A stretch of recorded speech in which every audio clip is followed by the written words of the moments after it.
Come one, come all, it's time for the blue fluffy dragon stream. It's Kaito, destiny dragon, the fluffy blue dragon that gives hugs and cuddles all around.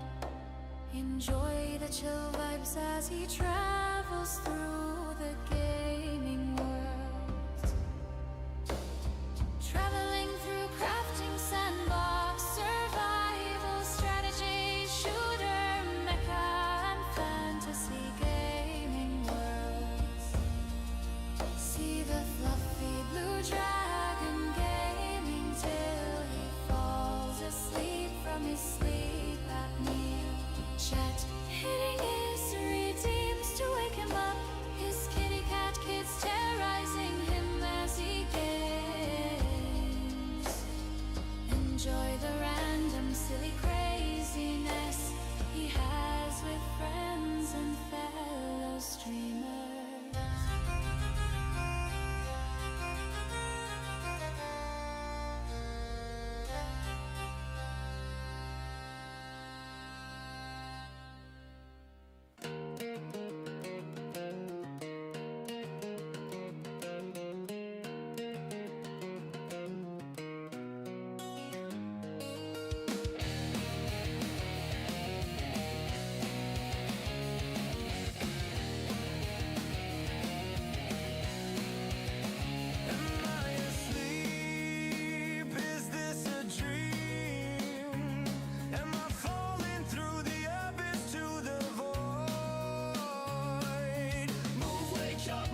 Alrighty, hello and welcome everyone.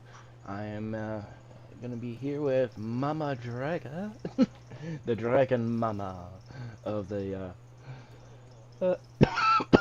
sorry, Dragon Souls Gaming Group. We'll be chilling, relaxing, and I'll be doing a little Power World. She's doing Ark, Ark Survival Ascended. So let me get the screen up. Let's see, Power World. There we are.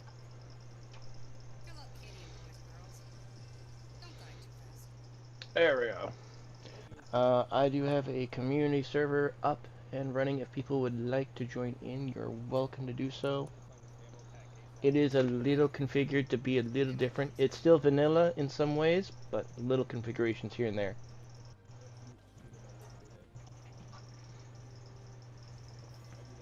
And hopefully I got the settings right to where breeding can go quick, because yeah, dealing with eggs and those incubators is a pain in the ass.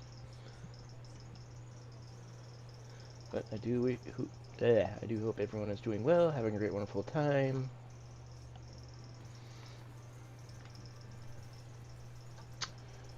We loading in, loading in.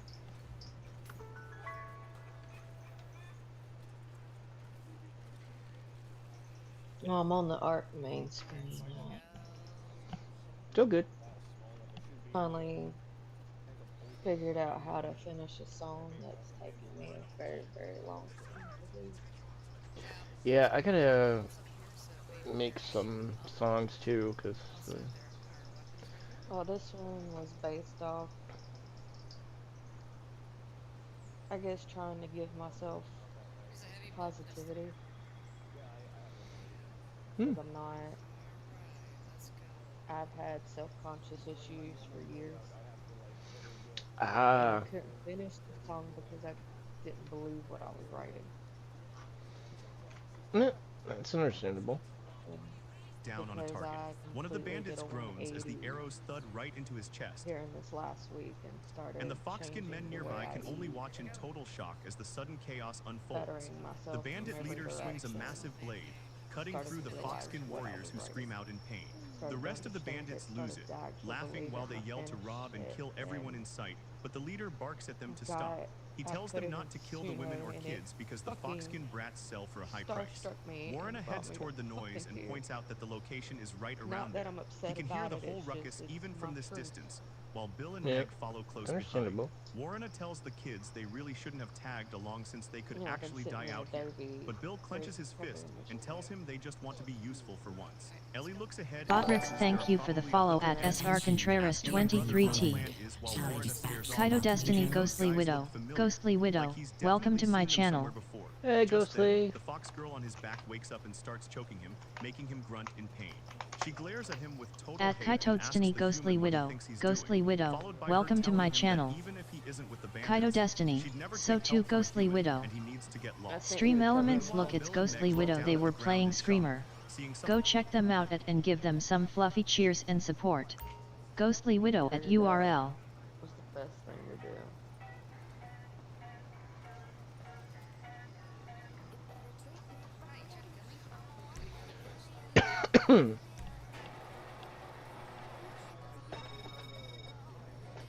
Cat is chasing her own tail and chewing a box. Move and wondering if Alright. they're still alive. Ellie holds up her staff and tells her brother to stay put while she finishes things, but Warrena walks off, I don't even telling remember her she's being over actually here. scaring him Okay. and needs to stop. Suddenly, the fox girl's eyes go wide when a hand reaches down and grabs her right by the head, catching her completely off guard. Warrena rubs his neck and lets out a sigh, saying he honestly thought he was about to die from her choking him. The girl loses it, screaming at him and asking what he thinks he's doing. She tells him to get his hands off her and calls him a pervy old man. So Warrena just tosses her back toward Bill and Meg to get her settled. He looks back and tells the group they have a serious mission now. He says he's leaving the girl in their hands and they better not move from that spot. But then he looks at the girl and says he actually gets why she doesn't trust humans. He knows that feeling all too well and grips the handle of his sword. He tells her that just for today, he's going to let a human repay a debt that other humans caused, then steps toward the edge of the cliff. He says it's time to do this and asks Ellie to keep him covered while he starts walking down the path alone. Ellie calls out for him to wait, wondering how they're supposed to handle that many enemies on their own. Warrena pulls out a glowing scroll, and Ellie looks completely shocked when she realizes he's actually holding a grimoire. He doesn't waste a second, immediately starting the chant to call upon the sealed hellfire and turn it into a crimson lotus down in the village. A victim begs for help, while a bandit just mocks them for trying to save their own skin. But then Warrena shouts for the spell to manifest. He stands there with his sword ready as the magic starts to gather in his palm. The bandits are still busy being total creeps, laughing and saying they don't have any use for the old men or the dudes in the tribe. But the firestorm spell finally activates and catches everyone off guard. The bandit leader keeps bragging, telling everyone they're the kind of monsters who silence crying children as a little gift before they die. Then one of the thugs looks up and realizes something is seriously wrong. Suddenly, a massive wall of fire tears through the camp, and everyone starts screaming. The bandits completely lose it, trying to figure out how these flames just showed up out of nowhere. The young foxskin guy supports the village chief as they watch the flames, asking what kind of magic could do this. Warrena stands over a scorched bandit, thinking about how those high-grade scrolls he swiped from the capital really paid off. He fixes his hair and gets ready to end things, casually joking that it's burnable trash day nearby. The foxskin women huddle in fear while a couple of bandits corner them, breathing heavy and losing all self-control. The thugs tell the girls there's nowhere left to hide, and it looks like things are about to get ugly when one of the creeps suggests they just go ahead and do what they want before the boss finds out. He starts laughing to himself, but then he feels a presence and looks up confused. The two bandits start arguing over who gets to go first, but they stop dead when they see who's standing there. Warrena stares them down with total disgust, saying he finally remembers their ugly faces. He points his blade right at them, calling them out for being the ones who were picking on Bill and Meg. Warrena checks on the fox girls to see if they can walk. They're just shocked a human is actually helping. He tells them he's sorry and they'll catch up later.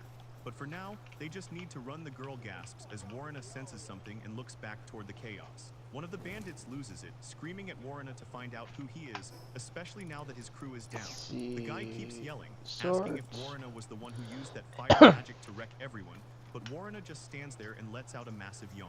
The bandit gets even madder and demands he say something. He just ignores the guy and casually rubs his nose like the whole fight is a bore. Meanwhile, the sound of the battle carries over to the others, making them realize the real fight has started. Bill starts panicking, wondering if Meg is safe and if the bandits are going to find their hiding spot next. Meg tries to keep him quiet, telling him to just I was trying to capture her. That cat hit hard. The fox girl sits there with her arms crossed, looking pretty ticked off about something. Bill just lets out a surprised sound as he watches her. She suddenly takes off running as fast as she can, leaving Meg yelling that the guy ran away. But just then the fox girl trips and hits the ground hard, letting out a pained sound. She sits there rubbing her head after the fall while a creepy laugh comes from the shadows as Bill catches up. This massive bandit shows up and says he finally found her, calling her a Renard Gray. The other bandit looks over and notices Bill standing nearby, pointing out that there's a human kid there too, making all three of them completely freeze up, looking totally terrified as the bandits close in on them. Over at the village, Ellie tells a crying kid that his dad is going to be fine while she uses her healing magic, telling them they need to hurry up and run. One of the soldiers starts barking orders, telling everyone to head upwind to stay away from the fire. He yells for any men who can still fight to get to the front, hold the line, and protect the people trying to escape. A couple of foxskin guys watch the scene from the sidelines. One asks who the hell this guy is, while the older one thinks he might actually be on their side. Warrena steps right into the middle of the chaos and tells everyone to just stop, standing his ground between the villagers and the bandits. The bandit leader realizes Warrena is the one making trouble and tells him to stay put, all while holding the fox girl by her hair like it's nothing. The big guy grabs Bill and Meg in his massive hand, threatening Warrena by asking if he actually cares about what happens to these kids. The villagers are totally losing it, and Ellie looks completely shocked, realizing that the kids are now being used as bait.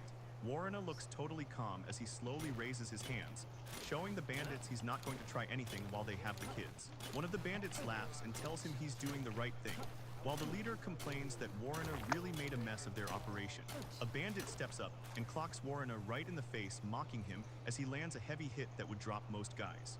Warrena hits the ground on one knee while Ellie gasps in shock, and Bill can't believe his master is just letting them beat him up. The bandit leader just stands there laughing like a maniac, totally enjoying the fact that he's got the upper hand now. The bandit leader keeps gloating, telling Warrena he's going to give him a lesson to I like take the with him pic. to the afterlife.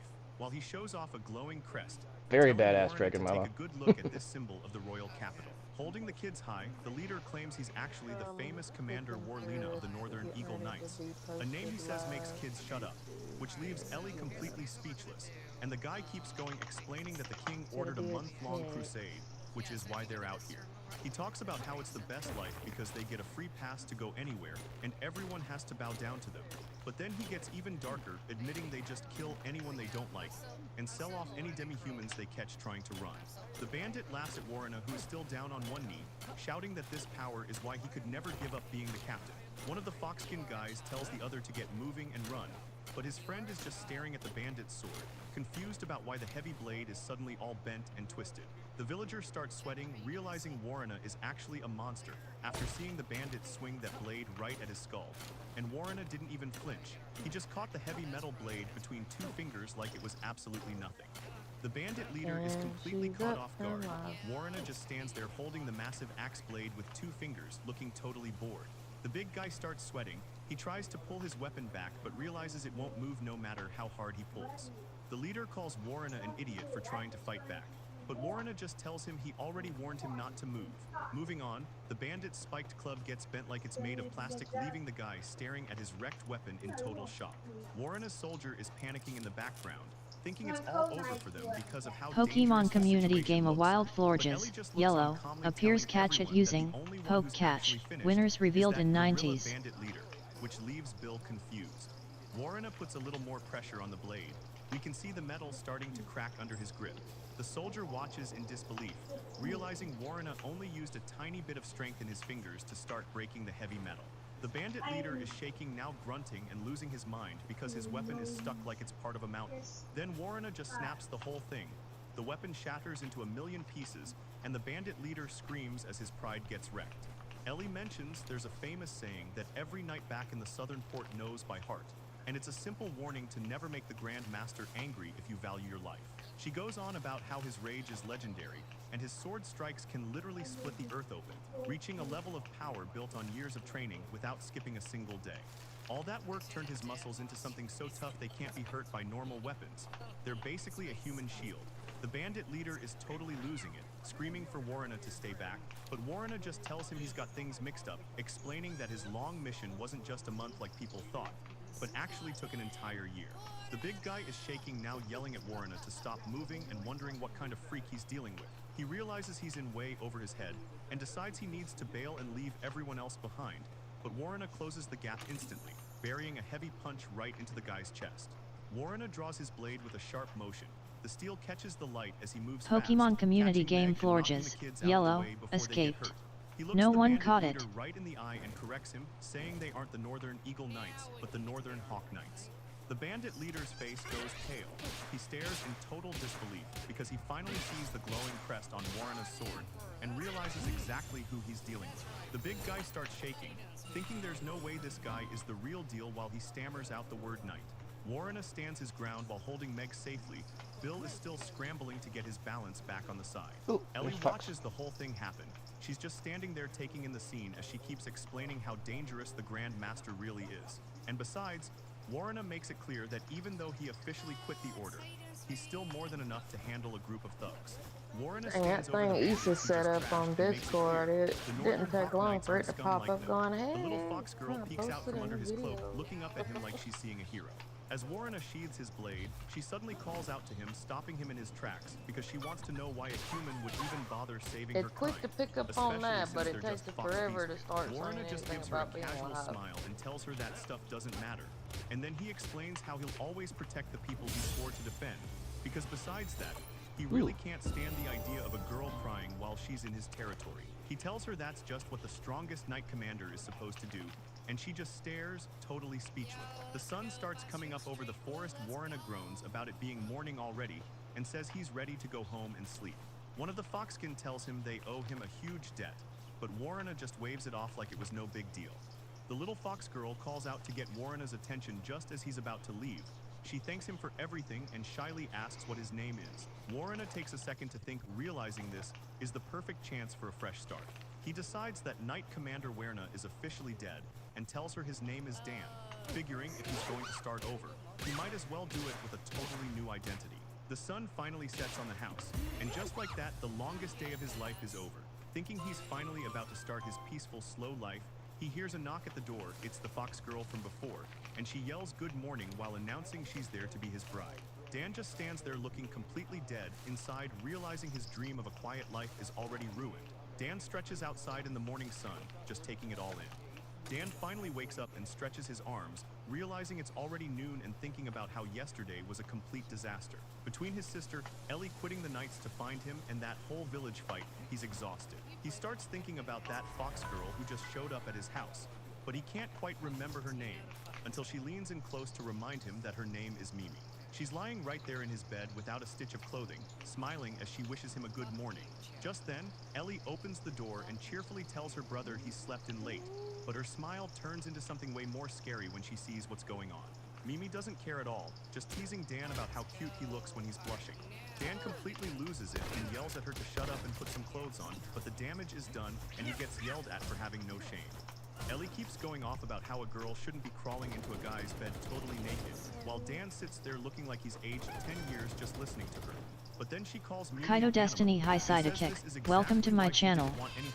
At Kaito Destiny High Sidekick, welcome to my channel. Back and asks if all that yelling is actually just Ellie being jealous. She doubles down, explaining that fox-skin women only show themselves like that to their mates, which apparently makes Dan pretty special to her. The teasing gets way worse when Mimi tells Ellie that if she's so frustrated, she should just try throwing herself at Dan too. But then she caps it off by saying Dan probably wouldn't even want to see an old hag like Ellie naked. That's the final straw. Ellie calmly asks her brother for permission to kill the girl right then and there. Dan tries to step in and tell them both they're crossing a line, but he's secretly losing his mind, thinking about how they've been at each other's throats since yesterday and how fighting monsters was way more relaxing than it. He realizes he needs to get them to stop, mostly because he doesn't want the kids to see adults acting this way. Yet it's already too late. Bill and Meg are peeking through the door, watching the whole mess. Mimi is all hyped up, shouting for Dan to take her along and saying they should plow the field today, while the rest of the group is already At least I moving put out. it on so She there's keeps no joking penalties. around, yelling that if she dies, they should just They use her shot for me through the fertilizer, fucking which just gets pillar. Ellie to scream at her to shut up. The farming tools are all laid out in the grass, and Dan starts to speak up, asking Mimi if she could honestly just try to get along with Ellie a little better for one. Mimi isn't having it though. She huffs and tells him he's always lecturing her like he's some high and mighty boss. And then she turns the tables and asks him who Ellie even is to him anyway. Dan takes a second before explaining that they're just childhood friends. He mentions how they grew up in the same neighborhood and were pretty much the same age, which leads to him remembering the time he told her his big dream was to become the Knight Commander. Back then, a young Ellie just smiled and said her dream was to be a mage so they could join the order together. Ellie thinks back to the time she was working hard to get into the Knight Academy. She was so excited and told Dan that she was going to enter the Mage Academy right alongside him. She was full of energy, telling him they should both do their absolute best to pass those exams together. Things actually worked out and they both joined the Knight Order. Ellie was glowing as she told him they'd protect the country as a team. Since then, they've basically been working side by side for years. Meg thinks the story is great, and Bill even says it sounds like the two of them are destined for each other, which definitely doesn't sit well with Mimi. Oh, you gotta be Dan kidding tries me. to play it down, saying they're really just comrades in arms. Mimi isn't letting it go though. She jumps on his arm, shouting that the amount of time people spend together has nothing to do with love. Dan starts to freak out, telling her to stop clinging to him while he tries to explain. He ends up just palming her face to keep her back, then points into the distance to get her to look at something else. Ellie is all dressed up by the outdoor table because it turns out they're throwing a welcome party for Mimi, and Ellie was actually the one who suggested it. Dan tells Mimi that Ellie isn't as open with her feelings as she is, but he'd really love it if they could find a way to get along, though Mimi still looks pretty annoyed. Just as things are getting settled, a massive, deafening crash echoes across the entire area.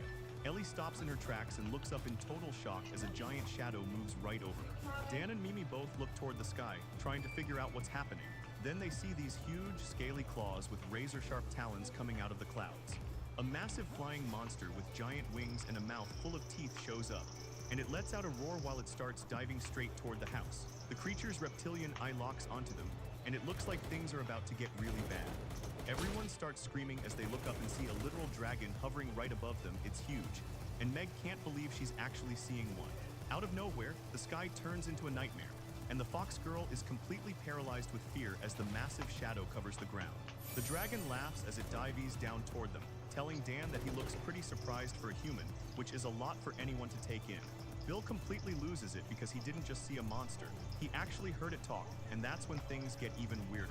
Ellie looks up and calls out to her brother, while Dan just stands there sweating, looking like he really didn't want this specific person to show up.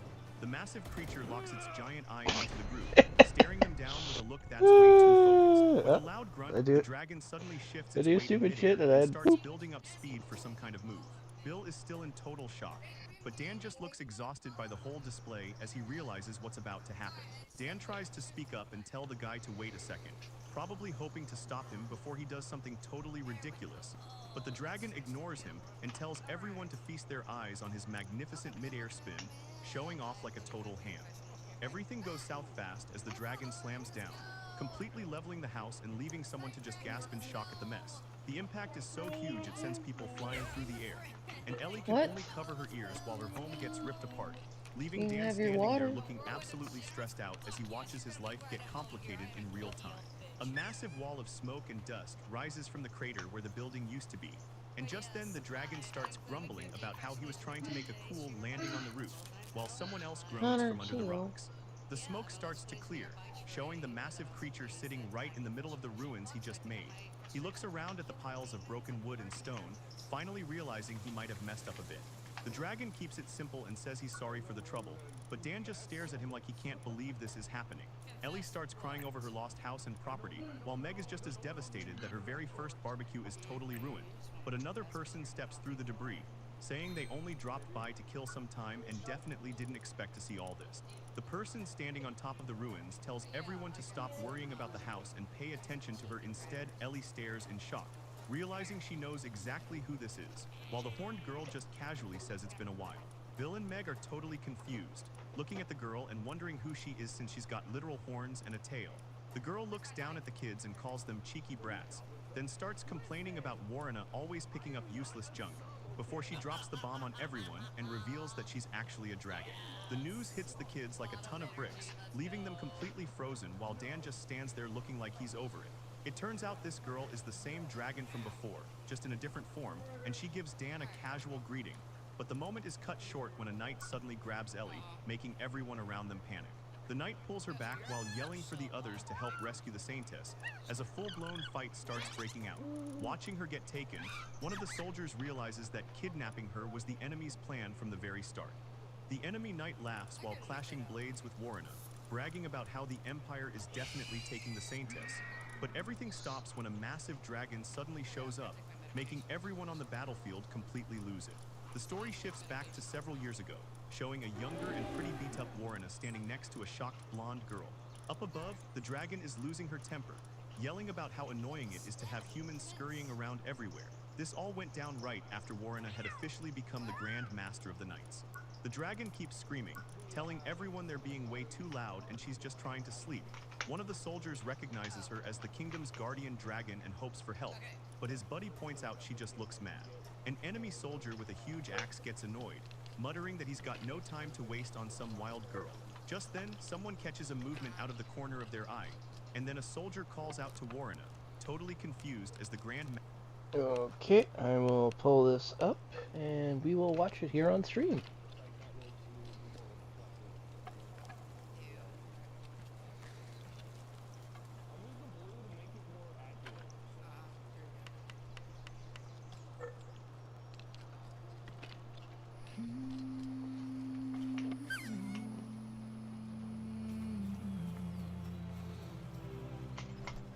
This is more than confidence.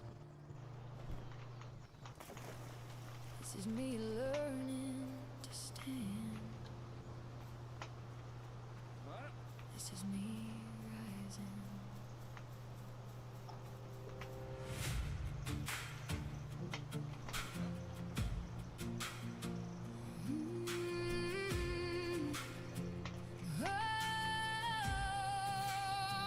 I used to quiet down my heartbeat, tried to fit inside the lines, but the strength I kept surviving with was waiting to be mine. All the nights I felt forgotten, all the times I broke alone. Built a fire in my chest that's finally claiming back its throne. I'm done shrinking for the shadows, done forgetting what I learned. Every moment I kept breathing was a lesson that I learned. I'm more than confidence, I'm the proof I made it through. Every scar became a lantern, lighting everything I do. I'm strong, I'm brave, I'm beautiful. I rise in my own name. This isn't borrowed courage, this is me, unshaken flame. I've been bruised and I've been broken, hurt I'll never be enough. Lost the people that I loved and had to teach myself to trust. I've lay shaking on the floor with nothing left but breath and will. This is really good. Tried to bury is the woman standing still. Oh, I'm done living for their voices, done believing every lie. Every tear I thought would drown me turned to fuel that kept me alive. I'm more than confident. Pokemon community game A Wild Lucario appears. Catch it using Poke Catch. Winners revealed in 90s. Lighting everything I do. I'm strong, I'm brave, I'm beautiful. I rise in my own name. This isn't borrowed courage, this is me, unshaken flame. I'm taking back my body, I'm taking back my soul. I'm taking back the pieces they tried to take control. I'm rising from the wreckage of the girl they tried to break. I'm standing in my power and I'm done with giving it away. I'm more than confidence, I'm the truth of what survived. Every heartbreak lit a pathway, every fall taught me to rise. I'm strong, I'm brave, I'm beautiful. Oh, I rise in my own name. This isn't borrowed courage, this is who I'm meant to be.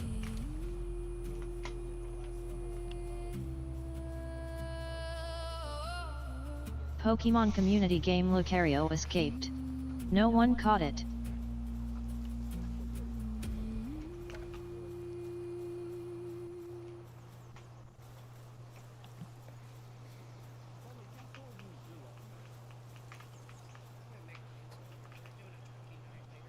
That came out really good.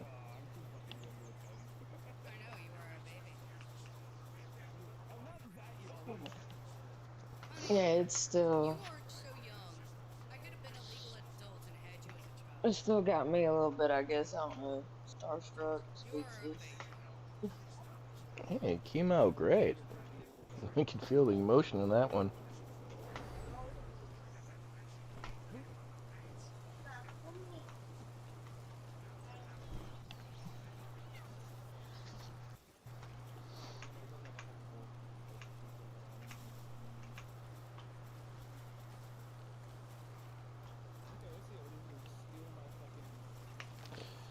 Alright, let's see. Where should I go base up at?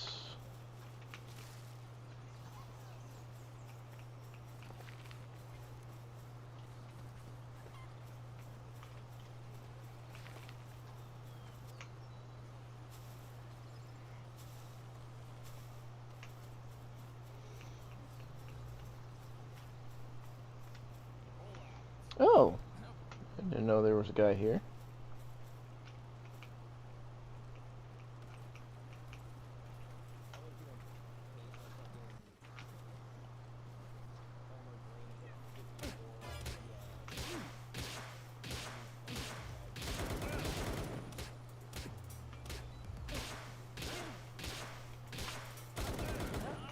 Okay, 2 clips and him.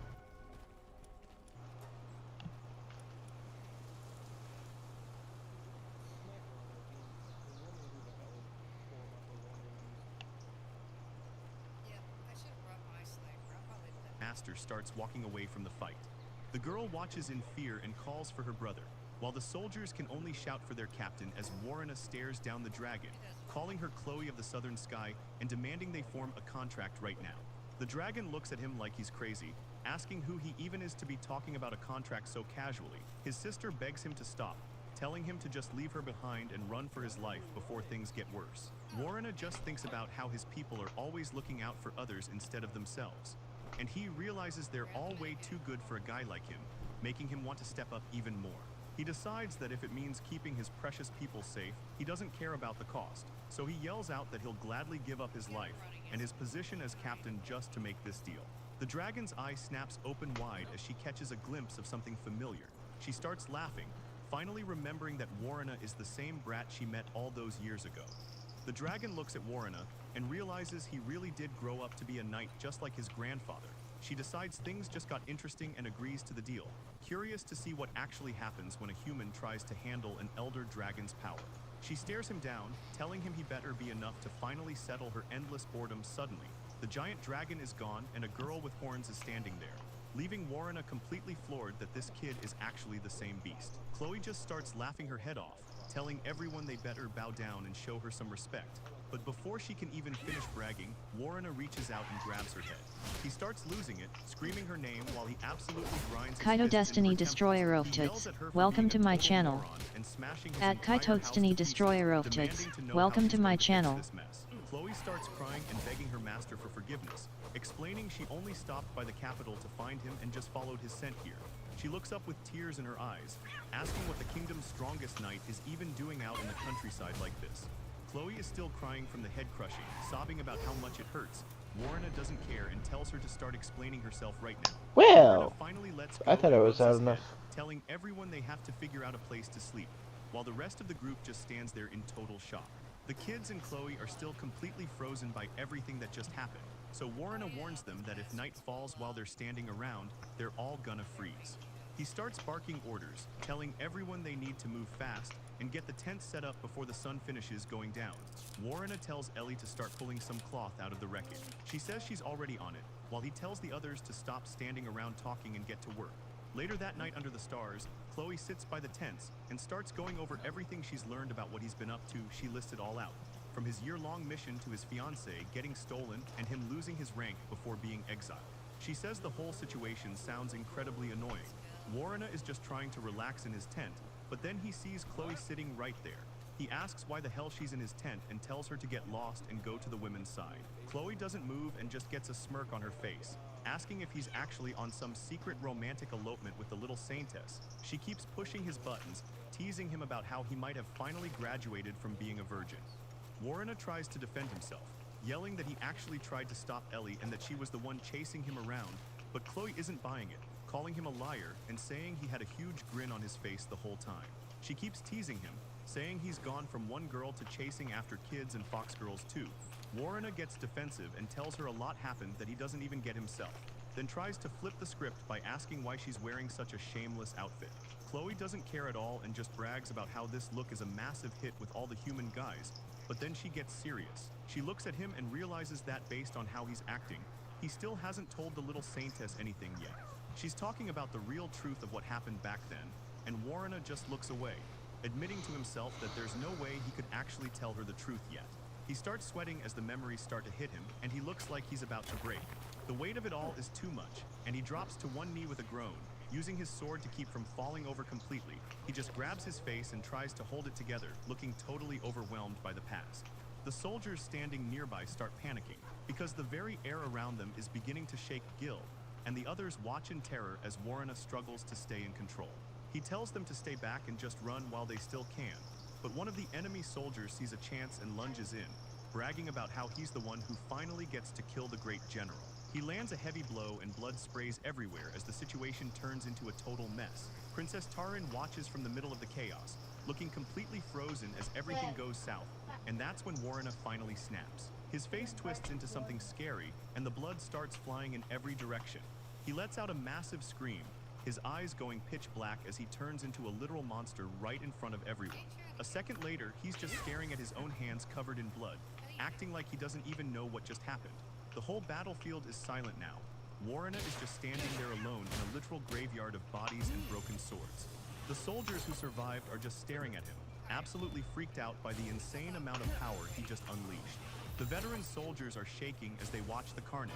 One of them says it looks like Warrena is literally tearing through plate armor with his bare hands, while Gil just stands there, totally speechless. Warrena looks completely out of it, covered in blood and barely staying on his feet as he asks if a lie is safe, his voice fading while everyone else keeps screaming for him to snap out of it. Princess Tarin is collapsed on the ground, looking totally drained and terrified by the violence, so Warrena steps in and throws up a massive magic shield to keep her safe from the chaos. Warrena stares at the mountain of bodies, his eye wide with shock as he asks himself if he really did all this damage, the reality of his power finally starting to sink in. The only sound left is the blood dripping onto the ground while soldiers keep yelling for the captain, trying to see if he's still in there somewhere. Warrena closes his eyes for a second, thinking to himself that what happened wasn't anyone else's fault.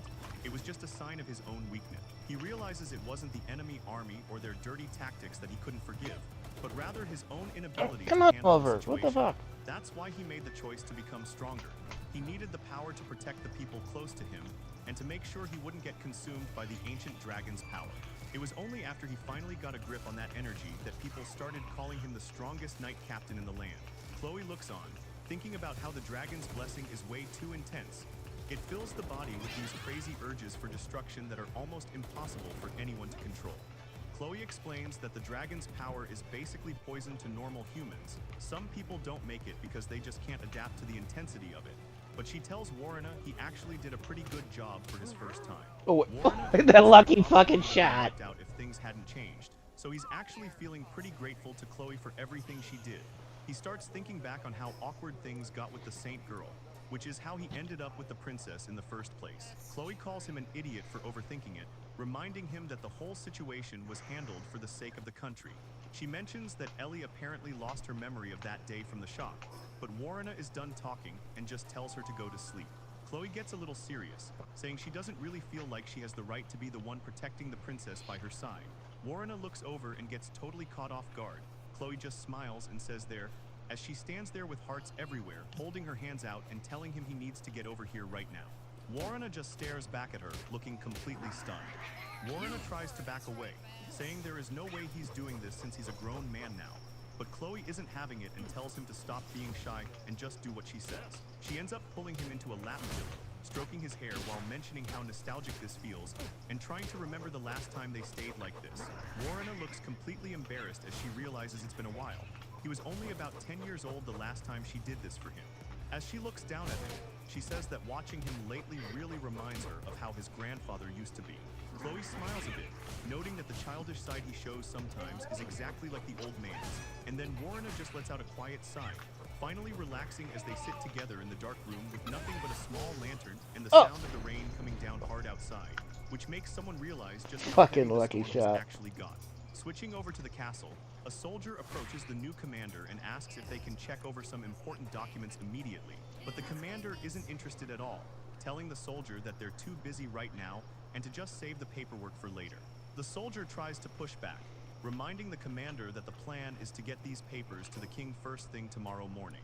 The commander finally gives in, apologizing to the soldier and saying he's actually looking at the reports now. As he reads, he mentions that barbarian activity is picking up near the Gurkha fort. He immediately starts to panic, telling the guy to hold on a minute because the stack of papers on his desk is honestly just too much to handle. He leans way back with his feet up, complaining that a big job like Knight Commander is way too much for a guy like him. He keeps going, saying he was always better at being a vice captain or just playing a support role, it's just not his style. The guy ends up face down on his desk, crying out for Warrena and begging for the captain to just come back and take over again. Suddenly, someone yells at him to get his attention, making the commander jump a little as he looks up and realizes it's Sonya standing right there in the office. Sonya tells him he needs to pull himself together. She knows it's been rough with Captain Ellie gone as well, but the commander just looks down, apologizing for being so weak and saying all those pathetic things out loud.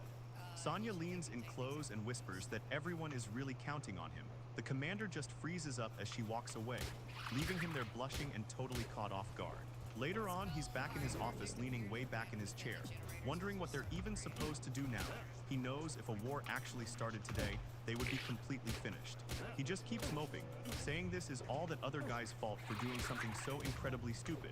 The scene shifts over to Princess Tarin, who's got this really heavy look in her eyes as a man stands behind her, warning her to come inside since it's still cold and she might get sick. Tarin just stands out on the balcony in the rain, complaining about how much she hates it because her clothes and shoes are totally ruined. The tall guy next to her tells her the rain and her bad mood will both clear up soon, noticing how upset she looks. He just gives this shady smirk, looking like he's got a plan for the entire country. Chloe leans in with a gentle smile, telling Warrena that right now is the time to heal his heart. She explains that this is just a quick moment of peace before a new storm eventually arrives, and tells him to just sleep gently on her, promising that she'll be like a mother to him. As she watches him, she tells him to sleep peacefully and promises that as long as he stays on his path, she will be his sword. Warrena starts drifting off to the sound of Chloe's voice, but suddenly, it reminds him of the very last time he saw his grandpa, who used to be the Knight Commander. He watches the rain falling, thinking about how the weather feels like it's bringing some kind of bad vibe, and notices that the downpour doesn't show any signs of letting up just yet. The scene shifts to the frontier land of Norway, where Dan stands with his crew and happily yells that his new home is finally finished. He turns to the Fox Girl and thanks her for the help, saying he knew he could count on the Foxkin since Pokemon community game A Wild Aloe Executor appears catch it using Poke Catch. Winners revealed in 90s. The old man looks Dan in the eye and asks him to take real good care of Mimi. Mimi immediately clings to Dan's arm and cheers about how the chief gave them his blessing. She even tells him they should be happy together from now on.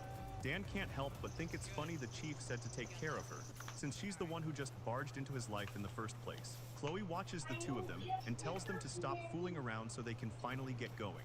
Mimi makes a playful face while Dan just gives her a quiet pat on the head. Standing there is the man everyone used to call the strongest Knight Commander.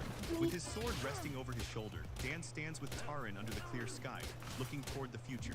Outside their new house, Mimi, Bill, and Meg are all running around and playing while the rest of the group watches on.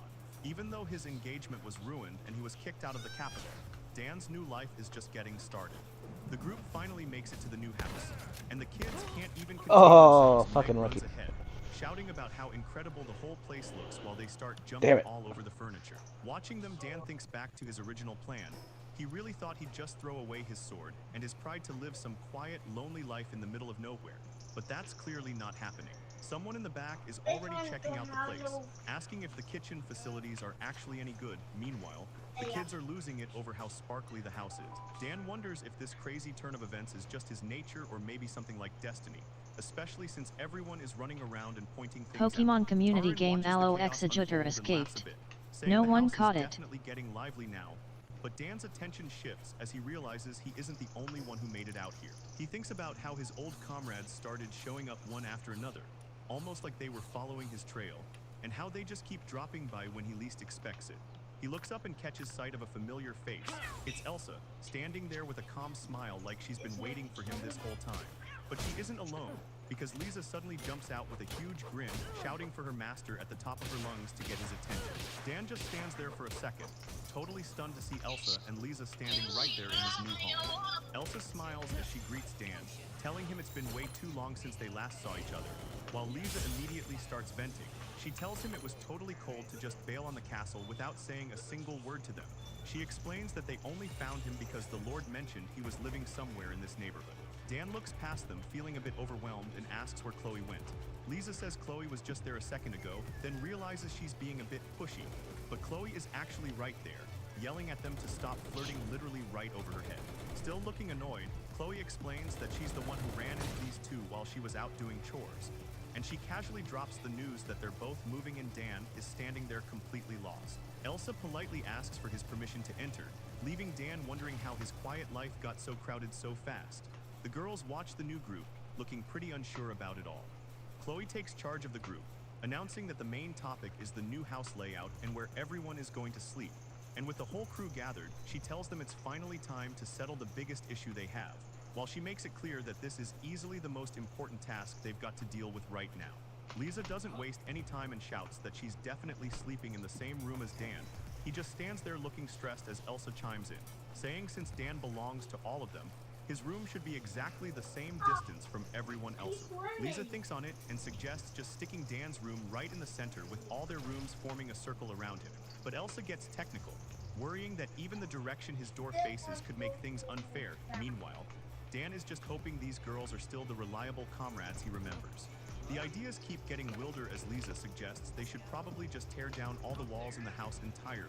Dan is visibly sweating at the direction the conversation is taking, so Elsa reminds the group that their master is only human, and Dan tries to keep his cool by telling himself one more time that despite how crazy they're acting, they really are reliable teammates. Mimi is getting pretty heated and demands to know who they think they're calling Dankun. She's not happy sharing. Next up is Ellie the cleric, who Dan describes as his childhood friend and an old comrade from his days in the service. Ellie tries to keep things civil and says she's going to go brew some tea for everyone to help calm things down. Dan admits he never planned on dragging his old squad into his new life, but they ended up following him all the way from the capital. Then there's Mimi. The fox girl turns out she's got a pretty big chip on her shoulder and generally hates humans. She's visibly upset and vents about how this house was supposed to be a private love nest for just her and Dan. Dan explains that she got super attached to him after he stepped in to save her village from a group of barbarians. The young orphan twins, Bill and Meg, nervously chime in to introduce themselves to the rest Fucking of the shut me through the wall, you Meg son of a looks bitch. worried, but says they're honestly just happy to have a roof over their heads and a place to stay. It's a similar story with her Dan happened to pass by during a barbarian attack and saved her, so she's stuck by him ever since. Chloe looks completely done with the conversation and says this isn't getting them anywhere. She's actually the legendary guardian dragon, but Dan says their contract is basically just on paper, and she's the source of all his stress. Then there's the Wyvern sisters, Elsa and Lisa, who have also shown up. Elsa just gives a quiet look as Dan realizes that even Chloe's chaperones have officially moved into his house now, making things even more crowded. Lisa suggests putting 2 beds in every room and having Dan rotate through them daily, though she hates that she'd only see him weekly. The girls demand to know what Dan thinks, but he's so exhausted he just tells them he's fine sleeping in the entryway. Elsa points out he isn't a dog, but Mimi takes it the wrong way and asks if their status is lower than a pet's. This kind of loud, messy back and forth has become the new normal. Dan says this is how it goes every single day. When one of the girls snaps at him, Dan immediately apologizes and promises not to say another word just to keep the peace. The moon hangs high over the house while all the shouting continues inside. The water pours into the pool as Dan lets out a long sigh. He's finally getting a moment of peace, leaning back and saying he feels like he's actually coming back to life. Turns out, when they were designing the new place, everyone had their own list of wants. But this outdoor hot spring was the one thing Dan insisted on. He looks out at the mountains and complains that Bill is being way too shy, saying the kid really should have just jumped in the water with him. There isn't much else out in the middle of nowhere, but he thinks the view and the stars are the best kind of luxury. Someone agrees with him as he takes a drink, and he notices a pair of feet walking right up to the edge. It's Chloe standing there totally casual and saying she's going to wash his back. Dan completely loses it, yelling at her and asking why the hell she's even in there. But she just looks at him and says he's always going to be a total child. Dan snaps and tells her she's actually the one who needs to cover up, but Lisa just ignores him, relaxing in the hot spring and saying she finally feels alive again. She looks back and says the house is getting crowded, calling Dan a closet pervert for only bringing in women. So Dan argues back that it's not her house and they aren't married, pointing out that Bill is a man and Meg is a kid. Lisa just yells, "So what?" right in his face, looking totally serious. She asks what he actually plans on doing with those 2 twins, then questions who those brats even are, reminding him that everyone else in the group has a proven background. She doubts if they're actually orphans, but Dan tries to cut in as she tells him he's way too soft, and that from what she can see, she's pretty sure that girl is actually in love with him. Dan just laughs it off, asking if she's seriously talking about Meg and saying there's no way that's true. But Chloe loses her cool and starts yelling that he just doesn't get it and doesn't understand a woman's heart at all. She gets right in his face, telling him he really needs to do something about his personality, specifically the way he just takes on everyone else's problems like it's his job. Dan just sighs, thinking the whole conversation is a total pain. Later on, Dan thinks it's pretty funny hearing that from Chloe since she's basically the definition of trouble herself, while he stands on a dragon's back, Come back here! asking Ryza if she also Omnir, thinks he's clueless. so too Tris Hey, not. Omni. Ryza looks back Kaito at him Destiny and takes a Omnir, second to think welcome to my channel. and then she points out that Stream he's always Elements so look it's focused Tris on Na Chloe they were that he playing could art. definitely Fuck. be a bit Go dense check them about out others. and give them some Turns out the fluffy giant cheers beast and they're riding support. is actually Tris Ryza's Na true at form as a URL. winged dragon. At usually never Kaitotstani lets anyone Omnir, on her back, welcome to but my Dan channel. gets a pass since he's already contracted to an elder dragon.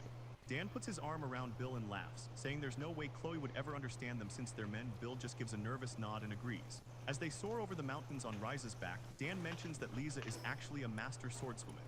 He thinks Bill should definitely have her train him, and Bill is all for it, getting hyped about the idea of training just as he spots the city appearing on the horizon. A little later, Dan and Lisa are Wisebot walking 3 through the city viewers, streets plus together, 3, with Dan alarm hauling a clock big 58 barrel in minutes some and supplies, 23 while he seconds. tells Lisa he's sorry for dragging her along to help with all the shopping. Lisa blushes a bit and asks if it was actually a pain for her to just show up and barge in on his plans. But Dan just smiles and tells her it's totally fine, especially since dealing with her is nothing compared to the headache of dealing with Chloe. He points out that they're only doing this in the first place because Chloe decided to bail on them. Lisa gets a huge kick out of that, laughing and acting all bashful while she tells him he's making her blush. The fun moment gets cut short when someone spots something crazy happening. A roof suddenly gets smashed to pieces right in the middle of the city. Liza rushes over to Dan, apologizing for the mess as he sits in the rubble. He's just thinking this is exactly the kind of chaos he expected from a dragon kid. She just laughs it off though, telling him she's actually nothing special and explains how her big sister blew up a whole mountain during their fight yesterday. The scale of it is so crazy that Dan starts feeling a bit depressed. As they keep walking, Dan asks if there was something she wanted back at the shop, but Liza just gives him a mysterious little giggle before pulling out a gift and handing it over, blushing while she tells him that now the two of them are finally matching. Dan looks at it and jokes about how it'll be good for identifying allies on a battlefield, then casually mentions he'll just cook enough for everyone tonight. Liza completely loses it, yelling that he doesn't understand a woman's heart at all, while Dan just stands there looking totally lost. Meanwhile, back in another part of town, Bill is kicking the dirt and feeling pretty annoyed about being left behind, muttering about how he really wanted to go on the shopping trip with his master too, but his complaining gets cut short when a voice from behind says they've been looking for him. Bill is completely frozen in shock, staring up at the people who just jumped him as 4 cloaked guys surround him. One of them mocks him by calling him young lady and demands to know where his partner went. A bit further away, Dan and Liza are casually walking through town when Dan asks what happened to that girl from before, and Liza just tells him she left Bill on the edge of town because boys usually hate shopping trips, but she stops and asks her master what that weird noise has been about for the last few minutes. They both look over and realize something is definitely wrong down the street, and then the cloaked men grab Bill, who screams for his master while Dan yells out the kid's name in a panic.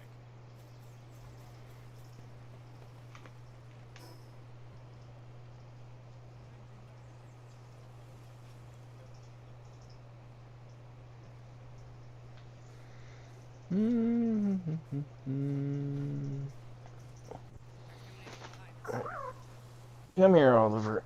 Big fluff baby. Come here. Right there.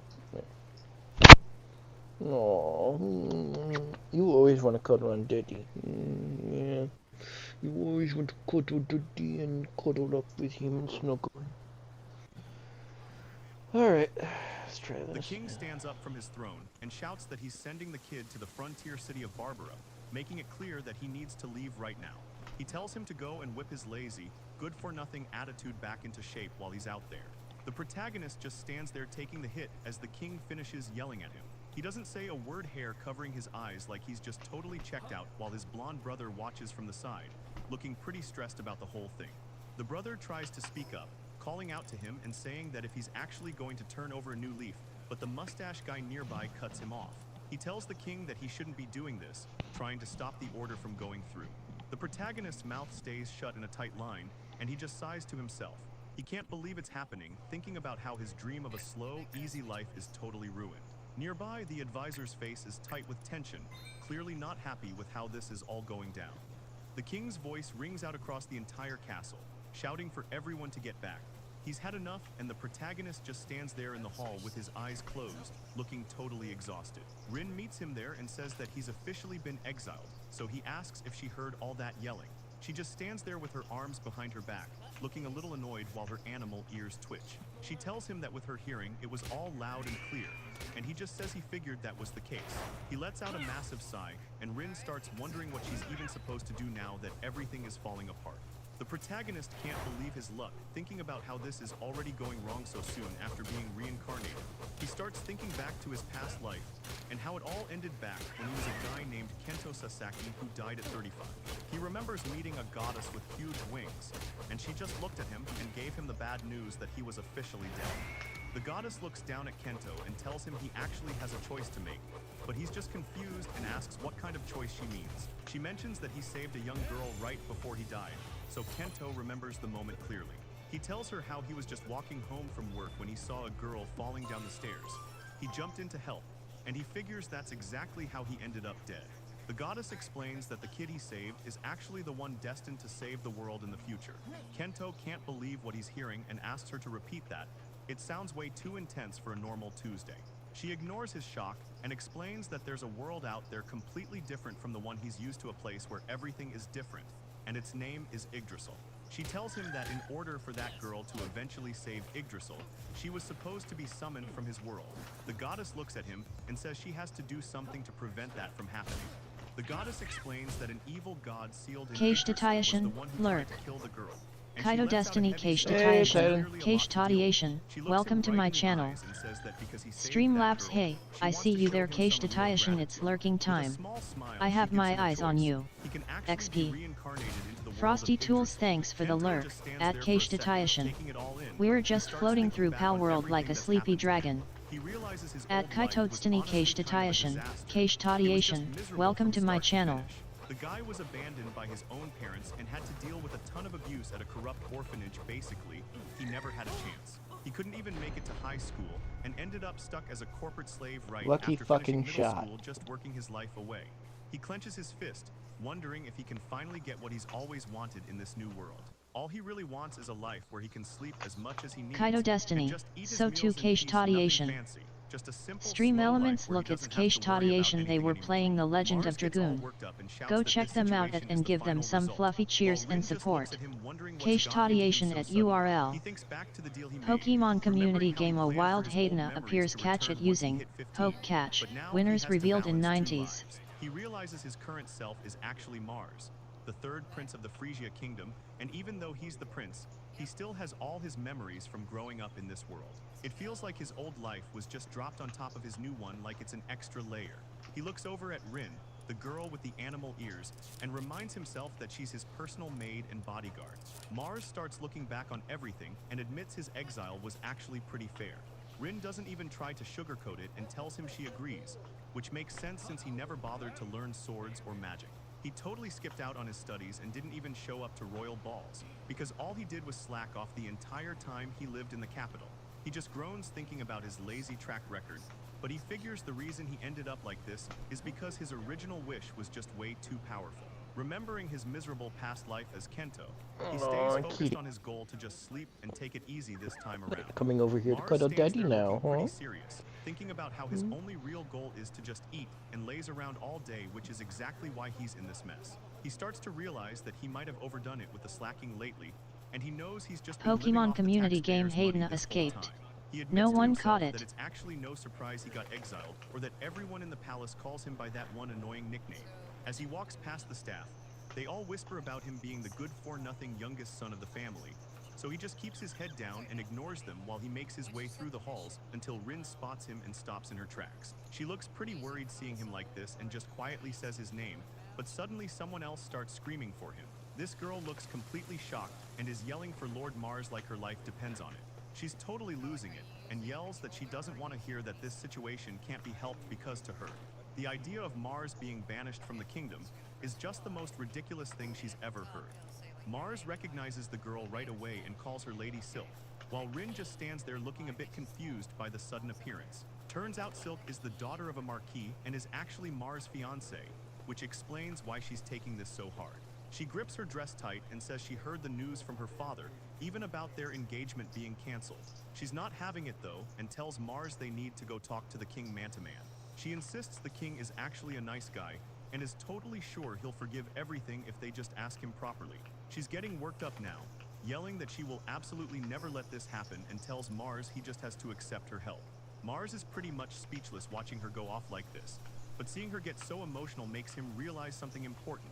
He finally understands that even though all his memories from his past life as Kaito have come back, he's not that same guy anymore because at the end of the day, his heart and his feelings are still those of a 15-year-old kid. Mars looks at her and thinks about how even though she looks so cute, she's actually got a surprisingly strong-willed side to her, and those eyes of hers show just how determined she really is right now. The truth is, Mars realizes that he actually really likes her, but even though he has feelings for her, he knows what he has to do. He starts to speak up, telling her that's exactly why he can't go along with her plan. He looks her right in the face and says that since it's her, he's sure there is someone way better out there for her to be with. Silk just stands there completely stunned, barely able to make a sound as Mars smiles, and says he has no intention of asking anyone to cancel his exile. Mars tells her he's the one who brought all this on himself, so he's got to take full responsibility, explaining that since he's the one being exiled, he can't go back on it. He looks at her and says he can't tie her down or hold her back from her own life. Silk just stands there for a second, quietly saying she sees what he means. Kaito Taishin, lurk. But then she starts to speak Streamlabs, hey, I see you there, Kaito Taishin, it's thank you for lurking your time. 7 I have my eyes on you. XP. Frosty Tools, thanks for the support, at Kaito Taishin. Rest up and enjoy the chill vibes. She cries and asks Mars to please never change who he is. Mars just stares at her, looking totally shocked by what she just said. Mars lets out a small smile and admits that what she said really hits a sore spot. He pauses for a second, then nods and says yeah, she's right about everything. He takes her hands in his, looking her right in the eyes and gives her his word. Silk just stares back at him, her eyes are swimming with tears after hearing him say that.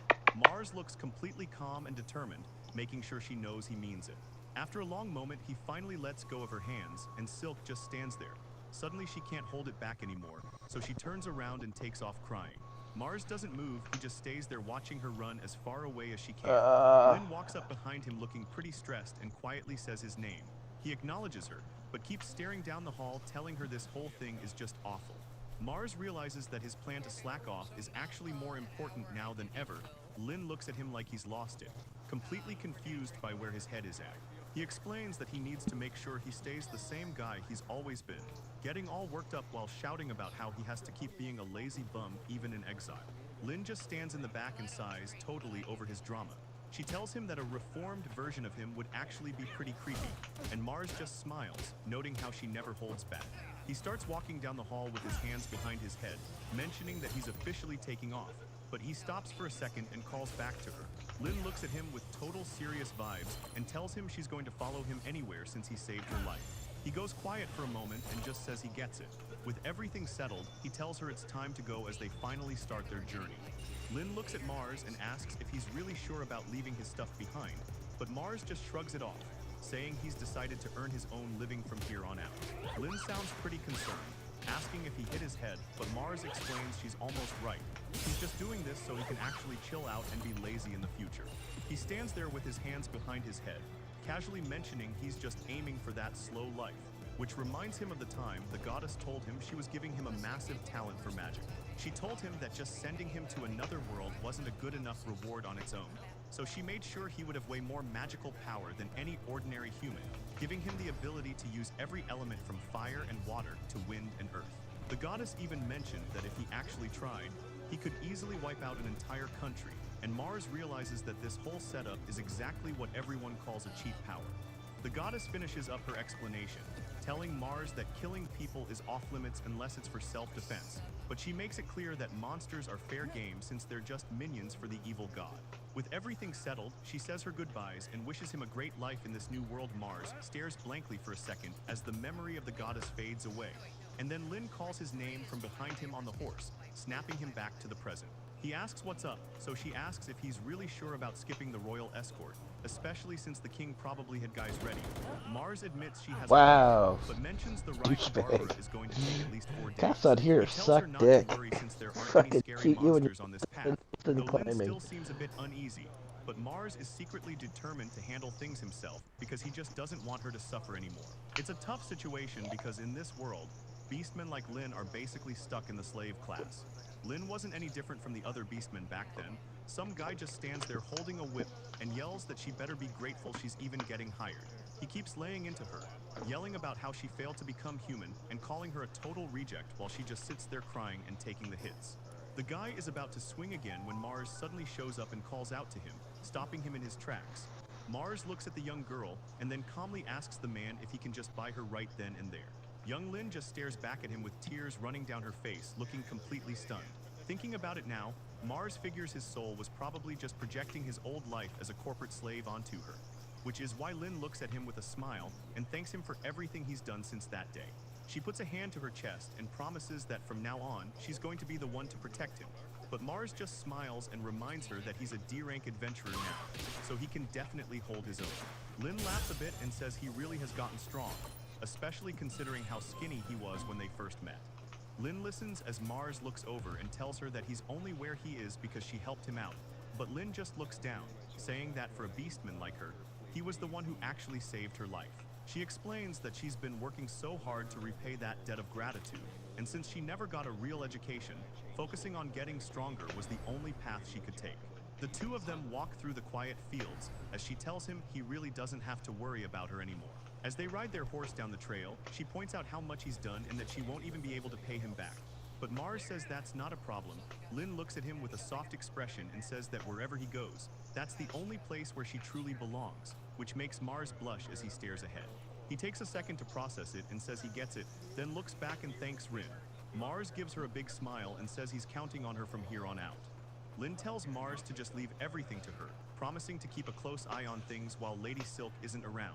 Mars seems a bit confused by the sudden intensity, but she tells him not to think too much about it and just keep moving down the trail. But then Lin's animal ears twitch as she picks up a weird noise coming from nearby. She spots something moving in the bushes and thinks it's a goblin, suggesting they should probably run for it, but Mars tells her to hold on. He gets a serious look on his face and says he's going to take care of this himself. Lin gives him a look like she can't believe him and asks if he's heard a single word she said, reminding him that he hasn't even been practicing his sword skills or his magic lately. Mars just puts his hand up to stop her, saying there's no time for jokes right now because suddenly a pair of goblins jump out of the forest, screaming as they close in on them. The creatures look absolutely feral, showing off their sharp teeth as they prepare to attack. Mars clenches his fist with a confident look and tells Lin to just watch him. He figures it's time to test out this magic cheat he's been given, so he steps up and focuses everything into his next move, his eyes locking onto the target. Lin can't even process what he's doing and just looks on, totally confused. A goblin lunges from the trees, but Mars is faster, calling out a wind cutter spell that blows the creature away in a massive explosion, leaving nothing but smoke. The two of them just stand there with their mouths hanging open, completely stunned, until Lin finally finds her voice. Mars starts laughing nervously, saying he just got caught up in the moment. She starts listing off all the crazy stuff he just did, like casting multiple types of magic at once. But Mars just smiles, realizing that even for a first try, this cheat power feels way too natural. Lin trails off while looking at Mars, and he just stares back wondering what's up. Suddenly she starts yelling, demanding to know why he's been hiding such massive power this whole time. She rants about how magic that's strong requires insane talent and mastery, making Mars pretty uncomfortable, so he tries to play it cool, explaining that he honestly just didn't realize he could actually use it yet. Lin's eyes go wide as a crazy theory starts forming in her head, and she realizes that if anyone had known about his power sooner, it probably would have completely changed who got the throne. She asks if he gave up being king on purpose for his older brother, but Mars tells her no immediately. Seriously? Lin puts her hands together and tells him to stop, acting like she knows the truth, now deciding he's just a legendary, humble person for stepping aside, while Mars completely panics over the misunderstanding. She mentions that Silk probably noticed his greatness too, leaving Mars to just nervously ask if she really thinks so. Lin keeps gushing over him, calling his power a total cheat, which makes Mars sweat as he tells her to stop looking at him like that. She just brushes it off and says she's going to go ahead and start gathering up the magic stones from the ground. While she's busy, Mars stands by the horse thinking about the monsters, realizing he just killed them and doesn't even feel bad about it. He watches her work and starts thinking that maybe he really has become a person of this world after all. And honestly, he figures that probably makes it a lot easier for him to survive and live his life here. Suddenly, Lin yells his name, pointing out that a creature called a bulls has just shown up. So Mars wonders if it's another monster at first, but then he sees it and realizes it's actually a magical beast. He remembers that while normal monsters are just enemies that drop stones when they're beaten, magical beasts are a bit different since they aren't exactly enemies, but they're still really dangerous to have around. Looking at the beast, he knows it's basically an adventurer's duty to take out these bulls as soon as they're spotted. The bull's beast stares them down, but Mars is just thinking about how good its meat tastes and how much people love eating it basically, He stops seeing it as a threat and starts seeing it as a meal. The creature lets out a massive roar, getting ready to stampede, but Mars is already shouting about how it's time to go get some ingredients. He tells Lynn that today's dinner is standing right in front of them, and she tells him to back off because she's taking this one. Mars is totally down for that and tells her he can't wait to see her show off. The beast charges straight at them with everything it's got, but Lynn doesn't even flinch. She moves in a blur as the monster reaches her, and she cuts through it in one shot, casually putting her sword away while the beast gets sliced clean in half. Mars can't believe how fast she was and yells about how cool she looks. Lynn gets all flustered after the praise, acting shy and asking if he really thinks so before giving a quiet thanks. Mars just nods and looks over the beast, impressed by how clean the cut was, but then he asks what they should do next. Lynn reminds him that they definitely can't haul a giant carcass around everywhere. Mars just laughs it off and says that's pretty obvious. Standing by their horse in the middle of the woods, Mars shouts out that it's finally time to get cooking. He looks right at Lynn and tells her he wants to roast the entire animal whole. Lynn is completely stunned and asks him to repeat himself because that sounds crazy. She tries to be reasonable, saying it's fine but it would take way too long to cook through, and besides he'll get sick if it's raw. She asks how he even expects to pull off a roast that big anyway. Mars just gives her a confident look and says everything is fine. He tells her to just sit back and leave it all to him. Mars throws his hands out and calls for a stone wall instantly. Massive slabs of rock burst out of the soil, surrounding them with a heavy thud as Lynn just stands there with her mouth open. Totally stunned by the scale of the magic he's using, Mars isn't finished yet. Shouting for a stone needle next as he slams his hand down, spikes start shooting out to set everything up just right. Lynn watches him go and just shakes her head, muttering about what a total waste of magic this whole setup is. Mars catches his breath and explains he's always wanted to try this, plus he still needs to reinforce the structure to make sure it holds. He tries to move the massive carcass and realizes the weight is no joke. Lynn just stares at him, annoyed since she already did the work of gutting it. Seeing him struggle, she sighs and says she'll just do it herself. Pokemon community game A Wild DNA appears catch it using Poke Catch. Winners revealed in 90s. She says they should just do whatever he wants to do. Mars gets all excited and thanks her. He even calls her Rin in the heat of the moment, making her stop and just blink at him, looking a little surprised by his sudden burst of energy. Mars watches Lynn work and mentions how a beastman's strength really is something else, while he tells himself that his own cheat powers are basically just magic compared to her raw power.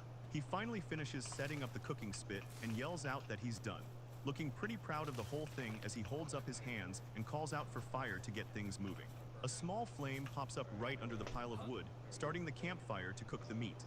Mars stands back and admires the fire, and even Lynn has to admit that the setup actually looks pretty decent. Mars gets this smug look on his face and asks her if she really gets the significance of what he's making, proudly declaring that this right here is official Ice-Kai food. Lynn just stares at him totally lost and asks what he's even talking about, making him realize how dumb he sounds, so he just tells her to forget it. She points out that the meat is probably gonna cook pretty unevenly that way, and Mars just sighs and tells her he already knows. Mars gets ready and tells Lynn he's going to show her how it's done, holding his hands out as he shouts for an extra stone wall to just appear out of nowhere. He builds a stone box around the food but leaves the top open a tiny bit, explaining that this should steam roast the meat perfectly, and now they just have to sit back and wait.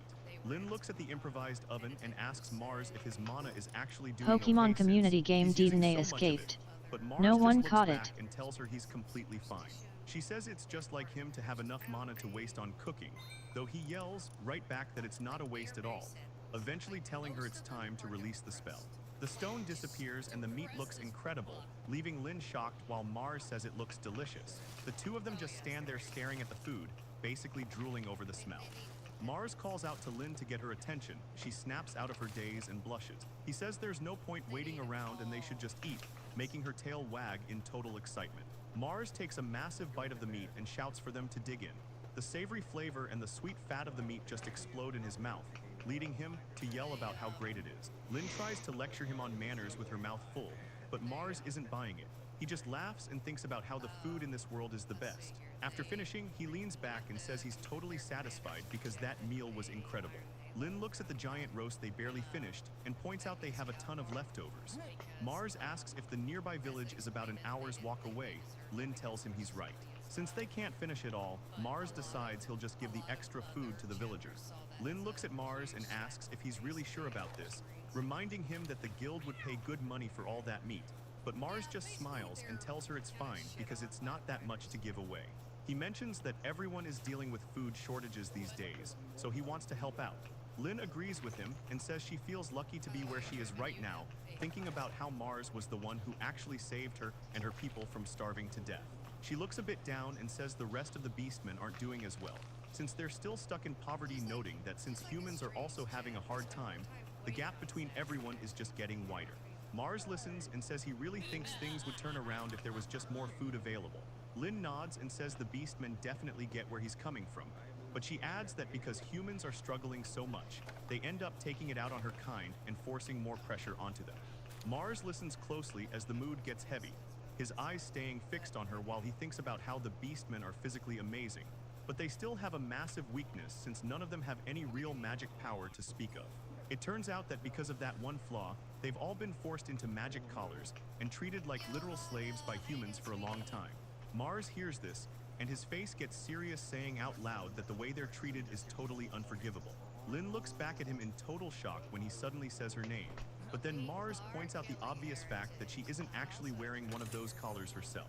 He looks her right in the eye and tells her she's free to just run away whenever she wants, leaving Lynn standing there completely frozen as she tries to wrap her head around what he just said. Lynn warns Mars that he's definitely going to make people angry acting like that, so he just nervously apologizes for bringing it up.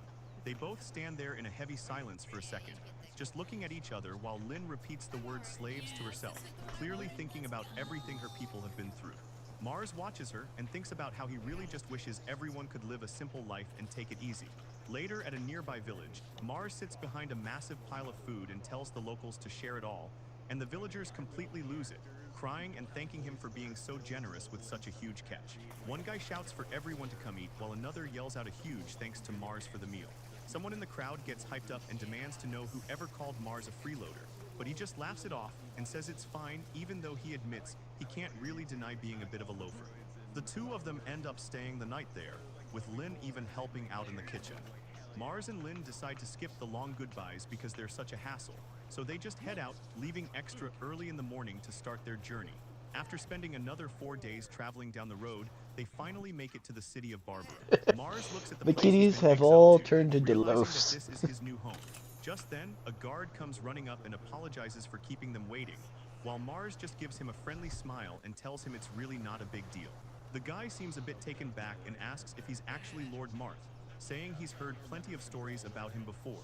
He introduces himself as Yoru, the captain of the guard, and offers to show them around if they follow him. Mars tells him that sounds good and asks him to lead the way, but Yoru just stands there looking confused, thinking to himself that Mars is way nicer than the rumors suggested. Mars can't help but laugh, realizing that the group is finally walking through the busy streets of his new home. Mars looks around at the streets while they walk and notes that the city is a lot different from the royal capital. He follows up by asking if it's true that people usually call this place the abandoned city, but an older man passing by speaks up, explaining that the city used to be a huge trade hub for the southern country, but since those ties were cut, the whole place just feels lifeless and empty. Yoru apologizes for the state of things, mentioning it's a pretty poor land, but Mars tells him not to worry since he feels like he should be the one apologizing instead. Yoru goes quiet for a second before changing the subject, starting to ask a question, wondering why Mars decided to bring a slave along with him, making Lynn's eyes go wide as she freezes up, looking totally shaken by the question. Yoru looks at her and notes that she's definitely a beastman, right? He points out that she isn't wearing a collar, which seems to be a pretty big deal to the locals. Lynn is clearly panicking and starts to sweat. She stammers out a question, asking Mars if he's really sure about this. Yoru doesn't make it any easier and points out that she's free to just run away whenever she wants, which just makes Lynn freeze up even more. She tries to get some words out to answer him, but she can barely speak. Mars steps in right then with a serious look and shuts it down. He tells Yoru straight up that Lynn isn't a slave at all. He keeps going, explaining that she's actually his personal bodyguard and his maid. The news has Lynn looking completely shocked. Yoru is caught totally off guard by the prince's casual attitude and starts fumbling over his words trying to reply. So Mars just gives a little smile and apologizes for the confusion. He jokes that he's probably just a bit of an oddball compared to most royals. He follows that up by telling the captain that, for now, he just wants everyone to treat him like an equal, leaving Yoru with no choice but to agree. He looks a bit awkward about it, but tells the prince he understands the request. Even though he acted cool, Mars looks away and realizes he might have just said something pretty embarrassing. Mars remembers how Lynn has made her feelings clear to him plenty of times before, and she's always told him that she's going to follow him wherever he goes, not because she's a slave, but because he saved her life. She truly feels like she belongs by his side, and Mars knows she's only here because she chose this of her own free will. He figures that treating her like she's fragile would actually be worse for her in the long run, especially since she just looks at him with a smile and says having him there is all that really mattered. The group finally pulls up to a massive, fancy-looking manor with huge white pillars. Mars takes a look at the place and realizes this is supposed to be the Lord's mansion, but he's still a bit confused about how things work here, so he asks Yoru where the actual Lord is staying. Yoru just stands there for a second looking completely baffled by the whole question. He has to break the news to Mars and explains that, as far as he was told, Mars is the one in charge of the whole place now. Mars and Lynn just stand there staring at each other in total silence. Neither of them saw this coming, and Mars is completely caught off guard by the news, realizing that he's somehow ended up as the official lord of this whole town. Back at Frisia Castle, things are getting loud as two people start shouting for their brother. Someone is clearly furious, and it turns out to be Mars's older brother Lil, a knight who's losing his mind over Mars being sent off to Barbara. Right behind him is Lyra, their sister and a court mage, who's screaming at the top of her lungs to have her sweet little brother brought back. The eldest brother sits at his desk looking totally drained, telling both of them to just pipe down for a second so they can actually talk. But Lil isn't having it and keeps going on about how Mars is stuck in some remote backwater like a victim. The eldest brother admits he didn't want this either, especially since Mars is the baby of the family their parents left behind, making Lyra demand to know why he went through with it then. He just looks down, explaining that the truth is they all spoiled the kid way too much. Lil tries to say something but stops, while the eldest brother admits that even though it was necessary, it still feels just as bad for him to let Mars go. Looking back, Mars lost his parents when he was only 3. He barely even remembers them, so the older siblings stepped up and raised him with so much love. It was like they were his actual parents. But the eldest brother points out that they went overboard. They spoiled him so much that people started calling him a total loser. Lil quickly jumps in to defend him, mentioning that the kid is actually really smart and way more popular than people think. Lyra agrees, shouting about how kind he is. Their big brother just nods, saying he already knows all that, but he reminds them that Mars is a grown man now, and if they keep babying him like this, it's eventually going to ruin his future and hold him back from becoming who he needs to be. Lyra and Lil look down, finally admitting that their brother is probably right about the whole situation. The eldest brother apologizes for making the call to send him away without talking to them first, but then he looks at them and says he isn't actually that worried about how Mars will handle himself out there. The eldest brother thinks back to the last time he saw Mars. The look in the kid's eyes stayed with him, because there was something different about it, making him wonder if Mars might actually pull off something big. Cut to the frontier, where Mars is already slumped over his food. He's exhausted and just wants to go back to the castle. Lynn looks at him from across the table, reminding him that he's literally only just finished looking around the town, but Mars just keeps eating, complaining that the pressure of being a lord is already way too much for him. He shifts the topic to the local situation. He's heard there's a major food shortage going on, mostly with the meat supply. Mars looks at his own plate and notices there's barely any meat in this meal either, even if it does taste all right. Lynn asks if what they're currently eating is meat from a horned rabbit, and Mars explains that the people here only raise those because they're weak and easy to handle, but they barely provide any actual food. Mars realizes that if they're going to fix this, they need to track down some much bigger magical beasts for the town. Lynn points out that the whole food situation is going to be a real pain to deal with, and Mars just sighs, admitting he's gotta find a way to fix that on top of everything else. The group keeps moving through the town, passing by locals while Mars tries to get a better feel for the place he's supposed to be running. Yoru speaks up to grab their attention as Lynn mentions they've finally made it to the very last stop on their tour of the city, which leads them to a massive stone wall. Yoru points out that this is actually the only spot in the entire area that has any real defenses. Come back here, you little squirrel. He explains that the reason for all the extra security is because this is the Beastmen's residential district. Mars just nods along, taking it all in. The three of them stand there watching as the huge wooden gates start to pull back, revealing what's hidden on the other side. The view inside is pretty grim. There are beastmen everywhere just slumped against the walls, looking totally exhausted and hungry. Yoru starts to stammer, clearly uncomfortable with the situation, while Mars just stares in shock. Lynn narrows her eyes, mentioning that the whole vibe here feels totally off and more kids are seen huddled together in the dirt, looking like they've completely given up hope. Mars and Lynn walk deeper into the district, passing by more people who can barely even look up as the new lord of the land passes by. Lin looks at the Beastmen kids sitting in the dirt. They look totally drained, and she's visibly shaken by it. Yoru starts sweating, stammering that they would never treat people like this on purpose, but Mars just looks away, saying it's not like they're trying to be monsters. The reality is right in front of them though, and Mars points out how everyone's eyes just look completely dead inside. Yoru can't even find the words to respond as Lin stands her ground, telling Mars she isn't asking for total freedom right now. She just wants their living conditions to stop being so miserable. Yoru gets even more nervous, worried about what happens if they break tradition. But Mars starts thinking about what changing their old ways would actually look like. He looks over and tells Yoru that he honestly understands why the guy is so worried about the fallout. But he isn't backing down, firmly stating that the Beastmen aren't any different from the rest of them. He goes on to say that these people just want the simple stuff, like eating a decent meal and having a warm bed to sleep in. Yoru's eyes go wide as Mars adds that they just want to spend time with their families. It's a total reality check that leaves the guard captain clenching his fist, admitting that while Mars is totally right, actually making those changes happen is going to be a massive challenge. Yoru admits they're so low on supplies they don't even have enough for the humans, and Lin is just slumped on the ground, totally drained. Mars just stares off into the distance, quietly agreeing that he knows how bad things have gone, so he decides they should just head back for now and come up with a real plan. They make their way back to the manor, where the sun is still high over the stone pillars. Once they're settled inside, Mars looks over some notes and tells Yoru and Lin he finally understands what the town is dealing with. He breaks it down like a simple math problem. No food means no energy, which means nobody can actually fight back against the monsters, and he thinks that's the core issue. The bottom line is that as long as they're starving, the monsters are always going to have the upper hand, which makes Lin smile as she points out that finding a way to get food is definitely their best bet. Mars nods and says they'll start there, figuring the rest of the complicated stuff can wait until people aren't hungry. Yoru asks what he wants to do first, and Mars just pushes back his chair, saying he's going to head out and get started.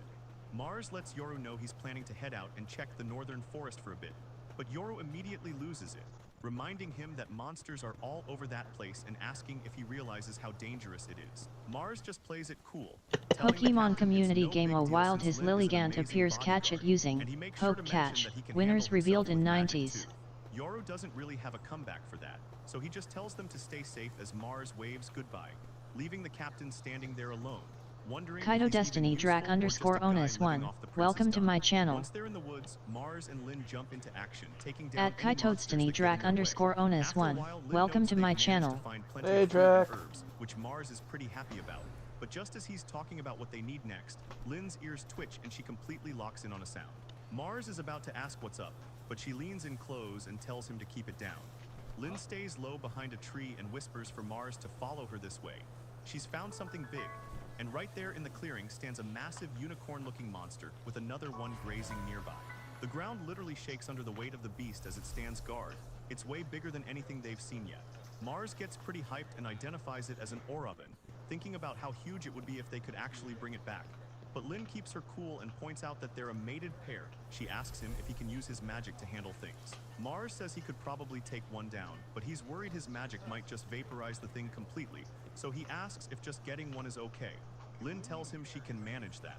Mars starts to draw his sword and says he'll go after the male one in the front. He's ready to jump in, but Lin stops him and asks him to take the female in the back instead. She explains that if they only kill one, the other will totally freak out and go into a frenzy. Pokemon so they have community to drop game his them both at the Lilligant same escaped. time. Mars No one grips his caught sword it. tight. He feels bad about it, but they need to eat to survive, so he makes up his mind. He tells himself it's time to move and gets ready to jump out from the brush. Mars charges out into the clearing at full speed. His sword is drawn and he's heading straight for the monsters. The big male Orobin in the front hears him coming and turns its head just in time to see him. The beast looks completely wild. It starts drooling and lets out a nasty growl as it prepares to fight back. Mars sees the monster's reaction and locks in, focusing everything on the strike. Suddenly, Lin moves in way faster than expected.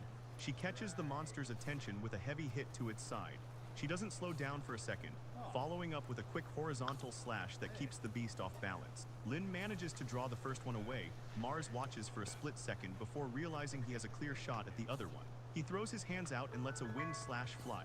It tears right through the air and hits the second Orobin clean.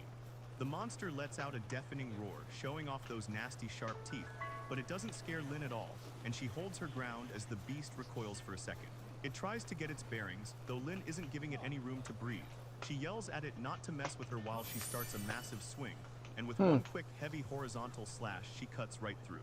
The blade is moving so fast that the monster's head gets completely taken off, flying through the air as its body goes limp. Mars just stands there watching as the huge beast collapses into the grass. Lynn is totally calm, acting like it was nothing special. She takes a breath and tells Mars she's sorry she couldn't finish it with just one strike, but Mars smiles and says he's the one who should be apologizing. He admits he actually got a little overwhelmed back there, so Lynn says they're even now. She suggests they both just keep practicing to get stronger, and they share a high five, with Mars agreeing that she's totally right. They both look pretty happy with the progress they're making. Mars stares ahead with a look of serious focus, telling himself that even though it's tough, looking at the monster makes him realize something important. If he actually wants to eat meat, he has to face the reality of what that looks like. Standing before the dead beast, he finally gets what it really means to be a hunter and closes his eyes to pull himself together. He mentions that back in his old life, he always had other people handle the messy prep work, but this time he's determined to do it all himself. Lynn is pretty confused and asks what caused the sudden change of heart, so Mars just tells her to leave it to him and gives a quick thanks for the meal before getting started. The reality hits him fast though. He's holding his mouth and looking totally sick, mentally apologizing to every hunter out there for ever thinking this was easy. Lynn is losing it over the mess and yells for him to wash off the blood, while Mars tries to change the subject, wondering how they're even going to move these massive bodies back home. Mars realizes he messed up and didn't think about how they'd move the heavy monster. He tells Lynn he's sorry for the oversight, especially since he asks if she can carry them both herself. Lynn says she could probably do it, but she doesn't seem very happy about the extra work, so she mentions they really should have brought a cart from the start. Mars starts thinking of other ways home, wondering if they could just build a sled or if they could somehow just drag the bodies back.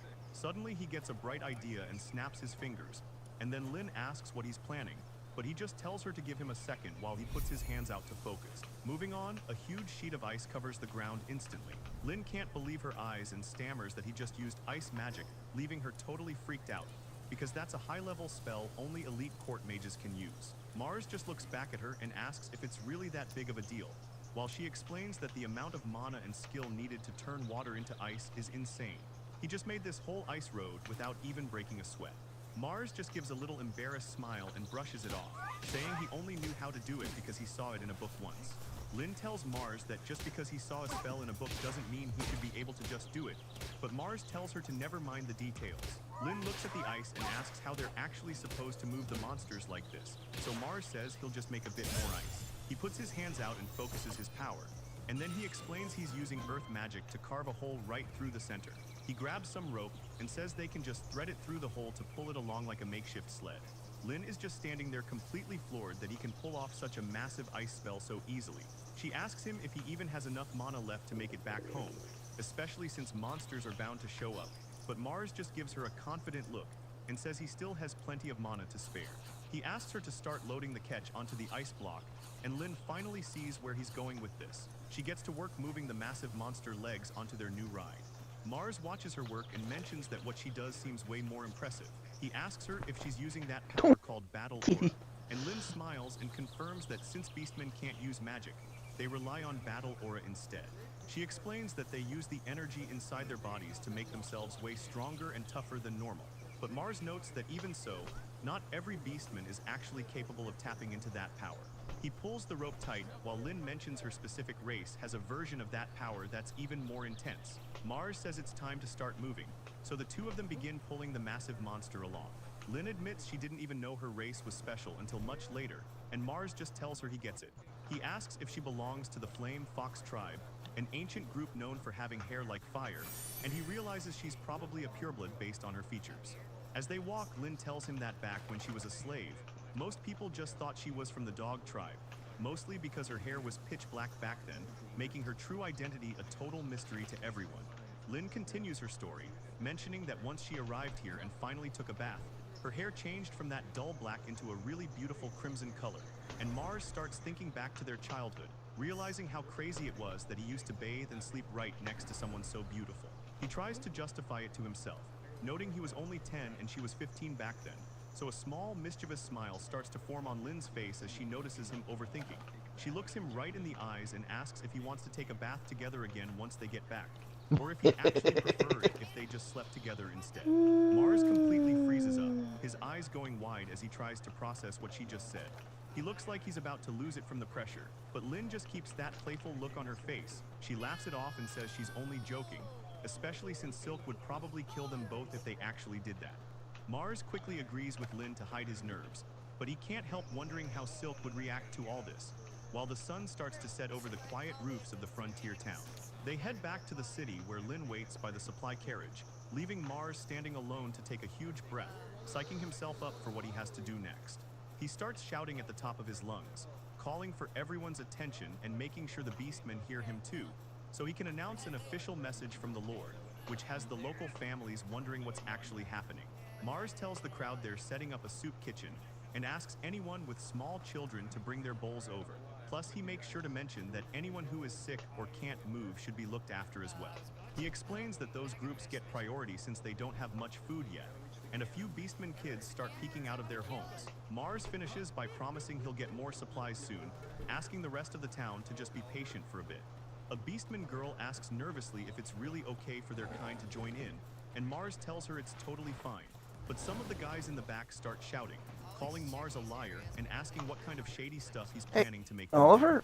do. Mars stays calm and tells the Beastmen that as soon as they're healthy again, he wants them to go out hunting, though they immediately freak out, thinking he just wants to use them as bait for monsters and warning everyone not to get fooled. Suddenly, a loud voice cuts through the noise telling everyone to shut up. The whole crowd goes dead silent as Lynn steps forward, telling them she's a proud member of the Flame Fox tribe and that Mars saved her life when she was starving. She bows low to her people, begging them to just trust her this one time, which leaves the crowd whispering and unsure, especially since she looks so healthy while the kids are crying about being hungry. Mars shows off the massive animal they caught, and Lynn tells everyone that she and the prince hunted this together, so he tells them there's no need to pay for the food. It's just a greeting from him as their new lord. The big announcement goes out that food distribution is starting in an hour, and the guards explain that soldiers and adventurers will be helping everyone out, so they should all come back soon. Mars just stands there watching the crowd, wearing a tiny, satisfied smile as the Beastmen absolutely lose it. One guy runs off to find his mom while others try to keep the group from panicking. Watching them head off, Mars figures things turned out pretty good for the time being, and he turns to Lynn to thank her, telling her he's really glad she was there, which makes her blush and act all shy. Mars calls out to Yoru, casually telling the big guy that he's leaving all the commanding to him now, but Yoru just stands there with a dark look on his face, looking like he's about to break.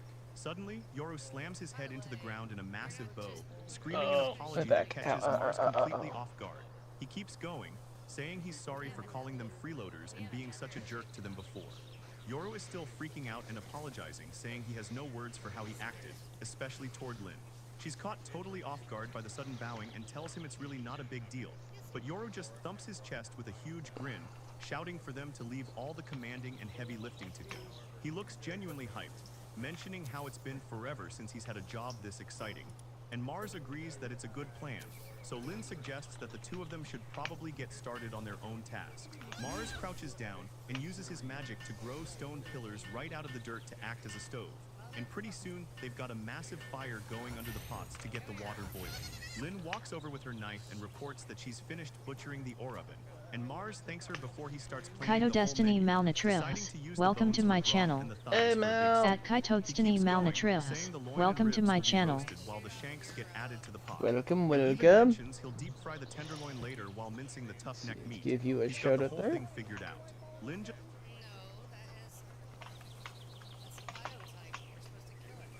Kaito Destiny, so too Malnutrius. Stream Elements, look, it's Malnutrius, they were playing Valorant. Go check them out and give them some fluffy cheers and support. Malnutrius at URL. Oh, Crimson out of Watching? Oh, Crimson out of team. Look, the goblins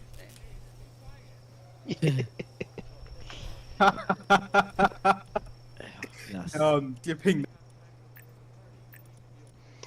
For all the viewers who are currently watching and listening on the Blue Fluffy Dragon, I do have a session here open for the community, so if people want to join in, have some fun, and do some Power World stuff, you're welcome to join in.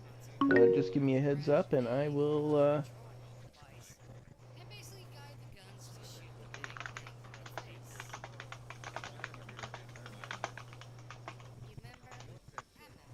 Uh, anyway, if anyone would like to join in, just give me a holler and I'll post the code in and well, here, actually, let me just do it now. If you want to join my Pal World session, Kaito come on, join Destiny in. SGXFKG. It's based on vanilla based, but there are some tweaks I made to it, so yeah. Come and join and have some fun. Oh, they changed his color.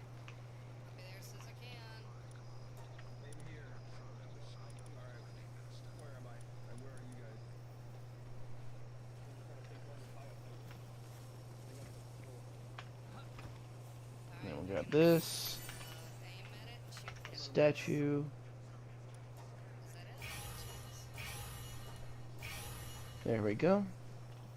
Got that up.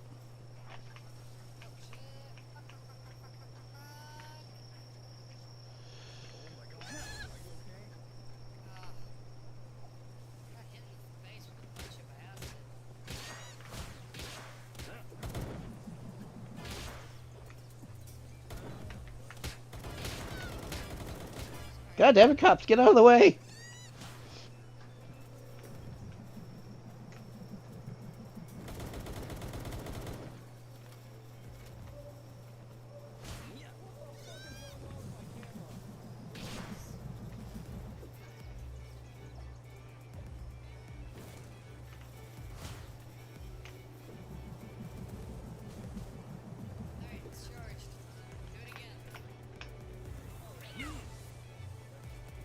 Go get him, kitty. Get him.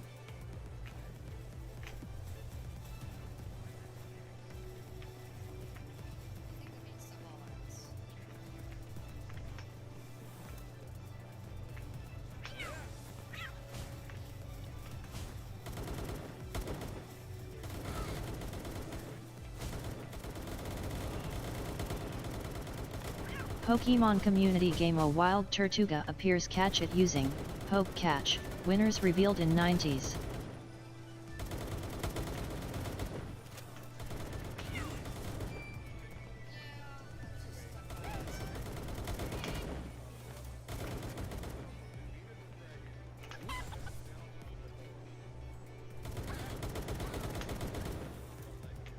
You got fucking cops.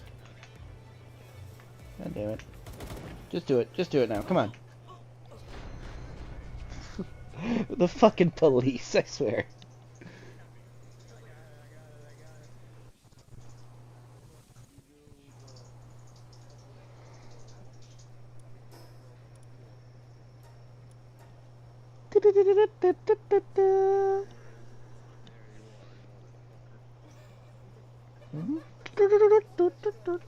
Kitty, kitty, kitty.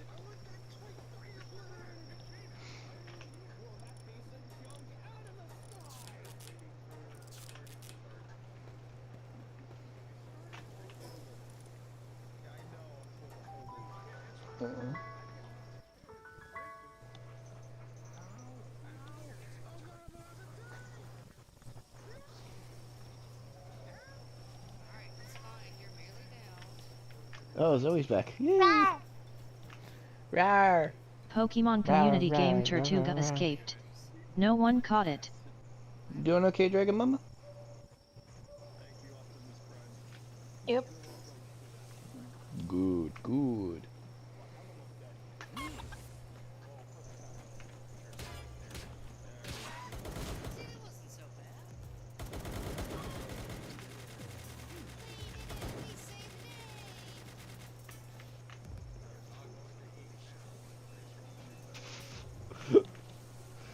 Oh, that cop is dead. That cop is dead.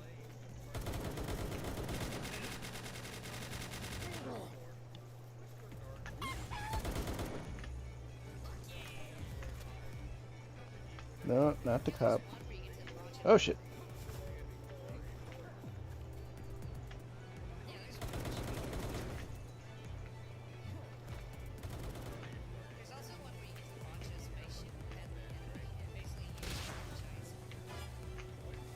I did not hit the fucker! Kaito Destiny, Nia underscore, welcome to my channel. Nia, At Kaito hello and welcome. Nia underscore, welcome to my channel.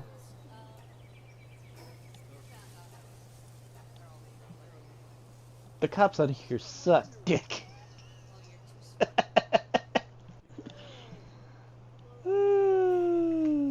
just want to get a Zoe. I want to get a Zoe.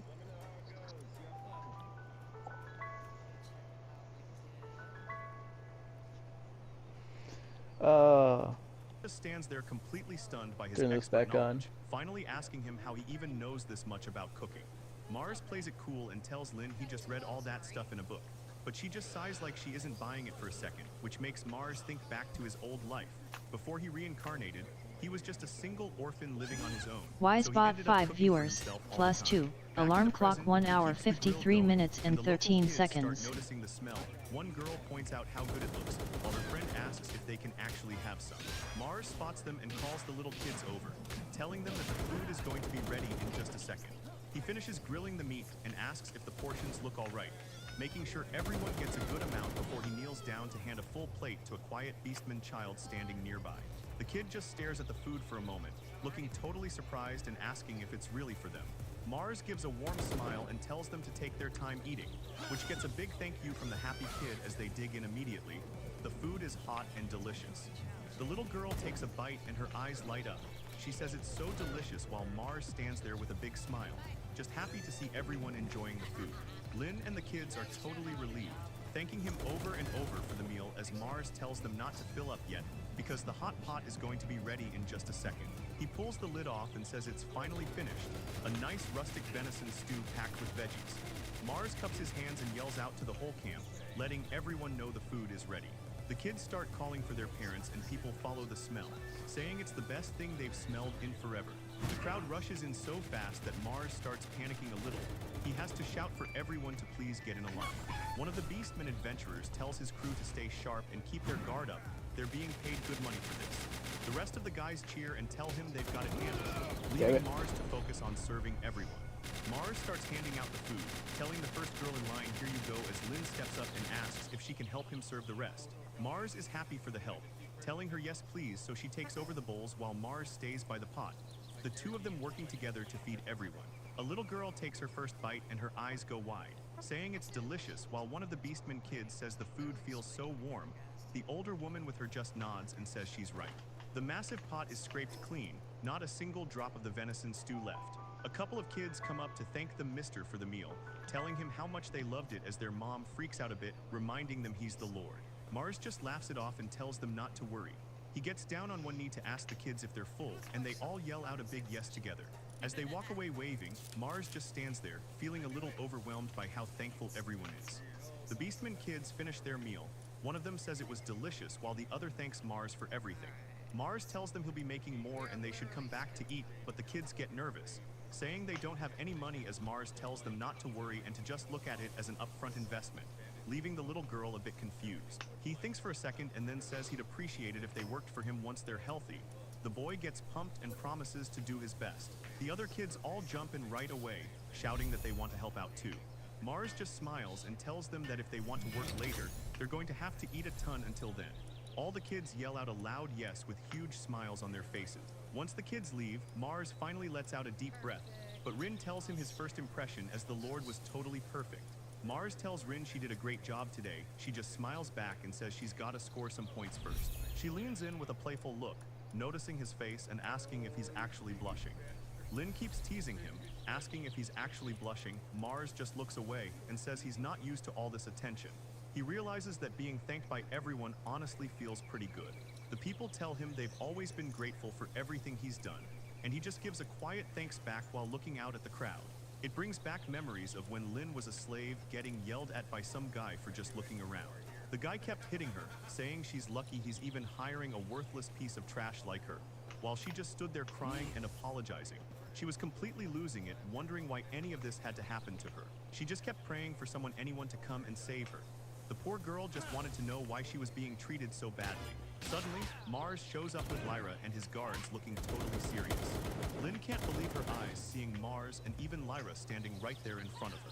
Lyra explains to Mars that the girl is just a slave, which makes Mars think for a second before asking the merchant if it's even legal to go around hitting slaves. Lyra gives the guy a terrifying look and tells him that kind of thing isn't allowed, making the merchant completely freak out and start shaking. Mars looks down at Lynn, who's just standing there with tears in her eyes looking up at him like he's her only hope. Looking totally serious, Mars tells his sister they need to call off the rest of their shopping trip for the day.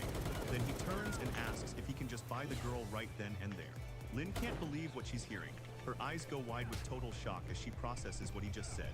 Lyra smiles, thinking about how kind her brother is, but she reminds him that saving just one person isn't going to change how the world works. But Mars doesn't care about the big picture and tells her he doesn't mind, before asking the merchant one more time if he can buy her. The merchant jumps at the chance, bowing down and saying he'd be more than happy to make the deal. Since his mind is made up, Lyra agrees and says she'll take care of convincing their brother and everyone else back home. Lyra thanks her brother with a smile, and Mars tells her that's exactly why he loves her so much. But then she grabs him in a huge hug, gushing about how cute he is while he struggles to breathe. Once things calm down, Mars asks the girl if she even has a name, but she just looks at him like she's never heard of the concept.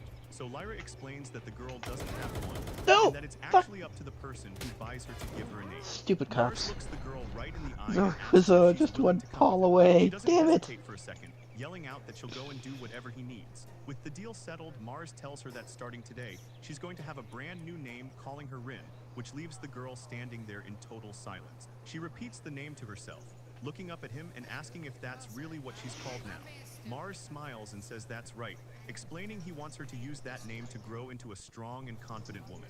Rin's eyes light up with a new sense of purpose as she stares ahead, promising Mars that she'll give it her all and that she's really looking forward to their time together. Thinking back, she remembers the exact day she finally got a name and made a huge life decision, vowing to become a woman worthy of the name Rin, whether it's through sword training or proper manners. She decided right then that she would spend the rest of her life living for Mars' sake. And looking down at him sleeping at his desk, she can't help but think he looks totally adorable. But then she realizes something. Mars hasn't even tried to touch her tail in a while. Her eyes go wide as she realizes where her thoughts are heading, blushing hard, while she tries to tell herself she's a dignified woman, and it's not like that at all. She eventually just smiles and thanks him for everything, while Mars wakes up wondering what's up. Rin sounds a bit confused, so Mars clarifies he's talking about the soup kitchen and how she was the one who really saved their people. She realizes what he's getting at but tells him not to worry about it, sticking to what she said before. Mars leans back, telling her he wouldn't say he's actually saved them just yet, though Rin tries to speak up and argue, but he just brushes it off, saying he's simply had a bit of a change of heart lately. He explains that he figured he might try actually working for a little while, making Rin listen closely as he asks if she remembers how he's basically just lived in luxury his entire life. He feels like he should at least pay back what he owes the world, and then maybe he can get back to slacking off like usual. Rin can't help but giggle, telling him the people back at the royal capital would be absolutely floored if they heard him talk like that, while Mars just stretches out, mentioning how he's been aiming for that slow life ever since that specific day. Looking at his relaxed smile, Rin can't help but feel like Lord Mars has really changed since they first met.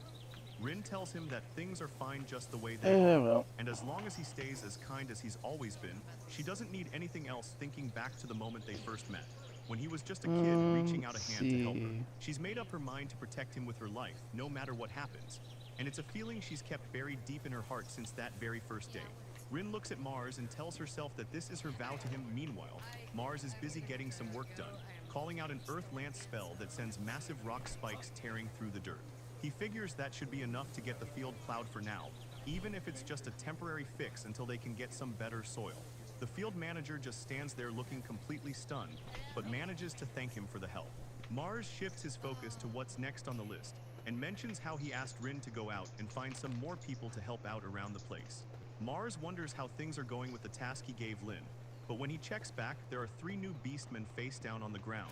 He just stands there staring at them, completely thrown off by the sight. Mars asks Lynn why these people are groveling in front of him, and she says they wouldn't have it any other way, so he tells them to just stand up and explain who they are, which they quickly agree to.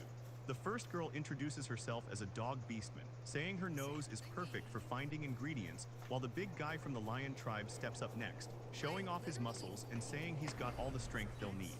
The last one is a nervous kid from the rabbit tribe who says he's good at sensing sounds, but he's so shaky that he ends up biting his tongue hard, leaving Mars feeling a bit bad for the guy. Mars looks at the group and realizes he still doesn't know who they actually are, so he asks for their names.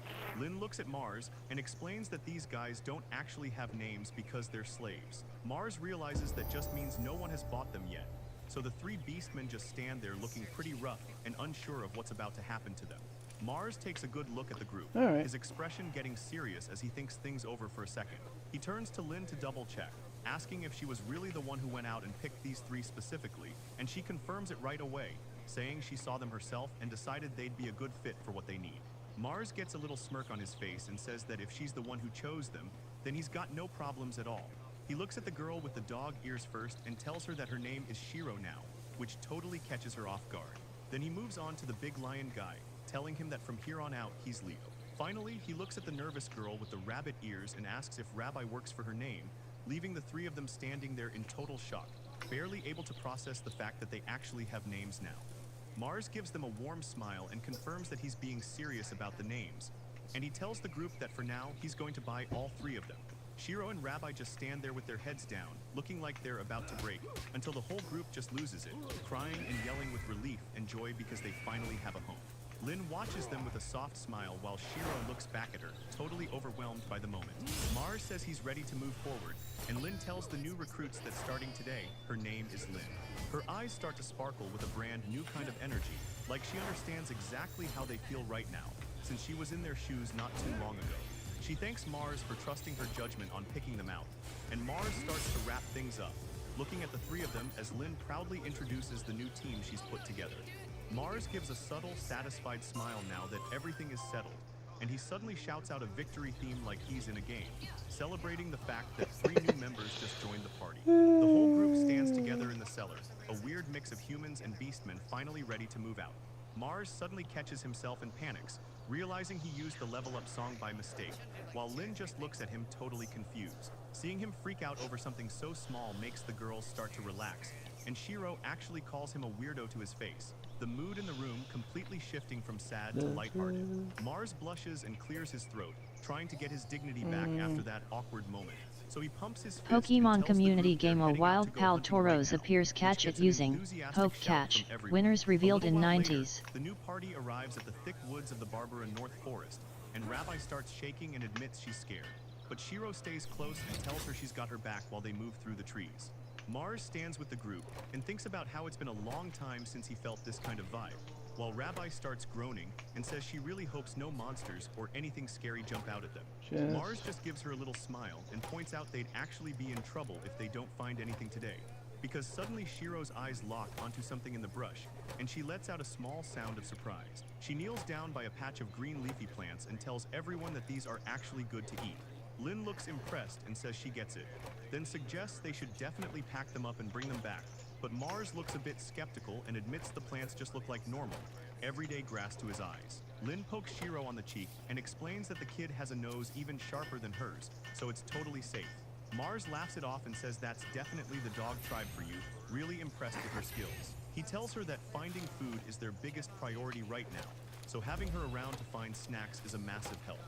Shiro looks up at Mars and mentions that everything is just like Lin described, which makes Mars curious, so she explains how Lin told them he's a genuinely kind guy who treats even slaves like normal people. Mars looks over at Lin, who just shrugs and tells him she simply told the new recruits the truth about his personality. The peaceful vibe breaks when a heavy footstep Pokemon community game Pal Tauros escaped.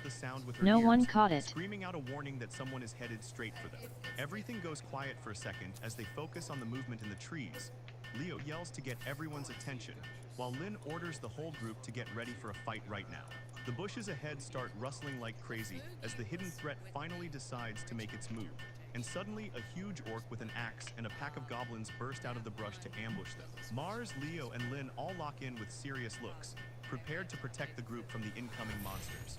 Lin doesn't waste a second. She draws her blade and cuts right through the front line of the ambush, while Leo lets out a massive roar to keep the pressure on. Mars follows up immediately, calling out a wind spell to blow the rest of the goblins away. The combined force of their attacks completely shreds the monster pack in a single moment, leaving Mars standing there with a satisfied look on his face. He says he finally sees what's going on, then turns to Rabbi to thank her. He tells her that they were only ready for that fight because of her warning, and he doesn't stop there. He makes sure to tell Leo he was amazing too, mentioning how they can definitely trust him to hold down the front line from now on. Rabbi gets all flustered and blushes, stuttering out that her contribution wasn't really that big of a deal, but Mars just laughs it off. He jokes that even he'd be in a rough spot if he got hit by his own magic, while Leo tries to stay humble about the whole thing. Looking over at his new team, Mars tells Lynn he's finally starting to see why she chose these three to join them. The new recruits stand together, looking a bit scratched up, but totally happy to have proven their worth in a real fight. Rabbi's rabbit ear suddenly twitches as she picks up a faint sound. She points toward the brush and tells Mars that something is moving over there, though it's pretty slow. Mars checks with Lynn, who figures that if it's moving at that pace, they're probably looking at a magical beast. Lynn asks Shiro if she can smell any blood in the air, but the girl sniffs around and says she doesn't catch anything. Mars decides they should check it out, and they move through the grass. The group hides behind a tree, peeking out to see what made the noise. They find a herd of giant bulls, and Mars tells the girls they did great. Rabbi is just happy she was right about the noise, but Shiro looks a bit worried seeing how many of them there are. Leo mentions these aren't weak like the last monsters they fought and asks Mars what the plan is, so Mars just smiles and thinks it's time to see what this party can do. Mars and the group get their heads in the game. He tells everyone that this time they're doing it for real. Looking out at the field, Mars counts about a dozen of the Orcus beasts just wandering around. He realizes it's a lot to take on, noting that if the whole herd rushes them at once, they'll be in over their heads. Lynn chimes in and says they should try to save at least 2 of them for food. She looks at Mars and asks if he can handle it. Mars looks a bit unsure and asks the team what they think the best move is. Lynn mentions that they could just use Mars's magic to blast the whole group, but there's a catch. Mars knows his power is too much. He says his magic would just shred the meat into a mess, which isn't exactly a clean kill. Lynn stops to think for a second before asking if there's any way they can just split the herd up. The idea catches Mars off guard. He repeats the suggestion to himself while trying to figure out a plan. He watches from the bushes and finally agrees that splitting them up is probably the way to go. Mars stays low in the brush, watching the herd of beasts as they graze in the open field, just waiting for the perfect moment to strike, while the animals are still relaxed and totally unaware of the group. He finally makes his move. Mars holds out his hands and starts casting an earth wall spell, causing the ground to shake violently. The beasts start panicking and crying out as the dirt beneath them suddenly erupts. A massive ridge of rock shoots out of the earth, successfully sliding the confused animals apart and splitting the herd right down the middle. Mars keeps his stance firm and tells the team it's time for the follow-up. Lynn is seriously impressed. She says that with that wall in the way, the rest of the pack can't help. Leo is standing there stunned until Lynn yells at him to stop spacing out because it's his turn. He quickly replies that he's on it. Lynn looks at the 2 beasts they managed to isolate and realizes that with a small number, they have a real shot. She shouts that they can definitely take them on as she and Leo ready their weapon. The ground shakes as the beasts slam into the stone barrier, and Lynn lets out a startled noise while the rest of the herd piles up against the rock, completely unable to break through. Rabbi starts panicking, saying the wall looks like it's going to snap any second. But Mars just tells her everything is fine because he's not going to let that happen. He reaches out his hand, promising that the wall will hold as long as he keeps pouring his mana into it. So he presses both palms flat against the stone surface. The heavy beasts are stuck on the other side, unable to move forward even as they shove their faces hard against the barrier, trying to find a way through. Mars decides to enhance the structure even more to make sure it doesn't budge at all. Lynn watches from the side as the plan actually works. 2 of the beasts are totally cut off, and Leo doesn't waste a single second, lunging forward and slamming his weapon down on the target. The momentum shifts instantly as a fighter lunges forward with total precision, landing a brutal strike that connects right with the beast's jaw, ending the threat. Shiro and Lynn celebrate the victory while Mars looks over at them, saying the fight is finally over. Lynn looks back at Mars with a bit of guilt, telling him she's sorry for making him do so much heavy lifting, but Mars just shrugs it off, telling her it was no big deal and felt like a breeze. As the magic barrier starts to break apart and fade from the air, Lynn just stares, noting that holding off a whole pack of orcs with a wall that doesn't even budge is insane, calling his power terrifying. Mars rubs the back of his head, admitting he doesn't actually know where his own limits are yet, but then he realizes someone is missing, looking around and asking where Leo went. Leo appears out of nowhere right behind them, and Mars nearly loses it from the scare. Leo is seriously impressed, telling Mars that taking down 2 orcs so easily was amazing, but Mars just shrugs it off, saying it really wasn't a big deal. Leo hoists an orc over his shoulder and insists this is nothing compared to his lord's magic. Mars tries to stay humble, claiming he couldn't even pull off a feat of strength like that, and then decides it's time to split up. He tells Leo to take Shiro and Rabbi and head back to the village ahead of him. He explains that the magic wall will likely break if he moves too far away, so he'll just catch up with Rin a bit later. Leo nods and says he's got it, while Shiro looks back and tells Mars to be careful out there. Mars watches as the three of them head off with the day's haul, leaving him and Rin behind. Once they're gone, Mars turns to the wall and asks Rin if she's ready to move. I hit the And she dodge tells him button. she's No! ready whenever he is. Mars prepares to drop the barrier, saying he's going to cut off the mana flow right now. The massive magic wall stands firm against the cliff for one last second before a sudden loud noise rings out, catching both Mars and Rin completely off guard. A massive bull monster suddenly breaks through the trees, charging forward with insane speed. It heads straight for them, kicking up a huge cloud of dust and leaving them no time to think as Mars looks over, sweating as he realizes he messed up. He tells Rin he's sorry and knows she's probably mad. Rin doesn't waste any time, yelling that she's moving now. She scoops Mars up, and he lets out a high-pitched shriek. Mars is completely embarrassed, thinking about how he just sounded like a girl and wondering if he's actually okay with this. He ends up pressed right against Rin while she carries him away from the danger. He just gives up and decides to roll with it, watching the ground fly by as Rin sprints towards safety. They finally reach the stone walls of the settlement, and someone mentions they should be safe now that they've made it this far. The monster won't follow them since those things usually stay away from places where humans live anyway. So Mars catches his breath and says how scary that was, but Rin just smiles, thinking the whole chase was a total thrill. Leo comes running out to meet them, shouting that he's glad they made it back safe. Mars just nods and says yeah. He thanks the whole group for waiting and lets them know they're finally all set on food. Turning to the girl beside him, Mars makes sure to tell Rin she did a great job too. The new recruits look a bit unsure, with Shiro and Rabbi nervously asking if they were actually helpful during the hunt. Mars doesn't hesitate at all, giving them a big smile and saying yeah, of course they were. He starts thinking about how well the team works, with Leo holding things down in the vanguard, and Shiro and Rabbi doing such a solid job with all the scouting and gathering. With Rin acting as the commander in the middle and himself covering the back, Mars is pretty satisfied, thinking about how having a balanced party like this is the most important thing. The city walls finally come into view, and Mars tells the crew it's time to head back and celebrate with a huge feast. The crowd in the city starts buzzing the second they see him. Shouting that the Lord is finally back, Mars walks through the gates with a huge pack, yelling out that he brought back another big catch for today. People are crowding around, and someone in the front starts telling everyone to make way so he can get through. Mars just gives them a wave and a smile, promising he'll share the food with the whole town a bit later on. Yoro comes running over looking pretty relieved, telling Mars he's just glad to see him back safe and sound. Mars says he's back and asks Yoro to fill everyone in on the details, which Yoro says he's happy to handle. The sun begins to set over the town as everyone heads back to the Lord's Manor to settle in. Once they're back, Mars tells the whole team they did a solid job today, though the recruits insist they're the lucky one. Rin turns to Mars and asks if she can take the new guys over to the guild hall, explaining that her plan is to get them all registered as official adventurers, so they can start working for real. Mars tells Lin that he thinks her plan is a great idea since they're all being pretty flexible about it. Lin turns to Shiro, Leo, and Rabbi, telling the three of them to follow her so they can get moving. Mars stays behind and watches the group head out through the manor gates to handle their business, cracking his knuckles. He decides it's time SR Contreras 23T. This streamer just sniffed lines and is about to break his window law. His kick is at Silas. He wanted, with a smirk on his face. He makes up his mind to just go for it and do whatever he feels Ban like. that person He starts things for off by using spamming his stupid earth magic bullshit. to tear up the ground and dig a massive hole. Looking it over, he wonders if it's deep enough, figuring it should be just the right size for about 8 people. Next, he holds out his hand and uses water magic to start filling the whole thing up. And then, he realizes that if he just warms the water up with some fire magic, he can turn the hole into a hot tub. Mars finishes up his work and announces that the open-air bath is finally done.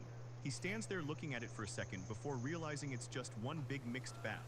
So he decides to divide the whole thing down the middle with some more magic. And then he adds outer walls to keep it private, finally happy with how perfect everything looks now. The guy lets out a massive yawn since he's totally wiped from all that work. He sits down on a bench and says he's getting sleepy, thinking about how hard he went today. It doesn't take long for his eyes to start fluttering shut as he drifts off right there. While he's half asleep, he starts thinking that whatever he's leaning on feels pretty good. He stays in that daze, wondering to himself if he's actually touching something fluffy, but something startles him and his eye snaps wide open as he wonders what's going on. Rin looks down with a heavy blush and asks if he's finally awake. Mars looks back up at her, completely red in the face, as he stammers out a quiet good morning, slowly realizing he's been sleeping right on her lap this whole time. Rin tells him she was pretty surprised he knocked out, but she was worried he'd catch a cold, so she stayed there using her tails to keep him warm. Mars finally puts it together, realizing that all that fluffy comfort was just her fur. Rin gets all shy and tells him that touching her like that is a bit much, which makes Mars totally freak out and yell a massive apology. He mentions it's been a long time, but Rin reminds him that he actually used to touch her tails all the time. The guy stops for a second as it clicks. He remembers that she's actually right about how they used to be. He recalls how Silk used to get so mad at him for it, mostly because touching those tails is basically like touching her skin, so he just gives an awkward laugh. Rin looks away and quietly mentions that it's not like she actually dislikes it, leaving Mars just nodding along until she smiles and says that if it's only once in a while, she doesn't mind at all. Rin gives him a sweet smile and agrees to the plan, saying she'll go ahead and do just that. She then suggests they head over to the town square to get some food, letting Mars know that everyone else has been working hard while he was knocked out. Mars looks pretty embarrassed about oversleeping and says he's actually ashamed of himself, but Rin just changes the subject. She looks over at him and says, by the way, pointing out that it looked like Mars was building something earlier. She asks what it was exactly, so Mars looks at the stone structure and asks if she means that one. He gets a little smirk on his face and starts to explain the situation, telling her it's actually going to be a surprise for when those three get back. He lets out a breath, looking up at the building, and eventually they make it down to the town square. Mars looks around the busy area, noticing that humans and beastmen are all working together side by side. He realizes things are moving along well, but then Leo and Shiro show up. Leo explains that he actually took the liberty of using Mars' name to get things handled. Leo lays down the law to the workers, telling them straight up that if they can't get along, they aren't getting fed. The threat definitely works, because the humans nearby look pretty shaken. Silk takes a look at the situation and says she gets it, and that she's actually fine with how things are being handled, even though Mars admits he was a little too pushy to make this work. He tells Lin and Silk that he doesn't expect everyone to become best friends overnight, but Silk just agrees with him. She says if fixing these problems were that simple, things would have gotten better a long time ago. She trails off for a second, and then Shiro looks over at the humans and beastmen standing together in line. She says it's actually not a bad sight to see everyone coexisting like this. Just then, one of the workers spots Mars standing nearby and loses it. He yells out to the whole crowd that Pokemon Mars community has showed game up, a wild and cap everyone socket starts appears crowding catch it around. using They thank Poke him over Catch, and over, winners saying that revealed in because of him, 90s. there's finally enough food for everyone to eat. Mars gets a bit modest and tells them to hold on, explaining that all this progress wasn't just his doing alone. He wants them to know it was a team effort, so the mood shifts to a total celebration. Someone yells out that it's time to stop talking and start the feast, and the whole crowd starts cheering, letting the Beastmen workers finally relax and stuff their faces with bread, looking totally relieved. The local guys are out in the streets celebrating and drinking together, just as Shiro runs up to Mars. She yells out Shit, his name I forgot and about excitedly balls. shows him a plate of food she brought over. Mars thanks her as she explains that she made a special Fuck. herb-roasted dish using the stuff they gathered earlier. So Mars says he gets it and tells her it's time to eat, taking a big bite of the food right away, and he's totally floored. He says it's delicious, and Shiro just laughs, saying she's just happy she could help him out. Mars realizes that's why she knew exactly which herbs were edible back then, and Shiro explains the trick. She says grilling the herbs with the meat locks and the juices and makes everything super tender. Mars looks at her and asks where she actually learned to cook like that, causing Shiro to look away for a second. She admits that she was originally a slave in charge of the cooking, which is why she still has all that knowledge, even if her past was pretty rough. Shiro explains that even when she saw good food being wasted, she'd just get yelled at for speaking up, so Mars nods as she admits that back then, she wasn't even allowed to eat when she was starving. It got to the point where she felt like there Pokemon was community no reason game to even tell Capsocket anyone how she escaped. felt. No But one things are caught different it. now. Tears start hitting the floor as she tells Mars that because of him, she's finally able to eat. Mars just watches her, seeing how much this actually means to her. He tells her to stop the crying and try to smile since she's happy, and Shiro quickly wipes her eyes, giving him a huge grin. He tells her to go ahead and grab some food, and she cheers while heading off. Mars watches her join the other Beastmen kids who are all standing around eating together. Lin mentions that seeing them like that brings back memories, which catches Mars off guard, and she looks on with a soft expression, admitting she used to think the exact same way Shiro did. Lin finishes her story about the past, mentioning how she felt like there was just no point in resisting back then. Mars listens quietly and tells her he gets it. Finally understanding the kind of life she and the others had before, He comments on how there's clearly still a lot of hidden talent waiting to be found out in the world. Lynn smiles, saying that finding that talent was exactly why she chose those kids, and Mars can't help but think about how reliable she's become. He decides it's time to lighten the mood and tells everyone to eat until they're full, so the whole group starts diving into the feast while the locals shout out about all the fresh fruit and veggies they brought for the party. As the sun goes down, voices fill the air with people saying the food was amazing and thanking the prince for everything. The celebration eventually winds down and things get quiet around the manor inside. Mars gathers the 3 new Beastmen recruits and calls out to Leo, Shiro, and Rabbi. He looks them right in the eyes and tells them that from this day forward, they're going to be living there with him. The 3 of them just stand there completely frozen, eyes wide and jaws dropped, trying to wrap their heads around the offer. Leo stammers out a question about everyone living together, and Rabbi reminds Mars that they're supposed to be slaves. They look down at themselves, clearly feeling like they don't belong in a place like this. Mars just gives them a kind look and sets things straight, telling them that even though he bought them, they aren't slaves anymore. He tells them if they're worried about being dirty, they can just go wash up, and besides, he's already got Lynn on the job.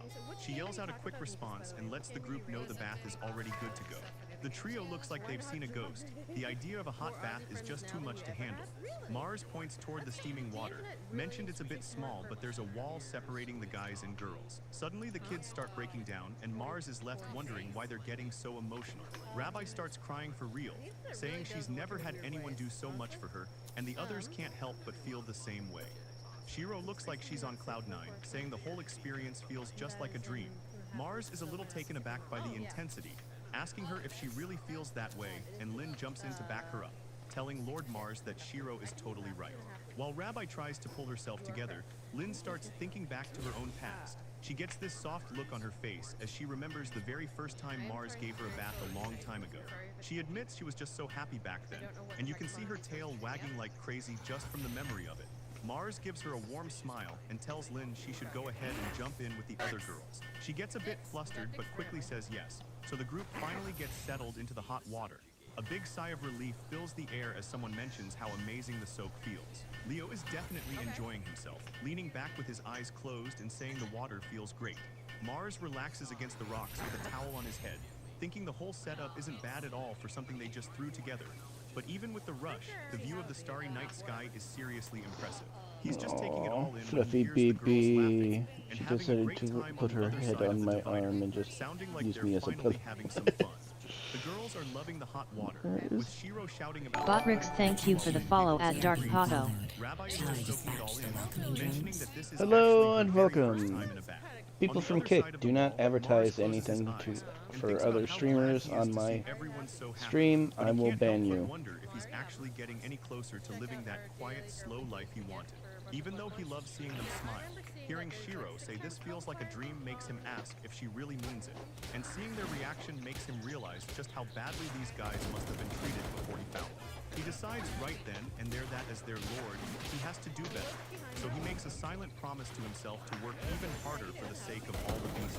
Moving away from the camp to a large estate at night, Silk looks completely blindsided as she repeats the news she just heard. Her engagement with Lord Mars is being called off. Silk is totally shaken up and asks if he really wants her to just wait around. Her father confirms it, saying it's a direct order coming straight from the king himself. Silk is caught off guard and asks what her father actually said about the whole situation.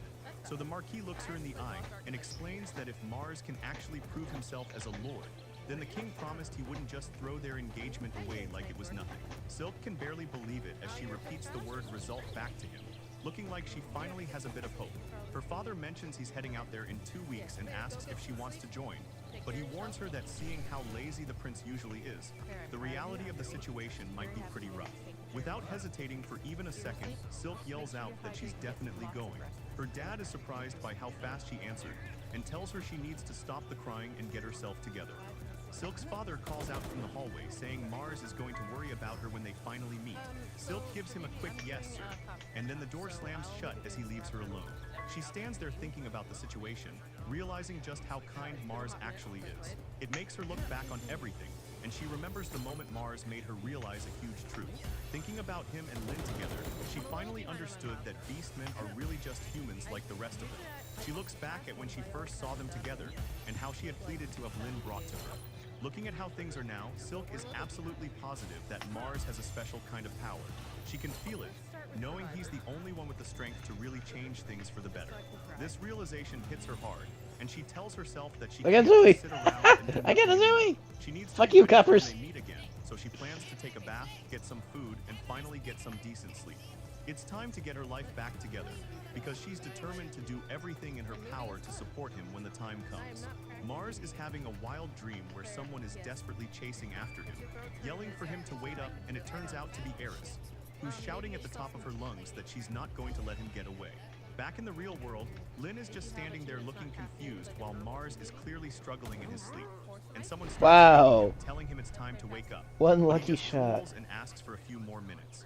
The person waking him is losing patience, pointing out that he already said that exact same thing a second ago. Mars is still half asleep and mumbles something about Shiro and Rabbi, acting like he's got a plan for staying in bed, so Eris decides to take matters into her own hands and pokes him right in the side, making him jump and freak out.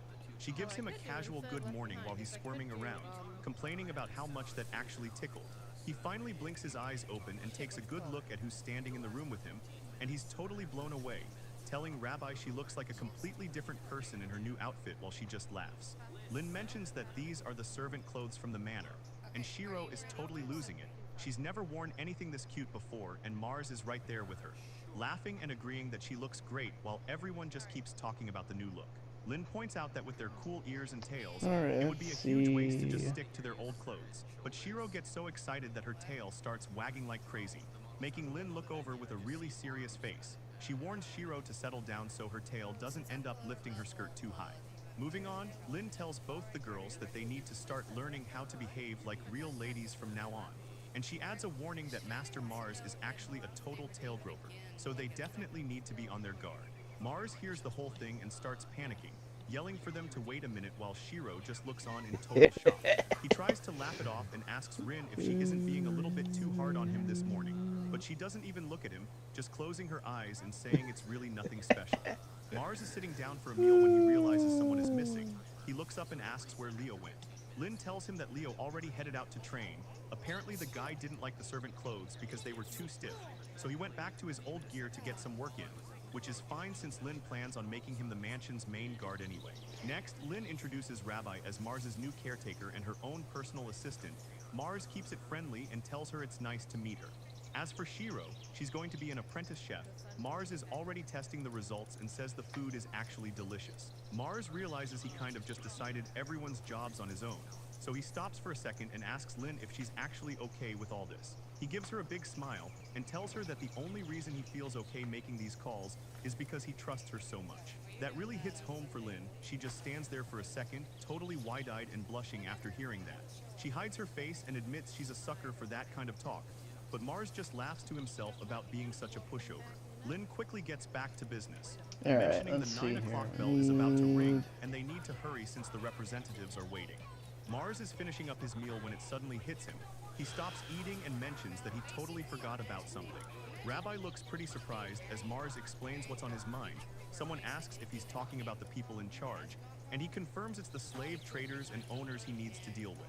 He heads over to the meeting hall, thinking about how tense the room is. All the big shots gathered there are sweating bullets and looking completely stressed out as they wait. Mars steps up to start the meeting. He keeps it polite, acknowledging that everyone is probably busy and thanking them for actually showing up today. He's playing the part of the respectful prince, though the vibe in the room stays pretty heavy. One of the guys in the crowd points out that he's still a prince regardless of how he acts. Mars just stands there with Lynn, looking at the nervous faces in front of him. He honestly admits that acting all high and mighty just isn't his style, which only makes the crowd more confused. They start whispering about how weird he is, wondering if he's going to end slavery or if they're all about to be punished. To clear the air, Mars tells them he has no plan to give beastmen any kind of special treatment. Mars tells the room that his goal is simple. He just wants to give the beastmen their legitimate rights. The older merchant looks completely lost, repeating the phrase like he's never heard those words put together before. Mars keeps his cool and explains that it's not complicated at all. He's just talking about the basics, like proper food, a place to live, and actually giving them some time to rest. He asks the crowd if they don't get exhausted after working a full day, because the truth is, these beastmen feel the exact same way they do.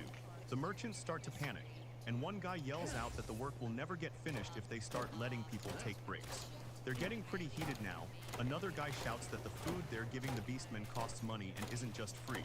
Mars listens and says he gets where they're coming from, but he points out that taking breaks actually makes people work better and faster in the end. He doesn't stop there. He asks the group if they're even paying these people a fair wage for the kind of work they're doing, while looking at the beastmen struggling with heavy carts and picks. He makes it clear that anyone can see how brutal this manual labor is. The merchants look like they're about to have a heart attack. They start whining about why they should have to change anything, especially when it's going to wreck their profits. Mars has a quick solution for their money problem. He suggests they could just stop paying for so many guards since they won't be needed anymore. Mars starts his rebuttal, but the merchants immediately push back, claiming that giving the beastmen rights will just lead to a revolt.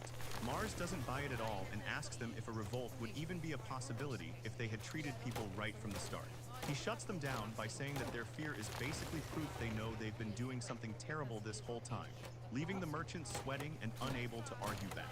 With the room quiet, Mars starts laying out his new set of rules. He makes it very clear that starting right now, a lunch break is absolutely mandatory for every worker. To make sure there are no excuses, he tells them he's bringing in specialists to make the food so it won't cost the merchants a single cent. He even goes as far as promising to pay for any lost work time caused by these breaks, making sure the business owners have zero room to complain. The main merchant can only stammer out that he's okay with it if Mars is covering everything. Mars claps his hands together to end the meeting, though he mentions they'll be having much tougher talks about wages and hours very soon. Before they leave, he drops one last warning with a sharp smile, telling them exactly what's coming if they try to cheat the system. Mars decides to skip the talk and just summons a massive fireball right over his head. The sheer heat freaks the merchants out immediately. One guy starts screaming while the other yells about how crazy hot it is. So Mars just stands there and tells them to imagine what would happen if he actually dropped it on them. He stares them down with a cold look, asking if his request is really that hard to follow, and then he explains that he's only looking for them to do things the right way, the way they're supposed to be done. The lead merchant is totally terrified at this point, grunting in fear before shouting out that he'll do whatever he says. With the point made, Mars tells them they're dismissed, and the merchants practically trip over themselves to get out of there. Once the room is finally empty, Mars lets out a huge sigh of relief as all that intensity just vanishes. He slumps over and tells Lynn he's wiped out, while she tells him he did great. He can't help but wonder if that was the right move, thinking back on how these problems were just as messy in his old world. Mars thinks back to the nightmare of his past life news reports about people dying from overwork and bosses losing it over Pokemon community game A making wild him tanned realize mouse how different appears things catch are it now. using Lynn Poke mentions he Catch. thought feeding Winners the revealed in beastmen first was 90s. the right call since they're tough and should recover fast, and Mars totally agrees. The next morning, Mars is up early stretching and suggests they all head out for another hunt. Lynn watches him, mentioning how he's a seriously hard worker, but then he stops in his tracks when he spots Yor waiting for them. He's surprised to see her out here, but she just smiles and says they've been waiting for him. She introduces her subordinate, Max, and tells the guy to speak up, which leads to Max absolutely losing it. He screams at the top of his lungs about what a huge honor it is to finally meet Mars. He's so loud his name basically echoes off the walls. He stands tall and announces that he's Yor's lieutenant, making Mars give a casual hello while wondering why they're all standing there. He asks what's actually going on, and Yor gets straight to the point. She asks if he can take these knights along on his hunt today, but Mars is confused and asks why she'd even want that. Instead of saying it out loud, Yor leans in close to whisper the real deal in his ear, leaving Lynn and the others just standing there watching. Yor whispers the real situation to Mars, explaining that these knights actually come from the most powerful families in the city, and because of their background, they're pretty skeptical about how Mars is handling things. He nods along, asking where she's going with this, so she suggests he take the knights with him on the hunt to prove once and for all how helpful beastmen are. Shiro and Rabbi look a bit worried while Yor points out that keeping beastmen stuck doing nothing but house chores is just a huge waste of potential. Honestly, she admits Mars even changed her own Pokemon mind. community She game looks tanned over at mouse Lynn and escaped. says she never realized No the one girl caught was it. actually that skilled until now. But she truly believes that with Mars and his new crew working together, they can really start making things better in the territory. Mars listens to her plan and gives a small smile. He says he Oh, gets it and Scarlet agrees got a to take the box knights for along, but as herself. soon as he says that, Leo lets out a roar. He yells that protecting Mars is his job and his job alone, making Max lose his mind and scream right back. He shouts that there's no way he's letting a beastman handle the protection detail, and then he starts ranting about not being dirty just for liking beastmen. Mars just holds up his hands to try and keep the peace before a fight breaks out. Mars turns to the group and tells them he appreciates their enthusiasm, But for today, he just wants them to stay back and watch. Then he looks right at Leo and tells him he really needs to keep that temper of his under control. Mars gives him a smile and asks him to do it just for his sake. So Leo looks down and apologizes while Max just laughs nervously, leaving the two of them standing there with these serious, determined looks on their faces. Mars just shakes his head with a small smile, thinking good grief, as he watches them get ready. The group finally makes it deep into the northern forest near Barbara. But the peaceful walk doesn't last long because a rabbi suddenly freaks out and screams that she hears something coming right for them. Lynn doesn't waste a second and tells everyone to stay alert as she prepares for a fight, but Leo is already ahead of her, stepping up with a grin and saying he's going to take the lead. Just then, a bunch of goblins jump out of the brush with their weapons raised, ready to scrap. Leo and Lynn absolutely wreck the goblin squad, showing off some crazy strength while Mars just watches. Max looks on and admits he's impressed, seeing how well the whole team is moving together. Shiro finds some edible grass and gets all excited, making Max realize that beastmen are just on another level when it comes to the wild. Mars tells everyone he'll be right back and wanders off. But right then, Leo senses something and yells that a big one is coming. Suddenly, this massive wild bull bursts out of the trees, catching Mars completely off guard. Shiro screams that the bulls are right on top of Mars, while the other guards panic and call out for Max to help. Max is just standing there frozen, totally shocked by the size of the thing. The creature is so big it's actually terrifying, and you can see the guy's legs shaking just looking at it. The whole forest shakes as the beast steps forward. Lynn screams for Mars to watch out, but he just stands there acting like it's no big deal. Mars doesn't even flinch as the beast closes in. He just stands there with a calm look on his face. Lynn, on the other hand, is completely losing it, watching the monster get way too close for comfort. Just as the bull is about to hit, a pair of sharp teeth bared in a snarl show up from the side. Leo launches himself forward like a blur, moving so fast the guards can barely track him. He gets right in the path of the charging bull, meeting the massive creature head-on and shouts as he puts everything into a single strike, while Lynn can only watch the sheer power he's putting out. The hit lands with enough force to shatter the bull's teeth, sending them flying everywhere as the beast's head snaps back. Leo stands tall over the downed monster, not looking tired at all after dropping a creature that big. The guards standing nearby are totally floored, stuttering out that what they just saw was absolutely amazing. One of them just keeps staring in silence, shaking a bit after seeing that kind of raw beastman strength. Lynn looks pretty stressed out as she tells Mars her heart almost stopped when he told her to just wait back there. Mars just gives her a casual smile and explains he mostly wanted to give Leo a chance to show off his strength to the guards. He doesn't stop there though, adding another reason for why he stayed so calm with a huge grin.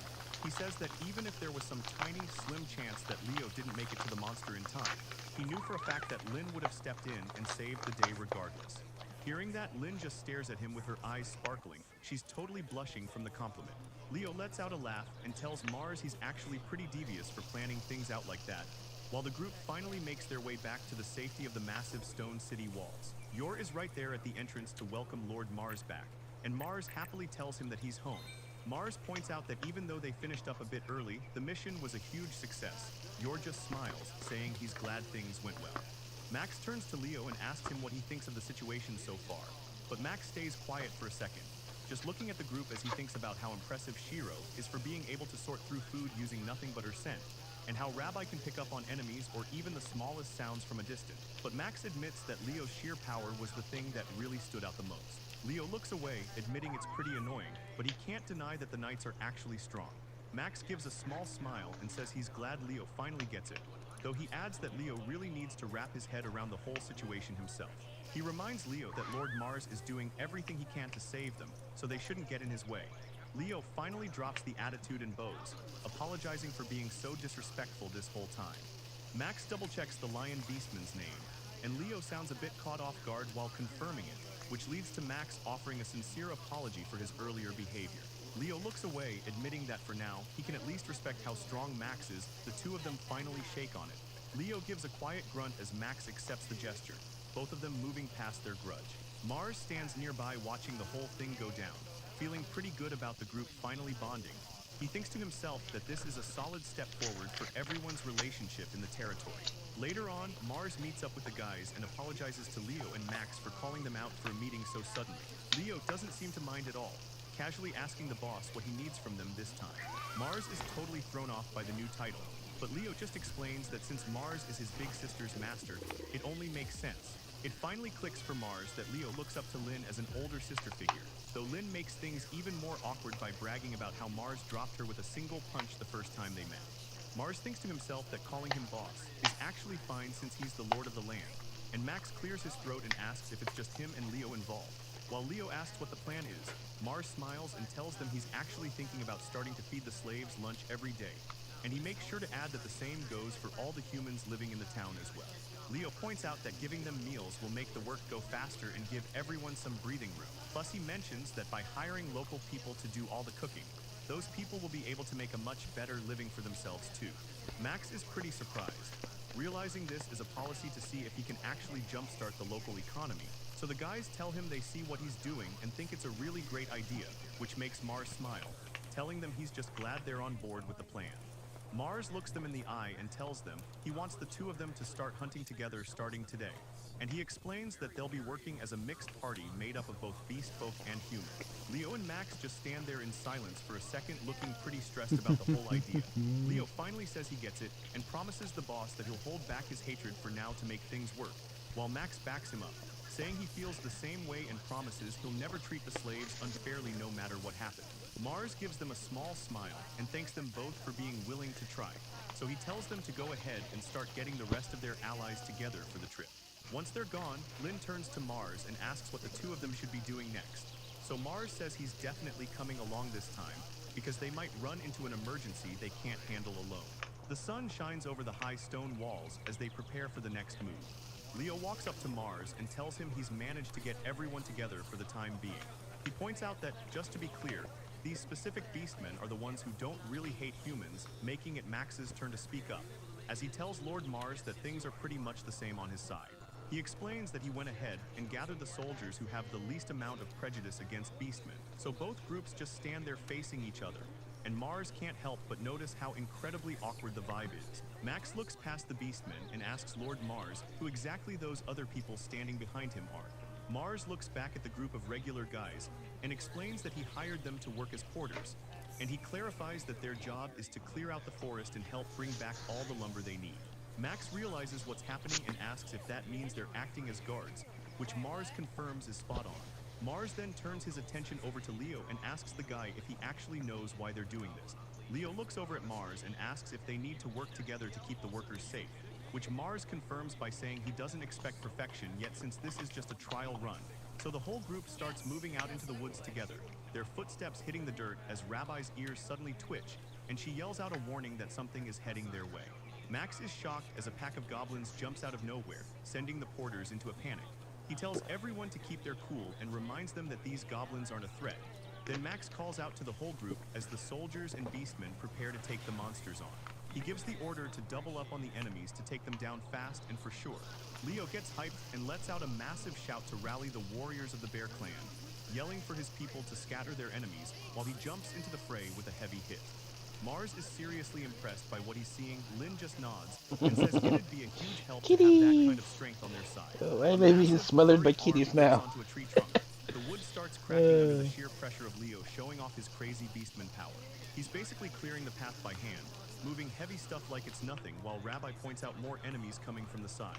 Max doesn't skip a beat, leaning in to clock a goblin right in the face as Mars watches the teamwork and thinks it's exactly what people mean when they talk about having the right person for the job. But Rabbi's ears suddenly twitch again. She's picking up a sound that's way different from before, something much heavier, and she loses it, yelling to Mars that something massive is heading straight for them. Mars looks over, caught off guard by how fast things change. He shouts for Leo and Max to get in position and protect the workers.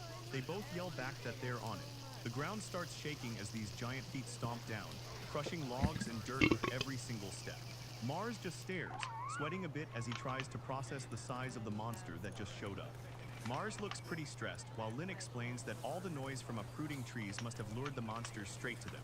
Right then, a massive gray beast steps out from the woods, making it clear that they're dealing with a real troll. Lynn and Mars stand their ground against the giant, both of them processing the fact that a troll is actually standing right there.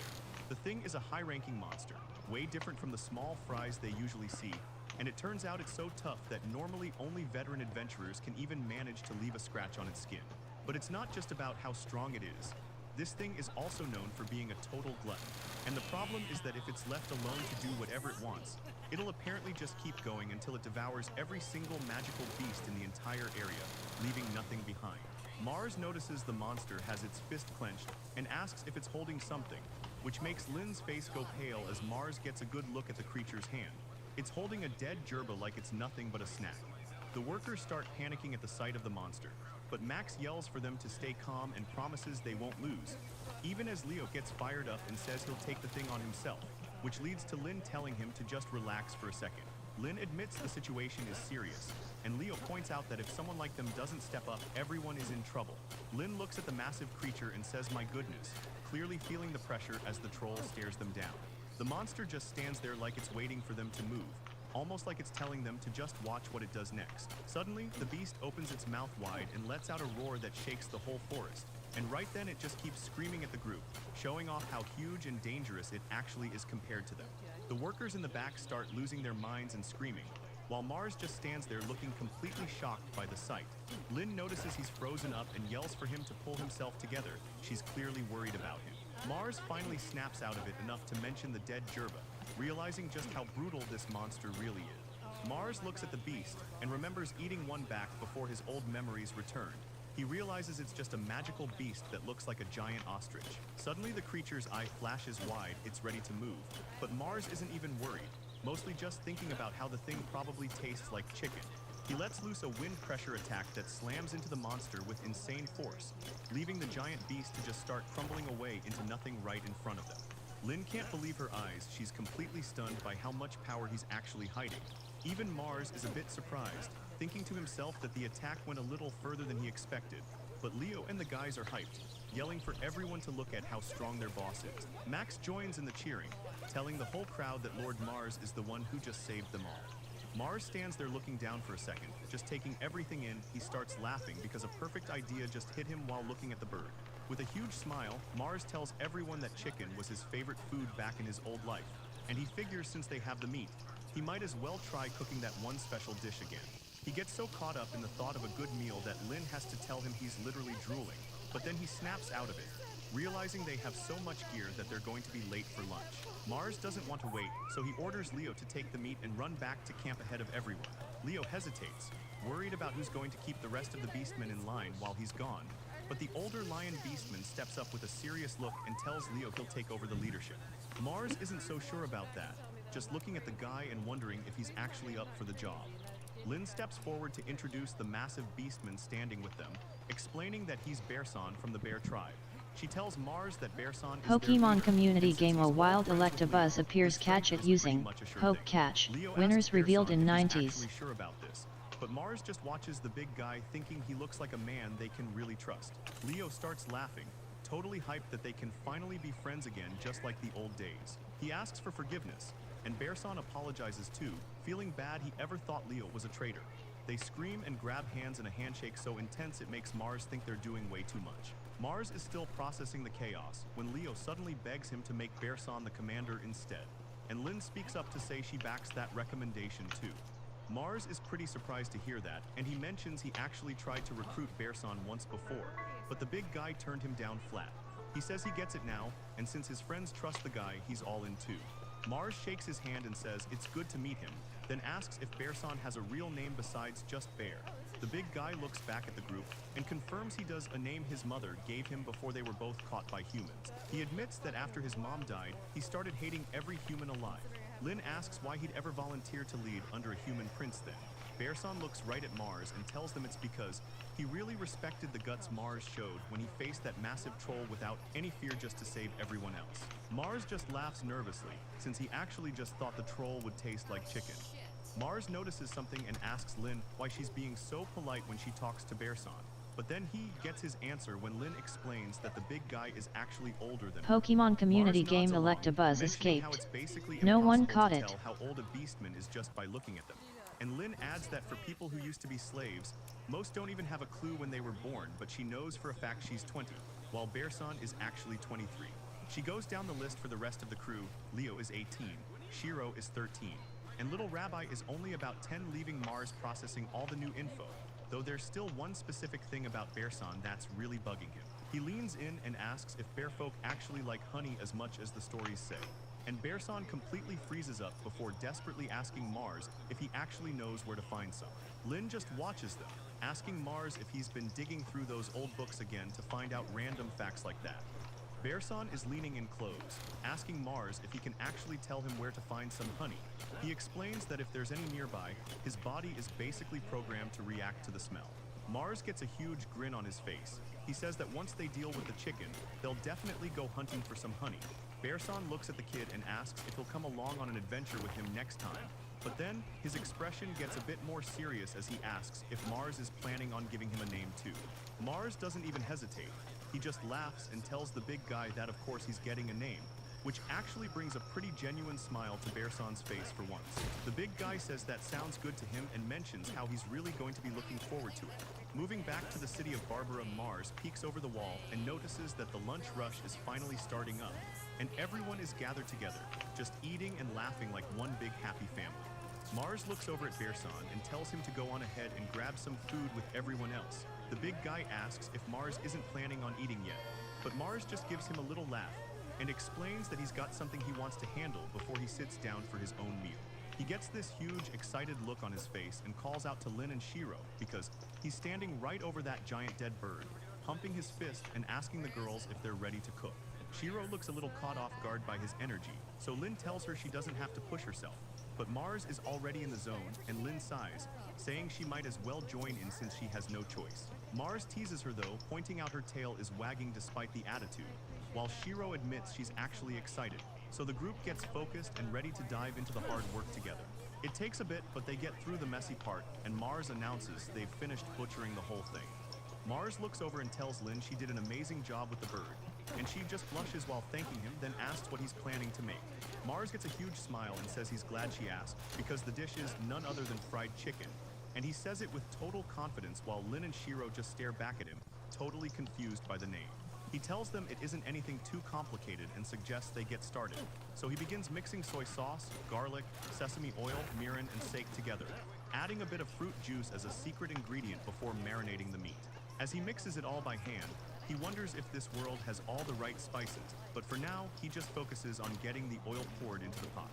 The pot is finally ready, so Mars sets it right over the campfire heat. But then Lin points at the leftover meat and asks what they should do with the rest. Mars realizes she's right and says he'll just take half of it for himself, telling her she's free to use the other half however she wants, which totally catches her off guard, so she asks him if he's really sure about that. He just laughs it off, saying the meat would rot anyway before he could finish it. But then he tells her not to worry about the spoilage at all because he sticks his hand out and uses a freeze spell to preserve everything instantly. Lin just makes a confused noise while Shiro thinks he's doing crazy stuff again, though Mars doesn't notice their faces, suddenly remembering something he forgot. Mars stares off into space, getting serious for a second. He realizes that if he's going to keep this up, he's gotta figure out better ways to preserve all this food.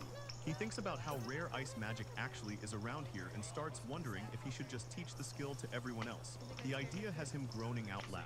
Shiro notices him making those weird noises and asks Lin if he's been at it for a while, but Lin just says they should probably leave him alone to figure it out. Mars finally snaps out of his head and gets back to the task at hand, moving on to the cooking. He explains that once the marinated meat is coated in flour, it's ready. He grabs a piece with his chopsticks and says it's time for the meat to go in, dropping it straight into the pot. The oil starts sizzling like crazy as Mars watches the meat fry with a big smile on his face. Watching from the side, Shiro is totally blown away by how bold the cooking style is, while Lin realizes she's never seen anyone use oil like this before. The meat finishes up perfectly, and Mars tells them that once it hits that golden brown color, it's officially good to go. He lifts a piece out but makes sure to let the extra oil drain off first, looking pretty proud of how the fried chicken turned out. Mars gets all fired up and says it's finally time to eat. He leans in and takes a huge, crunchy bite, looking like he's in heaven. Mars takes a huge bite of the fresh fried chicken and immediately starts yelling about how hot it is, but he doesn't care because the taste is exactly what he was going for. Kaito Destiny Omnir, welcome to my channel. Hey, At Omni. Kaito Destiny Omnir, welcome to my channel. Thinking to himself that the texture is honestly the best part, and Shiro is right there with him, It's munching 6 away with o'clock her now. mouth full while she tells everyone how good it tastes. Lynn is looking pretty shocked too, holding a piece and saying that the food is so good it's actually kind of addictive. Mars looks back at the girls and laughs, asking them if they saw that coming. Then he explains that this is exactly what making Karaj is all about. But as they're standing there enjoying the meal, the door pops open and Leo sticks his head in, asking what that amazing smell is. Rabbi and Bearson are right behind him, with the little rabbit girl noticing the loud sizzling sound coming from the pot. So Mars just smiles at the group and tells them they showed up at the perfect time to grab a bite. Mars looks up and sees Bearson and Leo standing in the doorway with a bunch of knights behind them. He's totally caught off guard as more townspeople crowd around asking what smells so good and if he's cooking again. He realizes there's no way out of this, so he just grits his teeth and decides to go all out, shouting to the whole group that he's going to make enough food for every single person there. Shiro gets super excited and offers to help him cook. And before long, the food is ready for the hungry crowd. Rabbi, Leo, and Max all start digging in, and they can't believe how good it is. One of the guys yells out about the amazing flavor while everyone laughs and eats together. Then someone points out that this stuff is the perfect snack to have with a drink. Even Bearson is surprised by how much people love it.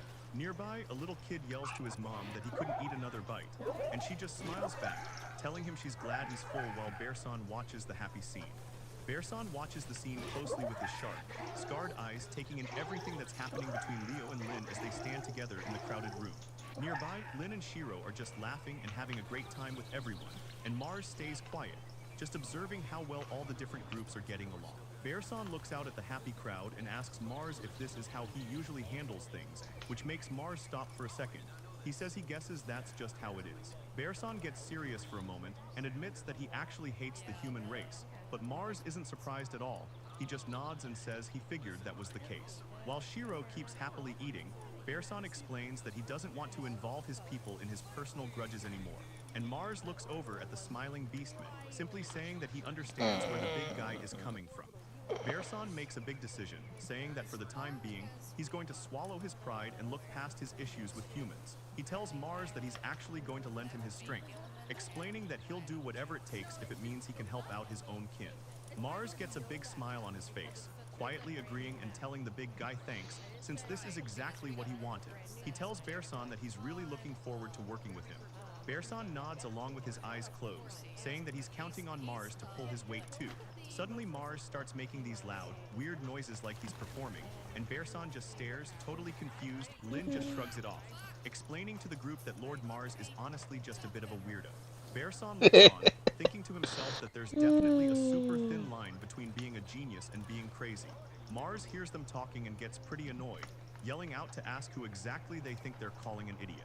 Mars stands there with his eyes closed, thinking to himself that he can't move from this spot or take another step. He's convinced that staying exactly where he is actually his right. He gets a serious look on his face, starting to explain his reasoning because according to him, nobody on Earth can actually resist how good a futon feels. Lynn just looks down at him from the side, telling him she gets it already, so she tells him he needs to quit stalling and just get out of bed. Mars starts fake crying, telling Lynn she's being way too cold and reminding her she used to be cute. But he keeps going, bringing up how she used to beg him to sleep with her because she was lonely, which leaves her totally embarrassed. Labby asks if that's actually true, and Mars just keeps gushing about how adorable Lynn used to be. Lynn finally loses her patience and rips the blankets right off him, leaving him completely exposed. Mars is shivering like crazy after having his blankets ripped away. He yells at Lynn, asking what she's thinking since it's freezing in there. Lynn's face is totally red as she screams back at him. She wants to know what's wrong with him and exactly how many years ago he's talking about. Mars tries to argue that it definitely happened, but Lynn isn't having any of it. She snaps at him, telling him he needs to just forget about all that. Labby watches the two of them bicker back and forth. She can't help but mention how close they actually seem to be, which completely catches them off guard. Mars and Lynn both panic and point at Labby, shouting "rabbit" at the top of their lungs just to change the subject. Lynn tries to get things back on track by lecturing Mars. She tells him he shouldn't be the type of adult who just sleeps the morning away and skips breakfast. Mars isn't about to let her win that argument, so he fires right back. He starts telling her she shouldn't grow up to be the kind of adult who goes around ripping blankets off people while they're sleeping happily. They just stare each other down, and the vibe gets so intense and awkward that Labby starts losing it. She lets out a shaky laugh before she just starts wailing. Her voice rings out from the building as she panics. She's just trying to figure out which one of them is actually right. Mars takes a long sip of his hot drink and lets out a satisfied sigh. It hits the spot perfectly while he tells Shiro the drink is amazing since it's warming him up from the inside out. Shiro smiles, explaining she decided to whip some up because of how cold it's been lately. Mars closes his eyes, commenting that it really feels like winter has finally arrived, the freezing weather making it so he doesn't even want to get out of bed, though Shiro just brushes off his laziness with a quick reply. Lin joins in, looking at the fire and noting there's a limit to where they can even put fireplaces. And because of that, the hallways in this massive place always stay chilly no matter what they do. Mars figures it probably wouldn't be an issue in a normal-sized house, and Lin agrees with him, saying that other homes aren't nearly as spacious as this one, which is why having just a single fireplace is usually enough to keep everything warm for regular people. The girl mentions that the Beastmen finally have their temporary housing all finished up, and because of that, they should be able to make it through the winter just fine. She also notes that they've been eating really well lately, which is a big relief since Lin adds that everyone is finally starting to get their strength back after all this time. Mars looks over and mentions those Beastmen still look pretty cold in those thin outfits, but Lin explains that they actually have fur and their own aura to keep them safe, so it's honestly not as freezing as it looks to a normal person. Mars just smiles, realizing that's right. Speaking of keeping people warm, he's got a surprise coming up because he tells Lin that the secret project he've been working on is actually finished today. Lin gets excited and says she knows exactly what he means, and that everyone is going to be so happy. The Beastmen gather around with confused looks, trying to figure out what's going on as they see a massive rectangular pit that Mars had them dig out of the dirt. Mars looks over at the group with a huge smile and calls out to all the strong Beastmen, asking for their help, which gets the guys fired up and ready to move. The strongest Beastmen in the village haul over a massive wooden frame, and then Lin looks at it totally confused, asking if it's just a giant box, but someone else realizes it's actually a bath. The word spreads quickly through the crowd that they're looking at a huge bathtub, so Mars explains he had the whole thing built using all that lumber they brought back from the forest. He tells the guys to lower the massive tub right into the hole they prepared, and once it's in place, he orders everyone to fill in the gaps while they shout back that they've got it. Mars yells out to the human workers to start building the sheds right on top of the foundation, and they all shout back that they're on it. The plan is to assemble everything right there on the spot, using the same exact method they used for the bathhouse. By putting the pieces together separately beforehand, they can get these buildings up way faster than normal. A finished log cabin stands ready, it's finally done, and everyone is stoked that the project is complete. Mars stands before the crowd with his arms wide open, thanking every single person there for working together so well. He tells them that if everyone keeps playing their part like this, their lives in this place are definitely going to get a lot better. But he makes sure to clarify he isn't asking them to be best friends or anything, even as some of the guys look a bit hesitant. Leo and the others listen as Mars just asks everyone to contribute in whatever way they can, leading to the workers talking amongst themselves, wondering what the actual plan is while still feeling a little unsure about the whole setup. One guy makes up his mind and says he'll help. If it means saving his family, he's willing to do whatever it takes. One of the workers Pokemon speaks up community and says game that A if they Wild can just do what Chikorita Mars is appears catch it suggesting, using everything Poke should be Catch. fine, and Winners Mars revealed in watches as the others 90s. start to agree, with another guy finally deciding they should just get to work. Mars gives a small smile, happy to see the mood is finally shifting, but then Bearson chimes in, reminding all the Beastmen there that they come from a proud race. Leo looks a bit conflicted and admits that's true, while someone else points out that the new buildings will actually keep them warm. Bearson gets real for a second. He admits he can't stand taking orders from humans, but he definitely hates the idea of starving or freezing to death way more. He asks the group where their pride is, making Mars stop and just listen as the Beastmen debate their future. So eventually Bearson just sighs and says he guesses this setup is way better than just sitting around and suffering. Mars is pretty happy about how it's going. He can tell they're finally starting to come around to his way of doing things. There's still a ton of work to do with the women's quarters and the other houses, but Mars just tells himself he's going to give it his best shot. Mars holds his hand out over a magic circle, calling out that it's time to add the water, and a massive blast of water shoots from his palm, filling up the giant wooden tub he built. He turns to the group of fire mages and tells them to start boiling it, so they all shout back ready to help. They get to work using their magic, and pretty soon the water is steaming hot. Mars looks on with a satisfied smile, seeing that everything is finally coming together just right. He tells the Beastmen to go ahead and hop in, and they don't waste a single second jumping into the hot bath. One guy lets out a loud shout of relief, while another Pokemon kid community says he game feels totally Chikorita reborn. escaped. Even the girls No are one loving caught it. with one of them grinning ear to ear about how amazing the water feels. A couple of the guys look over at Mars and thank him for setting this all up. And then one of them says that after a soak like this, he's ready to give it his absolute all when they get back to work tomorrow. Mars stands by the door watching the Beastmen enjoy the water, telling them he didn't really do much because this bath is something they all work to create together. The group looks happy, so Mars finally heads out of the building, walking past a couple of guys standing guard outside, but he stops when he notices someone waiting for him right there in the path. It's Lynn, and she greets him by saying good work on everything he finished today. Mars says her name and realizes she actually came all the way out here to pick him up. But as they start walking, she asks why he didn't tell them he used magic during that talk just now. Mars looks a little sheepish and says he only used a tiny bit, but then he starts to explain that he doesn't think he should just solve every single problem with magic, mostly because he wants to make sure they can handle things on their own even after he's gone. Mars smiles as they walk, saying he just thinks it's important to make sure everything keeps running smoothly.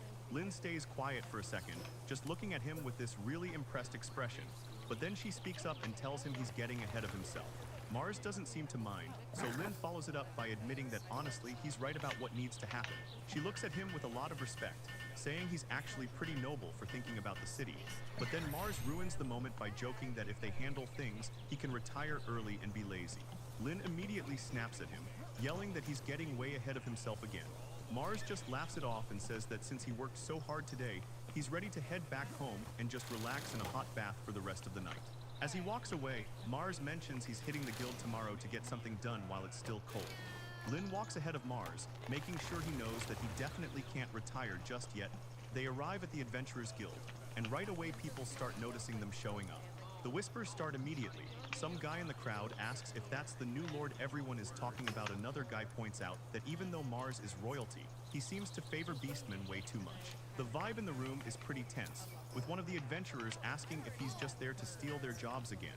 Lynn catches on to the dirty looks they're getting and tells Mars that these people are definitely on guard, but Mars just keeps a calm look on his face and says there's really nothing they can do about it. Suddenly, a guy in a suit with glasses walks up and asks if he's Lord Mars, introducing himself as Ace, the guild master. Ace asks what brings them by the guild today, and Mars tells him he'd like to have a quick talk in private. The guild master understands the situation and starts leading them to the back, telling them to follow him this way. Mars sits down in the private room while Ace mentions he's heard the adventurers are pretty unhappy with them. Ace immediately starts apologizing for the bad vibes, but Mars tells him there's really no need to do that. The guild master looks pretty stressed as he asks Mars what exactly he plans on doing with all those adventurers. So Mars apologizes right back, saying he probably should have led with his actual goal from the start. He looks Ace in the eye and tells him straight up that he has zero intention of taking away anyone's jobs, stating he wanted to make that clear first. Ace looks a bit relieved and asks if that's really the case, so Mars continues by saying he actually came here with a request specifically for the high-ranking adventurer. Ace listens closely and asks what kind of dissatisfaction Mars is trying to address with this request. Mars keeps it simple, explaining that there's a certain magic he wants them to learn along with some combat training, but Ace just looks worried, saying those high-rankers are definitely going to be a difficult bunch to handle. Ace looks pretty stressed as he explains that these adventurers aren't exactly bad at what they do. Kaito Destiny They're just Stevia really bad at Thuckingdom, dealing with welcome to people my who are just channel. too stuck in their ways, At which is Kaito why he Destiny wants Stevia to Thuckingdom, hello. welcome to my make it channel. capital. So they ended up out here with way too much Okay, that pride does for their not own sound like good. what the Mars name is listens to actually the coming up, explanation so, and realizes that's yeah, Stevie, exactly hello why and all welcome. these Yeah, towns welcome to my fluffy are melody. just sitting around rotting on the frontier. But then Ace gets real for Currently a I'm second playing and Powell, admits but that chilling in Discord honestly, with my he's friend one of Dragon those Mama, people who couldn't cut it back home who's either. playing Ark, Mars doesn't miss a beat and says that if that's the and case, they can watching definitely anime mega find a way stories to here. make this work, asking Ace if he's willing to help him out. The guild master is completely shocked by the offer and immediately tells Mars he'll do absolutely anything he's asked to do. So Mars keeps it moving and tells Ace to get all the important people together and have them meet him at the training grounds. Ace shouts back that he understands completely and promises to go get in touch with everyone right this second. The scene shifts over to the training center where all the gear and practice dummies are set up, and a bunch of rough-looking high-rankers start showing up, murmuring to each other as they wait to see what's going on. Mars stands before the crowd and takes a deep breath to steady himself. He thanks everyone for coming and introduces himself as Mars, the Lord of the City. With a big smile, he tells the group he has a favor to ask of them today.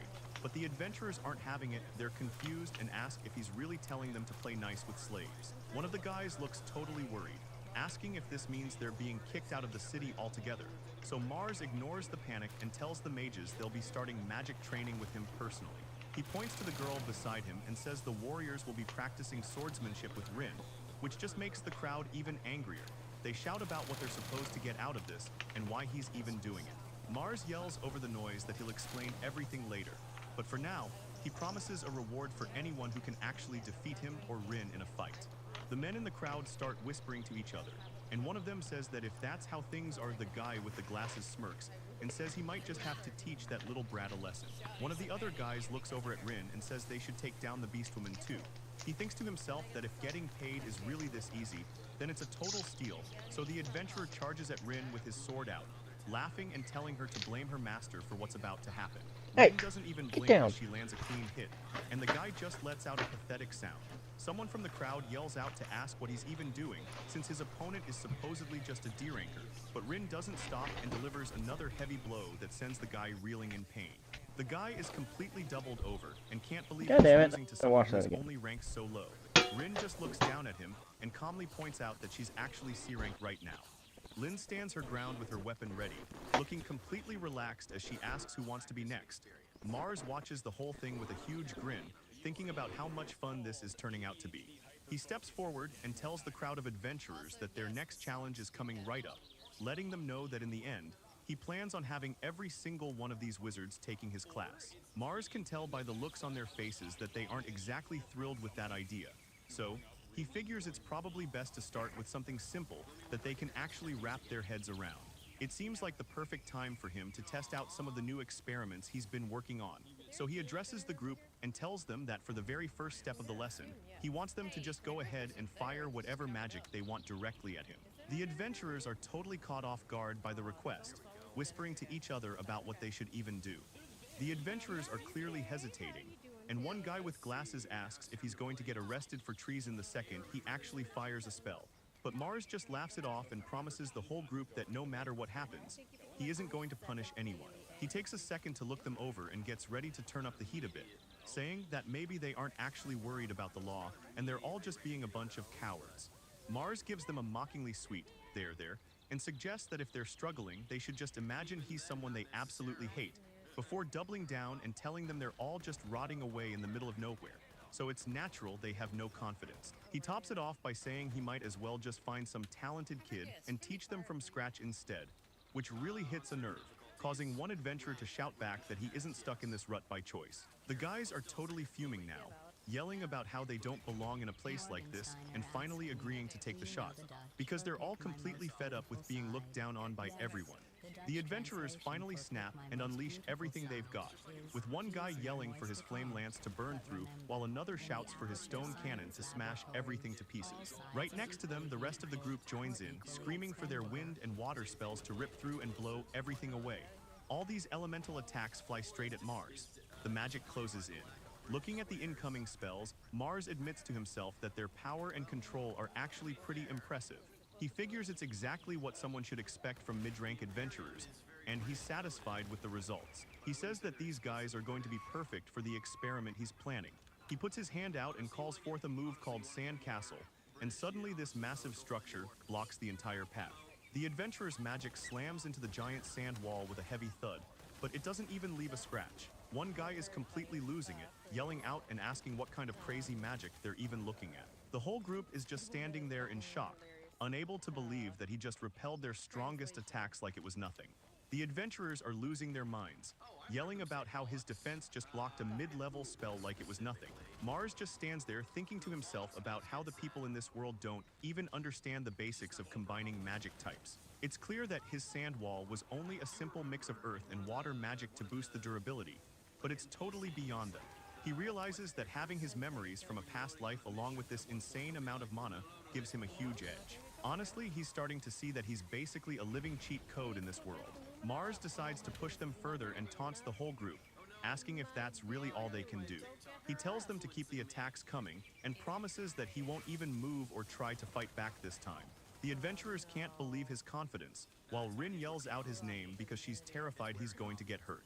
Mars just shouts back for her to stay put because he's got this. He feels a bit bad for making Rin worry, but he's got a new experiment he needs to test out right now. The adventurers are absolutely freaking out, yelling and losing their cool as they prepare to throw everything they have at him one more time. Mars stands his ground and braces himself as the magic comes flying and letting out a massive shout to pull his energy together just before the attacks slam into him, causing a huge explosion that covers everything in dust. The adventurers are losing it. One guy yells in shock while the guy with glasses screams that it was a direct hit. As the smoke hangs in the air, someone calls out, desperately asking if Mars is even alive in there. Mars just casually walks out of the cloud with a smile, telling them he's fine and asking if there's a problem. He looks himself over and realizes he doesn't have a single scratch or any pain. His clothes aren't even dirty. A smirk creeps across his face because everything went exactly like he thought it would. And it confirms his theory that if you can just wrap your whole body in your own magic, then you basically become totally resistant to any magic attacks thrown your way. Mars thinks about how beastmen are able to cover themselves in aura. It makes them way more durable in a fight, and he figured humans should be able to do the exact same thing using magic power instead. He clenches his fist, feeling pretty good because it turns out his theory was actually right on the money. While he stands there, he realizes that beastmen are mostly limited to just boosting their physical defense, but humans can use this trick for magic defense too. Suddenly, Lynn screams his name and runs toward him while the guys in the back are just completely losing it. She grabs onto him immediately, asking if he's hurt anywhere or if he's feeling any kind of pain. Mars gets a bit flustered and tries to get her to calm down, telling her she just needs to listen to him. The adventurers are staring in total shock. One guy stammers that he's alive, while Ace notices he doesn't have a single scratch. Ace just stands there looking at the kid, wondering what kind of crazy magic he's even using to pull that off. Mars realizes that his theory was right, and it turns out absolutely nobody in this world knows about this magic. He thinks about how the messed up history between humans and beastmen is probably the reason why. It's crazy to him that after all this time, no one ever figured out how to share these techniques. Mars asks Lynn if she can finally let go of him now, and she completely loses it, apologizing while turning bright red. He just smiles and thanks her for worrying about him so much. Meanwhile, the adventurers are still lying all over the ground, groaning about how they couldn't even touch the kid. They can't believe they got wrecked so easily even though they all ganged up on him at the same time. Lynn looks over and casually mentions how she beat her own opponent to a total pulp, and Mars just gives a little smile, telling her he's glad to see her in such a good mood. She admits the guy she fought actually had some guts, since he even asked her for advice on how to get stronger.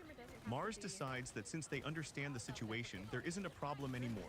He calls out to the group and tells them to follow him this way, leaving the guild master and the rest of the guys just nodding along. He asks if his power is clear to them now. Mars looks them over and explains that he's not asking them to do exactly what he does, mostly because what he's doing is probably way too difficult for them to pull off. One of the guys tries to protest, but Mars cuts him off, saying they can at least get close to his level. He leans in and asks if they actually want to try training their magic for real. Mars asks if they want to get back at everyone who's ever looked down on them, and he tells them they just need a to be bag as for the single-minded as they were cookies. before, which is the only way they'll ever show up those people back in the royal capital. The adventurers are starting to come around. One guy says he's in, and the others quickly follow suit. Mars watches them with a satisfied look as they finally commit to his plan, so the whole group lets out a massive shout to fire themselves up for what's coming Pokemon next. community The sun game comes a up the wild next day over the slowpoke city, appears catch and it everyone using gathers poke early for the catch. first session. Winners revealed The in guys are 90s. already miserable, shivering and asking how much longer they have to wait. Mars finally speaks up and tells them he thinks they've had enough of the cold for now. He flashes a smile and tells the group he's ready to officially start their training today, but one of the guys stops him. He says the training is fine, but he needs to know who he's dealing with. The guy introduces himself as Yan, a C-rank adventurer who looks a bit worn out, and he explains that because he's the oldest and highest ranked person in the group, he's acting as the mediator. Yan gets straight to the point and asks why they were all forced out here in thin clothes during the freezing morning, but Mars just smiles and tells them he's going to have everyone learn ice magic since it's a branch of water magic. He clarifies that for the training to work, it was actually necessary for them to be this cold. So Yan looks pretty skeptical and asks if ice magic is really something that works better when you're freezing. Mars explains that magic is mostly about visualization, so he figured the cold would make things easier to learn. Then he tosses out a random question, asking Yan if he knows what water is actually made of. Mars puts his hands together and wonders if his idea will actually work, while a glow starts to appear. He focuses on the image of water, and small orbs start floating up between his palms as he works. A large, clear blob of water forms right in the center of his hands while he keeps his focus steady. Yan sounds confused, asking if water is just made of more water, and Mars says that's exactly it while showing how it separates. Mars Pokemon keeps community explaining game things, Slowpoke telling the group escaped. that water is No one actually caught made it. of a bunch of separate parts. And when things start getting cold, those little parts have a specific property where they start sticking together and hardening. He thinks to himself that explaining actual molecules would be way too much. So one of the guys asks if it's like how humans huddle together when it's freezing, and Mars tells him that's a great way to put it. He tells the adventurers to try using their magic while keeping that specific image in mind, leading Shiro to step up with her sword. Looking a bit nervous, but ready to start her own training, Mars looks over and sees them getting to work. But then he turns his attention to how Lin is doing. Suddenly Shiro starts losing it and yells no while she tries to back away from the training. But Lin is already behind her, telling her she's too slow as she gets the jump on her. Lin tells Shiro her stance is weak and she'll never cut anything like that. But the poor girl is just worried about someone getting hurt. Lin keeps teasing Shiro, asking if she actually thinks she can land a hit and telling her to give it a shot, while Shiro just stands there with her cheeks puffed out. The girl swings her sword with a loud yell, but Lin doesn't even move, which makes Mars think about how much this reminds him of the old days. He remembers how Lin used to train with his brother Lyle back then, and honestly, the whole group used to practice exactly like this. Mars starts wondering how Lyle is even doing now, picturing him probably barging into the palace and yelling at their brother Royce for exiling him. The training wraps up and the adventurers are looking pretty beat, with one guy apologizing for being slow, while Yan admits he's totally angry. Mars tells them it's no big deal because he saw them working hard, but Yan is still worried they won't finish their daily tasks. He tells them not to stress about the work and promises everyone is going to get paid for their time regardless. And then, he points toward a small wooden building nearby and asks the whole group if they can follow him over there for a minute. The guys are completely confused No, and you one can use asks where that. they even are, I but don't Mars feed you just more. opens the door and tells them to go right in. He just keeps smiling and encourages the tired group to quit overthinking it and just step inside. The adventurers lose it when they see the steaming bath waiting for them. Everyone starts yelling in total shock, realizing Mars is serious about this. He tells them they can go right in and mentions he's already got a big meal ready, but then he drops the real motivator. He tells the group there's a cash bonus for the first person who learns the skill, leaving Yan looking completely stunned. The guys start tripping over themselves to thank him, swearing they're going to give it everything they've got while everyone else joins in, determined to win that bonus. Mars just stands there with a quiet smile, watching them get fired up until the sun comes up the next day. Yan suddenly starts yelling that he actually did it. He's holding a glowing crystal, and the guy right next to him starts cheering because he managed to pull it off too. The whole group is pumped now, shouting about how they're ready to get to work while Mars just laughs to himself. He realizes the hot bath and the food were great, but that extra bonus was definitely the clincher, making him realize that using the carrot and the stick is basically the best way to get results from anyone. Alright.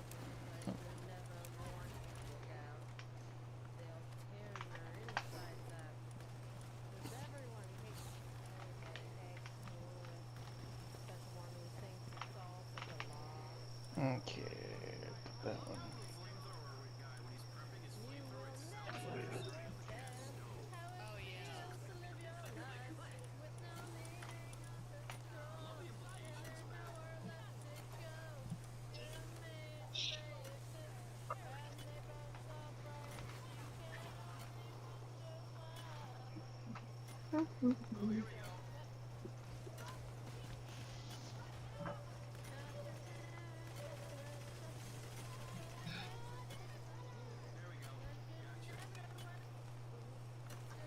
The story starts in a church where 16-year-olds are about... After school, Katara Nakayama returns to school to pick up something he forgot, and finds Shiho Shimatsuki asleep in an empty classroom. Shiho is rumored to be Ryoma Ryazaki's crush, a popular boy who has formed a harem in his class, but she is always expressionless, and no one has ever seen her smile. But now, her fair skin is holding Katara's hand.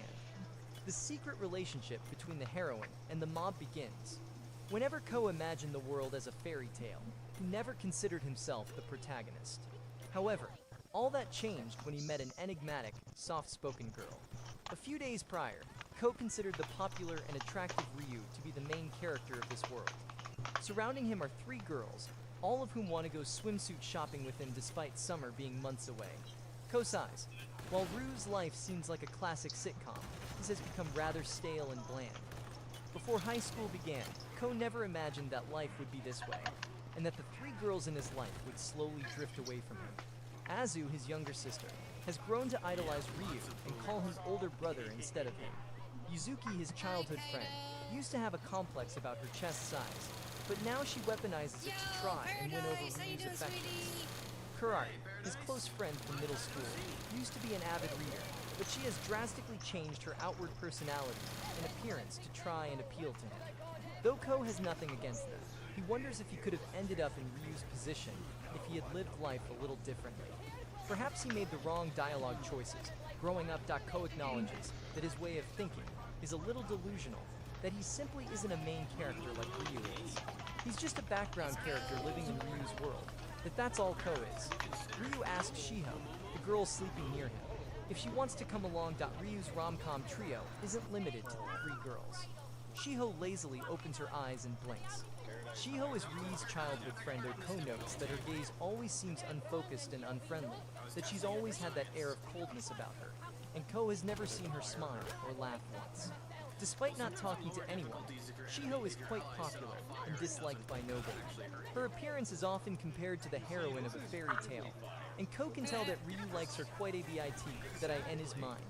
She is the true main heroine. Ko catches Shiho staring at him, but he chalks it up to his imagination. A few days later, Ko lies down and thinks about how Ryu and the other girls are doing their swimsuit shopping. Not wanting to be lethargic, Ko gets out of bed to do his homework, only to realize that he left it at school. That he hurries back to school and arrives after an hour. But upon entering his classroom, he sees that Shiho is still there, that he accidentally says her name, which means he is now engaged in conversation. However, he wonders why she isn't out shopping with Ryu and the others. Shiho takes a deep breath.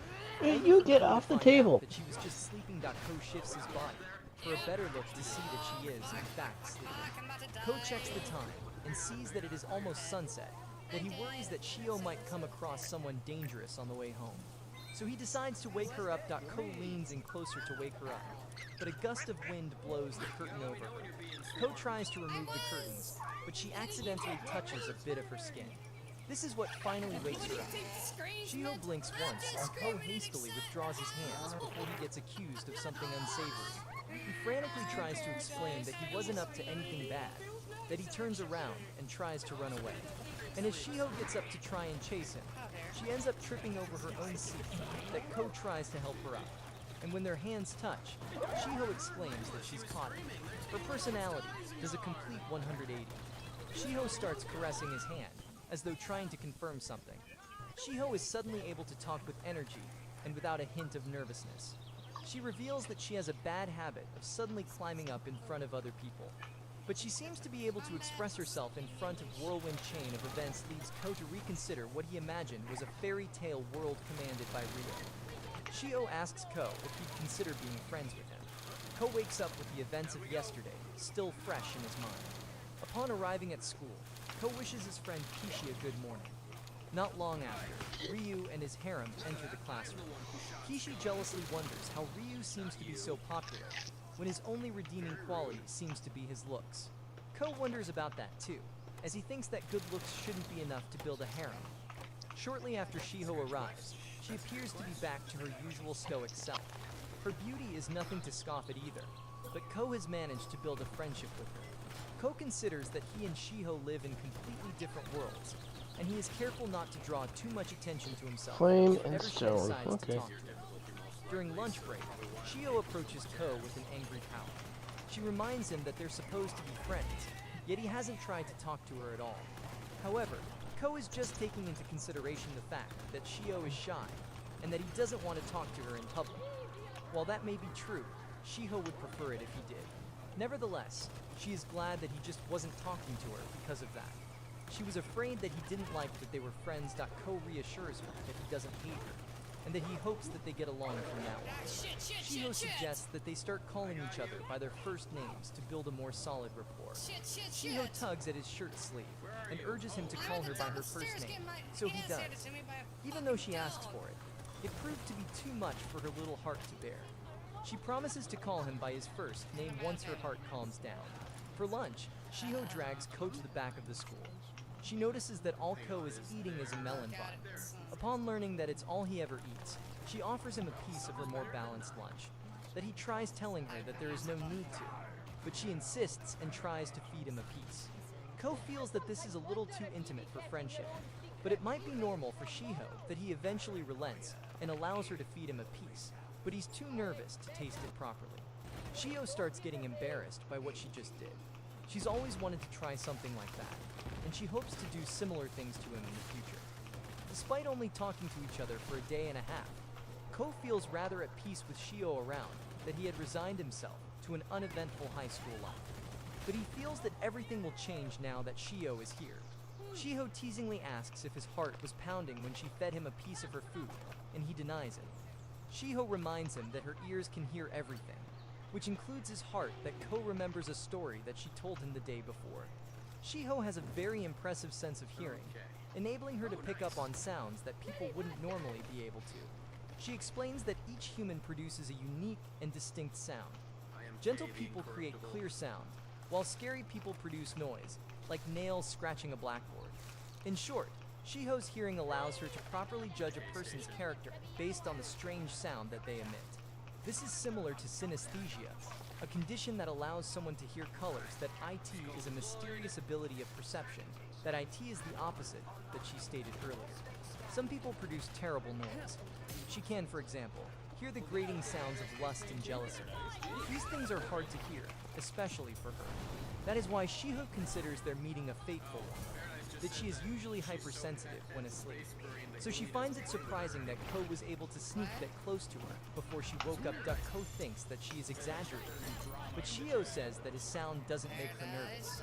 She compares the sound he gives off to the sound of a tranquil river, or the soft chirping of birds, is a sound that Shiho adores. Shiho can tell that Ko has become a little nervous. That Ko scratches his head and points out that Shiho is with Ryu more, but she reveals that he gives off an unpleasant sound. Suddenly, they hear footsteps approaching. I hear shiny. Shiho can tell who they are, and she tells Ko that she has to hide from him. Ryu and Azu turn the corner, and they notice both Shiho and Q nearby. Ryu becomes angry and asks who Q is and what he is doing with Shiho. Ryu accuses Q planning something sinister by taking Shiho to such an isolated place like Q. On the other hand, is just confused as to why they are both here to begin with. Ryu shakes off Azu and hurries over to Shiho, leaving Azu with a disappointed look. Q takes one look at his sister and can tell that she was planning to confess to Ryu that's why she took him all the way here. Unfortunately for her, Ryu only has eyes for Shiho. Azu mustered all her courage to get this far, and Ko doesn't want to be for her love life to fall apart, that he tells Ryu that he didn't lay a finger on Shiho. Ryu doesn't seem to believe him, and Ko once again tells him that he didn't do a thing. However, Shiho starts to heat up, and she feels faint that Ko remembers what she said about Ryu, that he sounds dreadfully unpleasant. It's at such a level that his mere presence is enough to disturb her. Ko blocks Ryu's arm and volunteers to take Shiho to the infirmary, but Ryu accuses him of making her sick in the first place, that he again commands Ko to step aside, but Ko stands his ground. When Shiho tries to go to the infirmary on her own, Ryu asks Azu to take her there. Ko tries to reason that Azu has something important to tell Pokemon her, community game A but he Wild refuses to Haidna listen. appears catch it Azu using reluctantly Poke does as Catch, she is winners told, revealed in and she guides 90s. Shiho to the infirmary, that Ko makes it his duty to protect Shiho as much as possible. He asks Ryu why he is interfering so much, even though he and Shiho aren't dating. It is solely his duty Holy shit! that he claims that she is sickly and a loner, which only he understands. Among heaven and the earth, he alone is the honored one apparently. Ko almost recoils in disgust, that he knows for a fact that every word coming from Ryu's mouth is a lie. He couldn't be more incorrect about Shiho. Shiho is shy and nervous, but she is far from helpless. She can smile and laugh just like any other girl. Ko now sees Ryu for what he really is, a self-righteous, holier-than-thou protagonist, who thinks that the world revolves around him, that he is a good guy. But he's also a bad guy, that he refuses to let Ryu stick around with Shiho. His issue now is to find a way to defuse the situation, and he plans to do so Mega by Chicken. erasing himself from the narrative. He knows that Ryu is wary and cautious of him because he intruded and made himself a threat. The solution is simple. Ko must appear insignificant in Ryu's eyes. Ko takes a deep breath, and he prepares to create a compelling narrative that will allow Ryu to quote-unquote defeat him. Ko claims that he was only trying to confess to Shiho. His gambit pays off. Rue now assumes that KO's ranting pursuit failed, and he becomes more sure of himself that Ko continues to play to Ryo's Pokemon ego community by game pretending Hayden that he is escaped. completely out of No one Shiho's caught league. it. Everything is going according to plan. Ko is completely immersed in his role as a mob character. Ryo, confident that Ko no longer poses a threat, extends a hand in friendship instead. With how things played out, Ko is sure that Ryu will never bother Shiho again. Ko is incensed that Ryu didn't even bother to remember his name, that he accepts his hand in friendship regardless. And the situation seems to have Wisebot resolved 4 itself, viewers, smiling -1, that Ryo is alarm outside. clock 3 hours He went through 36 something minutes and humiliating, 42 but seconds. it is worth it if he can secure Shiho's relative freedom. Ko pounds his fist into the pavement. Though acting like a mob character worked, it was still a shameful display. The next day, Ryu begins interacting with Ko, evidently a result of their earlier interaction. Ryu asks him why he didn't ask Shiho out to lunch, and Q claims that he didn't want to trouble her if possible. Shiho wanted to talk to Q several times, but in order to avoid raising suspicion, Q began to avoid her. Though effective at keeping Ryu at bay, it is at the cost of Shiho's feelings.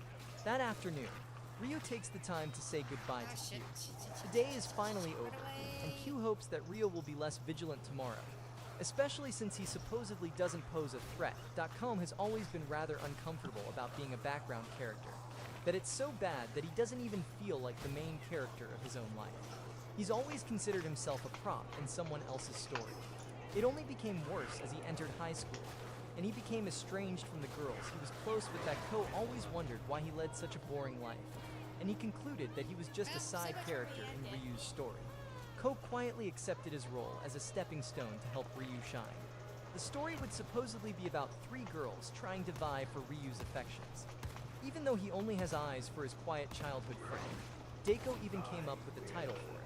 Ko knows that the situation itself sounds ridiculous, but all 3 girls, Azu, Yuzuki, and Kurari, met Ryu during the entrance exam, and their personalities changed drastically. However, if one were to consider that Ryu really was the main character, then all 3 girls have no hope of winning since Shiho appears to be the heroine. However, Ko has made it his mission to protect Shiho, and in order to do that, he has to stall the story for as long as possible so that she doesn't end up with Ryu. Even though Shiho wants to talk to him, Ko is cautious not to raise Ryu's suspicions. While deep in thought, Ko suddenly hears a familiar voice that he turns around and sees Shiho in trouble. Shiho explains that it was her first time on the bus. She knew that she needed money, but she was in such a rush to run after him that she forgot her wallet at school. She thanks Ko for his help and calls him a hero, but he considers himself more of a mild character. Shiho thinks that he's just being modest. He's a genuinely nice person, that he just chooses not to accept that he is. She tells him that it's okay to give himself some credit every now and then, and if he won't, then she will. She promises to find good things to say about him, and all she asks is that he stop calling himself a mob, that it's almost as if every protagonist is hardwired to have low self-esteem. She really believes that Ko is a good person, which is why she wants him to at least believe in himself. Though Ko can't help but feel like a mob, Shiho's words of encouragement make him reconsider that notion even if just a little bit. Shiho arrives at Keio's house for a visit. She shows herself into his living room, and Ko encourages her to take a seat while he gets them some snacks. Shiho asks when his parents will be coming back, as she wants to introduce herself as her good friend. That Ko doubts that she could even do that, given how shy she is, but she insists that she'll be able to. He tells her that his parents are currently out on a business trip, which Shiho finds a bit disappointing. She feels bad that Ko is always alone, so she offers to spoil him whenever he'd like to be spoiled. Even though Shiho tries to act like an older sister, Ko can see plain as day that she's more of a younger sister. Still, he appreciates her concern, so he takes her up on her offer. Though Shiho is pretending to be his older sister, he just can't see it, that he ends up drawing comparisons between how Shiho is acting now and how easy used to a CT, that IT is strangely comforting for him. After finishing the snacks, Shiho moves on to the most important part of home visit. She asks Ko for directions to his room, and she fearlessly charges to the 2nd floor. She discovers that his room is filled with shelves lined with books.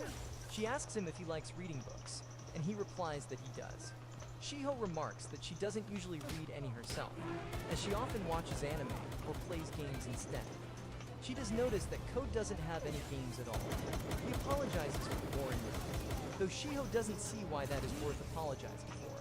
She doesn't think that the room is boring at all, but she's genuinely interested in him, and she wants to know what kind of person he is. If he genuinely thinks that the room is boring, then all they have to do is make it fun. She offers to bring some games and other curiosities over, and Ko looks forward to it. However, he points out that they have midterms in 2 weeks, so playing games doesn't seem like a good idea. Shiho avoids meeting Keio's eyes, as though she were trying to run away from her responsibilities. She exclaims that it's a student's job to have fun, and she outright refuses to compromise her gaming time for something as trivial as an exam. Shiho suggests that she might pay more attention to her studies if Ko teaches her. However, fear and doubt cloud Keio's mind, believing that it isn't his place to be teaching the main heroine to begin with. Q closes the curtains, as if setting the thoughts aside, that he goes along with Shiho's studying plan, though he is reluctant to do so at school for fear of provoking Ryu. Before he can say another word, Shiho's sharp ears pick up the sound of footsteps that teal her knowledge. Ko lives alone, but she can clearly hear the sound of a girl approaching the door that the assay result. Shiho calls him a cheater. Ko doesn't even know what to do. Shiho pouts and calls Ko a cheater, that he doesn't know what she's talking about. But it occurs to him that she previously believed that he lived alone. It's easy to see that Shiho was mistaken in her belief, as Ko hadn't mentioned that Azu was his little sister, that he tells her to relax, and he heads off to fetch his sister. Ko asks Azu for a moment of her time, so that he can introduce her to the friend he has over. Azu feels a little bothered, but she plays along. She enters his room to greet their guests, but she is shocked to see Shiho standing there.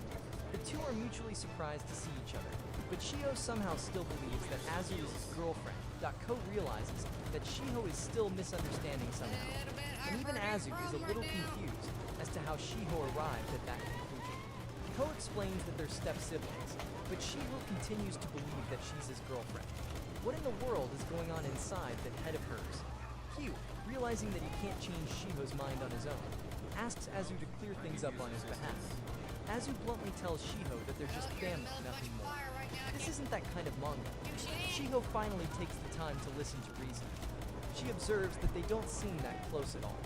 After they tell her once more that they're just siblings, Shiho buries herself in KO's bed out of embarrassment. Shiho grabs a pillow and runs out of the house, turning down KO's invitation to walk her out. She ends up tripping down the stairs off screen. Later, Ko returns to his room, lamenting that he is now one pillow down. Azu asks him if Shiho is okay, and he tells her that Shiho's mother will take her out. Azu questions Ko regarding his relationship with Shiho, as she hadn't realized that the two were already so close. The conversation turns stale, which is something that has been happening for the past 2 months. Suddenly, Azu asks him if Ryu knows about the situation that Ko realizes that he was too short-sighted, that he was aware of the love dynamic between Azu, Ryu, and the others. Now that she knows that Q and Shiho are close, she has a chance to upset this dynamic. However, Ko doubts that Ryo would simply give up on Shiho just like that. The chances are high that he'll try to pursue Shiho even harder than before. Ko begs Azu to keep his relationship with Shiho a secret, as he doesn't want Ryu to find out at all costs. Azu tries to get her brother to calm down. She doesn't know why he's making such a fuss, but if he wants to keep this a secret, then she'll happily do so. The fact that Shiho is here doesn't change a thing for her.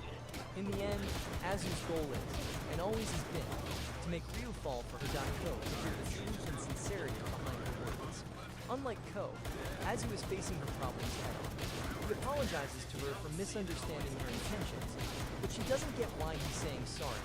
Azu returns to her room and encourages Ko to do his best. Though he considers himself a failure as a big brother, he hopes Azu finds all the happiness in the world. As Azu shuts the door behind her, she is surprised that Ko isn't mad at her that she said some hurtful things to him in the past, but he continues to act like a proper big brother. Prior to the marriage between Azu's father and Kyo's mother, Azu had a biological older brother. She trusted him with her life, and he was always by her side. She relied on him more than anyone else in the world. One day, her brother died. Young Azu kept waiting for him to come home, but she couldn't understand why he never came back. She began to blame herself for why her brother wouldn't return. Azu asked her father if her brother would come back if she behaved like a good girl, but he couldn't bring himself to answer her. From that moment on, it was as if time stopped for Azu. Her body's growth practically stagnated, day as if in response to her heart. When her father remarried, he had hoped that it would serve as a turning point for her. His hopes did not come to pass. Azu gained Ko as a big brother, but as time passed, she felt that he didn't properly fulfill her ideal, that a sense of discomfort began to brew, and she soon began to think that Ko wasn't her destined big brother. Not long after, a young man physically resembling her great brother appeared.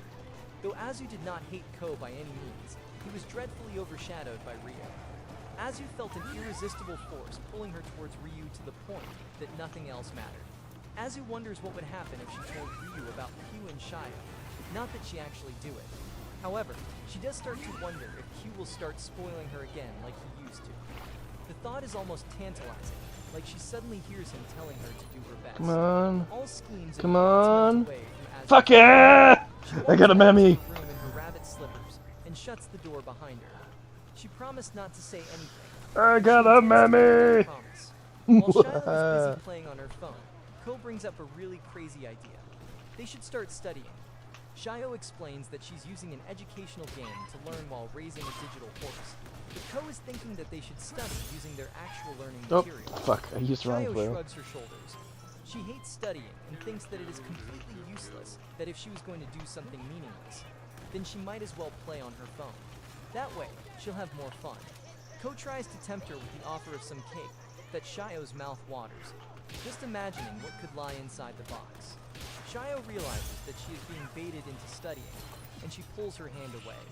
Shio is worried that Ko might start disliking her if she acts sloppy, but he could never dislike her, that he asks her if there's something she doesn't understand from the learning materials, and she replies everything.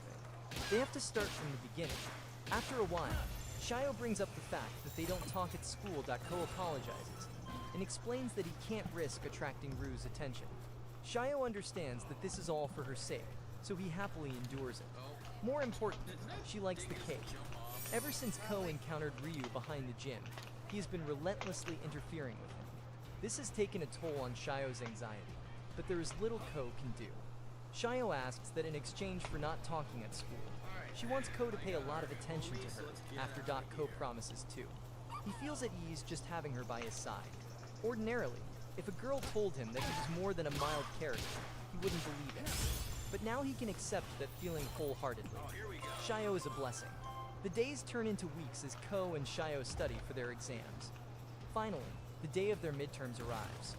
Ko mouths to Shio, wishing her the best of luck, which encourages her to do her best with what she was able to study. A few days later, Shio receives her test results. She slowly opens the fold on her paper and is relieved to see that she passed. She looks at Ko, and he responds with a smile. A gust of wind blows the curtain over Shio's head again, and she remembers the first time they truly met. While Ko comforts Kishi over his failing grade, Shio taps Kyo's back. Shio holds up her exam paper, and is surprised to see that she scored 72 points, that he was almost certain that she would fail. Shio boasts that she can pass tests just fine if she tries to. Ko laughs and commends her on a job well done. Shio twirls her hair, remarking that she was able to do her best because he cheered her on. Shilo remembers that she has to brag to her mother about this, so she leaves to make a quick call. Pokemon community game A Wild Swinub appears catch it using Poke Catch, winners revealed in 90s. However, as he turns around, he notices everyone staring at him. It was at that moment that he knew that he had messed up. Kishi asks Ko when he got so close to Shio, especially since he's never seen her smile like that before. The class begins to murmur and gossip about the possible relationship Jai and Shio have. Things go from bad to worse when Ray himself grabs Ko by the shoulder. Ko follows Ryo to the music prep room. He takes a deep breath and focuses. He is a mock character that he is an NPC that he enters the room and asks Ryu what's going on. Ryu takes a seat and asks him what he did to Shio. Ko explains that he just asked her about her test score, and that she was happy that she got a great one, that Ryu isn't buying it. He knows that Shio only smiles at people she trusts. Even Ryu has only seen her smile once as a kid. Even then, he believed that it was because he was her childhood friend, and that he was special. Yet for some reason, Hugh is able to make her smile. In other words, Hugh's romantic pursuits have paid off, which means that Ko is now a threat. Hugh tries to play dumb about the whole thing, but Ryu's eyes are sharp. He always gets the cold shoulder from Shio. yet he can see that she has warmed up to Q. Ryu blames himself for neglecting her. Ko can tell that this is spiraling out of his control. He bumps into a metronome, which conveniently adds to the tense situation. Ryu declares that he is no longer Pokemon community game Shayo's Swinub childhood escaped. friend. No Now one he too caught has it. feelings for her. This is the worst case scenario that Ko has been trying to avoid. From now on, Ryu is going to put the moves on Shayo as a man that it's now a showdown between them. Ko tries to think of a way to protect Shayo. Suddenly, someone calls his name. Before Ko leaves, Ryu gets his name. For Ryu this time that he extends his hand, but this time, he isn't as a friend, but as a rival for Shayo's affections. Ko steps down from the bus with a look of regret on his face. Earlier, Ryu declared that he would confess to Shayo during the school trip. Ko tries to dissuade him, as he feels that it's a little too soon. He values getting to know the other person more, before taking that big step. But Ryu has been Shayo's childhood friend from the beginning, that he knows her well enough, or so he claims. Ryu already considers Ko his rival in this endeavor, so he expects him to face him fair and square without resorting to underhanded tricks. Ko tries in vain to stop him from pushing through with his confession plan, but Ryu has already made up his mind, that he turns around and challenges him to a contest to see who Shayo will pick. Oh, I dodged that in the nick of time. Ko regrets his choice of words, as it did nothing but stoke the competitive flames in Ryo's heart. His timidity and passiveness have proven to be his downfall. His thoughts were duller and foggier than usual. But Got Ryu it. was completely sure of himself from the beginning that it appears that the plot is pushing Ryu forward, while side characters like Ko will be left in the dust. It was his failure, and he wonders how he should face her. Ko faces her at the front steps of a winding staircase that he asks her what she's doing here, and she tells him to sit down. Ko obediently sits on a nearby bench, and Shayo comforts him, even though she doesn't know what he's upset about. What she does know is that she is by his side. She asks him to tell her all that happened, because he is important to her. Ko is mesmerized that she can somehow understand him, without him having to say a word. She always seems to know just what to say at just the right time. The gentleness is almost overwhelming. Ko tells Shayo that he talked to Ryu shortly after she left. She immediately figures out that Ryu intends to confess to her based on the fact that Ko seemed hesitant, and that she already has a good idea about Ryu's feelings. She isn't as dense as Ryu. She knew that this day would come eventually, even though she's been trying to tell him in her own way that she isn't interested in him, that he either didn't realize it, or chose not to realize it. However, now is the time for her to face him properly. Ko blames himself once more for underestimating Shayo's resolve, that he apologizes to her, and reveals that he tried to act on his own to stop her from being involved with Ryu. But now he offers any help that he can give her for the sake of their friendship. Shayo tells him that all he needs to do is be by her side. That's more than enough for her. All she wants is to enjoy the school trip together. More importantly, she had a party about getting 72 points on the exam, and he didn't come by. For his punishment, she's going to play with him until his face turns red for embarrassment. With this, the story has shifted in another direction. The story reaches its climax. Ko waits by a tree until Shiloh, sweaty from the heat of the sun, arrives that he doubts that a straw hat would be enough to shield her from the sun. But he thinks it suits her. Shilo's mom also seemed to think so, remarking that only pirate captains and her looked good enough. However, because Shayo easily gets sunburned, she is forced to wear her gym jacket, worsening the effect of the heat. She wishes that she could have just worn a sleeveless red vest, but Ko warns her that they don't have the copyright to do that. Real watches enviously as Ko and Shiloh get along. When Yuzuki and Curry ask him what's wrong, he claims that it's nothing that they chase after him. Ozu remains behind. She makes eye contact with Ko before following the two girls. Ko boards the bus and looks for his seat at a 4. Rio is seated a few rows behind him. Shige wanted to sit next to Ko if the seats weren't assigned, but he tells her that they usually are.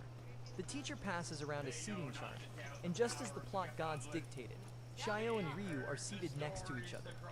Shayo almost expected as much. Shayo approaches the teacher and asks to be seated elsewhere on account of her motion sickness.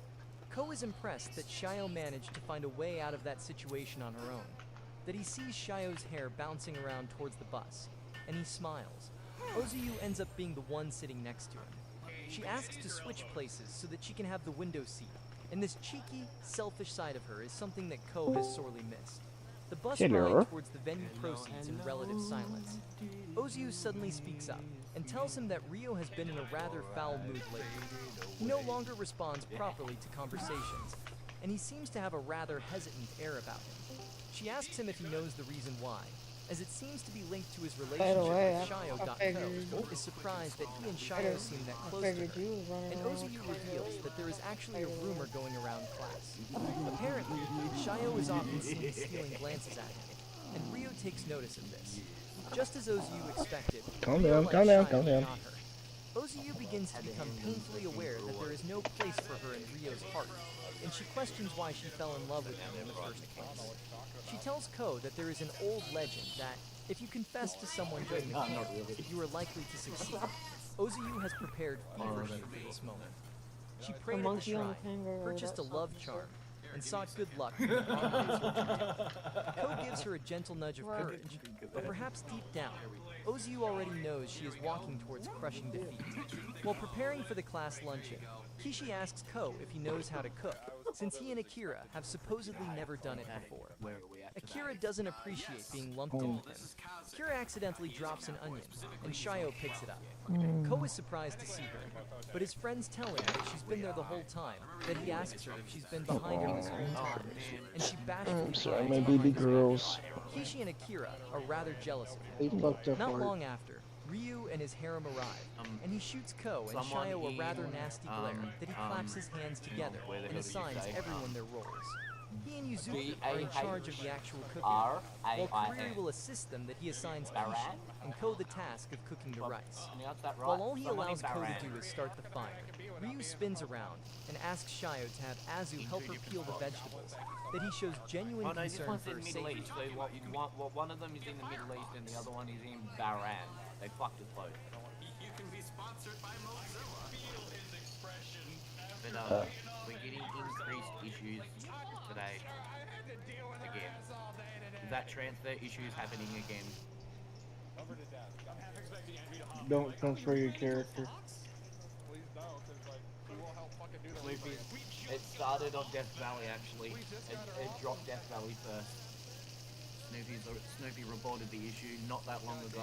He went to transfer just a few minutes ago and it refused to let him download, see anything, and I'm like, well, okay, that's fucked up because that's the exact issue we were having yesterday. So I jumped into Arc News and what do I see?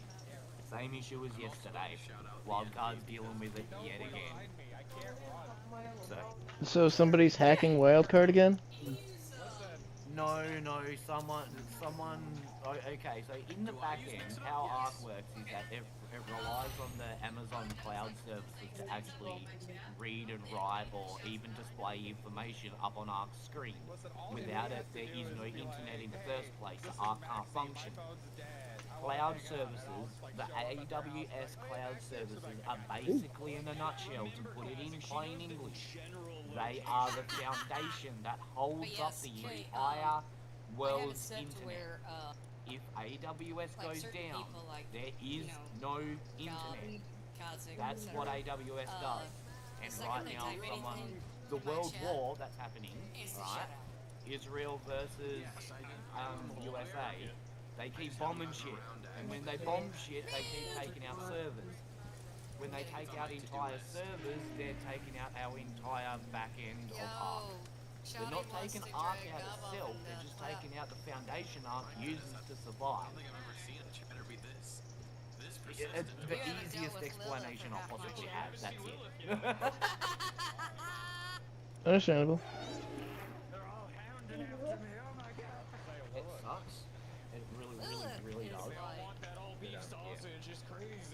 Sophie coming? To fucking clap all of us. You're supposed to be migrating services to another server somewhere else, but apparently people haven't done that yet. Yeah. Amazon is being number one.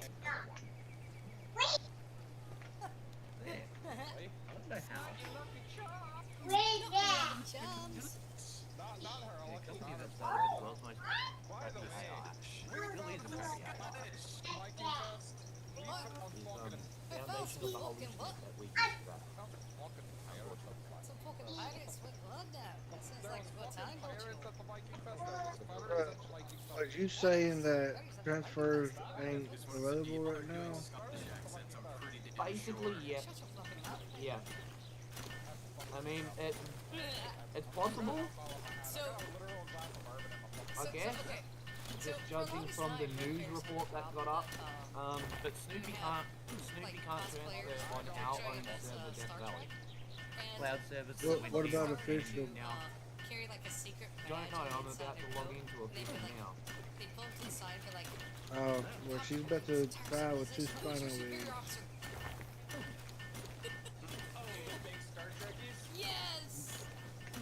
I mean, in theory, it depends on which AWS server goes down. Is it if it's the one that allows me to see the servers to join in the first place, the one that holds up our menu and goes, oh well, you know, there's 1,000 servers available and here's their IP and you know their port number. Is it that AWS that's gone down, or is it the other AWS servers? Because there's multiple different servers. They've got like 60 odd different servers that each run a different function. So it could be any one of them. It really could be any one of their massive number of server databases. I really don't know. I just know that multiple AWS servers.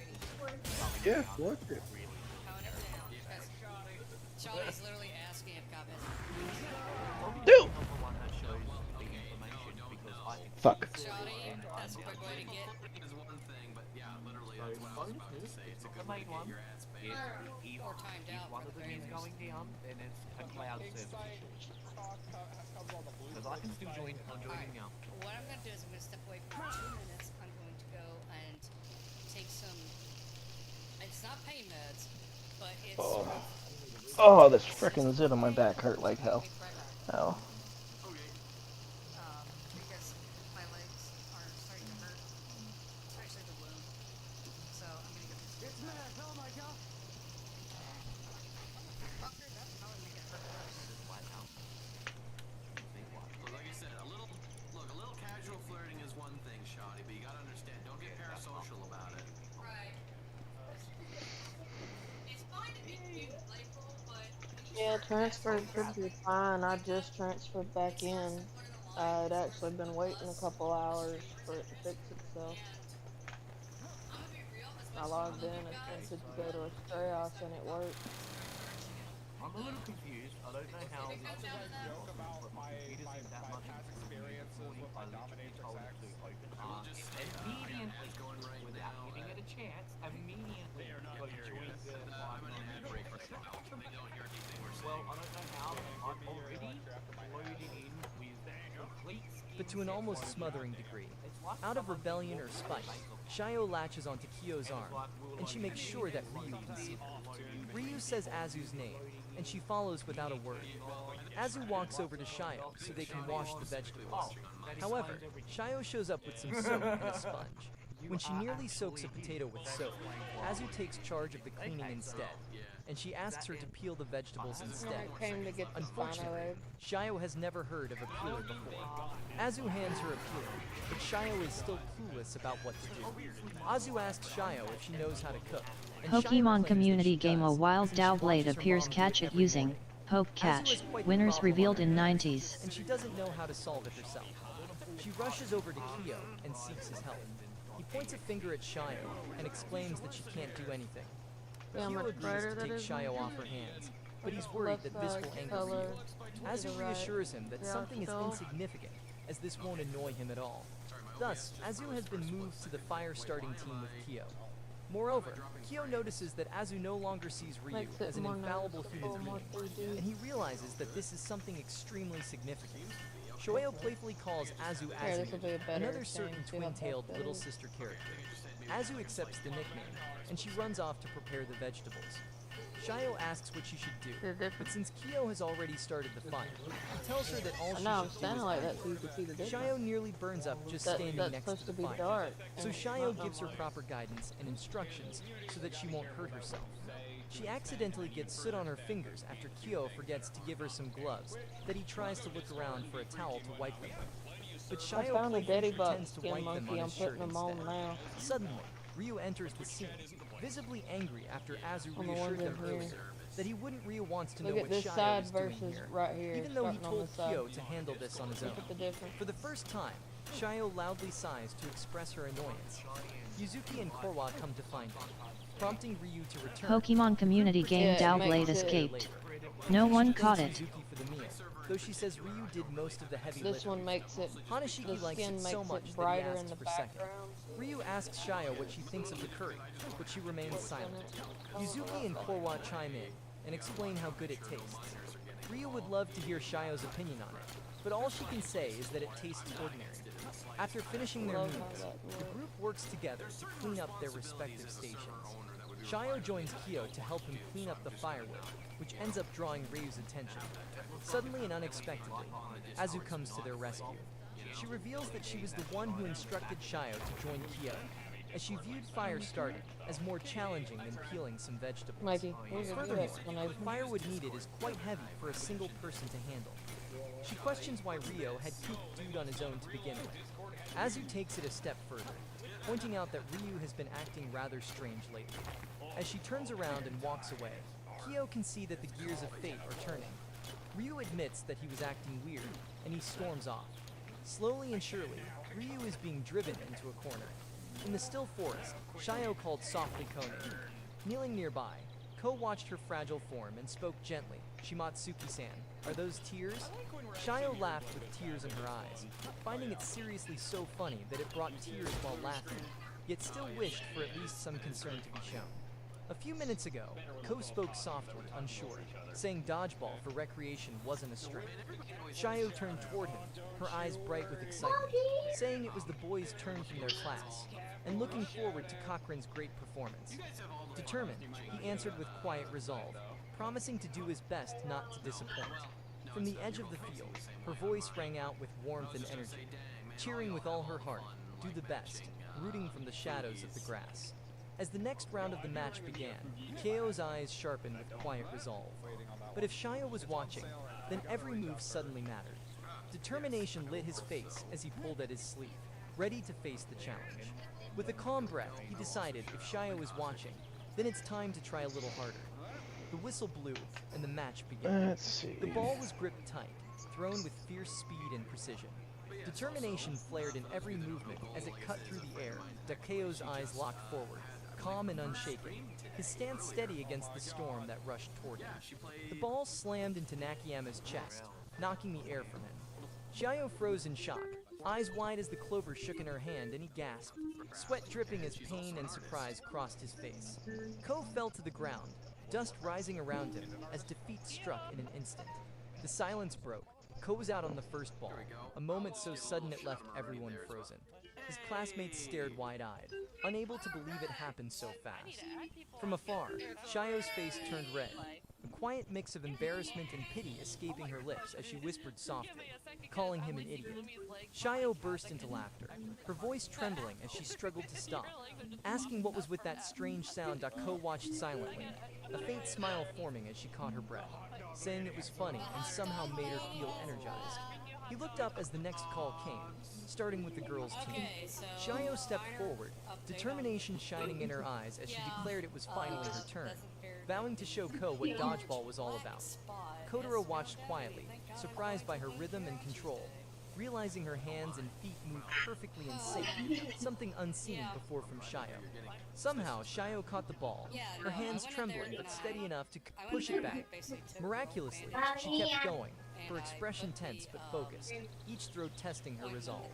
Against all odds, she lasted until the final round, standing alone as the last one on the field that Raya's words spilled out in frustration.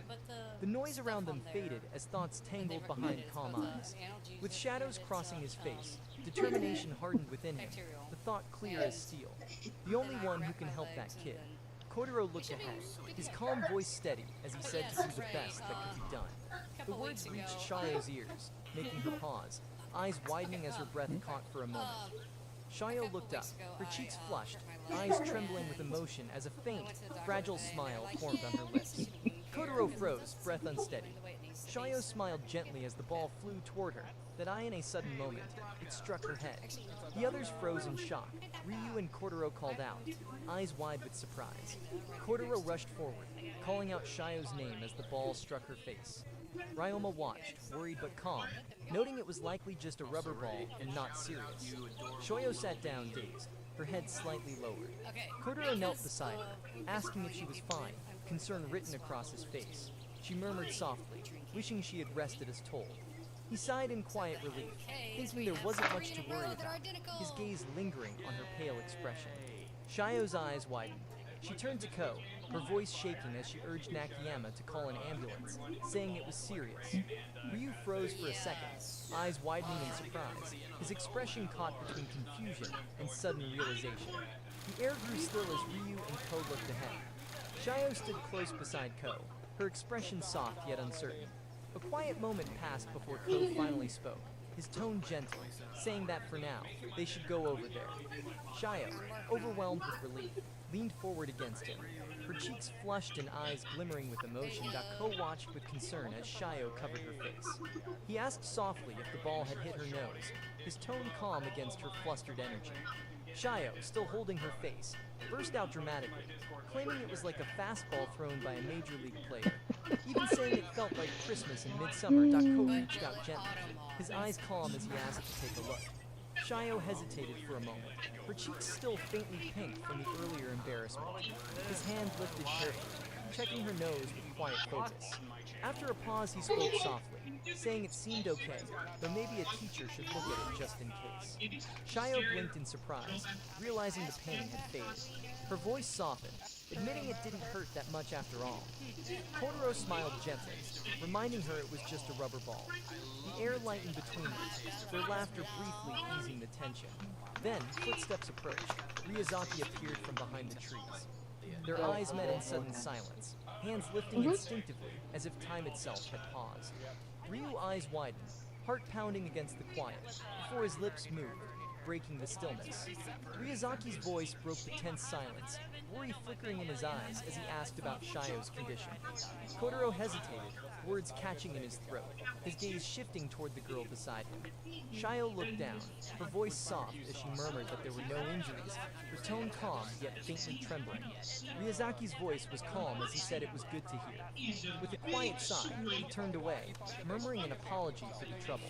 The sunlight fell behind him as he walked, his once confident figure now heavy, shoulders slumped beneath the weight of unspoken thoughts. Asusa stood still, her gaze uncertain as the soft wind brushed through the trees. The end was approaching. That was what instinct whispered, quiet but undeniable.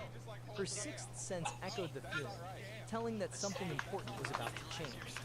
Ko smiled under the night sky while Shayo blushed beside her.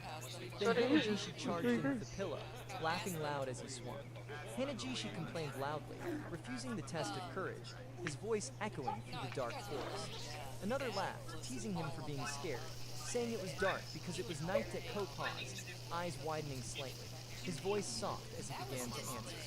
Shiloh claimed to feel sick, saying it wasn't fear, just a bit unwell, though she was still eating Pocky and Jagadum. Kotaro muttered that overeating didn't count as an excuse, his calm eyes catching her small lie. When another spoke, saying not to feel well either, the answer came sharp, that excuse didn't count either. Yuzuka clung to Ryoma's arm, her voice trembling as she asked her to stay close.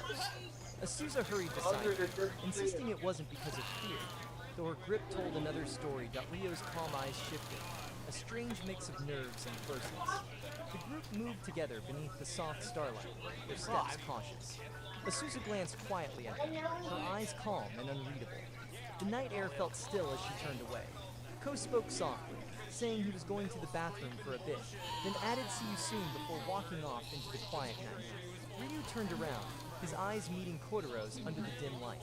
The air grew tense as their steps halted. Kotaro blinked in surprise, his voice low and uncertain, calling out to wait. Ryoma stood under the quiet night sky, words slipping out before he could stop them. Kotaro looked uneasy, but listened as Ryoma spoke, his tone calm yet heavy. There was something he wanted to say, something that had lingered too long. He confessed that every effort made today had meant nothing. because in Shio's heart, Kotaro was already there. His voice softened at the end, almost defeated, admitting that it was never even a competition. Under the quiet night, Ryoma stood with a faint smile, admitting complete loss. He told Kotaro to go ahead and laugh if it made him feel better. His words lingered softly in the air, carried by a bitter smile between them. Miyazaki thinks he lost in this competition, believing his childhood friend was taken away. He believes he lost and had his childhood friend taken away. But there was no victory to claim, because there was no real win. In fact, they weren't even competing. Shimatsuki-san isn't some kind of reward given to the winner. She stood beneath the quiet sky, her eyes steady. She voiced sharp and thoughtful. Self-centered, self-righteous thinking was making everything crumble. Miyazaki couldn't even grasp that simple, obvious fact, that Shidi's girls weren't pawns of some story. The truth was clear, yet he kept walking forward blind to it. The protagonist falls. Each step pulls him deeper, sinking by his own feet into the depths, without reflection, without return. This was Ryazaki's turning point. Each step forward carried the weight of unseen choices. A quiet plea echoed, a hope for change that if not, the girls who fell in love with him would never find happiness. From afar, a voice broke the silence, soft yet certain. Ryoma was acting strange again. Azusa had been there, quietly observing Ryoma the entire day. Her calm voice confirmed it, steady and certain. When asked what she thought, her gaze didn't waver. It was uncool, wrong, and strange. Even so, there was no denial in her tone, only a quiet agreement. She was right. But beneath her composure lingered something unspoken, a thought left hanging in the quiet night. The bonfire waited, still unlit. The rumor said a confession during the campfire would always succeed, but now the ideal Oniachan was gone. Azusa stood beside him, quiet but trying to move forward. Her hand trembled as she clenched Oh, that's Mikey's part from the first Lost Colony server we went to. Or Mikey's awesome. Eyes, asking if the day should end. His words slipped out, calling it a waste to fall for such a pathetic guy. It was unintentional, yet honest. A push meant for Azusa. She lowered her gaze, the nightmare still around them, her heart steady despite the weight of silence. Then with quiet strength, her reply came, firm and clear. She wouldn't stop. Azusa stood firm, her twin tails swaying as light caught her determined eyes. She declared it without hesitation, in love with Ryoma. The words were bold, so straightforward that it was cool. Katara faced Did you grab the empty bowl, Kaito?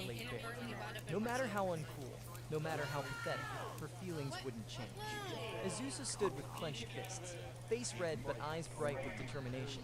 Saying she would do her best, Ko smiled softly, calm and steady. Her voice lowered, filled with resolve, going to do her best, so please. The moment felt quiet yet strong. A small promise between them. Ko stepped closer, placing a trembling hand on Azusa back. Her voice soft but steady, saying he was watching her. He smiled faintly, giving a quiet thanks. Azusa, timid, sensitive, and kind stood beneath the dark sky, gathering courage that I asked the stars watched above. Thinking about Ryazaki that the girl before him was about to confess her feelings, Katara stood in silence, a soft light behind him as the thought settled, wishing for Zeus's happiness. The truth echoed. She was uncool and pathetic, yet she had taken all into account. She would tell him that she loved him for everything. He was Katara's calm eyes lifted, his voice steady, do the best. As the wind moved through Azusa's hair, her face turned bright against the sky. Even a boring but happy and uneventful romance comedy like this was perfectly fine. Wasn't it? A picture framed in silence carried the question. If behaved well, Oni-chan will come back, right? But reality whispered through the darkness. Pokemon community game A Wild Delmus appears catch it using Poke Catch, winners revealed in 90s. Then, under the quiet morning light, a new voice appeared, smiling with confidence. Starting today, we'll be in the same class. Ryazaki Ryoma, nice to meet you, but a quiet thought filled the air. Maybe Oni-chan isn't Oni-chan anymore. The weight of regret followed with each step, a whisper of pain echoing. Hurt fell upon the one who had always offered support. Under the fading light, two figures stood apart, distant yet bound by memory. Today, everything felt lost. With a quiet gaze cast downward, truth finally began to surface. My thought lingered. Maybe Oni-chan would spoil again, just like before. But the steps told another story, heavy with hesitation. A hurt expression remained, the heart still avoiding what truly caused pain. Azusa, bright and full of life, had never faced anything real, only the comfort of memories fading into silence. The words echoed, has never faced anything head-on. In the calm silence, Ryu sat near the tree. Azusa stood beneath the quiet shade. Ryuzaki stood under the fading light, telling Azusa to leave him alone. She asked what he was doing there, her voice calm but gentle. He turned away, leaning against the tree, lost in thought. Azusa lowered her eyes, holding her feelings in silence as the petals fell softly around them. Azusa faced Ryuzaki beneath the quiet sky, her tone firm, calling his attitude Pokemon community game Delmas escaped. No one caught it. That Azusa's words cut through the quiet air, sharp and honest, claiming that with such an attitude, it was no wonder the person liked would never notice. Ryuzaki's calm broke. His eyes burned with frustration as he snapped back, telling her it was none of her business. Silence followed, as Zeus's expression softened, while the wind carried away what neither of them could say. Ryuzaki turned his head, his voice low, asking what had just been said. Azusa stood still, her lips parting slightly before answering that it was her business. Her hands clenched over her chest, determination trembling in her tone, declaring a promise to do her best. For Azusa.en that moment, as the truth settled, her next words struck deeper than any action. Because she was watching, eyes set firmly on what lay ahead. Azusa's fists trembled close to her chest. Her voice broke through the air, steady yet filled with courage, a confession she could no longer keep inside. Ryoma stood frozen, confused, asking what was meant. Azusa's voice shook as she spoke, saying it wasn't as an Onii-chan, but as a man. She wanted to go on dates, hold hands, and kiss. With tears streaming down her face, she cried out. Love filled her words. Love as a man and pleaded. So please forget about Shimatsuki-sen already. Ryu's eyes softened as the words echoed, not wanting to see Ryoma's pathetic side anymore. The wind brushed through the night as silence lingered beneath the crescent moon. Azusa lowered her gaze, cheeks faintly red, whispering that it made her happy. Ryo faced her with steady eyes, his voice quiet but firm, saying sorry. The truth cut through the silence, he's still loving Shio. His words fell heavy, saying it would be disrespectful, and so dating couldn't happen. He looked down, admitting being pathetic right now, then stepped forward, the ground cracking beneath his shoe. A promise followed, to never show such a shameful side anymore. Ryu stood firm, eyes clear and voice steady, declaring awakening from confusion. Gratitude flowed toward Azusa, the one who helped rediscover the real self. His hand rested gently on her head, calling her a precious little sister. Azusa froze, eyes wide as his words sank deep. With quiet determination, Ryu vowed to work hard, to become someone worthy of being called cool. Ku turned with a confident grin, declaring for Azusa to watch the cool big brother from now on. Azusa, left behind, knelt on the ground, her face flushed, eyes wide with shock and awe. The wind whispered through the blossoms above as silence filled the space between them. Azusa stood frozen. Ko looked on quietly as Azusa's eyes widened. Her cheeks softly tinted as Ko called out his name. Kotaro looked at her quietly, her gaze wavered, shy yet sincere, questioning if those eyes had truly been on her. A brief silence It just lingered needs to before she sit for spoke 5 again, minutes her words to gentle. kind of slightly Grateful that cool Ryuma outside of the responded oven, better, Ko reached and it'll out, be ready. his hand resting on Azusa's shoulder. His voice calm, he said he was glad. The air grew still before he spoke again, saying she did well. Tears slipped silently from Azusa's eyes, falling one after another as her hands trembled. Tears fell softly as Azusa's trembling voice carried gratitude, saying that because of him, the real self was finally found again. Kotaro closed his eyes, his tone calm yet distant, calling her a precious little sister. Under the quiet sky, the unspoken truth lingered, Azusa's heart breaking silently, unsure if those feelings had ever truly reached him. Ryuma's words of apology and gratitude carried no true warmth, only the weight of his own selfishness. His calm tone masked the truth, as if Azusa's feelings had been taken, broken apart, and used to feed his own growth. Her pure love, something that could have healed anyone, was instead consumed and discarded. What should have been comfort became nothing more than fuel to drive the protagonist forward. And as the night deepened, a single thought lingered in the silence, her true emotions lost beneath the weight of his ambition. My precious little sister, what a joke. Tears streamed down Azusa's cheeks. trembling as her words broke through the quiet night. Watch the cool big brother. The reflection of her pain rippled outward, as if the world itself shared her sorrow. What kind of brother could stand by while his sister cried? In that moment, the resolve within her heart ignited. No longer could she remain on the side any longer. Tears fell as Azusa cried, her voice trembling but firm. Katara watched in silence, his heart heavy. With tearful eyes, she spoke the words that pushed him forward, go only Aichan. The knight stayed still as he turned to walk away, her voice echoing behind him that Azusa's tears had finally stopped, her heart finding calm. But something lingered. Does it look okay? Shimatsuki-san was alone at the campfire. The words struck like a spark in the dark, breaking the silence. While others thought she was resting, the truth stood clear. She was there, waiting in the glow. Some people could, I could, She because said I love it. Shimatsuki left the dorm before coming here. Azusa added she was looking for Kataru and was likely at the campfire. The fire burned quietly, holding the legend of confession. Ryoma also knew that story. A small grip of tension formed, for Shimatsuki didn't seem fond of My him. bowls only Her voice needs to trembled have with about at urgency, least a cup leading to worth. stop Ryoma before he heard another cry. Katara's gaze hardened, the weight of her words sinking in him. His hand clenched tight, resolve burning quietly within the silence.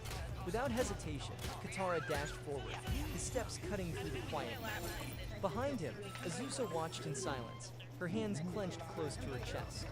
Azusa stood beneath the trees, wind brushing past her hair as lights shimmered around. That IT was almost time for the main event everyone had been waiting for. Everyone called out for a volunteer, his voice echoing with energy. Among them, Katara looked around quietly, his gaze searching as he murmured, I'm being smothered by "Shimatsuki-san, kitties. where are you?" Kaito's sharp eyes caught movement in the crowd, her new voice rising above the noise, calling out to the guy over there to come up. The announcer's shout followed, echoing through the air. There it was, the first volunteer. Miyazaki Ryoma, from Class 2 stepped onto the stage. The crowd murmured in excitement that Katara's heart raced, knowing things were not good. He pushed through, desperate to find her fast.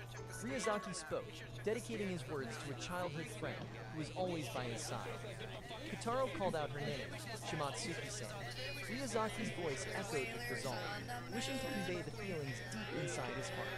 The crowd fell silent as he called out, asking her to come up to him. Then, her name was spoken aloud for all to hear. Look, what? There are people now. Miyazaki stood on stage, voice steady as he called out Shimatsuki-san.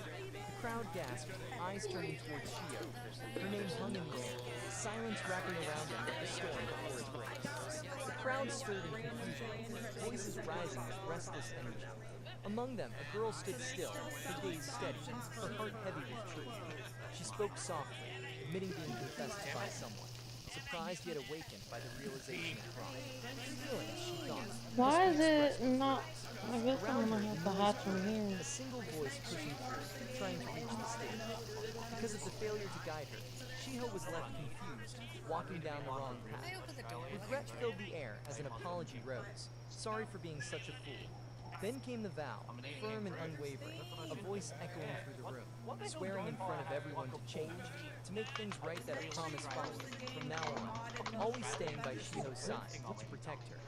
Her trembling hands tightened, lips quivering as a faint plea escaped. Help me. Hands trembled as a question broke the silence, asking if those feelings would be accepted. Eyes widened, breath caught, and a soft voice escaped, calling out Nakayama Koi. A sudden voice cut through the tension, Ko shouting to hold on a minute, breaking the stillness around them. Across from him, her gaze widened in shock, frozen by the unexpected interruption. Miyazaki stood before the silent crowd, silence gripping everyone around, calling it really cowardly. He spoke of nervousness, of coming up to confess, and yet being met with flustered faces. His gaze turned piercing, questioning if there was still something left to add. The crowd murmured in whispers, confusion spread. Shiho's soft voice broke through the quiet, wondering what just happened, while others watched in shock as Ryazaki's tone grew colder, asking if there was a plan to beg for the win this time. But Katara's calm voice rose above it all, steady and sincere, pleading to stop hurting others already. Ryazaki's eyes narrowed, a faint snicker slipping out as he called it endlessly pathetic. His words cut deep, leaving tears streaming down trembling faces. Shiho and another girl watched in shock, the air heavy with silence and pain. Ryazaki's confident tone faltered, eyes narrowing as he noticed something off. Is she shaking? Whispers spread through the crowd, confusion and unease growing. Shiho's soft voice trembled, questioning why she looked like that, worry filling her eyes. The room fell silent as Katara stepped forward, his calm gaze cutting through the tension. His voice, steady and determined, broke the stillness. Please let me through. Ryu stood frozen as the quiet fell. Shiho closed her eyes, her breath trembling in the cold air. Then came a voice calm, steady, familiar. Ko stepped forward, eyes filled with resolve as his words broke the silence. Sorry for being late. His hand reached out gently, his presence cutting through the weight of the moment. Katara felt regret, wishing to be by Shiho-san's side. His hand moved slightly as quiet words escaped, filled with worry for her. Then, without warning, she stepped forward and embraced him, her face calm and gentle. Tears streamed down Shimotsuki's face as guilt trembled in her voice, calling it all her fault, begging for forgiveness through soft sobs. Katara looked at her, steady and calm, his voice gentle as he spoke that he told her everything was okay, that he wasn't going anywhere. His words carried quiet strength, urging her to breathe, to calm down. Miyazaki's footsteps echoed, each thump sharp against the silence, his eyes burning with anger. The air thickened as his voice exploded, demanding answers, fury twisting his expression. His words cut through the tension. Don't joke with me. What the hell did you do? Miyazaki's voice shook the air, his eyes burning with anger and pride that he shouted that no one could understand Shiho better, not even himself. His hand trembled as he declared that, as her childhood friend, he should be the one to protect her. His words grew sharper, filled with jealousy and pain, saying Shiho would never choose a weakling like that. His rage spilled over as he called him scum, the biggest coward, his glare cutting deep like a blade through silence. Azusa rushed forward, shouting to stop him. She grabbed Miyazaki tightly, her face filled with fear and determination that he stood frozen, the microphone shaking in his hand. Azusa spoke firmly, telling him not to do things like that, her eyes sharp with resolve. Miyazaki only smiled faintly, placing a hand on her head, his calm gaze filled with quiet amusement. Her voice rose again, filled with emotion, demanding to stop doing such pathetic things, but his smile didn't fade, as if her words struck deeper than she realized. Azusa stood firm, her voice trembling yet strong, telling him not to act like that in front of her. From the moment Shiho Shimatsuki began to notice the world around her, the sound of her name echoed across the room. Miyazaki Ryoma, with a bright grin and a soccer ball in hand, called out for her to join. His voice carried warmth and energy that broke through her quiet world. Before she realized it, Miyazaki Ryoma was always there, smiling, waiting, and standing by her side. From a young age, Miyazaki was pushy and tactless, calling out with a bright smile. Come on, hurry up. Holding a soccer ball close, he said it's way more fun when everyone plays together. Cheerful and kind-hearted, his energy shone without hesitation. Shiho, watching him in silence, felt puzzled yet calm, never finding it unpleasant. Even as a child, she understood that warmth and quietly accepted it.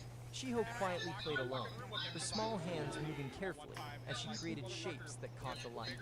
A classmate noticed and leaned closer, eyes wide with delight, calling it cute. Shiho looked up, surprised, her calm gaze meeting cheerful curiosity. She joined in, pointing excitedly, a pink bunny, a blue elephant, their voices bright with wonder. Shiho's eyes widened as praise reached her, the word Shiho-chan, "You're so good at this," echoing softly. Crayons rested on the desk, and a small voice asked to draw Coco-chan the doggy.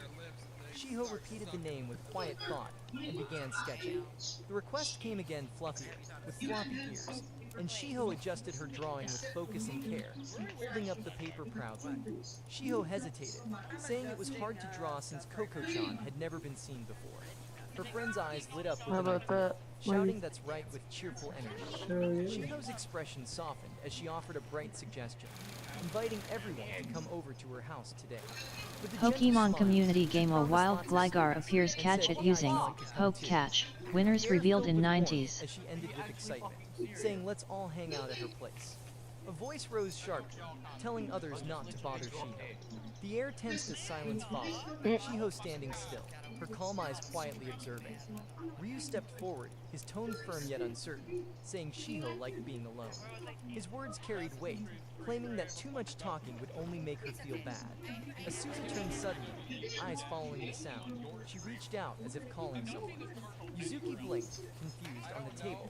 A small puppy drawing lay surrounded by crayons, soft and warm in the light. However, to Shiho, Ryuzaki had never been a friend that a fabricated feeling was imposed upon Shiho, a false warmth built from misunderstanding that wore the mask of care and protection. Ryozaki's words echoed through time, his gestures wrapped in sincerity, yet blind to what she truly felt.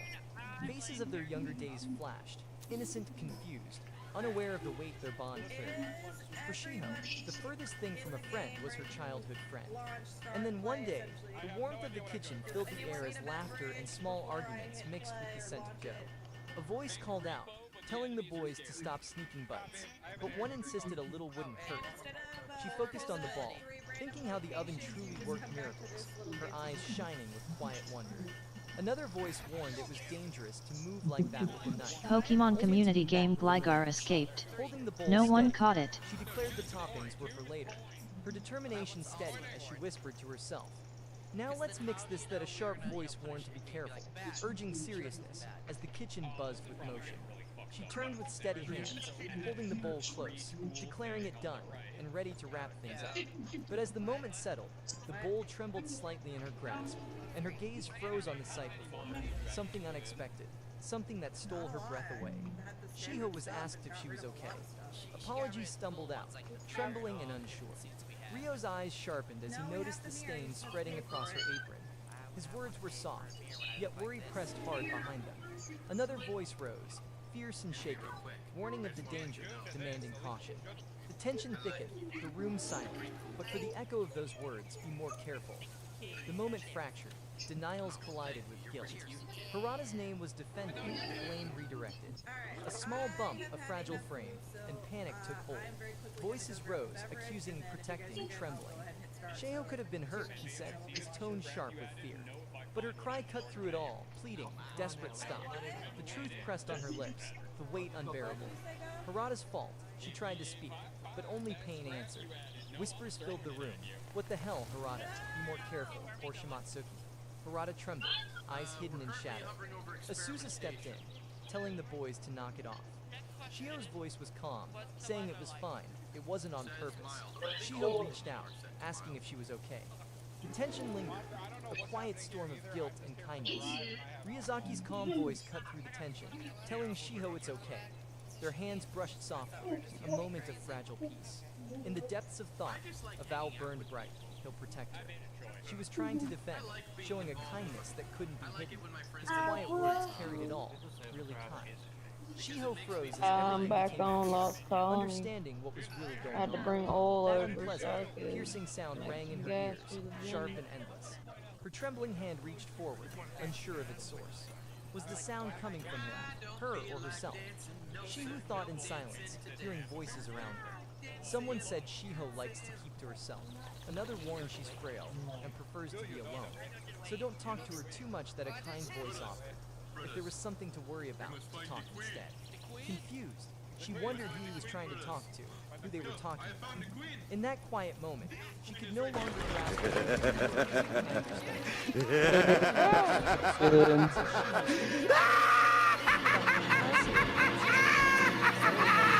sound would return. Her eyes softened, catching sight of Ko laughing with his friend, his voice echoing through Raiding party!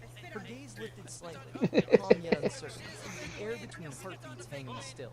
Paper Dragon, hello everyone. Lingered softly. Kaito Destiny Paper Dragon. Paper Dragon, welcome to my channel. As though understanding At Kaito Destiny Paper Dragon. Paper Dragon, welcome to my channel. There was effort, an effort to understand. The distance between souls never shrinks without it. Words like I understand are never spoken carelessly by those who truly try. Because the bond between hearts remains still unless one moves, unless one tries. And those who truly make that effort, they are the ones who bridge the distance. Ko arrived late, his voice trembling with regret. Sorry for being late, sorry for not being by her side. She trembled as tears fell, and in that silence, words became meaningless. They were not words, but feelings overflowing, seeping through, reach the other's heart. A promise burning softly will never leave her alone anymore. Under the dim night, their hands met slightly, his voice soft as he called Shimatsuki-san. A favor to ask, simple words that carried the weight of something deeper. Under the quiet sky, regret filled his voice. Shiho's childhood friend, always by her side, always protecting her. Dasa, why did it turn out this way? His head hung low as someone beside him whispered that it didn't matter. Azusa's eyes burned with resolve, her words sharp as truth itself. Being childhood friends meant nothing. His voice trembled, demanding why it couldn't matter. But her answer cut through the night. It doesn't. Not about how long one has known someone, nor how long they've been together. Love isn't built on history. Love is found in understanding the heart, in hearing the words, and truly seeing the other soul. He claimed to understand Shiho's heart, yet the truth struck back he hadn't, that he never saw her feelings, never heard her pain. The confession failed because fear replaced love. Tears fell, proof of a heart wounded. The voice demanded clarity. Open the eyes, accept the truth, and move forward, or remain trapped in regret. Pain spreads beyond one heart. In moments like this, wounds echo through everyone standing close. None remain untouched. No one walks away unscarred. Shiho faced Ryazaki and Kitaro, her calm eyes steady as the wind stilled around them. She had heard the confession and understood the feelings behind it, but now she needed them to listen. Since childhood, Ryazaki had been loved by many, yet never once had there been gratitude for that love. Her words carried quiet strength, each one cutting through the silence with truth that could no longer be avoided. Sadness filled the air, carried by gentle wind and falling petals.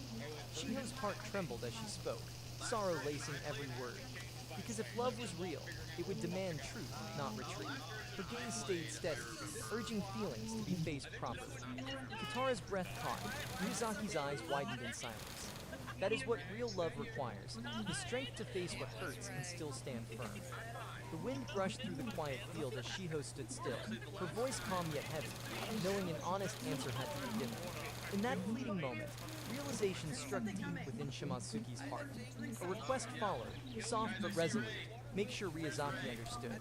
And with a steady breath, the truth was laid bare. Acceptance of those feelings was impossible, and silence fell like a final echo of goodbye. Ryazaki's love and Azusa's love were completely different, that he stayed by Shiho's side, protecting her all this time.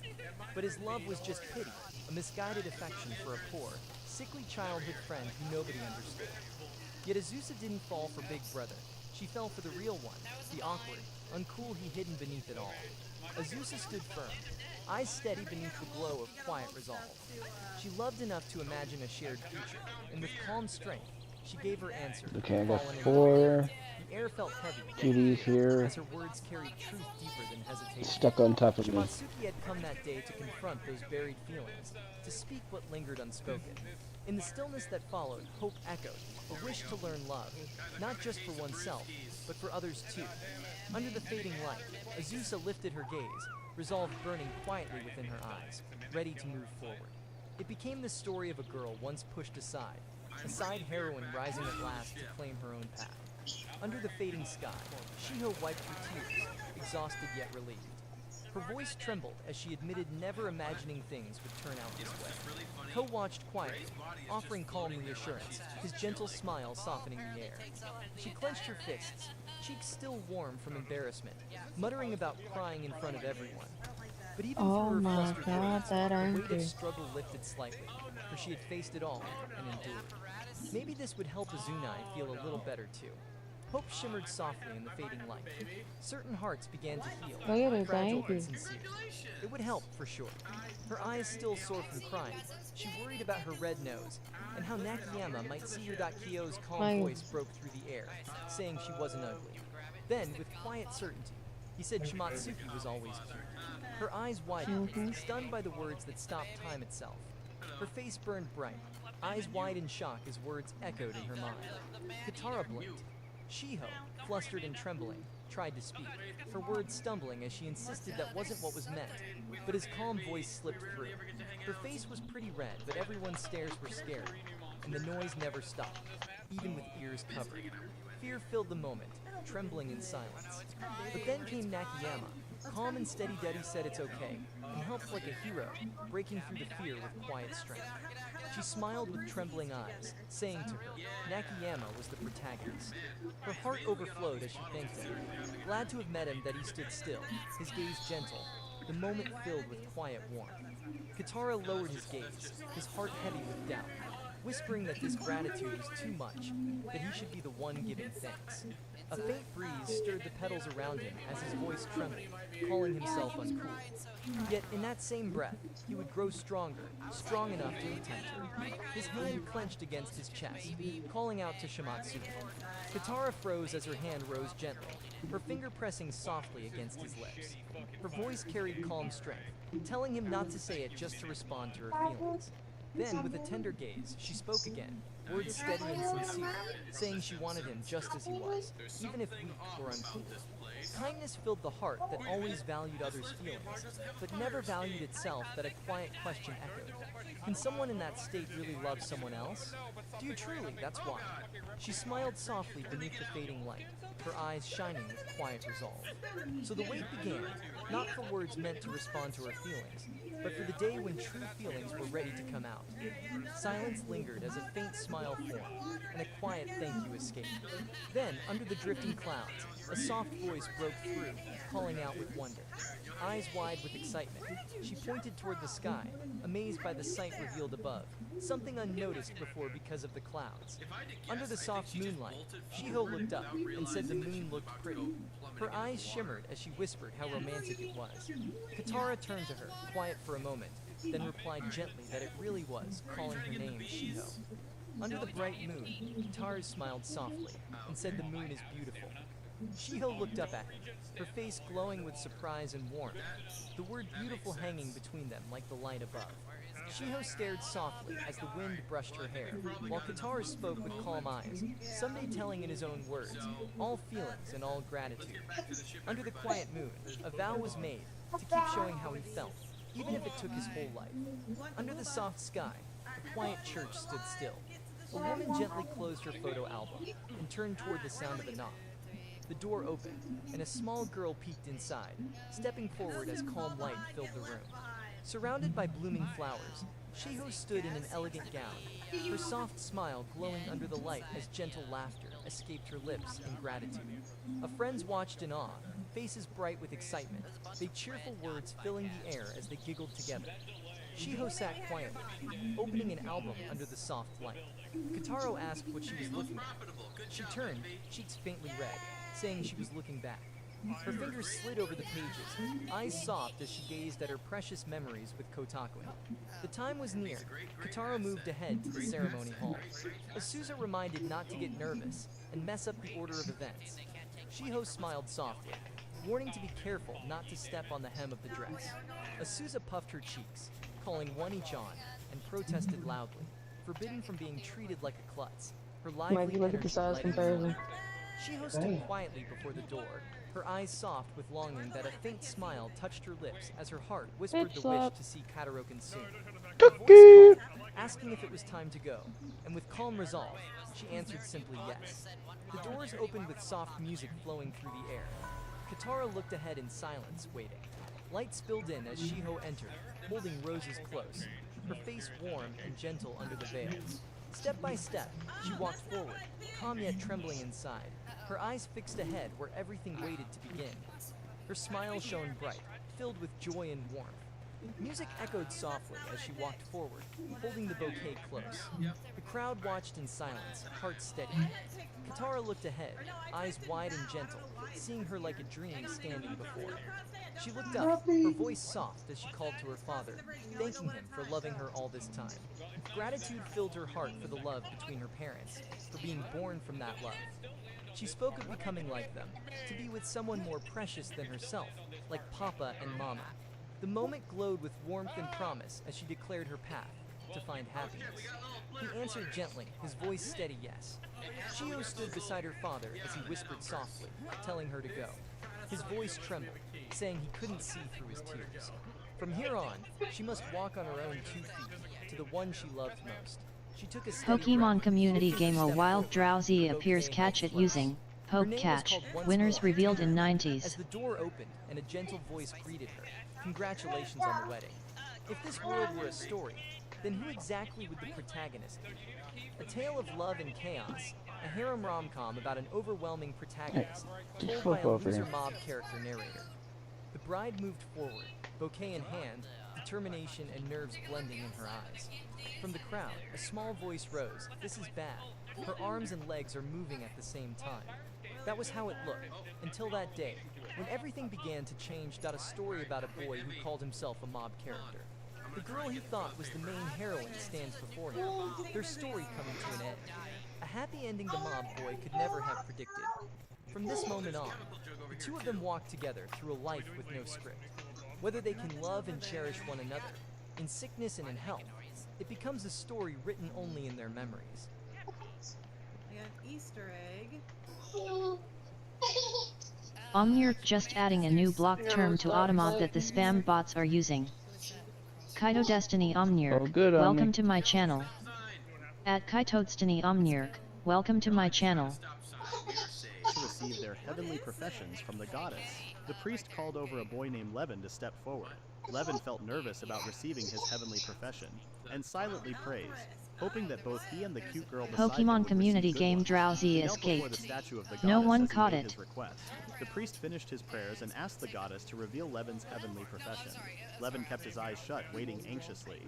Suddenly, the priest gasped in shock as they saw the revelation. They whispered among themselves until one of them hurried over to Levin and announced that he had received the sacred beast Tamir profession. Levin's eyes widened in surprise. The girl in the crowd cheered for him, everyone except for one boy standing off to the side. Later, the villagers gathered to say goodbye to Levin, who had become a sacred beast tamer, and Arya, who had become a holy knight. The village lord spoke on behalf of everyone, calling them the village's pride and hope. He reminded them of their duty to serve the country. As the village chief continued reading his speech, he suddenly broke down in tears, overwhelmed with emotion. He was actually Levin's father. He felt incredibly proud that their small village had produced 2 S-class professionals. Hugging both of them tightly, he thanked them, not just as their lord, but also as a father. Arya insisted that she should thank him instead. She recalled how the village took her in when she was an orphan and treated her like family. Now she was finally able to repay that kindness. Levin's father couldn't hold back his tears. Levin's sister then stepped forward, wanting to say her own goodbye. She reminded Levin and Arya to get along and train hard in the royal capital. Their mother, however, worried about Levin's kindness, fearing it might cause him trouble. Levin's sister reassured her, saying Arya would be there to keep him in check. She then asked Arya to take care of her younger brother and return home safely together. Levin understood what his sister really meant by that, while Arya simply nodded, unaware of the deeper meaning behind her words. Everyone waved goodbye as the carriage moved away. Levin's father grew worried now that the two had left. His sister also looked concerned. His father's worries were about serving the king, which suggested he knew the king personally. On the other hand, Levin's sister was more concerned about Levin and Arya's relationship, something more than friendship but not quite love. They both sighed, hoping the two would stay safe. Arya watched the village fade into the distance with sadness. She wondered if she could do well as a holy knight. Levin noticed her concern and asked if she had seen the new fences in the fields. He also pointed out that the broken windows in the meeting hall and the gaps in the gates had been repaired. Arya hadn't noticed these changes. Levin explained that they were an investment for the country, and in return, the country seemed to be supporting their village. As long as they served the kingdom, their home would remain protected. He encouraged her to work hard for everyone's sake. Hearing this, Arya blushed slightly as she imagined being by Levin's side. She agreed to his words, and they made it their promise. Levin then fell into deep thought. He hadn't seen Arya smile in a long time. A few years later, people started calling Levin a worthless sacred beast tamer. The king, furious, smashed his wineglass on the floor and demanded an explanation from Levin. In front of him stood a small, dull-looking egg. The king frowned and asked why the egg looked so pathetic. Meanwhile, another boy had a larger egg overflowing with magic power. The king asked who had summoned the small egg. Levin immediately admitted that he had summoned it, confidently saying it was a sacred beast egg. The boy next to him scoffed and asked if it was just an egg meant for cooking. The leader of the beast tamers, looking uneasy, said he had never seen a sacred beast's egg that small before. The king, now even angrier, threw a bottle and shouted at them to stop joking. He reminded Levin of all the time, money, and effort he had spent on him and demanded if he even understood the cost. After waiting 2 years, the king couldn't believe he had ended up with something so useless. Enraged, he ordered Levin to return all the money wasted on him and kept calling him incompetent and worthless. Now Levin understood why his father had been so worried. Levin tried to ignore the king's selfish outburst. Hello. It had been 2 years since he left his hometown. He had just It's completed a his Sparta. training as a sacred beast Tamir, and today was supposed to be the day he summoned his partner, Sacred Beast. But things did not go as expected. Paper Dragon, The king I'm was back. furious and called a nearby soldier. Kaito Destiny, He ordered Paper him to Dragon. destroy the egg Paper before it Dragon, had worked welcome to Hey, my Paper channel. Dragon, welcome back. Levin quickly At sealed the egg Kaito with his Destiny, body, Paper Dragon. refusing to Paper let it Dragon, fly. welcome to He my insisted channel. that there was life inside and was sure it was a sacred beast, even if it looked small.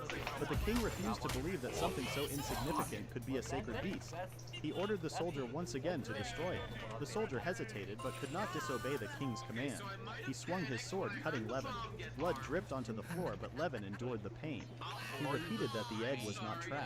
The king was confused that Levin would go so far to protect it. Frustrated, he decided to handle the matter himself.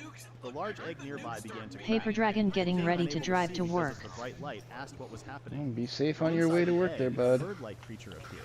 The boy from earlier felt happy. His partner had finally been born. The other beast tamers were shocked when they saw a real griffin. They shouted that this was the true sacred beast Tamir. The boy laughed proudly and told the king to look at his partner, the real sacred beast. But the king's attention was still on Levin. Levin's partner had also been born, a tiny lizard, no bigger than his palm. It looked weak, its whole body shaking as it kept its eyes shut. It let out a faint sound, We hear calling you. for Levin. The king asked if that creature was truly a sacred beast. The soldiers couldn't help but laugh. To the king, it looked like nothing more than a lizard. He turned to the leader of the beast tamers and asked if the creature was really a sacred beast. The leader, flustered, admitted that it did look like a lizard to him as well. The king couldn't believe he had spent his gold on what seemed to be just a lizard.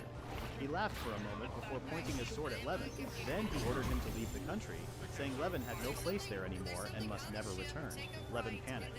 If he was banished, his village would suffer. Desperate, he begged the king to reconsider, promising to raise his sacred beast with honor. His promise to Arya was on the line. The king went to Argus, the other sacred beast tamer. He praised Argus and called the griffin impressive. Argus thanked the king and promised to serve him well. The king was pleased to hear that. Then Argus brought up the king's promise about Arya. Levin felt confused when he suddenly heard her name. The king thought for a moment and then officially approved the marriage between Argus and Arya. Levin couldn't believe it. He had just remembered how his childhood sweetheart had recently invited him to a private dinner. Argus smirked as he watched Levin being pulled away, and just like that, Levin lost everything. Levin was taken out of the country in a carriage. When he reached the border, it finally sank in. He had truly been banished. He had endured 2 years of harsh training only to lose everything. His role, his hometown, and the people he cared about. The only thing left was his small lizard companion. As he sat there, he wondered what to do next. The lizard seemed to sense his feelings and suddenly jumped onto his head, smacking him repeatedly. Levin guessed it was hungry too. He gently assured the lizard that he was fine and promised to protect it. The carriage soon came to a stop. The knight who had escorted him, the same one who had slashed his back, handed him a rucksack. With a sad expression, the knight said it was all he could do for him. He told Levin to take care of himself. Levin simply smiled, then turned and walked into the forest. 3 days passed quickly as Levin moved through the forest. His partner, a lizard he had named Elfie, ran ahead as if leading the way. One rainy night, Levin stayed in a cave and prepared dinner. Elfie, hungry and impatient, waited nearby. Levin checked if the meat was cooked and told Elfie to wait a little longer. Soon, a simple steak was ready and they celebrated. He felt relieved that he could cook despite the rain and thanked Elfie for leading him to shelter. After giving Elfie its share, he asked if the food tasted good. The lizard looked happy. Levin had once worried that Elfie didn't eat insects like other lizards. He hoped it would grow strong. Levin checked his luggage. Thanks to the soldier, he had what he needed to survive in the forest. He then opened a map and studied it carefully. His biggest concern was where to go after leaving the forest. If he kept going in the same direction, he would reach the kingdom of Cronia. As he stared at the map, his eyes landed on his village. He wondered how everyone there was doing. He wanted to go back, but he wasn't allowed to. The guilt of not fulfilling his duty weighed heavily on him. More than anything, he wished he could take Elfie to his hometown at least once. Thinking about home reminded him of Arya. The promise he made to her could never be kept. Feeling exhausted, he placed the map on the ground and closed his eyes. Before long, he drifted off to sleep, while Elfie sat silently watching him. Morning came and the rain had stopped. Levin woke up with a stiff neck. Sleeping on the ground had been uncomfortable, but he was relieved to have survived another day in the forest. As he tried to get up to prepare breakfast, he noticed a little girl sleeping on his lap. He froze, staring at her in confusion. Panic set in as he wondered where she had come from. He was sure he hadn't done anything, and the sight of her wings only made him more uneasy. Suddenly, the girl mumbled in her sleep, calling out for her mother. A moment later, she woke up. Levin panicked even more when she looked at him and called him Mama. She asked what was wrong, then innocently wondered what was for breakfast. Levin was briefly distracted by how cute she was, but his mind quickly returned to the bigger issue. Was he really her mother? The girl kept asking for breakfast, but Levin had never seen her before in his life. Then, she excitedly said she wanted rabbit meat again, just like the day before. Those words triggered a memory, Elfie happily eating rabbit meat. Realization hit him. This little girl was Elfie. She had actually grown up, just as he had wished. Levin cooked breakfast and Elfie enjoyed the food, saying it tasted just as good as she expected. Embarrassed, Levin told her to stop calling him Mama, but Elfie insisted, saying he was her mama since he was the one who called out to her. Levin argued that his Elfie was just a small lizard, but Elfie quickly denied it. She explained that she was a sacred beast who could change between a dragon and a human. Hearing this, Levin finally realized that he had truly summoned a real sacred beast. Elfie told him she had been waiting all this time for someone to call her, and she sincerely thanked him. Levin felt like crying. He was relieved that he had fulfilled his role. He thought about returning to the kingdom, but then he hesitated. Was it really a good idea to go back to a place where people saw him as worthless? Elfie noticed his silence and asked if he was okay.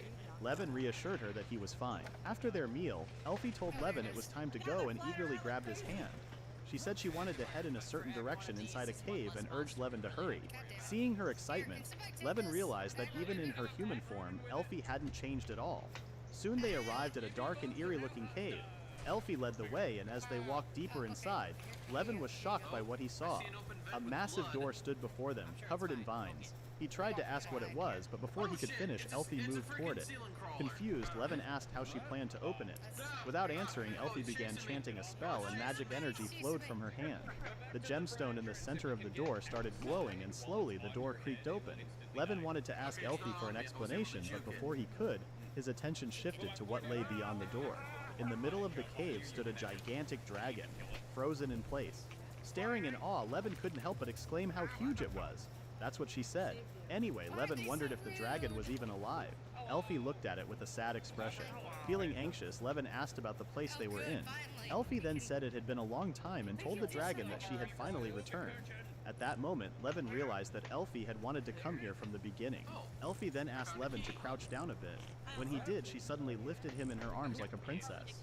Levin became flustered and confused, quickly asking her to wait, but Elfie had something to show him first and told him to hold on tight. Levin tried to protest, but before he could finish, Elfie took off into the air with ease. Levin was shocked. Elfie could fly. She reassured him that he wouldn't fall because she had him. Then she told him to open his eyes. Slowly, Levin did as she said. His eyes widened in surprise when he saw something on the dragon's back. A ruined city stretched across it, leaving him utterly confused. Elfie confirmed what he was seeing and introduced the place as Lindworm, the continental dragon. She explained that this was where their kind, the Divine Dragon Clan, returned to. Levin gazed at the ruined city in silence. He remembered reading about it somewhere. The Divine Dragon Clan once ruled the skies, using their great intelligence and magic to protect the people. However, their downfall came when they fought against the Mazoku, led by the Overlord. Now, they existed only in legends. At that moment, Levin realized that Elfie was one of the Divine Dragon Clan. When he mentioned it, Elfie confirmed the truth. Levin could already imagine the greedy king changing his attitude if he found out that the so-called lizard was actually a divine dragon. Levin then remarked that the divine dragons should have been wiped out. Elfie denied it, saying that while many were gone, some might have survived. Her sad tone made Levin fall silent. She shared that long ago, Lindworm was full of life. Creatures of all kinds lived there, and beautiful flowers bloomed everywhere. But as her magic faded, the city and its residents fell into a deep sleep. From her words, Levin realized how lonely Elfie had been all this time. He wondered how long the city's residents had been waiting. Even though all he could see were ruins, he imagined Lindworm as a place full of beauty and life. He said it was just a feeling, but his words made Elfie's expression brighten. Levin wished he could have seen Elfie's hometown with his own eyes. Elfie was glad. She remembered everything. How Levin had protected her when she was newly born, how he had been banished from the kingdom because of it, and the happiness on his face when they first met. She also recalled the delicious meals he made for her. To her, Levin wasn't just her master, he was like a parent to her. Levin was shocked by her confession. He thought he had already lost everything, his job, his family, and his loved ones. But now, Elfie was right beside him. He grabbed her shoulders and promised to take care of her. His parental instincts kicked in and he started crying. However, to do that, he needed to get his life together first. find a job and a place to live. Elfie then mentioned that there was a house nearby. She said it would be great if they built a home together on Lindworm, the continental dragon. Levin was too stunned to respond. Pokemon She added community that she game wanted a a big wild house. trap-inch appears Levin, catch it worried, using told her that Poke the city was catch. not in a Winners livable revealed condition. in 90s. Elfie agreed that it was in ruins, but insisted that wouldn't be a problem. She suggested that he form a contract with Lindworm and rebuild the town on its back. Her words left Levin so confused that even his art style changed. He then turned to look at the massive dragon towering before him. He wondered if he could form a contract with such a huge dragon. He was deeply worried because of their many differences. The other party was a living legend, and he had nothing to offer in return. He might even offend Lindworm and end up burned by its fire breath. Elfie assured him that he could do it and form a contract with Lindworm. Levin asked how she could be so sure. She reminded him that he was a sacred beast tamer. Levin agreed, but still doubted his own ability. Elfie then explained that a heavenly profession was a role given by the goddess, something not just anyone could have. Levin was chosen because of who he was, and she believed there was a reason behind it. Levin felt anxious as he remembered being called trash and banished from his own country, but he told himself to stay strong. He couldn't keep thinking like this forever.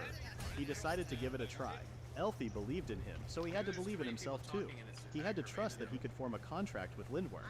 When Levin saw Lindworm, his nerves grew. A contract was a way to strengthen the bond between humans and beasts. He knew how it worked. After all, he had trained for 3 years. A contract could be formed by feeding the beast, caring for them, or forcing them into submission through power and fear. But with the huge Lindworm, none of those methods seemed possible. Then, Elfie's voice snapped him out of his thoughts. She cheered for him, Pokemon and for community now, game that trap was inch enough. escaped. Levin took a deep No breath one and looked caught at it. Lindworm again. He was still new to being a sacred beast tamer and didn't have much confidence in himself. He wasn't even sure he could succeed, but he had made a promise to build a big house and take care of Elfie properly. For that reason, he refused to back down. Even though Levin lacked confidence, he shouted the word contract. The barrier magic surrounding Lindworm started to crack and fall apart like fragile glass. Then it exploded in a bright flash of light. Levin covered his eyes as he felt blinded. Elfie gazed at Lindworm with a sorrowful expression. Slowly, Lindworm moved his claws and opened his eyes. When he saw Elfie, he called her Princess and said he was glad to see her again. He told her he had been waiting for her for a long time. Elfie simply replied that she had returned. As Levin slowly regained his eyesight, he asked what had just happened. He was shocked when he noticed Lindworm glaring at him. Elfie congratulated Levin, saying the contract with Lindworm was complete. Levin stood frozen in surprise. With respect, Lindworm addressed Levin. He explained that although he had been asleep, he was aware of everything that had happened. He then declared that Levin, the sacred beast tamer, was now his new master, whom he would serve. Only then did Levin fully realize that he had formed a contract with a magical beast that could understand human language and communicate. More importantly, he had just become the master of a massive dragon. A sense of pride filled him, and he respectfully bowed to Lindworm. Lindworm chuckled at the gesture. Levin, relieved that he hadn't been burned alive, couldn't help but feel incredibly lucky. Elfie walked up to Lindworm and told him she wanted to live on his back. Lindworm was happy to hear that. He stretched for a moment before telling Levin and Elfie that it was time to leave. Elfie asked if he was okay moving around after just waking up. Lindworm agreed that his strength might have weakened from his long sleep, but assured her that he still had enough power to fly. Levin, confused, asked what he meant. Lindworm then said he would make an exit for them. He gathered flames in his mouth, and the cave started shaking. Levin panicked as the ground trembled. Elfie quickly picked him up and told him to hold on tight. Levin urged her to leave the cave immediately. Feeling uneasy, he asked Lindworm what was going on. Lindworm looked up at the cave ceiling and unleashed a powerful fire beam. The blast shot through the ground above, reaching all the way to the sky. Elfie and Levin quickly ran out of the cave and stared at the massive hole left behind. When Elfie saw the open sky, she felt happy, but her mother was still trembling in fear. She then called out to Levin. Levin snapped back to reality, realizing he was still alive. A wave of relief washed over him. Lindworm let out a small laugh and asked if he had done well. Then he took off, soaring through the sky. Still shaken, Levin struggled to believe that such power came from someone who had just awakened from a long sleep. He was in awe. Lindworm was just as surprised and amazed at how much his magic had grown. He credited his newfound strength to his contract formed with Levin. He also pointed out that Levin had an incredible amount of magic within him. Because of that, the revival of the Divine Dragon Clan could now become a reality. With a sincere voice, Lindworm thanked Levin and officially welcomed him to their continent. Elfie landed on Lindworm's back with Levin in her arms. Levin finally saw Elfie's homeland up close. Elfie told him this would be their new home and welcomed him. Hearing those words reminded Levin of Arya, who used to welcome him home and show him the vegetables she harvested. It had been a long time since he heard those words, making him feel a bit embarrassed. He said he was back and suggested they start building their lives in the city. He also reminded Elfie that they needed to find a place to stay first. Elfie got excited and asked if Levin remembered their promise. Levin recalled it was about building a big house and told Elfie to leave it to him. And like, However, you do know I'm everything not playing around on them the was just Xbox, rubble. right? Levin spotted some intact bricks and Over. told Elfie they could build their home by gathering usable materials. Look at my He said they hands. would need strong wood for the pillars. He quickly found a piece of wood but struggled to lift it on his own. Elfie looked confused about what Levin was doing. After a while, he gave up and apologized, saying they might have to camp out for a while. Elfie asked about the house, and Levin admitted it was impossible to build one from scratch in just a day. Confused, Elfie said it wouldn't take a day. She then grabbed Levin's hand and led him somewhere, saying she would teach him how to build a house. Levin asked if she really knew how, but Elfie told him to just follow her for now. The two arrived at a massive tree standing tall in the middle of the city. Elfie explained that it was the sacred tree, which was used to control Lindworm's weather and temperature. She mentioned that the divine dragon clan's power was on another level, and if she remembered correctly, something should be nearby. Elfie then dove into the nearby bushes and shouted that she had found what she was looking for. Levin peeked through the bushes and saw a stone pillar wrapped in vines with a crystal on top. When Levin asked what it was, Elfie said it was something they could use to build a house. Levin doubted her words, but Elfie excitedly told him to try it and made him touch the crystal with his hand. The crystal glowed brightly, and a window screen appeared out of thin air, revealing the Lindworm City management system. Levin stood there, confused, as words appeared before him. A woman's hologram suddenly appeared, greeting Levin as her master. She introduced herself as the administration bureau and asked Levin to input his commands. Levin was shocked by the hologram's beauty. The woman then told him to check the available options, which included building a small house and a small farm. Elfie looked proud and explained that in Lindworm, they could use magic to create various things. However, the options were currently limited. Since Levin had formed a contract with her, the available options would expand over time. She suggested that he build a house for now. Levin wasn't paying attention, so Elfie glared at him. Snapping back to reality, Levin began praising the Divine Dragon Clan. Elfie urged him to get started. Levin then touched the buttons on the window interface. Elfie wanted a big house, and Levin promised to do his best. Even though the Divine Dragons were known as a legendary tribe, he doubted they could build houses this easily. Hesitantly, he pressed the button to create a small house and awkwardly asked the admin system as he did so. A light appeared from the crystal and flowed toward an open space, forming a house. Levin was surprised and confused, unsure of what was happening. He panicked, trying to hold the hologram and wondering what to do next. Elfie excitedly said she wanted a place with a better view and a bigger house. Levin, frustrated, swung his arms around, causing the house's hologram to shift.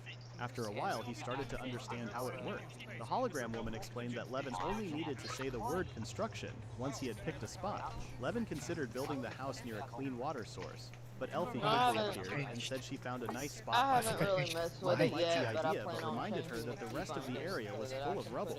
Elfie eventually agreed to build it near the sacred tree. Levin was shocked to hear that, but Elfie casually told him they could just clear the rubble later. Levin then activated construction, and a small house appeared out of thin air, landing with a loud thud on the spot he had chosen. Even though it was called a small house, it was larger than Levin expected, leaving him surprised. Elfie was thrilled to see their new home and thanked Levin for it. Levin felt relieved, but as he relaxed, exhaustion finally caught up with him. It had been a long day since morning, and he was amazed by how advanced the Divine Dragon's technology was. Still, he felt that with this, he and Elfie might be able to manage somehow. Levin flinched when Elfie called him over and said she was hungry. He told him she wanted to eat meat. Levin reminded her that they had already finished the last of the meat this morning as soup. Elfie was shocked and started repeating her request for meat like a broken machine. Levin couldn't do anything about it, but he thought the Lindworm management system might help.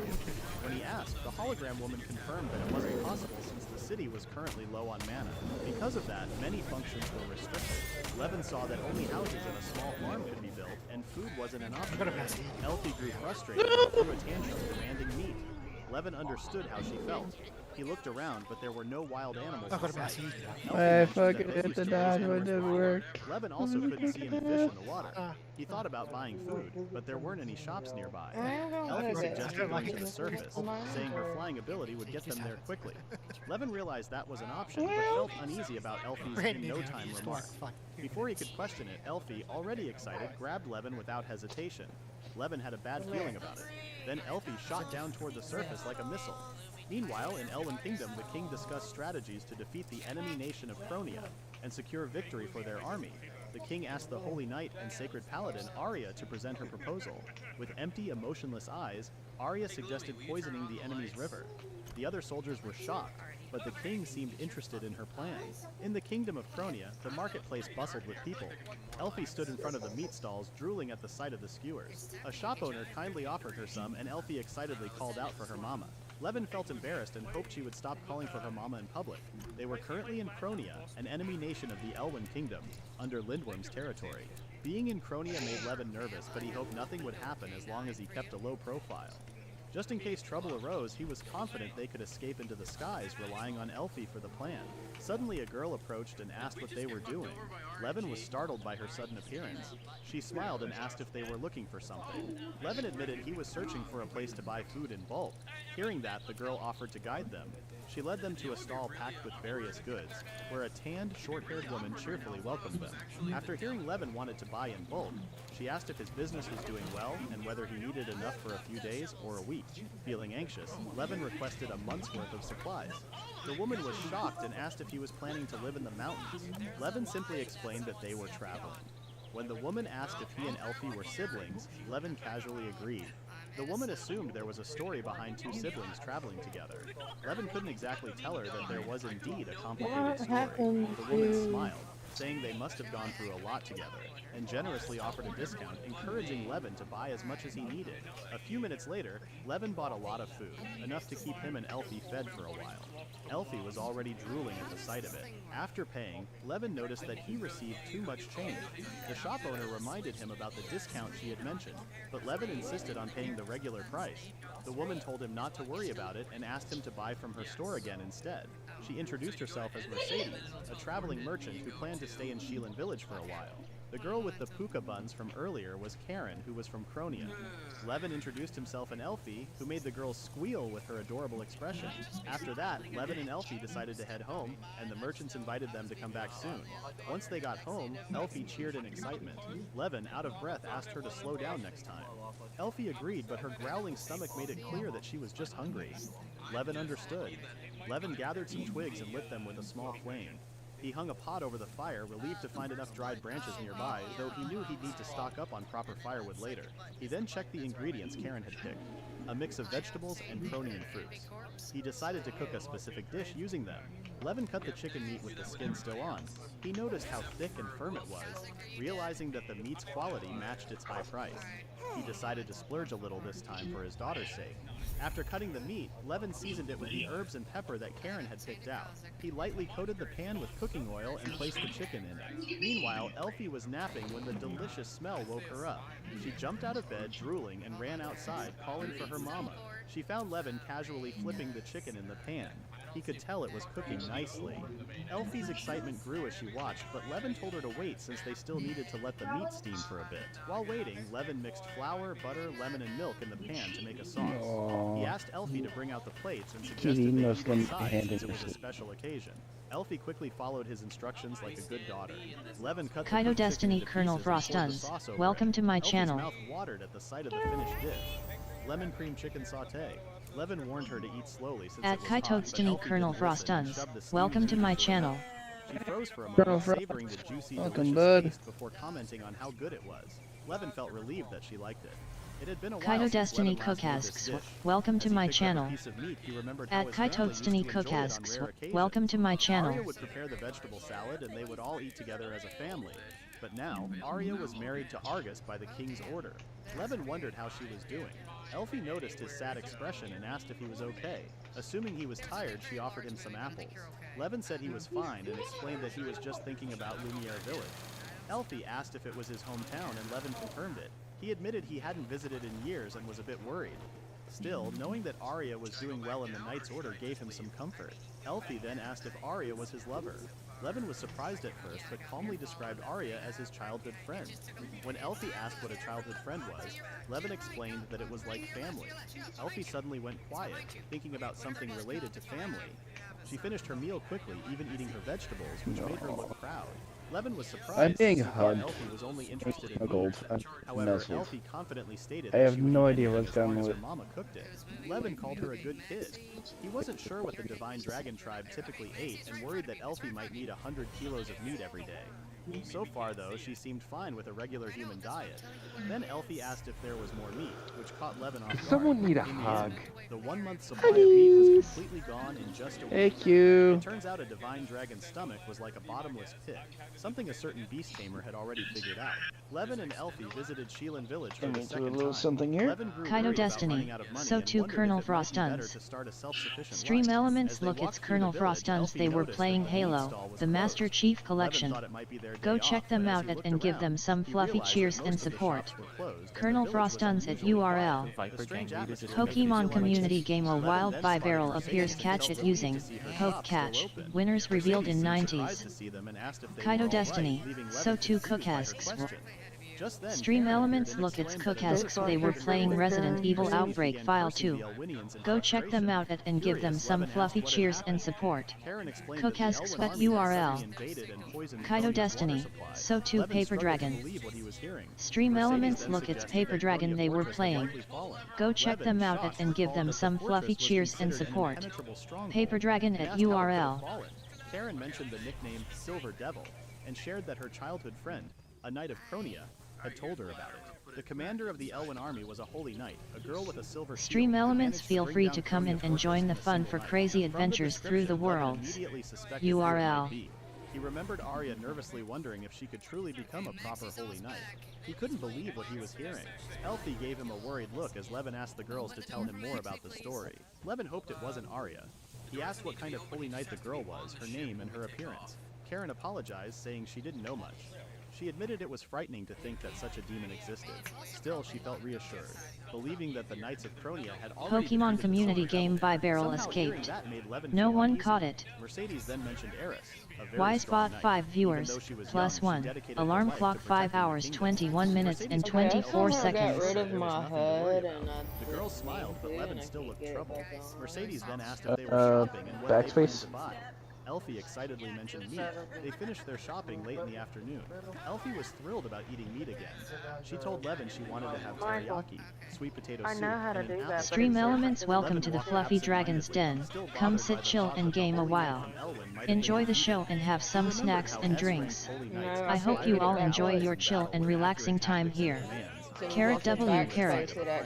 He thought about how S-ranked knights fought to protect their homeland, and wondered if he would have fought alongside Arya if he had stayed. Oh, kind of Bugs Bunny. Their promise to always be together.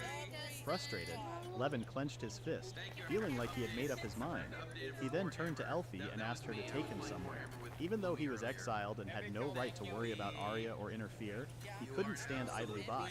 Elfie already knew that Levin wanted to go to Marley Castle. She remembered how Levin had said that childhood friends were like family, and she agreed it was natural to worry about family. Excited, she told Levin they should go together right away. Levin was surprised by her eagerness and thanked her. However, Elfie insisted on having a meat party when they got back home. Levin had no choice but to agree. Elfie then asked Levin to hold onto her back. Stream Elements. Hi everyone, as a heads up I have sleep apnea and tend to fall asleep sometimes in my streams. Please be patient with my disorder or try waking me up with my redeems. Elfie asked if something was wrong. Levin admitted that her back was surprisingly comfortable, soft and stable, without any dizziness from the rapid speed or G-forces. He complained that Elfie never told him they could travel this way. Elfie claimed she had mentioned it before, but Levin didn't remember. Meanwhile, at the castle, two girls were gasping for air in the middle of an exhausting duel. Arya was already at her limit and decided to retreat. Elfie and Levin flew over the thick forest on their way to the castle. Elfie mentioned that they were getting close, but Levin could barely hear her because of the wind. Suddenly, Elfie stopped when she noticed someone lying on the ground and told Levin about it. She warned that leaving an injured person in a forest full of dangerous monsters would be risky. They flew down and found a girl groaning in pain. Levin asked if she was okay and if she could hear him. The girl tried to sit up, and Levin felt relieved that she was still conscious, though she was trembling badly. He told her to stay still and asked what had happened. The girl began mumbling that she didn't want to fight anymore.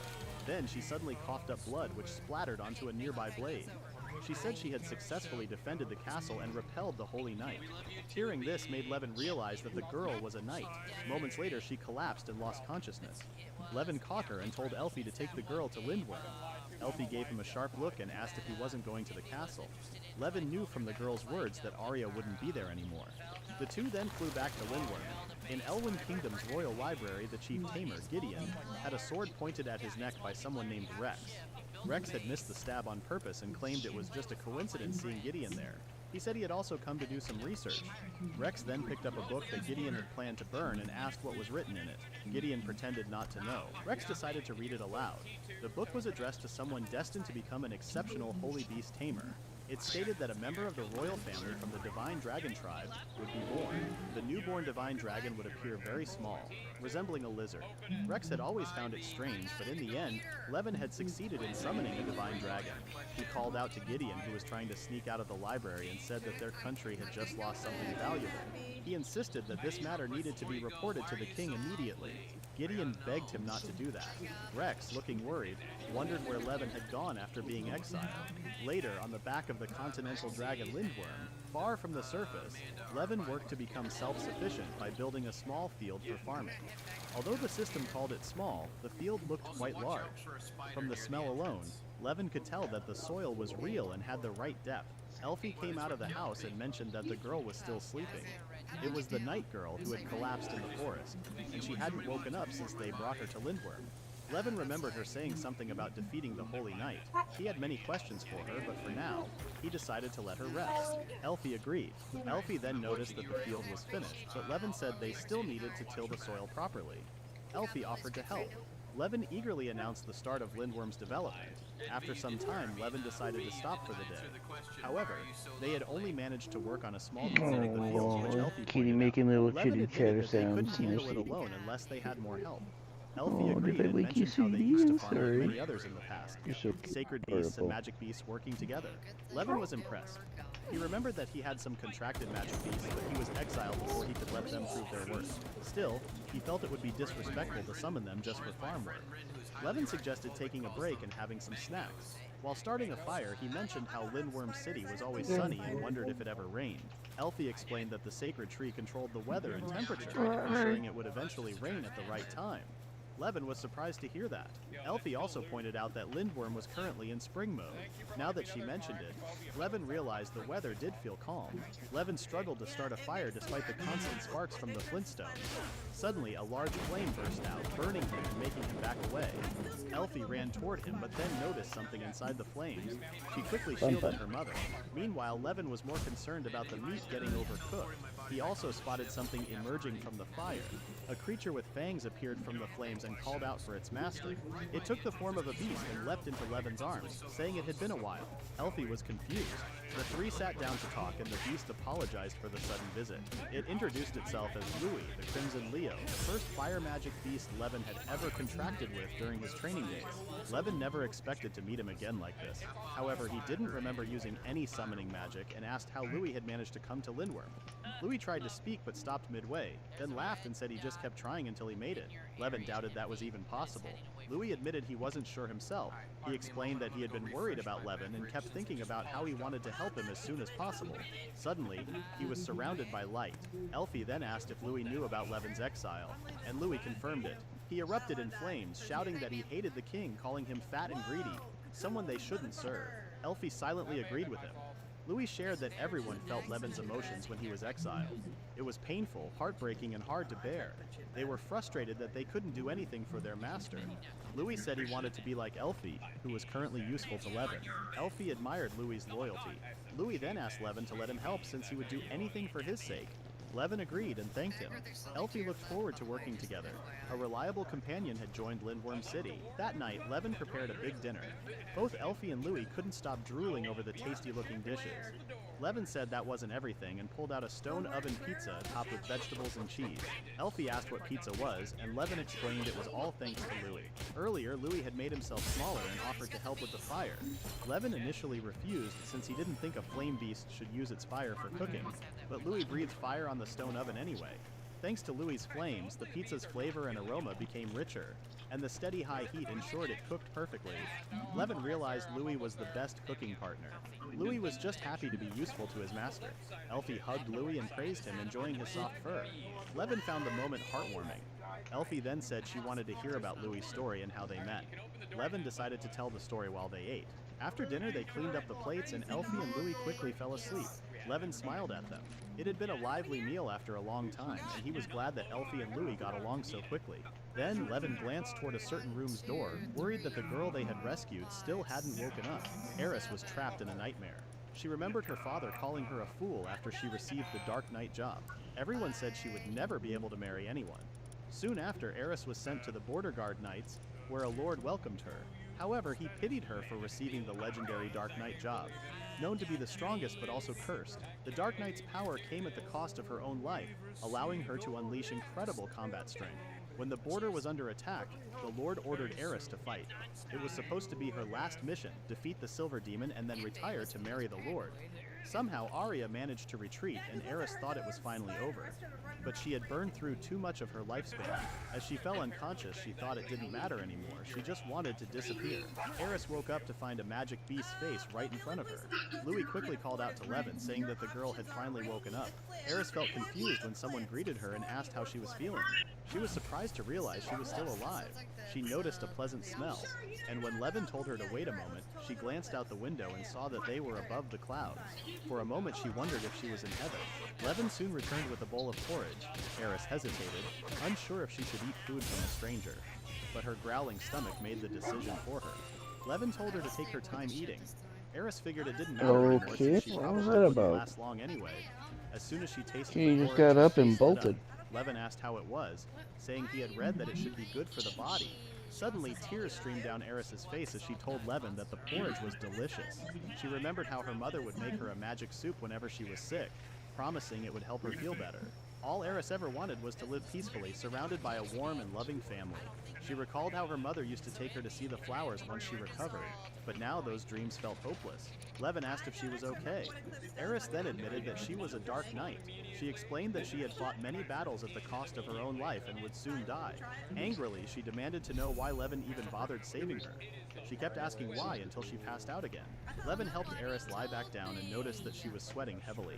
Elfie confirmed that Eris had used up a lot of life force and was in a very dangerous state.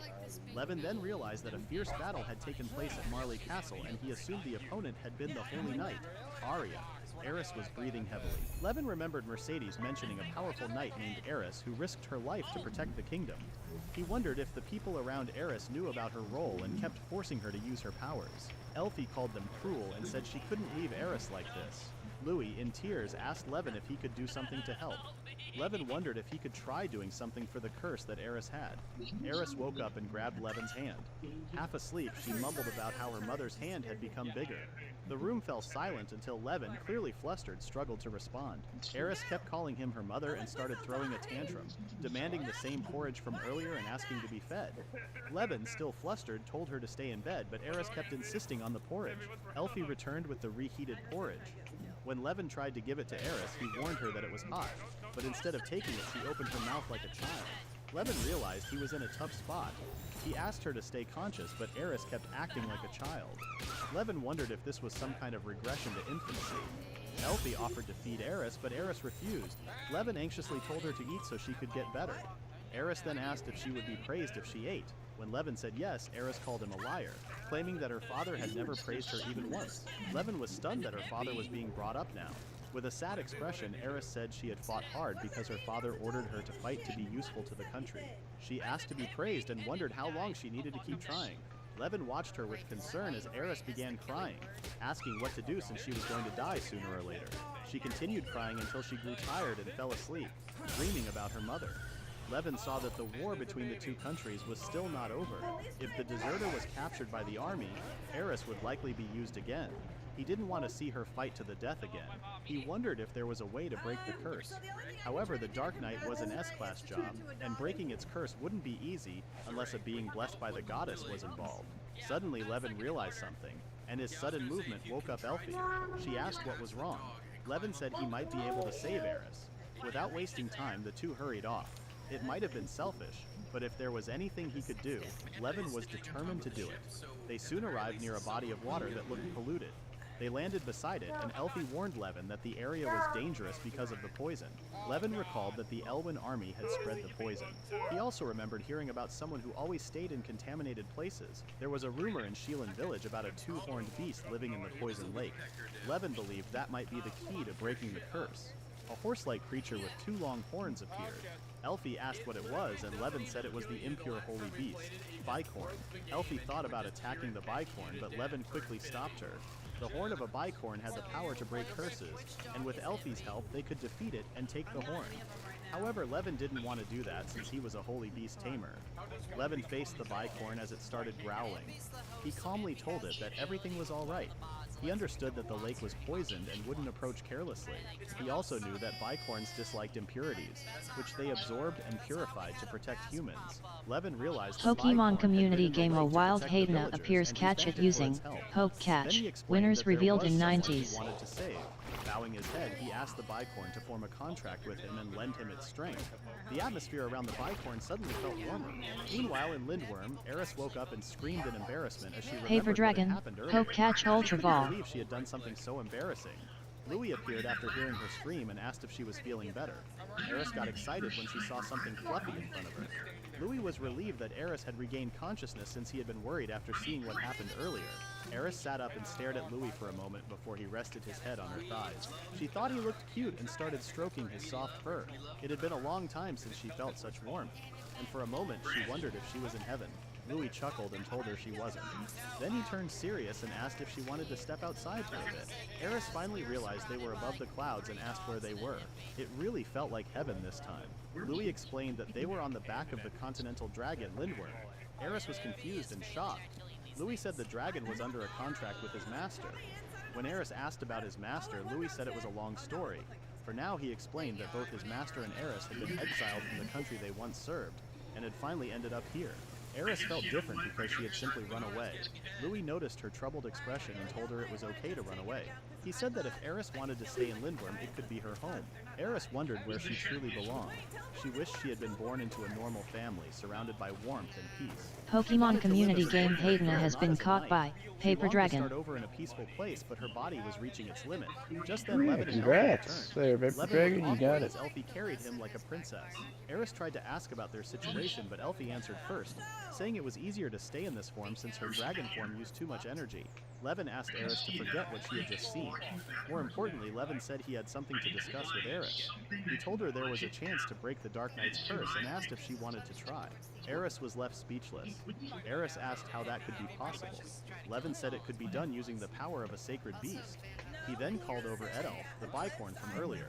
As Edel walked toward them, Eris prepared to fight but realized she didn't have her sword. Levin told her not to be afraid since Adele was a sacred beast under a contract with him. Adele then asked if she was Eris and said it was nice to meet her.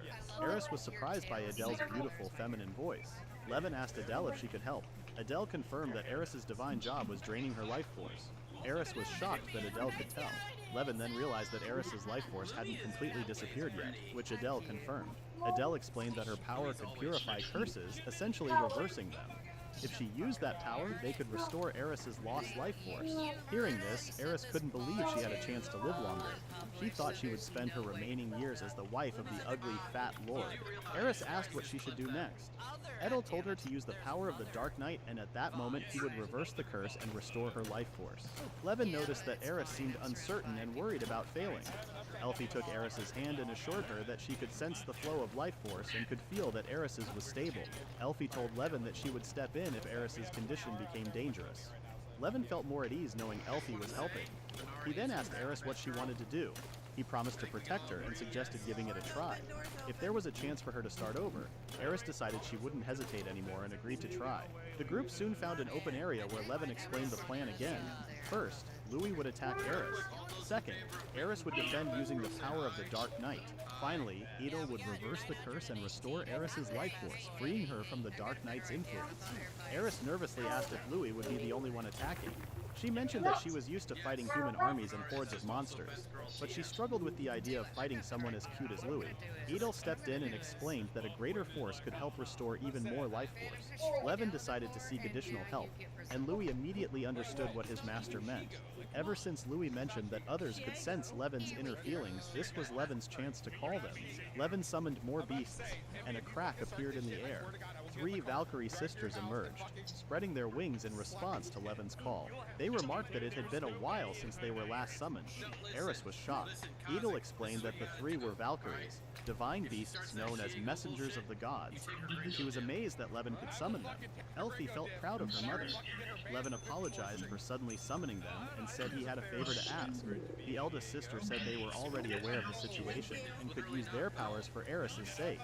The middle sister wondered if Eris could handle it if they gave it their all. The youngest sister complained about how eager the other two were to help. The eldest replied that it was only natural to support their master. The youngest said that wasn't what she meant, pointing out how they had been ignored for so long and were now being asked for help. The middle sister noted that even if the youngest was complaining, she was probably the happiest among them right now. The eldest wondered if that was true, but the youngest denied it as strongly as she could. Levin then called out to them and apologized for making them worry all this time. He thanked them for answering his summon and said he was really happy to see them again. The youngest eventually agreed but asked for some stew later as a reward. Levin promised to treat her. He then asked Eris if she was okay with it. Elfie returned with Eris's sword in hand. Levin told Eris that she could give it her all with the firepower coming her way. Eris agreed, but in her mind, she questioned how she had ended up in this situation and wondered what would happen to her. She gripped her sword tightly, telling herself to make up her mind. Taking a defensive stance, she resolved to face whatever came her way. The Valkyrie sisters chanted a powerful spell and unleashed it. Louis covered himself in flames as he charged toward Eris. In response, Eris drew on her strength as a dark knight and blocked the divine beast's attacks, realizing how strong their firepower was. Dark thoughts clouded Eris's mind. She heard the fat, ugly lord's voice talking about making her his wife. He had also mentioned that Eris would die young and beautiful, unlike others. As Eris's dark knight powers grew stronger, the curse began to weaken. A bright light flashed, blinding Levin. Meanwhile, Elfie kept checking on Eris's condition. Edel absorbed the remaining impurities, fully lifting Eris's curse. When the smoke cleared, Eris emerged with a pair of pure white wings. Despite Eris appearing in a new form, Levin still couldn't see clearly because of the lingering smoke. He wondered if Eris and everyone else were safe. As he tried to focus, he noticed a silhouette and heard a sound. Eris ran toward him and hugged him tightly, leaving him flustered. Eris excitedly shared that her body felt lighter now. For some reason, she was acting like Elfie, which she found amazing. She wondered if it was all a dream. Levin told her to calm down and asked about her new outfit. That's when Eris realized she was wearing new armor. Elfie then ran over and happily announced that they had succeeded. With a touch, Elfie confirmed that the curse was finally gone and congratulated Eris. Eris thanked Elfie for helping her. Levin asked if it was truly over, and Edel confirmed it. She said Eris had regained the vitality she once lost and finally awakened her power as a Dark Knight. The Valkyrie sisters also confirmed that Eris had completely nullified their attacks.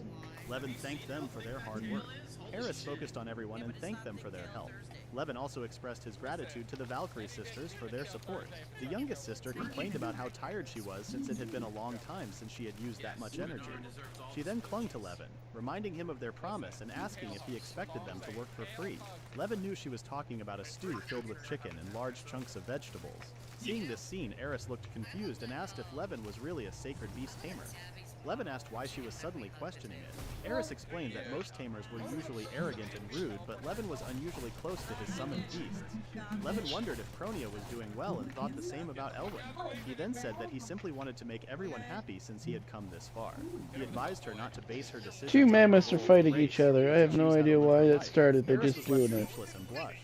Levin admitted that it was all thanks to Elfie that he was able to live on a dragon's back like this. Levin asked Eris if she had any food preferences. He said the porridge from before was just for recovery, but he wanted to know what kind of food Eris liked since he was in charge of cooking and needed to know everyone's taste.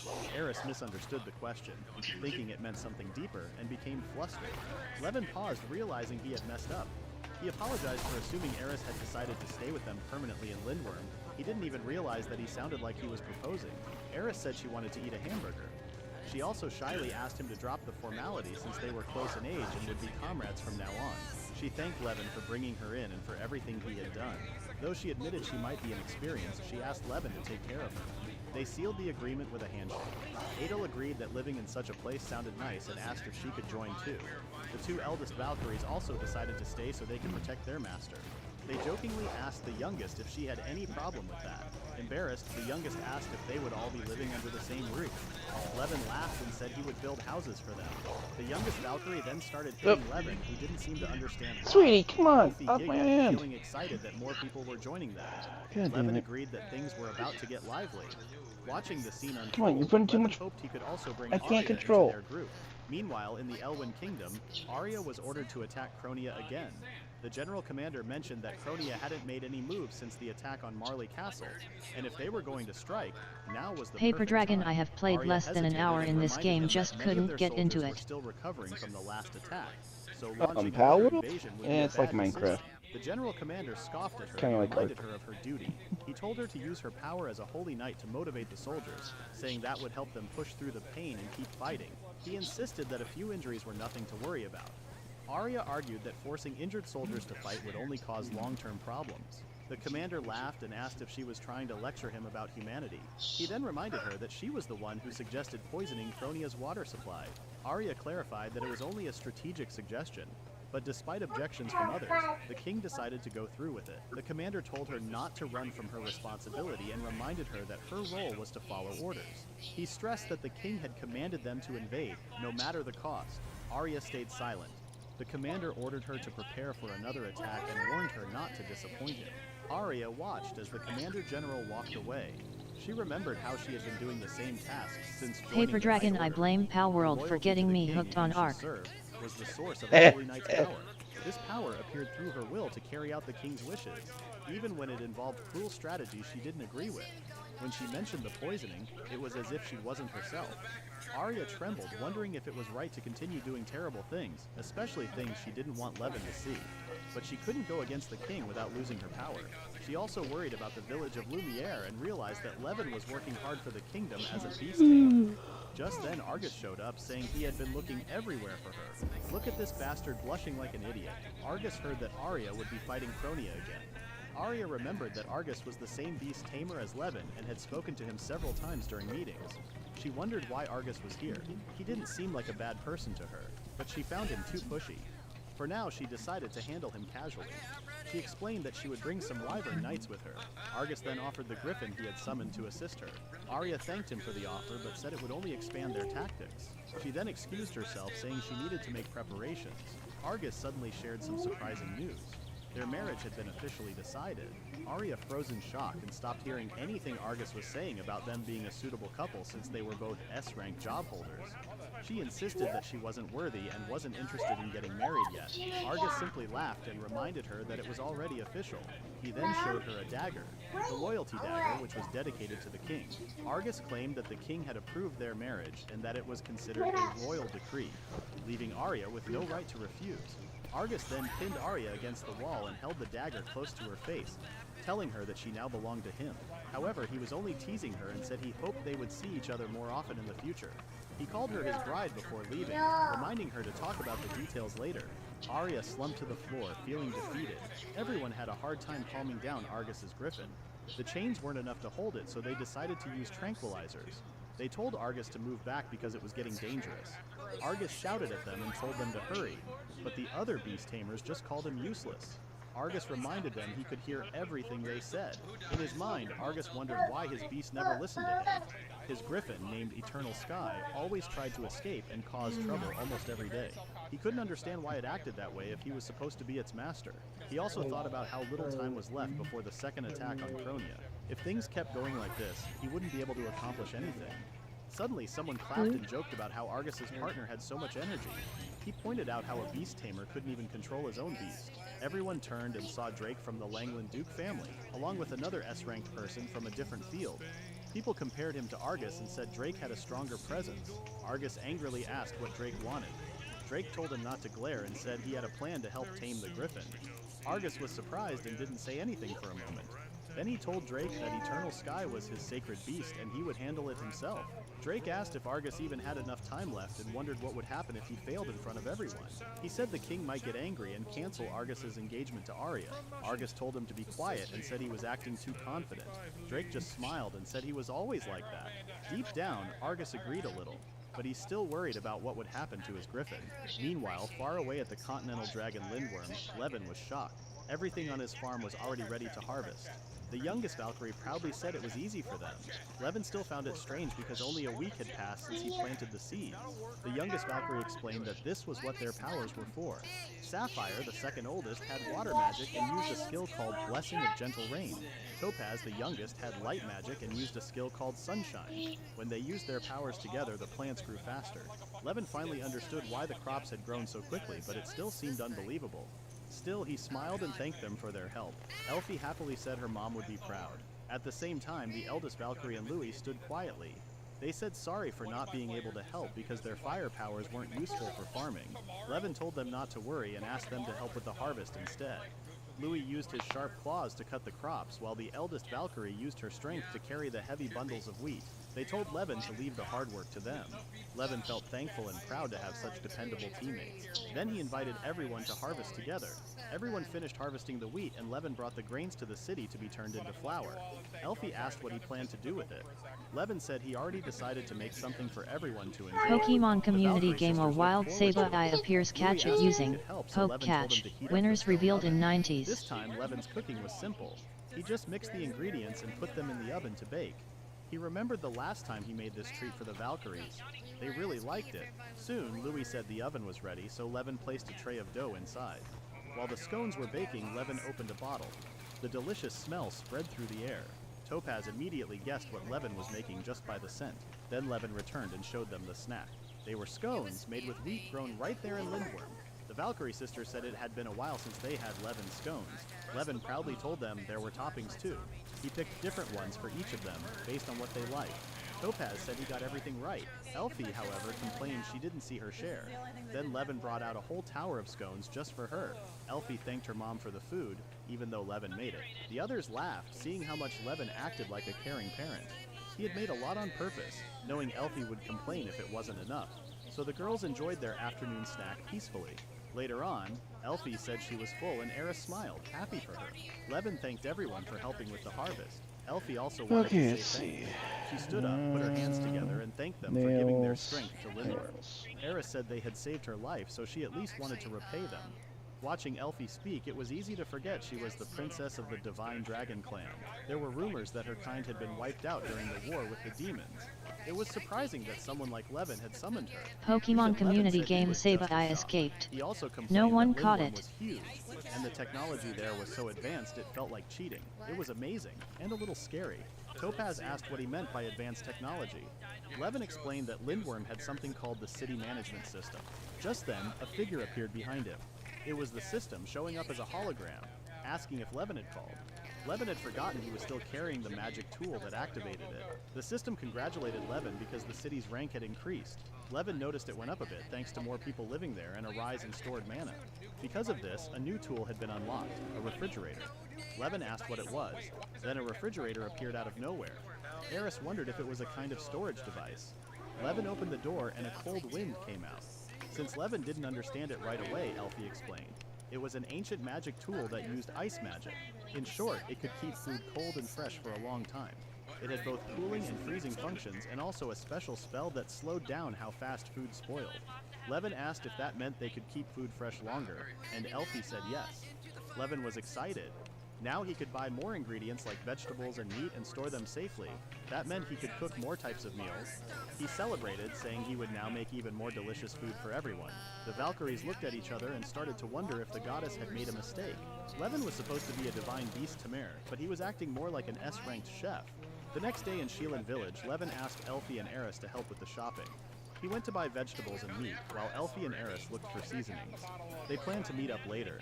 To keep Eris from being noticed on the streets, Elfie called her Big Sister instead of using her real name. The night before, Eris had insisted on going with them. Now that her curse was gone, she wanted to visit new places. Since Sheelan was a small village, no one there should have known who she really was.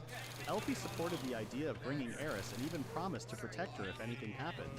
Levin didn't argue, but he asked Eris to wear a disguise just in case. Even with the disguise, Eris still felt nervous walking outside. Elfie told her not to worry and stayed close to her. In serious moments like this, Elfie seemed very reliable. Along the way, they found a meat stand, and Elfie bought a snack. They sat on a bench while she ate. As they walked through the village, they overheard some people talking about a rumor. Elfie and Eris listened closely. The rumor made Eris very uneasy and she started to sweat from worry. Later, they met up with Levin again. He had just gotten a big discount for buying in bulk. When he saw their troubled faces, he asked what had happened. Elfie explained that they heard a troubling rumor. It said that Elwyn was planning another attack on Cronia, taking advantage of Eris's absence. Levin believed this was exactly the kind of plan the king would come up with, and he was sure Arya would be leading the charge. Eris felt guilty for running away from her duties. Elfie tried to snap her out of it and told her not to blame herself, but Eris still looked worried. Levin stayed quiet for a moment, then asked Eris what she planned to do next. He understood how strong her sense of duty was, since her father and someone named Julian had trained her to be that way. Remembering those hard times, Eris said she understood, but Levin asked her to think again about what she really wanted. He wanted her to say it clearly. After hesitating, Eris finally shared her true feelings. She said she didn't care about being a noble. All she wanted was to live peacefully in Lindworm with Levin and the others. Both Levin and Elfie were moved by her words. Levin then made a decision. He said Eris should still go to Marley Castle, but not to fight. Eris was surprised and said she didn't want to go back there, but Levin explained that she needed to face the people who had used her and tell them she wouldn't follow their orders anymore. He told her to hand in her resignation and finally take control of her own life. The next day, Eris had a funny-looking face because of the strong wind pressure while riding on Elfie, who had turned into a dragon. Levin asked if she was okay, but Eris couldn't hear him at all. Suddenly, Elfie stopped flying and confirmed that Marley Castle was under attack.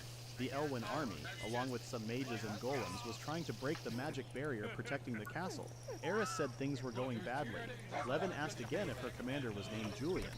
If the Elwyn army defeated Julian and took the castle, the rest of the enemy troops would move in. That meant their main goal was to protect Julian.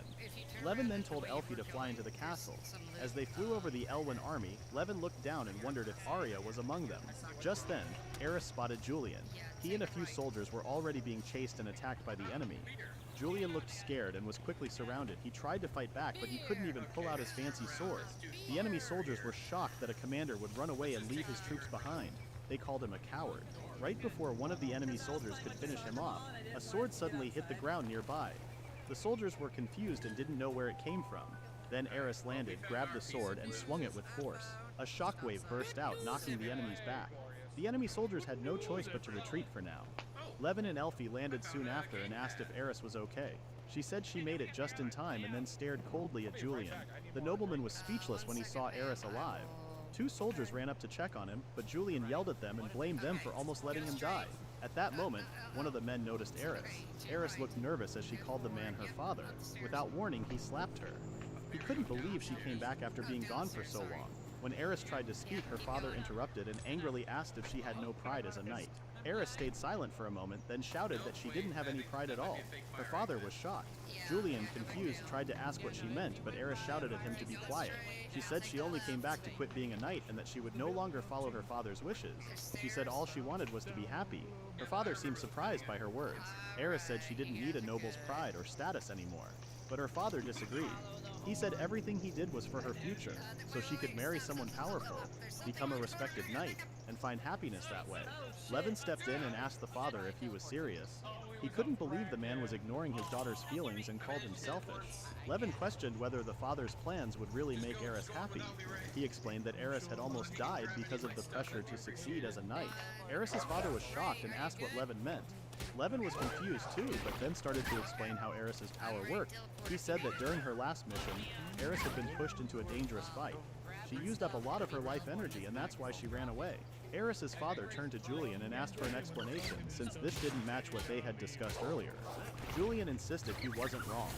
He blamed Eris for using her power by herself and said he never wanted things to turn out like this. He also reminded everyone that he was her fiancé and had always looked after her. Eris said Julian was hopeless, but she didn't want innocent people to get hurt, so she decided to stop the Elwyn army's attack and protect Cronia. She also said this would be her last mission as a knight. After that, she wanted to quit the knighthood and cancel her engagement to Julian. Julian couldn't believe what he was hearing. He shouted that he wouldn't allow her to resign or end their engagement. Eris asked if he even understood what was happening. She told him the Marley Castle was about to fall and there was no time to argue. Julian lost his temper and grabbed Eris. He angrily told her to stop being ridiculous. He couldn't believe a lower-ranked noble was giving him orders. He claimed Eris wouldn't survive without him and had no place to go. He insisted she had no choice but to become his wife and told her to return to the castle to fight for him. Just then, Levin grabbed Julian's arm and glared at him. He said Julian was the one with nowhere to go because Eris already had a place where she belonged. Julian, confused and angry, pushed Levin's hand away and called him a commoner, but Levin stood his ground and raised his hand toward the sky. Julian tried to drag Eris away again, ordering her to destroy the Elwyn army. Eris asked if that meant he was accepting her terms, but Julian didn't answer. At that moment, a shadow appeared above them. Julian looked up and saw a huge dragon flying overhead, staring straight at him. He started sweating and shaking in fear. Levin introduced the dragon as Lindworm, the continental dragon, and said it was his partner. Levin then said there was no point in staying any longer since no one would listen to Eris. He invited her to return home to Lindworm. Julian tried to stop them. Suddenly, the Elwyn soldiers arrived. They said their target was the bigger guy, hinting that it was Julian. Seeing so many soldiers, Levin asked Eris if she would be okay. Eris said it wouldn't be a problem. Finally, Levin pulled out a document and showed it to Julian, asking what he planned to do now. Both sides kept fighting. From the Elwyn soldiers' side, a woman's voice rang out across the battlefield. Her job was to encourage the soldiers, and she did just that. Arya told them not to be afraid and to keep moving forward. A nobleman watched his soldiers run into battle and thought the scene was exciting. He praised Arya for acting like a true holy knight. He said Cronia's strong castle would soon fall. He believed it must have felt great to lead an army to victory. But Arya didn't agree. She stared blankly at a shaking soldier and said she was only doing her duty. The nobleman called her admirable. Arya held her sword tighter. Her job was to give the soldiers hope and protect the kingdom. With her strength, even the most frightened soldier could become brave. Meanwhile, on the other side of the battlefield, Julian had just signed Levin's document. He felt embarrassed. Levin asked for the paper once Julian finished. Julian couldn't help but curse as he handed it over. He asked if Levin was finally satisfied. Levin confirmed that Julian had officially allowed any plan to stop the enemy, and had also approved Eris's choice to leave the Knight's Order and break off their engagement. Levin said Eris was now free. Eris smiled while reading the paper, but said it wasn't time to celebrate yet. She said she would head straight to the castle gates, because Cronia's defenses wouldn't hold much longer unless she could make the Holy Knight retreat. Levin thought of Arya after hearing her words. Eris explained that during the last battle, the Silver Demon's plan had pushed her into a corner and used up most of her strength. Because of that, the Dark Knight wouldn't be able to return to the fight, but Eris planned to use that fact and the enemy's overconfidence. Before leaving, she asked Levin to take her father somewhere safe. Eris's father had tried to stop her. He didn't want her to fight anymore after learning that using her power was making her life shorter. Just then, Elel showed up and told him not to worry. Since her father was surprised, Levin explained that Elel was actually Edel, a sacred beast. Eris's father was even more shocked. Edel calmly said that she had the power to absorb corruption, and if she stayed close to Eris, the Dark Knight's curse would be lifted. Eris's father didn't understand at first, so Levin explained it more simply.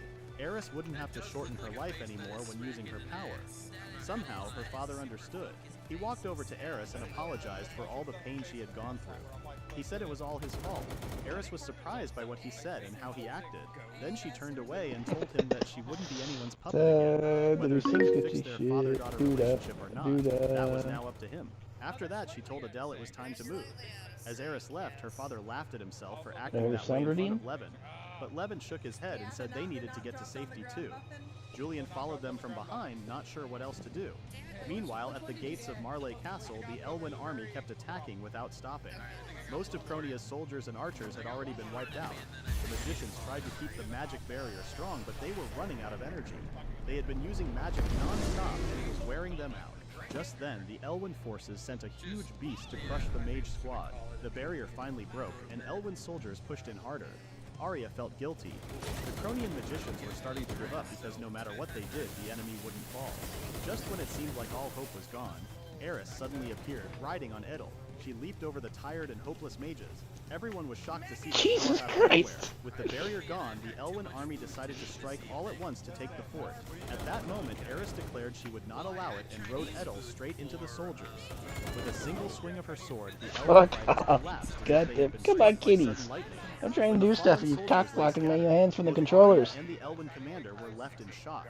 Arya, in particular, wondered why the Dark Knight had returned unharmed and even stronger than before. Eris locked eyes with Arya and gave a confident smile. The commander grew restless and turned on Arya, upset that no one had warned him of a Black Knight's arrival. He demanded that she deal with the threat. Arya stepped forward to face Eris, recalling how she had once spared her. Eris seemed calm and said her long-awaited retirement was finally becoming real, but before it came, she would go on one last rampage. Without hesitation, Eris rushed at Arya. Arya blocked the strike but looked uneasy, while Eris appeared filled with joy. Arya noticed the difference compared to their last fight. Before, she had managed to push Eris to her limits and force her to use her very life force. Now, instead of driving her back, Arya felt as if she was being swallowed whole. Arya reminded herself she could not afford to lose because she had something worth protecting.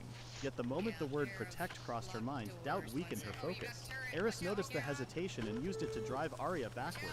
Overpowered, Arya questioned herself, unsure of what she was even trying to protect. From the sky, while riding Elfie, Levin watched the fight between the two girls. He was not mistaken, it really was Arya. He wondered why people were now calling her the Silver Demon. Levin believed Arya would never choose to start a war like this. When Eris saw Arya's troubled face, she told her to call back the Elwyn soldiers. Arya said she could not. Eris then decided she would make Arya retreat even if she had to use force. A pair of shining wings grew from Eris's back.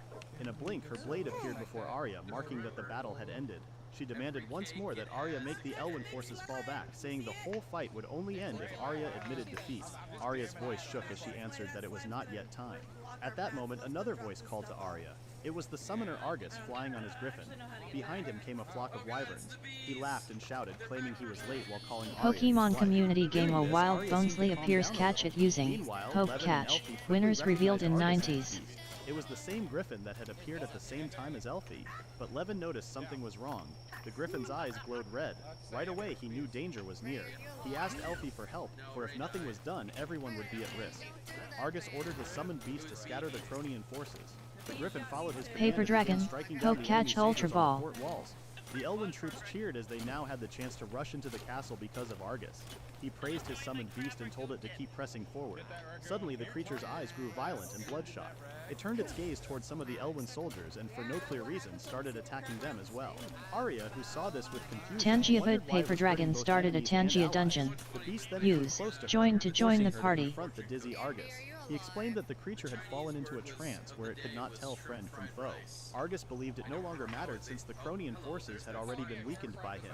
He also reminded her that they had the position and power to treat the soldiers as tools. Kaito even Destiny, expendable ones. join. Arya was shaken by those words, and the thought of war no Destroyer longer of seemed right to Toots, her. join. The griffin soon lost control again and flew away without waiting for orders.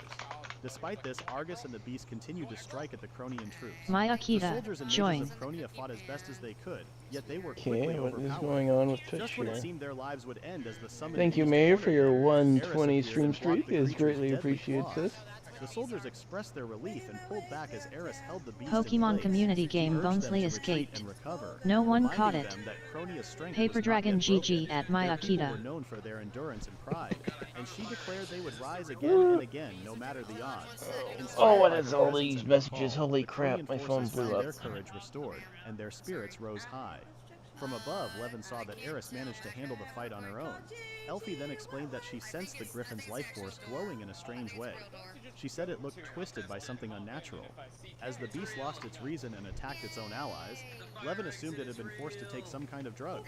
Still, he wondered why such a thing happened to the griffin when it was supposed to be a creature summoned by Argus. Even so, he knew he had to stop its rampage and counted on Elfie for support.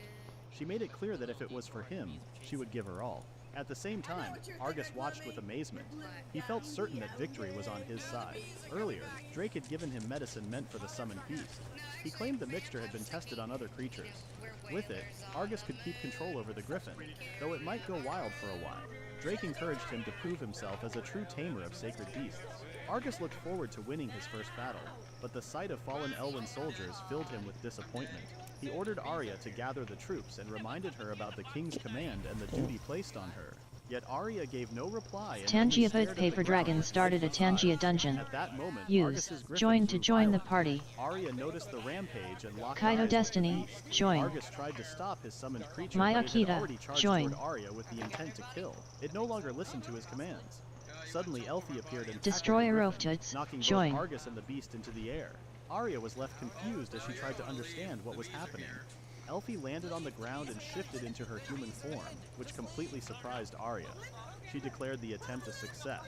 Levin gave his thanks, and Arya recognized his voice, causing her to doubt what she had just heard.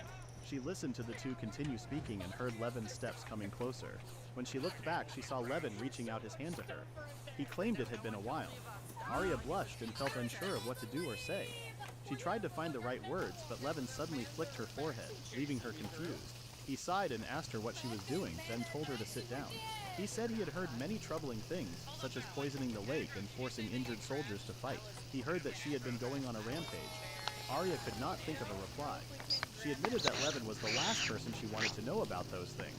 She explained that ever since she joined the Knights, her work had been nothing but jobs like those. Levin understood and apologized. He knew she had been forced into battles she never wished to fight. He admitted he had no reason to blame her. Their reunion as childhood friends was soon interrupted by Argus.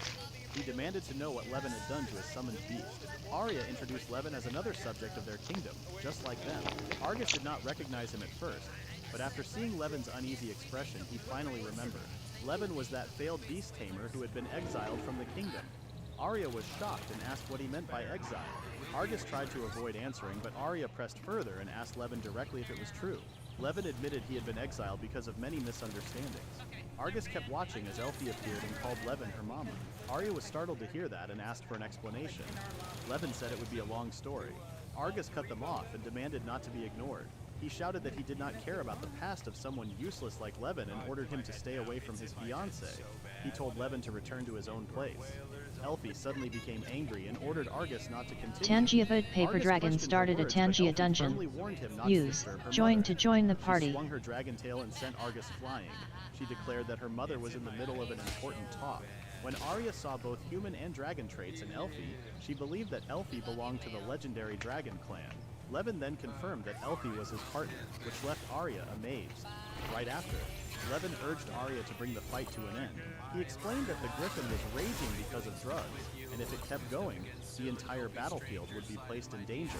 He insisted they had to stop the beast and asked her to call the soldiers back. But Arya answered that she could not do it since it was the command of the king. She said she was unable to go against the king's orders. Levin pressed her, asking what she truly meant by that. At that instant, Elfie noticed the wild griffin charging toward them. Levin was shocked that it had already regained its strength. Elfie quickly told both Levin and Arya to stay behind her.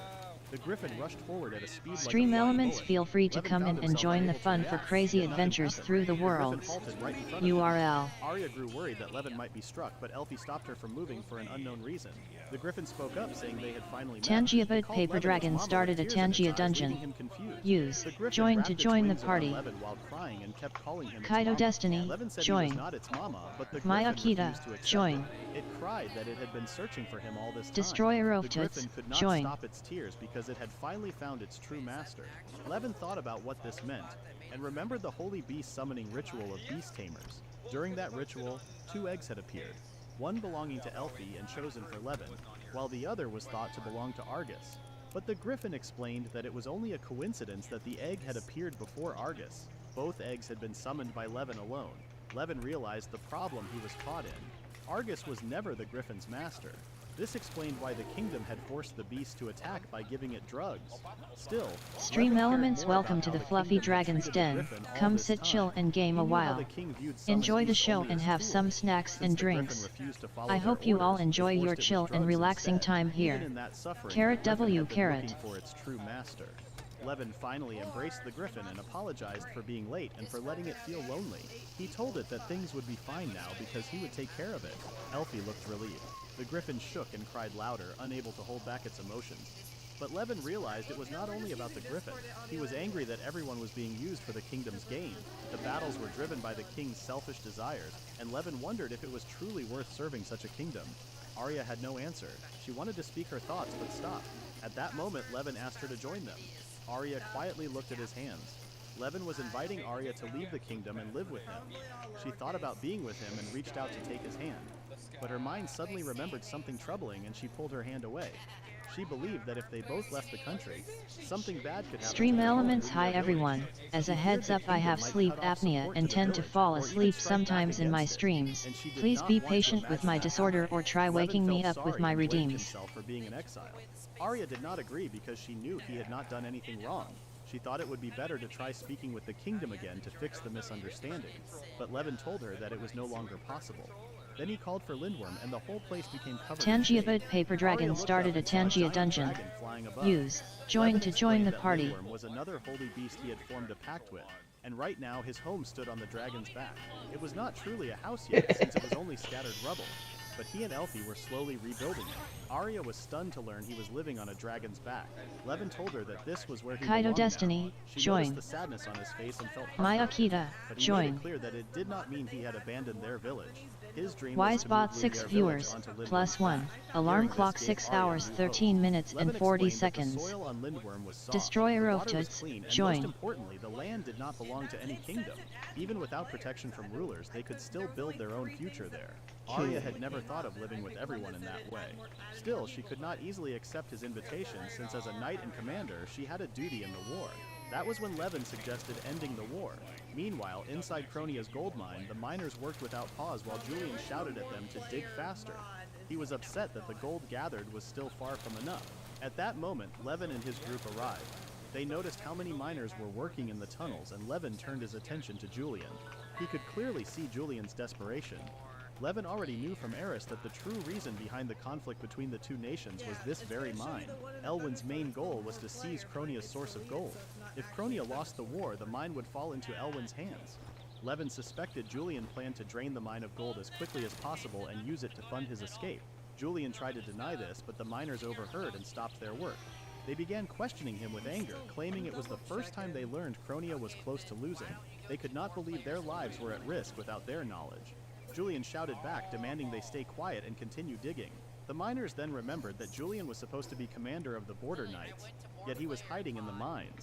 They argued that he should have been on the battlefield. Julian warned them to hold their tongues and insulted them as useless. He turned his rage toward Levin and demanded to know where Eris was, blaming him if Cronia ended up defeated. Levin realized the truth of the situation. He thought that if Cronia won, Elwyn would eventually attack again, and if Cronia lost, the mine would be gone anyway. Either path led to an endless cycle of war. To end it, Levin suggested destroying the mine itself. For a moment, everyone was struck silent until Julian furiously called him insane. He said Levin had no right to decide such a thing. Levin reminded him about the contract they had signed.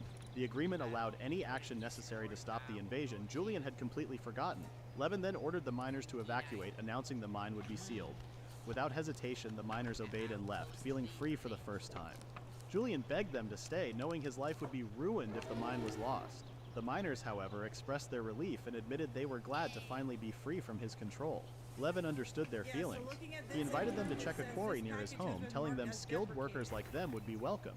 The miners grew excited and asked where it was. Levin jokingly said it was located on the back of a dragon, and the miners laughed at his words. Afterward, Levin asked Elfie to set up a barrier near the mine just in case, since he wanted to lessen the blast. Arya grew worried and asked if he was really sure about destroying a gold mine. Levin was certain. All he wished was for her to be safe and happy. To him, this was the least he could do. Arya blushed at his words and warned him not to say things like that so easily. Yet Levin remained unaware of her feelings. Everyone then rose into the skies. As usual, Levin rode on Elfie's back while Arya took her place on the griffin. A signal flare shot upward. Seeing this, Levin gave the order for Lindworm to attack. The massive dragon assured him that he would handle it. Lindworm faced the gold mine, opened his mouth, and gathered a blazing force. The skies began to darken, and soldiers below wondered what was happening. Julian trembled at the sight of the dragon and begged for it to stop. Still, Lindworm released his dragon breath, striking the gold mine directly. From afar, Elwyn soldiers watched in shock. Some mages quickly warned other units and reported that the gold mine had been destroyed by a dragon's breath. Many of them could not believe Cronia possessed such a weapon. In the end, the Elwyn forces fell back. At last, Eris and the Cronian soldiers could breathe again. Even so, they were troubled by the sudden presence of a dragon, and Eris worried about Levin's safety.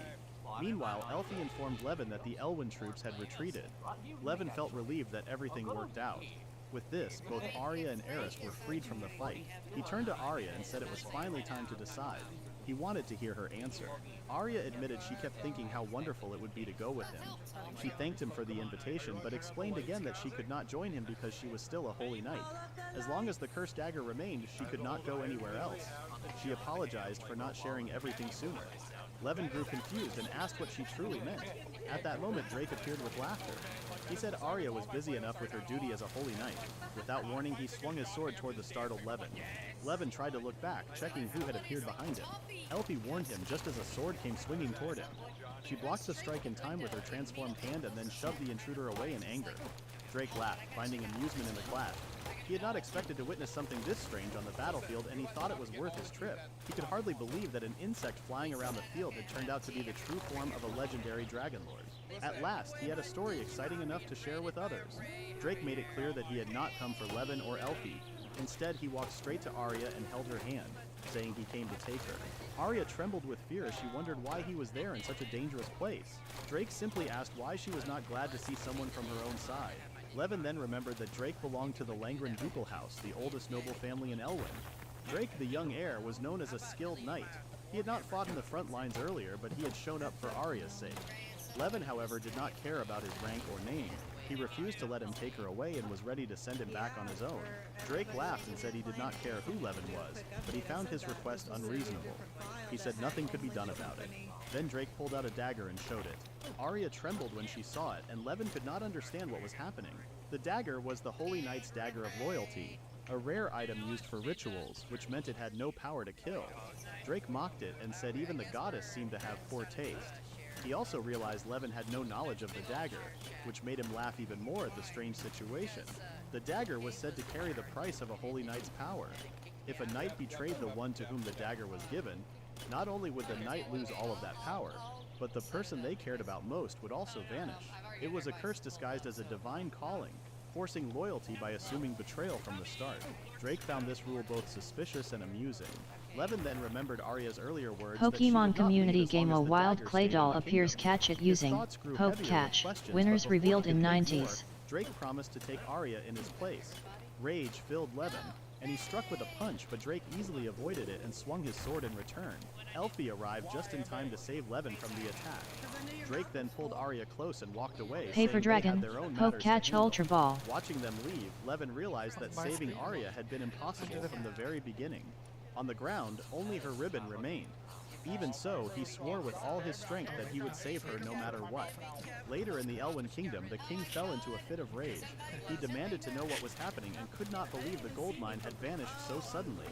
Drake confirmed that the mine was truly gone and that their army had suffered a crushing defeat this time. He also urged the restrained Argus to explain everything while blaming him for failure. With a trembling voice, Argus revealed that a dragon had appeared and destroyed the mine with its fiery breath. The king doubted this since he believed such dragons should not exist anymore. He also demanded to know what happened to the griffin and why it had not returned with Argus. Argus then shouted that Levin had stolen his summoned beast. The king grew confused, trying to recall who Levin was. Argus explained that it was the so-called beast tamer who once summoned only a lizard egg during the ritual. Drake mockingly questioned who the real failure was in that moment. The king then remembered Levin as the same man who once defied him and asked if it was true that he had stolen the griffin. Argus admitted it and added that for some reason the griffin no longer Pokemon community game Clay Doll has been caught by Paper Dragon. And accused him of lying. He refused to believe that someone so weak could not even control his own summoned beast. Drake had finally lost his patience and urged everyone to stop the farce. He said the king in his judgment at that time had actually been wrong. He explained that Levin's summoned beast had not been a lizard at all. Drake revealed it had been a dragon lord. He told how Levin had brought forth a small white dragon and also the massive dragon that had destroyed the gold mine during the battle. He believed the so-called lizard had actually been the small white dragon. The king could not accept this, thinking Drake's words were nonsense. At that time, there had been no reports of any dragon. Suddenly, someone called for them to listen to the chief of the beast tamers, Gideon. The prince declared that the chief now knew everything. The king grew confused when Prince Rex appeared. Gideon felt unsure, but Rex commanded him to reveal the truth he had discovered from the old archives and to admit the mistakes they had made. The king asked what mistake they were speaking about and told them to explain it. Rex pushed the nervous Gideon to share the contents of the book they had discovered. Gideon hesitated and said it was an old book with no real proof since nobody even knew the author. He thought it was not worth troubling the king with something so minor. Drake took the book, opened it, and read a passage aloud. The writer explained that he was leaving behind a record until the day when the divine dragon would return. The passage said a gifted holy knight would gain 2 companions. The first would be a sacred beast, the true partner. The second would be a royal from the divine dragon clan. The text claimed no one knew when they would appear, but when they did, the divine dragon would surely bring great blessings to the kingdom. Everyone listened closely as Drake continued. The king grew uneasy and asked what had just been said.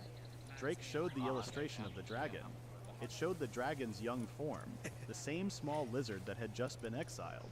Drake remarked on how small it looked and admitted he never expected a divine dragon to start in such a tiny form. He said it even seemed familiar to him.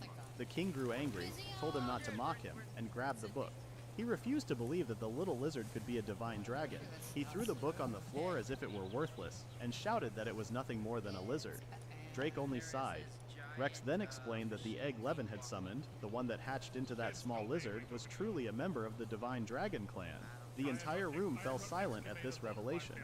Rex also said that Levin was now the master of the Divine Dragon clan, and he believed Levin was also the true master of the Griffin. Argus shouted that this could not be possible since the egg had appeared right in front of him. Rex reminded Argus that a beast tamer was like a parent. Still, the Griffin never listened to Argus and refused to obey from the very start. Rex said this was the reason he could only conclude that Argus was not truly the Griffin's master. He pointed out that Argus was unable to command the beast at all. Argus could not deny it, yet he continued to believe the Griffin belonged to him. Drake leaned closer and told him in a mocking way that it was wrong to take what belonged to others. Argus reached the end of his patience and struggled to deny everything. The king smashed another object and shouted in anger, asking the others if they understood the mistake they had made. He turned to Gideon and asked if he remembered what he had said before, that Levin's summoned beast was nothing more than a lizard. Gideon tried to argue that the book's information was wrong, but the king struck him with his cane. He could not accept that Gideon, who called himself the chief beast tamer, failed to see the difference between a lizard and a divine dragon. He called Gideon a useless fool. Gideon begged for forgiveness, yet the king kept striking him and blamed him for letting a divine dragon slip from their control. Rex finally chose to step in and stop his father. The king then turned his glare toward Argus. He called him worthless for failing to gain a sacred beast and even letting the golden opportunity escape. He cursed him as useless trash. Rex asked his father to stop and added that his father's poor judgment was to blame from the start. By trusting Gideon's words so easily, he had cast Levin aside. Rex could not believe his father still refused to take responsibility for his own mistake. The king once again thought about Levin. A sudden idea came to him, and he quickly ordered his son to leave and bring Levin back at once. Rex could not believe what he heard. The king insisted that the problem would be cleared once Levin returned. Rex questioned if his father truly believed that someone who had suffered from violence and abuse would ever come back to serve the kingdom. He declared that Levin would never return.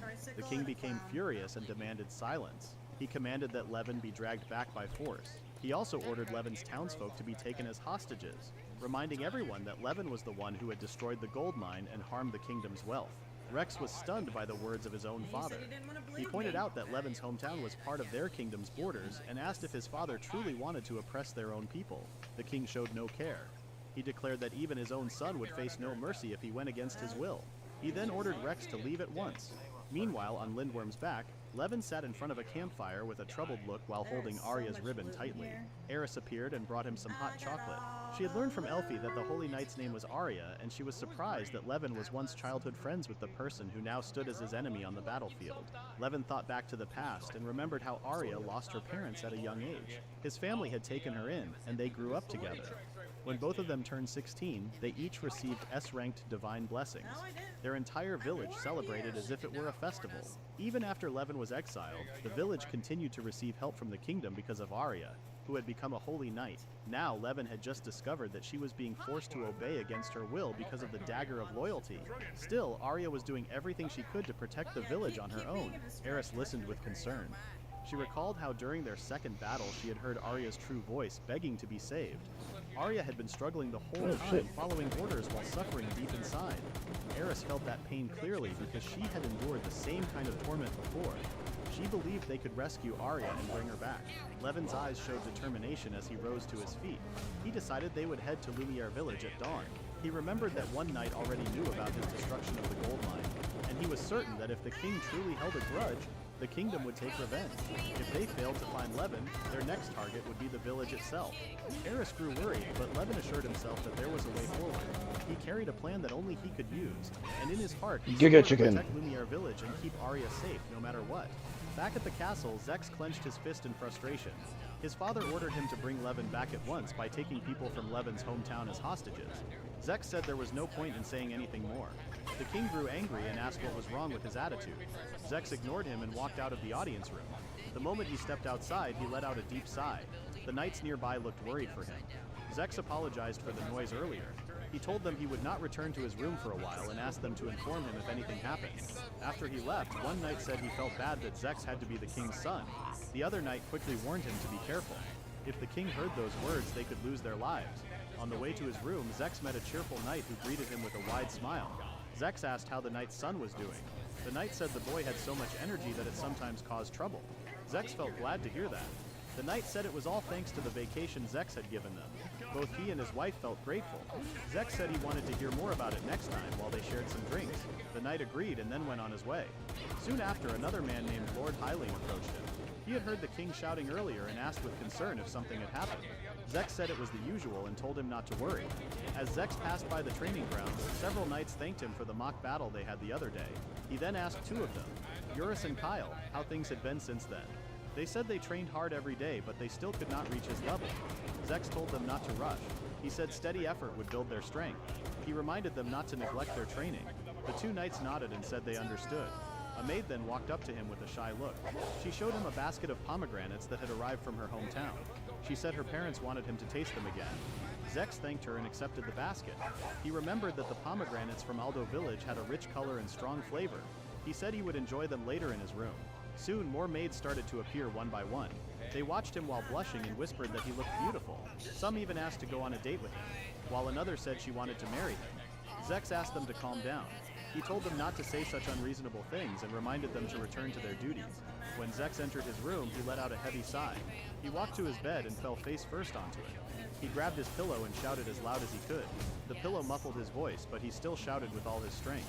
After a moment, he took a deep breath. He complained that he could not do this anymore. He could not stand it. He grabbed the pillow again and shouted into it, trying to silence his own voice. The prince had finally reached his limit. He had far greater talent and popularity than his father, but that truth brought him nothing but trouble. His role never changed. He always had to clean up the problems his father caused. There was no way he could bring Levin back. He knew Levin hated them now. Thinking about it made him grab the pillow again and shout into it. He rolled from side to side on the bed. He could not believe his father had the nerve to call someone else scum and garbage when he himself acted that way. He also could not believe that his own father was the reason the country was falling apart. Anger filled him so much that he tore the pillow in half while screaming in his mind. Then someone knocked on his door. A knight asked if he had a moment. Zex quickly got up, opened the door, and invited him inside. The knight looked nervous as he reported the king's order. Zex had to go to the village at once and complete his mission. If he failed, he would face harsh punishment. Zex knew Lumiel village was Levin's hometown. He said he would prepare right away. The knight nodded and left the room. Zex thanked him for bringing the message. As the knight walked away, he thought that Prince Zex acted with calm dignity even inside his own room. To him, the prince looked very admirable. However, the moment the door closed, Zex threw himself back onto the bed. He buried his face into the torn pillow and screamed as loud as he could. Soon after, the king heard the news that Zex had left for his mission while he enjoyed sweet snacks. Since the prince went in person, the king believed Levin could no longer refuse their demands. The king then blamed the chief of the beast tamers and Argus for causing trouble. He called them useless pawns who only made their own king suffer. Drake stepped forward and offered the king a cup of wine. He said that he felt for his king. The king replied that Drake was also useless because he had failed to take the gold mine. Drake explained that the mine had been impossible to capture. However, he said he had something to show. He snapped his fingers, and several knights walked in. Each one carried pieces of shining ore in their hands. Drake said he had brought proper spoils of war. The king's eyes widened when he saw the gold ore. Drake explained that what they saw was only a small portion. In total, there were hundreds of times more than that. The king sounded pleased. In Drake's mind, he felt glad that he had collected the gold earlier. The way he gathered it had been rough, but for the king's true desires, any method was acceptable. The king rubbed the shining gold ore against his face like a child. Drake said he was glad to see the king happy. The king then began to praise Drake. He said this success brought honor to the kingdom. He also said he would grant Drake whatever reward he wished. Drake paused for a moment, then called the king generous. The king repeated that he meant what he said and told Drake to ask for anything. Drake slowly showed a cold smile. He then said he wanted the holy knight Arya Remus. He spoke while facing Argus, who was kneeling nearby. The king agreed right away. Argus quickly spoke up and asked the king to wait. He said Arya was his fiancée. He reminded the king that this had already been recognized before. Drake stood up and raised his right leg. He asked Argus if he truly understood what he had done. Then he placed his foot on Argus's head. Drake reminded him that he had deceived the king and stolen a sacred beast from its true master. He said a great criminal like Argus was not worthy to be the partner of a holy knight. Argus could not respond. Drake then asked the king what should be done with the garbage. The king turned his back and said he would leave everything to Drake. He said he was tired of being bothered by such losers. Drake said he understood. He then ordered Argus and the chief beast tamer to follow him. Argus begged the king to wait and reconsider. He asked for another chance to summon a sacred beast. He wanted a chance to prove he could still be useful. The king ignored his pleas and walked away. After that, Argus and Gideon lost their titles. Both of them were then exiled from the country. Meanwhile, in Lumiel village, the whole place suddenly went dark. The villagers looked up and saw a huge dragon hovering above them. It was Lindworm. Fear spread through the crowd as they called for the village chief. Some believed the village was about to be destroyed. Levin's father stepped forward and told everyone to calm down as he came out holding a bow. As he looked at the dragon, he noticed that something else was coming down from its back. Levin soon landed on the ground. The villagers stared in shock when they saw him. Levin greeted them and told them he had finally returned home. Levin's father stood outside and watched with a worried face. He then asked Levin to explain what was happening.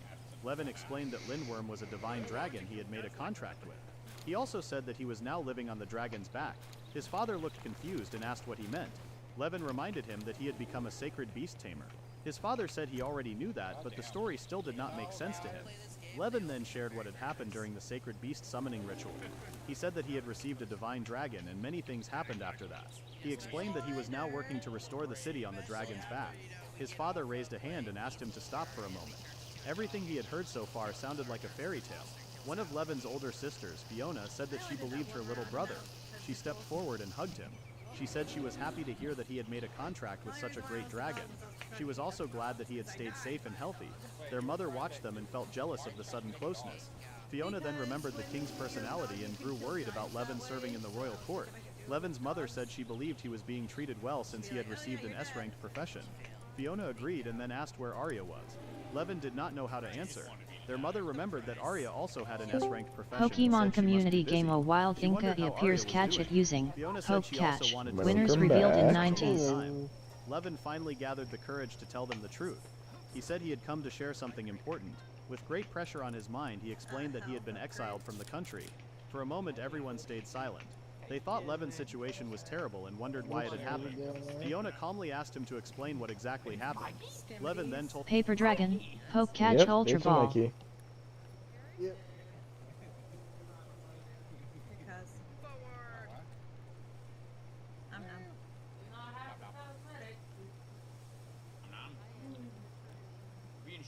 Yeah, I have to do. I believe I have to go back to the main menu for a couple of minutes and let the automatic.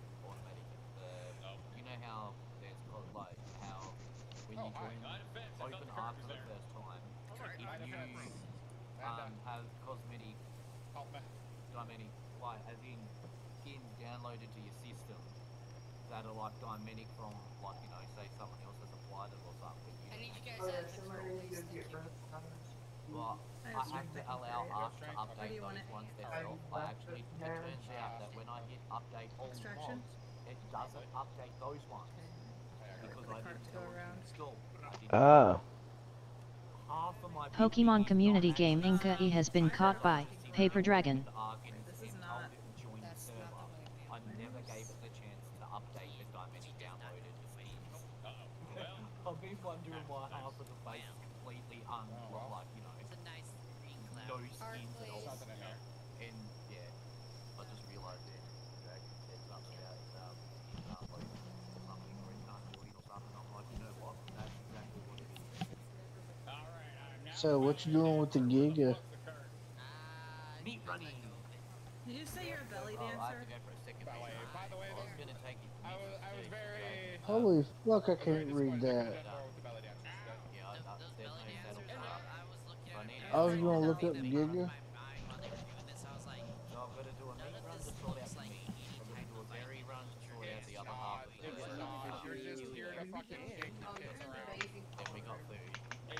Then after I do that, I have to take the Enki, and I'm hoping with the crab here, so I can take 2 Enkis and the crab and do metal run. Even if it's bad.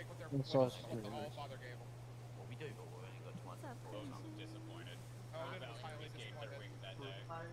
Odin can see everything, but you can't see his. Listen, Odin is like Santa. Odin is like Santa. Oh, no.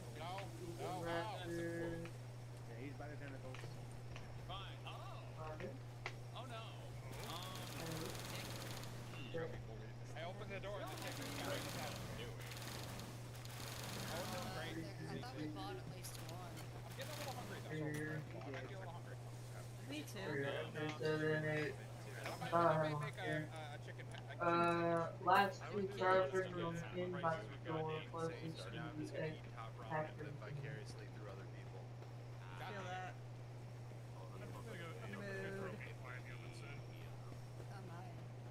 Mood.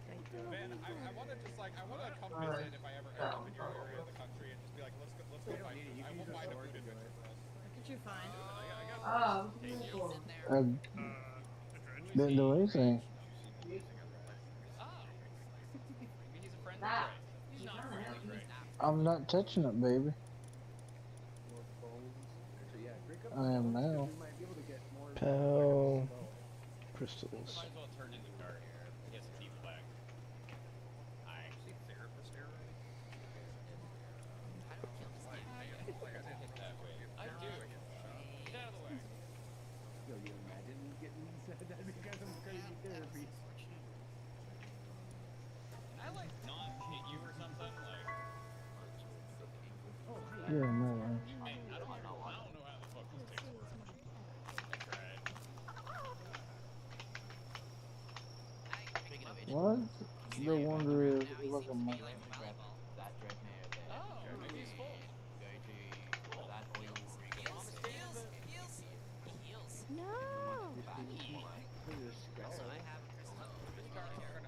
Right here, I was waiting to turn it in. Oh, you doing color combining? There we go. Oh yeah. You're stuck on a chair.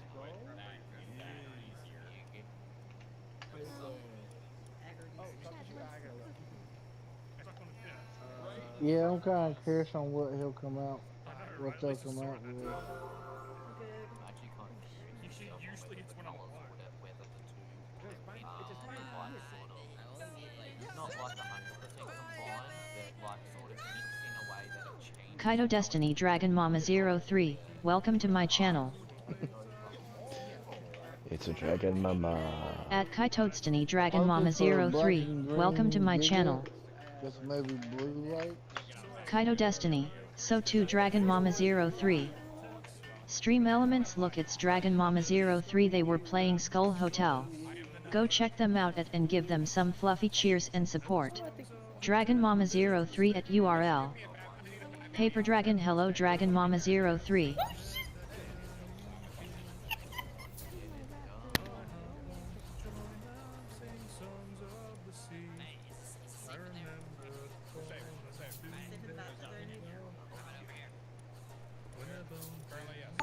Botrix, thank you for the follow at Thwad. Shall I dispatch the welcoming drones? Oh. I just don't want to raise it. Tell me where the freaks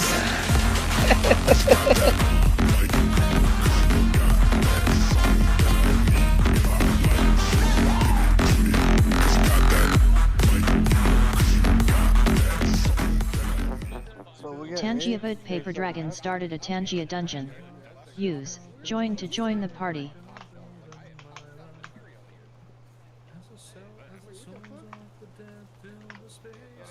Kaito Destiny, join. Mayakita, join. Destroyer of Tuts, join.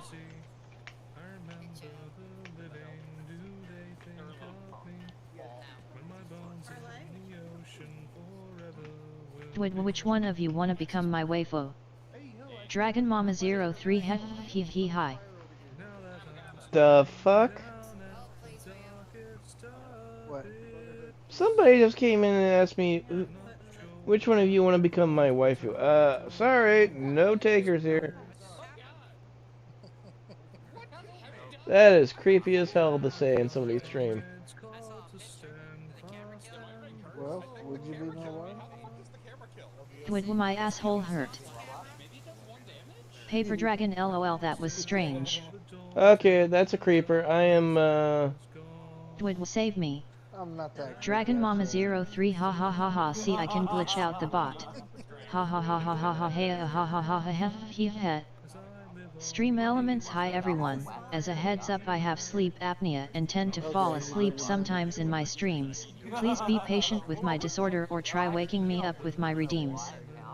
Would pour bleach in my ashsley. Would hail. I'm Paper betting that Dragon person. WTF. That is, what the fuck? Yeah, that's just some creeper. Ooh, I did get the blue. Oh, Wait, yeah, wait, it's a wait, toxic troll. They what just said Hi Hitler. I have a black and And yeah, they're fully banned. That was a stupid fucking retard, that's for sure. no, I'm not. Actually, I'm gonna cheapen this. Tangia Boat Paper Dragon started a Tangia dungeon. Use join to join the party.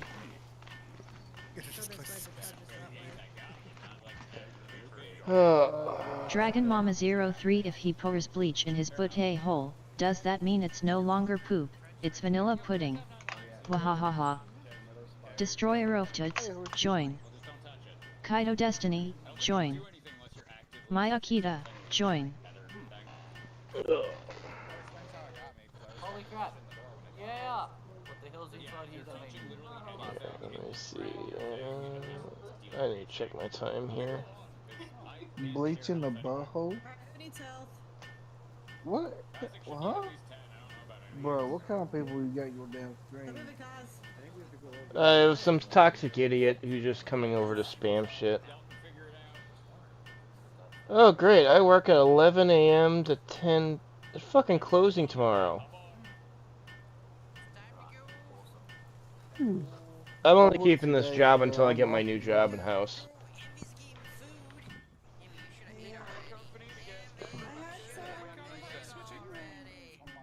Yeah, I can't wait until. You know what? I'm thinking nugs. Yes. He just fucked my giga. No. I better send my work schedule.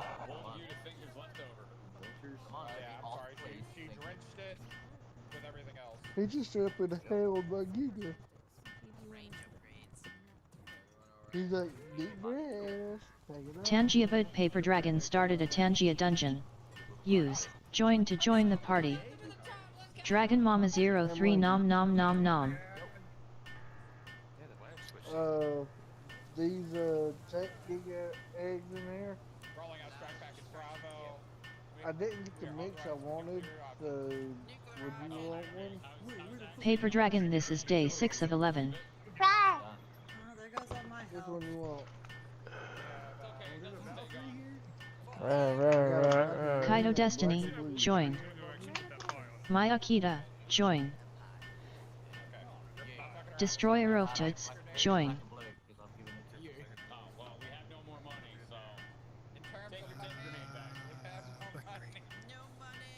Alright. Black and green.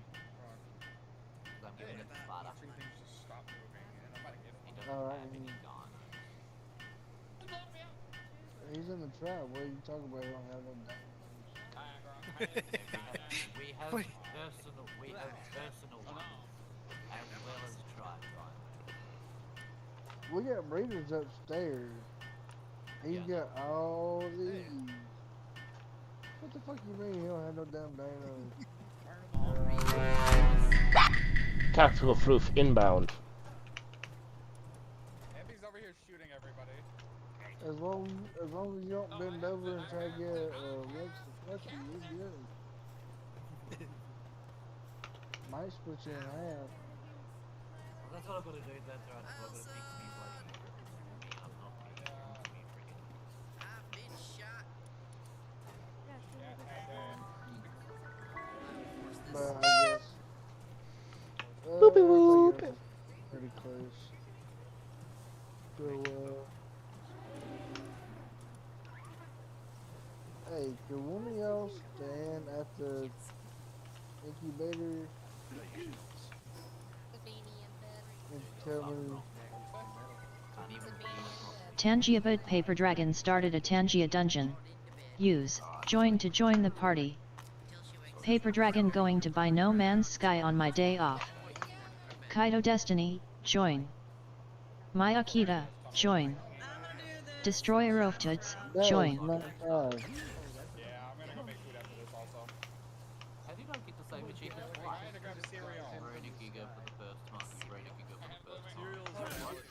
Oh shit! Wrong button. No, not really. Fuck!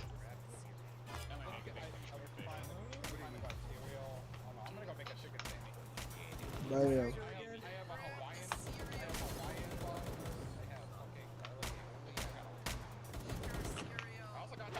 To an NBA. Fucking wrong ass button. Yeah, it'd be done in like a minute and a half. Come on, just end it, motherfuckers. Whose dodo is this? If it's I don't know. Oh, actually, that's the one that I tried to tell it to crack because I was gonna free some of the Easter events so we can get lots and lots and lots of Easter eggs, but it never worked out that way. I actually map dodos, not breed dodos, and they've got the specific ones. Mini dodos. So I tried to use them ones because I only went Being hit with love. with that one. It won't let me kill it, won't let me hatch it, won't let me throw it away, won't let me do anything like that. So that one's just sitting there until it is fine. And the game says, oh, you're not meant to be there, fuck off. Dragon Mama 03 I need an external hard drive so I can get other games to play. Someone gonna have to do Chained Together with me lol.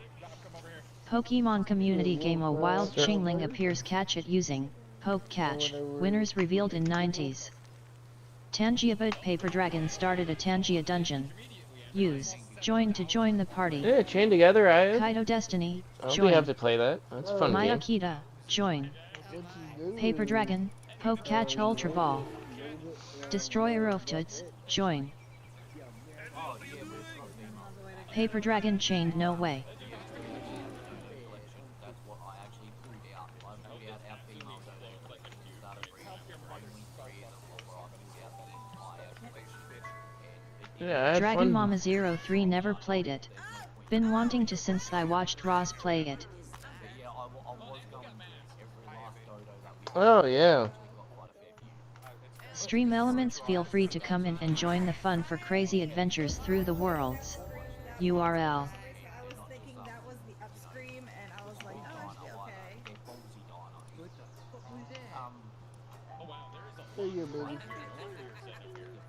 I played it with Brat, and we had fun with it.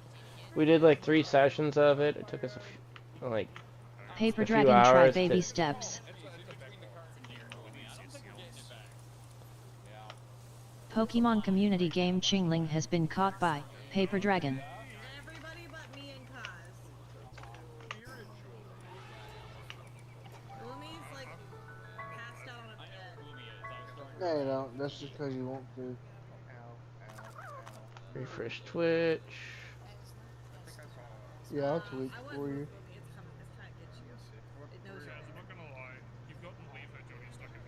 Stream Elements, welcome to the Fluffy Dragon's Den. Come sit, chill and game a while. Enjoy the show and have some snacks and drinks. I hope you all enjoy your chill and relaxing time here. Carrot W carrot. Poor Johnny in chat's just like, damn, this is a sign if I've ever seen one. Johnny, we're sorry, but fuck off.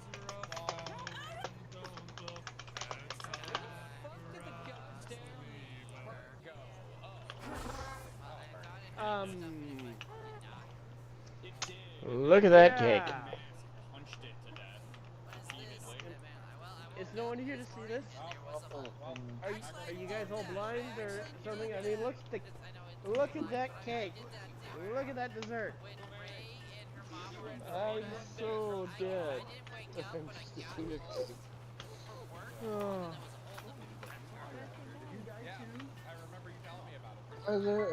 Stream Elements, hi everyone. As a heads up, I have sleep apnea and tend to fall asleep sometimes in my streams. Please be patient with my disorder or try waking me up with my redeems.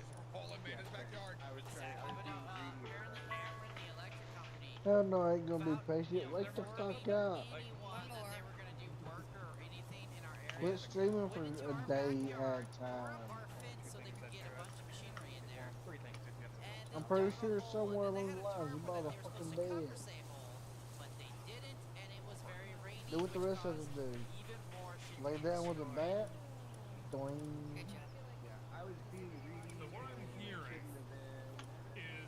Dragon Mama 03 says the bum bum who was knocked out 20 minutes ago. So says the bum bum who's knocked out about 20 minutes ago. Yep. She sat down. Fuck this shit, I'm out. Fuck this shit, I'm out. Don't mind me, I'ma just grab myself and leave. Fuck this shit, I'm out. Fuck this shit, I'm out. Alright then. Fuck this happened, but I'm in the fuck out of here. I'm out. Yeah, I'll let it relax for just a minute. Shit, I passed the fuck out. That's funny. I don't get to do that often. I think exactly enough to turn in, as long as I don't drop something off the front of this. I didn't even make it that far. If you drop something, just play with me. No, I'm stuck in the corner. Wolf's trying really hard to drop. Dragon Mama 03 relax, to hell. Yo is Swiss Snore calling Chewbacca. Swiss Snore calling Chewbacca?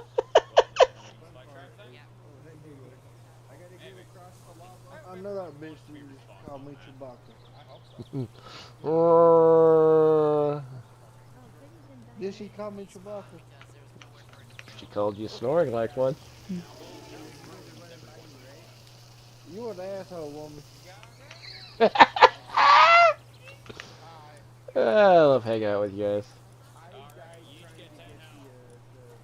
Dragon Mama 03 Yesik and you like it. You like it like that. Da na na na na. Like I tell guys at work, you come over here, you leave whatever pissy attitude you got in the car, we're gonna laugh. And if you get mad, I'm gonna make fun of you in person. Sounds like someone's gonna be a raging butthole. I've made a couple of those.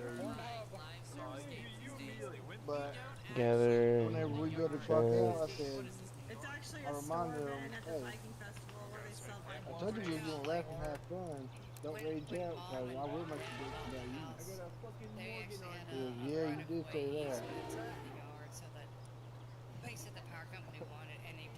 Dragon Mama 03 yes he was Snore calling Chewbacca. I got scared when his mother messaged, so I woke him up so the family didn't decide to visit. Ah, that explains.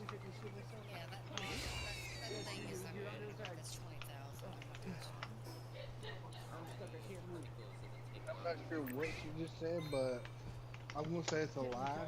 Yeah, that explains why.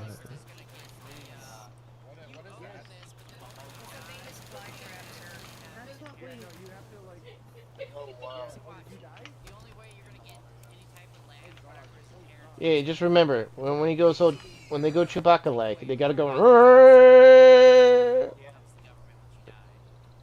at it this way. I inherit. Be very careful with that. Stop that. She thinks you're communicating with her. Oh yeah, she knows I'm talking to her. No, you don't went, and she's looking around like, ooh. Dragon Mama 03 Nahumi and his dad tell to go back to where they belong.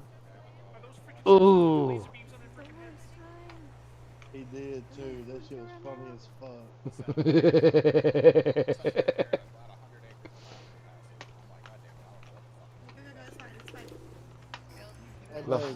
The forest is not strong.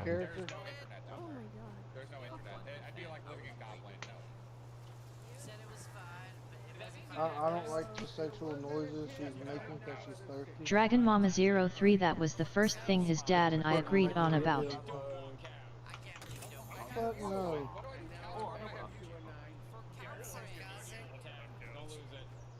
No, your video on Pornhub ain't uploaded yet. Why does it sound like she's getting railed?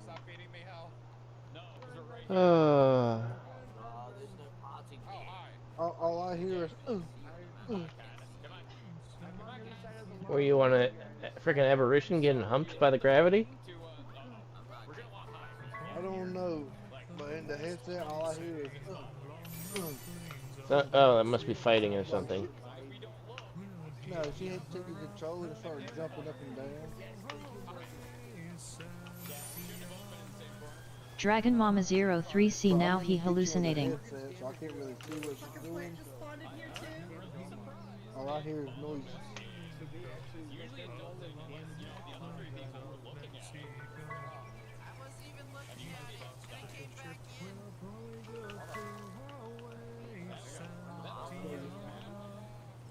Yeah, was it?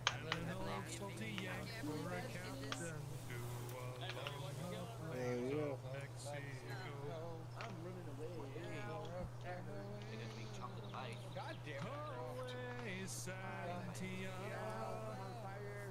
Yeah, something like that. But be nice to your wives or girlfriends. If you piss them off, they will melt your cake.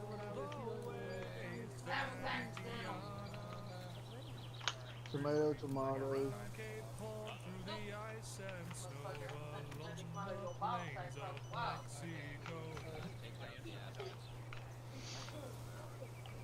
What? This dude wipe it milk. Listen, I'm okay with that one. Oh shit! Oh shit! The whole purpose of me pulling it out of the oven was so I could turn the oven on. I'm trying not to die of 19 HP. And everybody would guess it probably now we're Save you shit head. back. Actually minding my own elfie business and suddenly just randomly attacking my samples. Hang on, that box looks good. I bet you want that ass cream to kind of wear.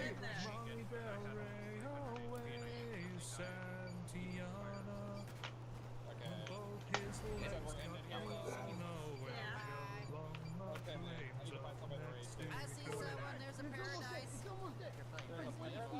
Oh, okay. Yeah. Now then, we are going to send it over to the cow. Oh my god, another cow?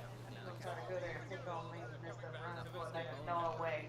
Probably not. And a fridge, and an oven. Specifically. Man, you talk about stuff that was like 10 years Resend ago. it anyways due to the fucking glitches. Copy and paste the red Hey, message. let's turn back an oven. Hey, my motherfucking is still trapped in the plastic. Gonna go raid that cow. Raid We're that gonna go raid cow. that I thought your favorite knife was on the stove. cow, guys. Get that Raid that cow. Gonna raid that Gonna raid that cow. tomorrow. I don't know when. And then after we raid that cow, we're gonna ask that cow if we pet that dog. We're gonna ask that cow. We'll pet that dog. We'll pet that Well, dog. if it makes you feel any better, monkeys running straight into a wall. I bet that dog. Envy was petting all the dogs today. Wouldn't be surprised. Dog, we were. Yeah, I was like, those dogs have been there for like this entire time we've been here. Need to So find monkey just find They food. probably peed I there. feel like they peed there, and Envy just sat on the ground. I could probably call him like a cat and stick back to shit. There's a water jar in the fridge outside. You know you deserve to die from that. You killed Blue Why? No, I was aiming for You shouldn't have to make one, just go out there and get it. I'm gonna hop off, but thank y'all. Bye, man. Good evening. What? In the fridge, it's in front of the grills. You better run, pendejo. No, food back. Fuck you up next time, homie. It's the fridge with a bunch of eggs in it. My good. Eggs, eggs, eggs, eggs, eggs. Canteen. How the fuck you forget about a canteen? No, just the name. I'll put it down on the top bar. Just for the name of its actual name. Well, at least the seagull didn't steal it. Yeah. Look at that cake. Look at that sexy cake. Is no one Num. here to see this? Are you guys all blind or something? I mean, look at that cake. Look at that dessert. I'll bite it. I'm so Oh, it's dead. definitely something I want to bite. Arr. Oh.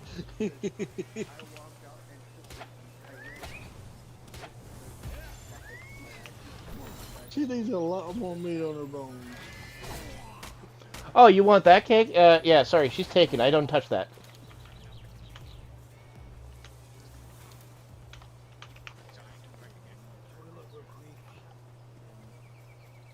Sorry, for all the ladies out there, if you're taken, I won't touch you.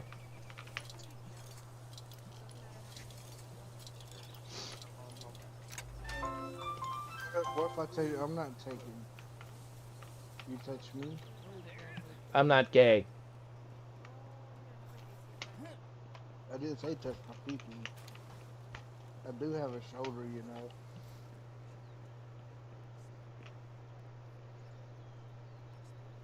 He's got a tiny little bone. I mean, it will be. We can figure it out. We can figure it out. Dragon Mama, smack him. Smack him. Yes. Smack his tiny pee-pee. I don't have a magnifying glass to hit it.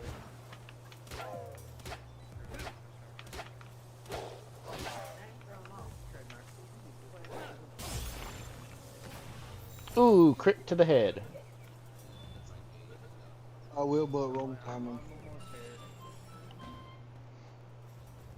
I do have a little bit of people behind me.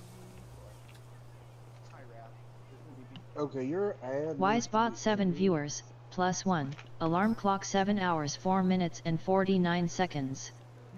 Pokemon community game A Wild Braviary appears catch it using Poke Catch. Winners revealed in 90s.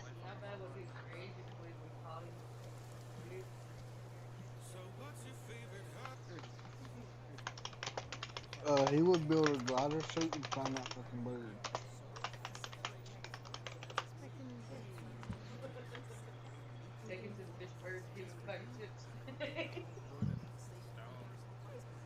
Watch his ass break. Slingshot, boomerang, and shotgun. Paper Dragon, Poke Catch Ultra Ball. I'm taking all three.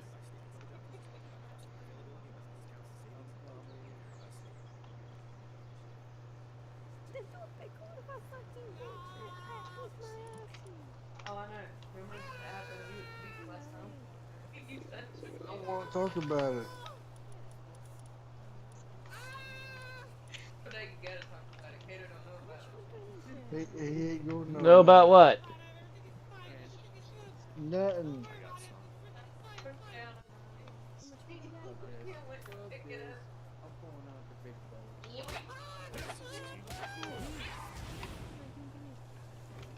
She talked about that time we went to the beach and I ended up getting a burger. Pokemon community game Braviary has been caught by Paper Dragon. The fries came in a little container on the side, you know. So I put the fries down and grabbed the burger. A fucking seagull comes down, grabs my fucking fries and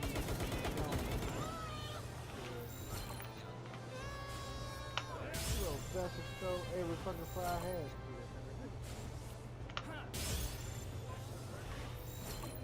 Oh yeah, they came back trying to take the burger out of my mouth, and I grabbed the fucking bird, threw it in the water.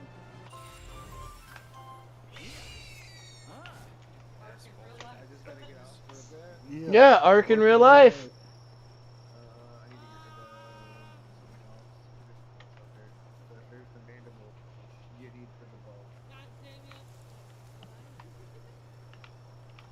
No.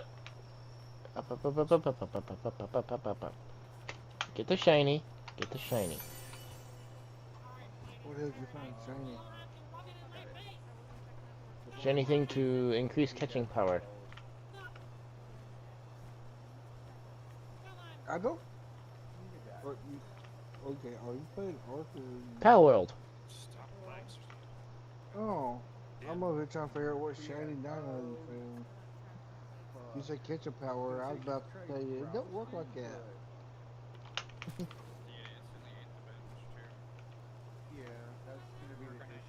I don't have a clue about Power World. I mean, it's a fun game to play. I mean, if you can play with friends, it'd be funner. You're basically on a frickin' island with a bunch of strangers, and then you find out the island's inhabited by creatures called the Pals. I'm gonna run back. I'm gonna grab a stone cutter so that we can build that. I have to do Okay, science. how do you tame one? Get it to low health and throw a ball at it like Pokemon. I mean, it has a lot better features than Pokemon itself. Hope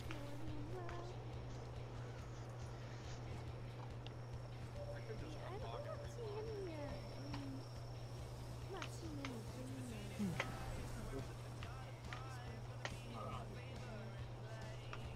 Dragon Mama 03 nom nom nom bye bye ice cream. There should be. I think it might be a different. Ice cream. Paper Dragon, that's probably why I couldn't get into. I had no one to play with. Well, if people want to play with, I have a session here open. As long as I'm playing it.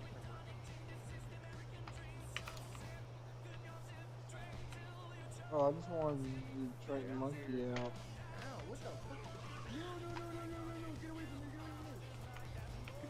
Dragon Mama 03 Mikey ate all day ice cream. Oh, he's gonna have the shits!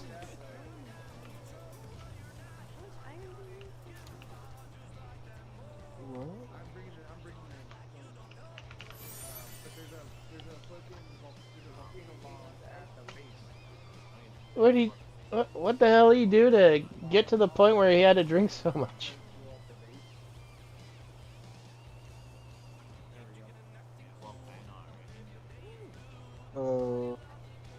Drink what? Or, I mean, ate so much. Paper Dragon now want ice cream. Dragon Mama 03 cookies and cream ice cream. Okay. I got Oreo cookies. I can put that with some vanilla cookies or some chocolate chip cookie ice cream. Oh, I regret nothing. It was good. I mean, if we're going down to the diabetes section, I could get a cowgirl over here too, and she can give you some more milk. Stream Elements, feel free to come in and join the fun for crazy adventures through the worlds. URL. You gotta drink that from the tap. That is from the tap! Exactly. Don't worry, we'll put a muzzle on so no one hears her mooing.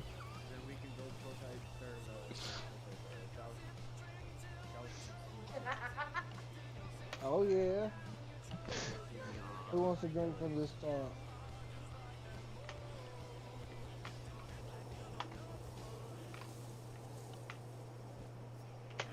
Look at that. I take a tree tap.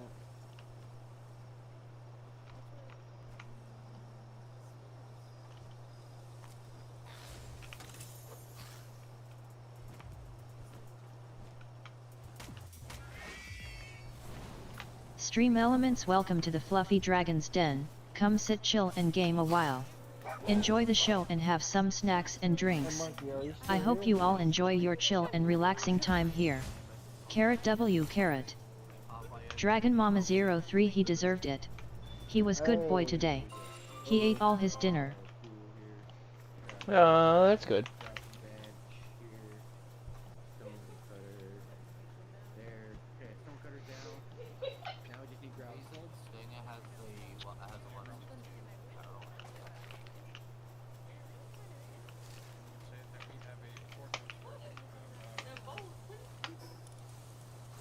Oh, I have a full inventory.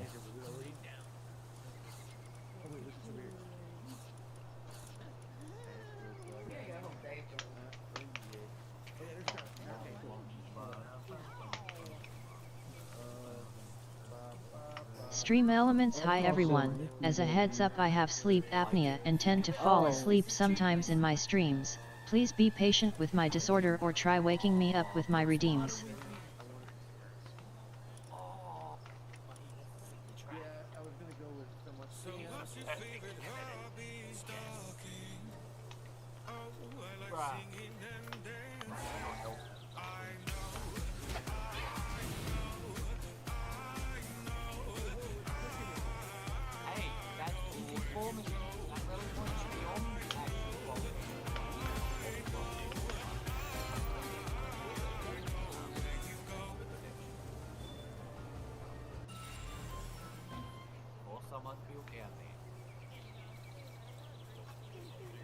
Alright, so what you doing on Also, not that there? if I can't get back up, I will die again.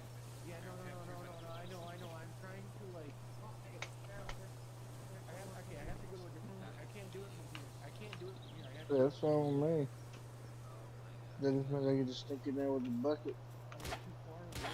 I mean, I would never.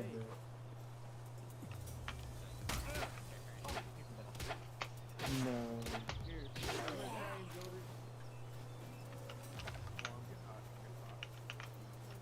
Run, little monkeys, run!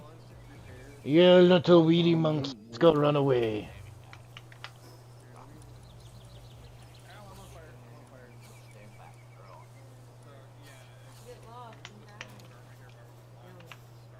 fire. Now, question is, where did he throw his pal? That stupid fucker actually throw it off the edge? Down we go. Why did you Down, go down, to the down. volcano with a giga? Redo it here. Because there's lots and lots of stuff to eat. I'm repairing too. Oh, okay. It's a very good meaty run. Can you get closer enough? I'm asking.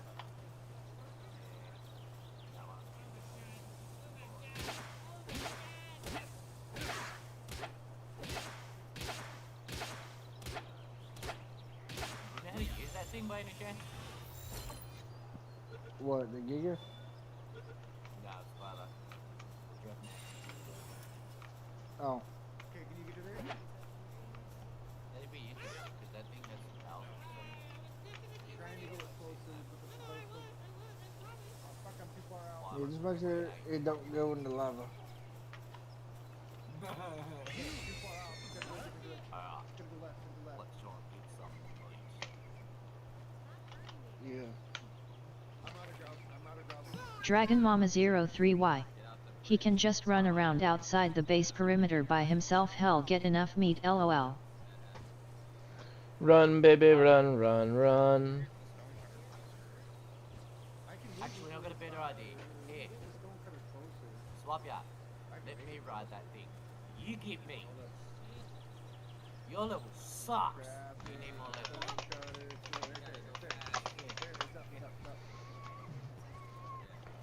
Alright, the only thing that we need is meat. If you find anything that's been translated, don't throw it up here. Oh, he angry. I'm not sure what it says stuff. I'm working on it.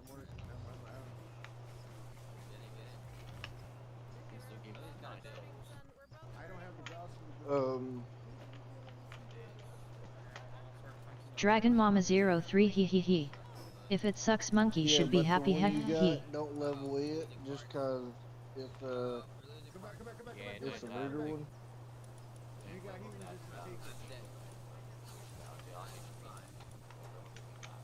Just yourself.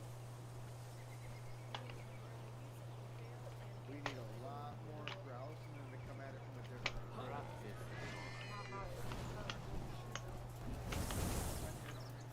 Oh, I can't hear better.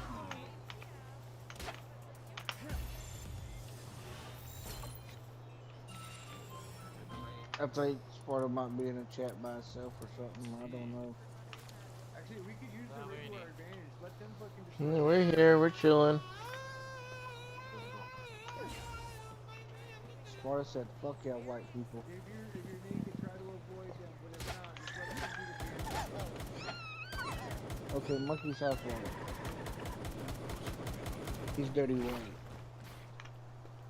Thing is, you won't actually have any idea.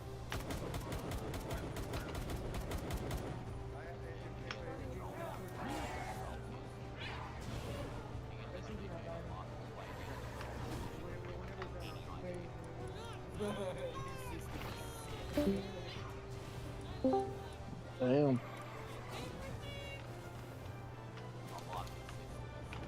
Welcome back.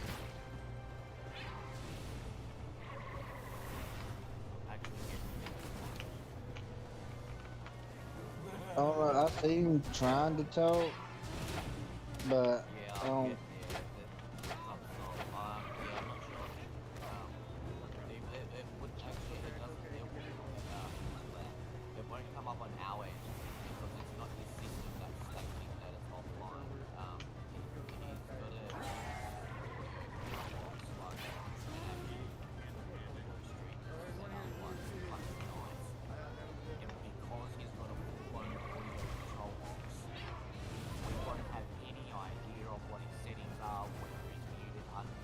Go back to the. One touch of a button.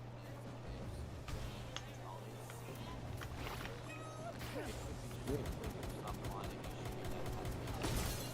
plugging that we might not push it or might find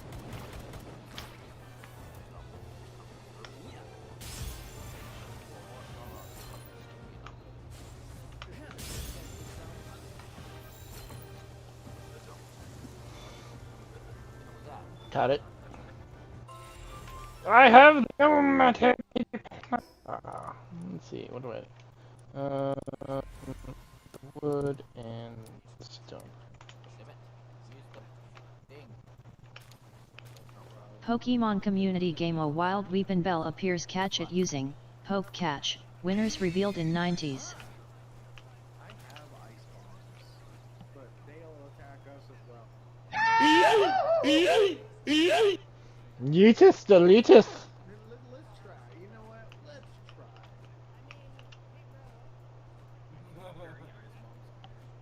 Yes.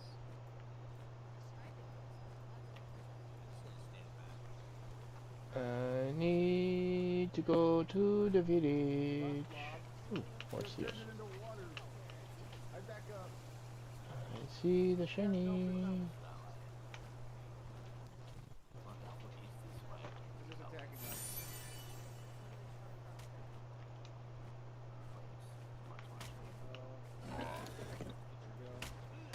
When we're surviving on the streets.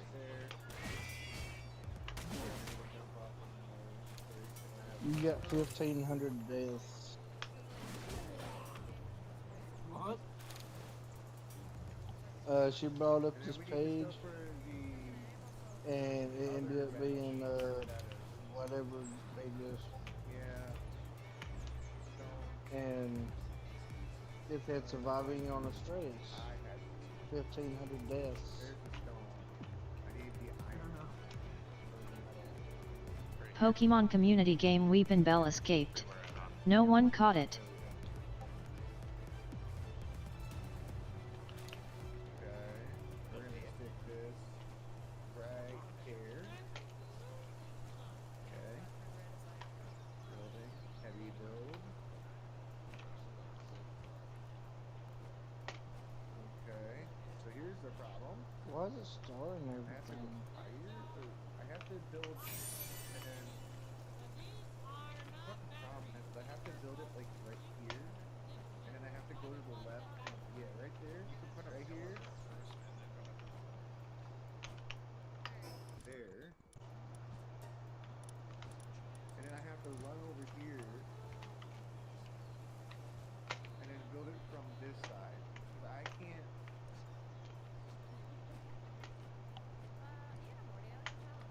I can't do it too well from here. Okay.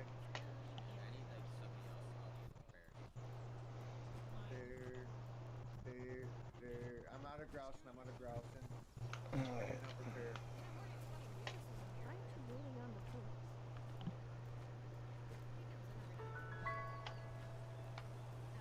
I can't go any further. I'm out of grousing. We need more grousing.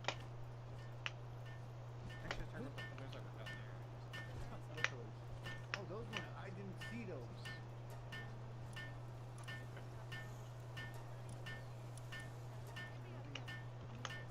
Oh. Let me get rid of this. Oh, God. Why can't you type 11 into my page?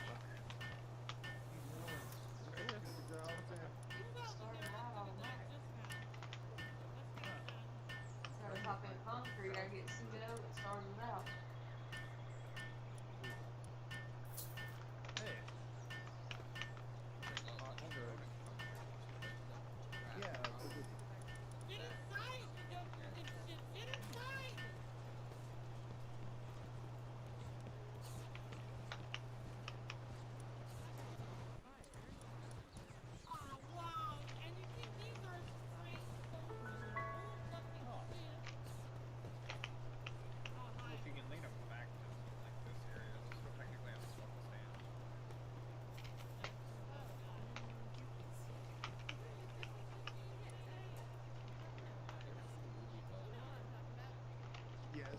with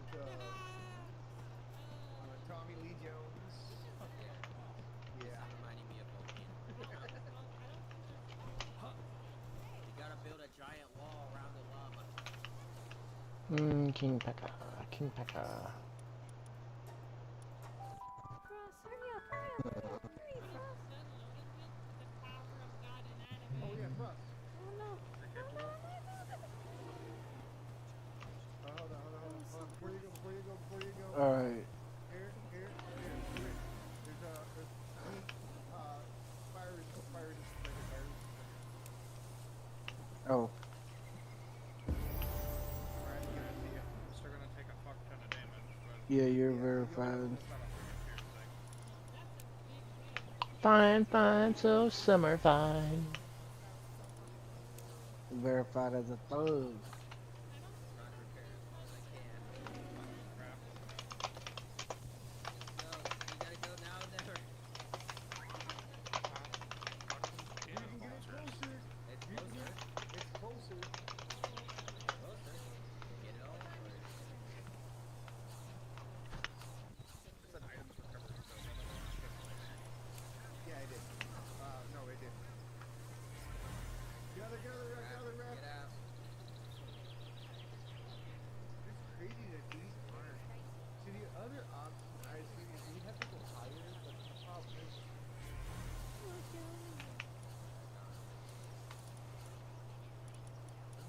Let me see.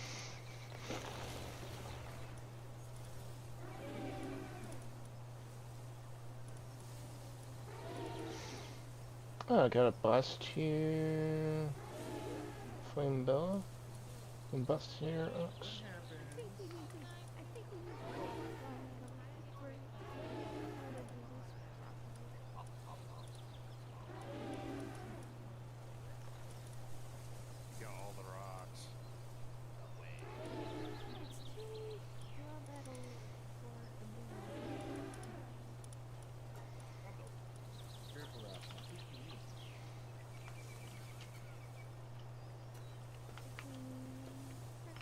Trying to cook it.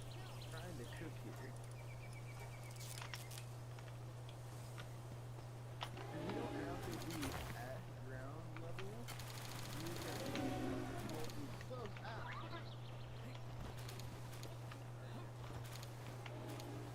Come on, bud.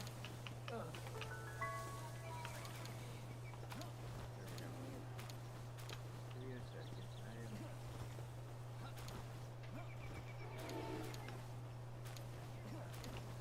Nope, it starts to take damage as soon as it's over it. This was my server. Everyone There would be one thing that would, I think. There would be something that would be good. I don't know if it'll work on it. And that's a shield generator.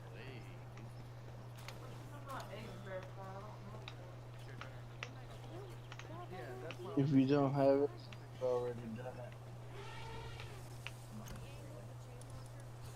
So the problem is with this, yeah.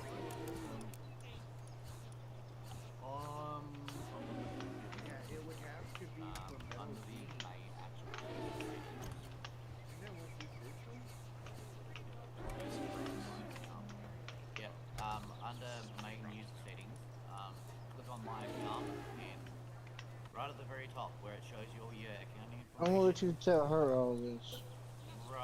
right there at the bottom, age group.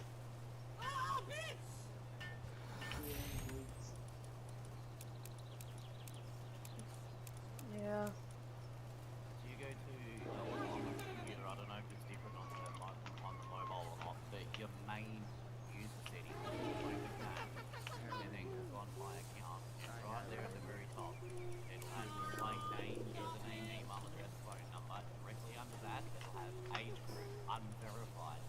So you have to click that and verify yourself. Well, you don't have to, but if I did that, and it's the only explanation I have, because in mine it says age group adult, because I verified mine. I don't have that option.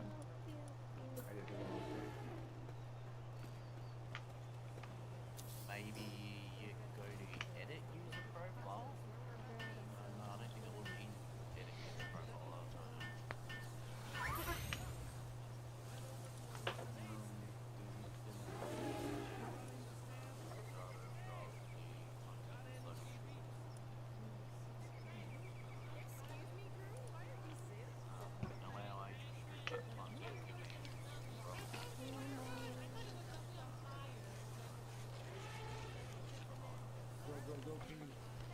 Are they here? Rachel, go, quick. You can get to your gun.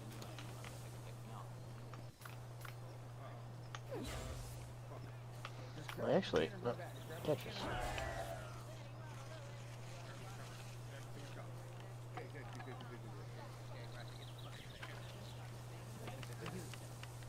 Successful. Yeah, I kind of tore down that fucking over there. You can see the shower building.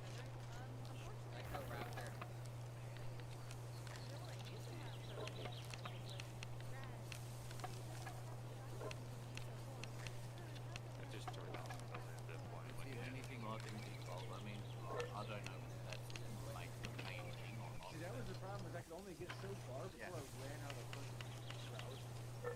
Otherwise, I'd have tried to do that. It doesn't offer me that shit. Because I've done my age when I signed up.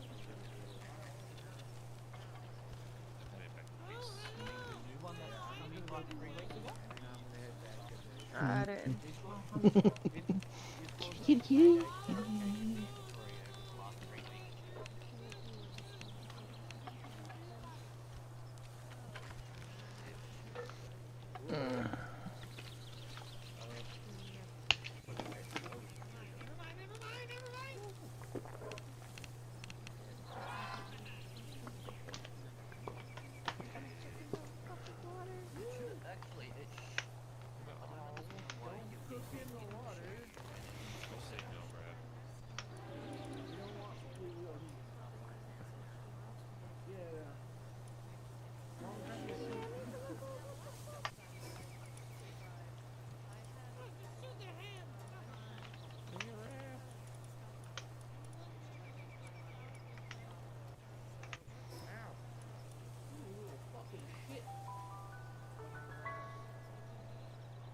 Just don't do too fast.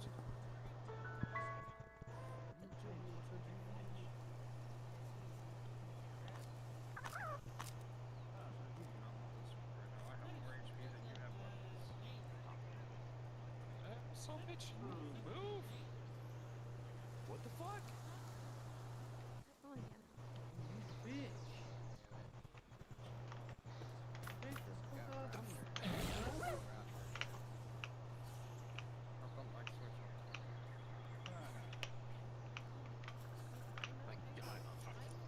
How the fuck do I keep running out of room? I threw that out of my input. Oh, yeah. That'd be a good idea, wouldn't it? Off. Off. Do that again. Got it. Don't sit down. Off, please. I'll get another coke out of here. Peace, guys. I'm leaving you. Ow. Oh god, I'm 4 HP.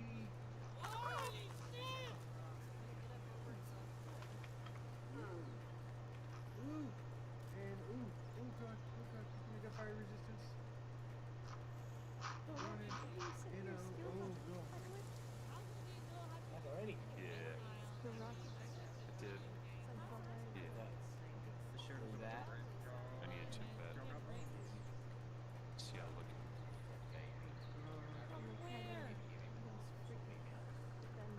Cool. Thank you. Ow. Hmm.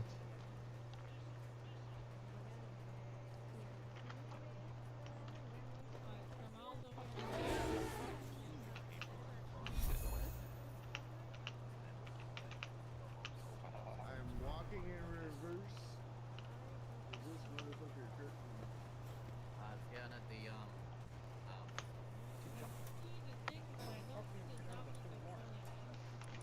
It's a kind of parkour.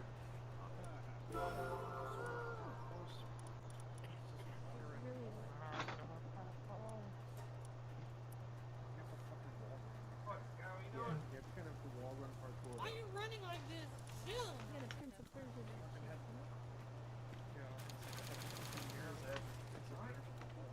Looking at you, I'm calm. Seeing you run like this, I could have like Thank you. Thank you, Bob. Good job. The blah blah blah safety. What's up with luck and track? Pokemon community game A Wild Mantine appears catch it using Poke Catch. Winners revealed in 90s.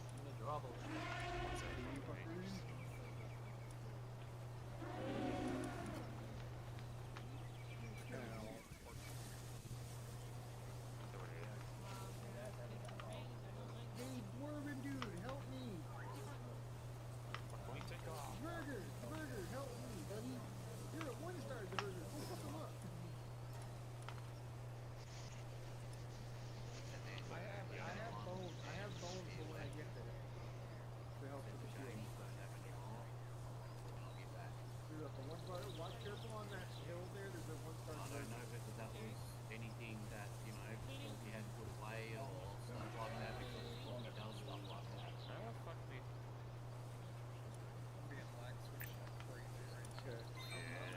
I'm going. Shield is up. Shield is up. I think I'm rightfully one of my favorite. Like, if I was playing like games like Maybe not. I'm not bad at it. Switch in. Keep your boss in. Okay.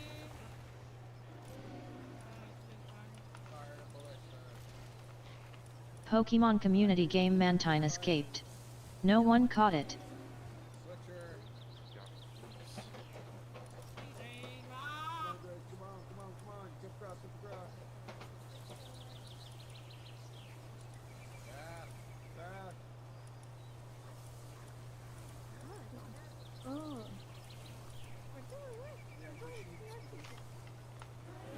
Oh shit! Like, no, I want to fight it myself.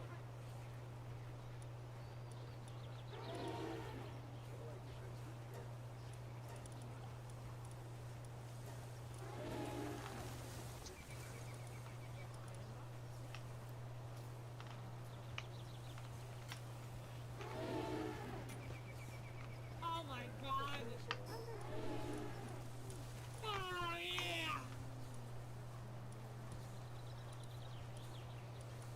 And I got 30 flamettos. How does he know where I am? What? Keep trying to get out of it. What Look. now? Good night, yo. That To repair our shit. Yep, with that being said, I'm off to bed myself. Got stuff to do in the morning.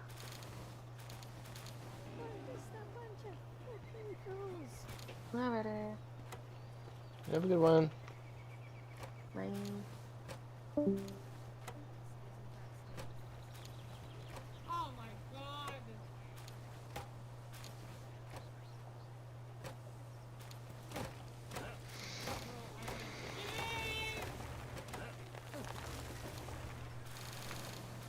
Okay, so we have 41 orbs right now. 11 ingots.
telling me that I fucking know.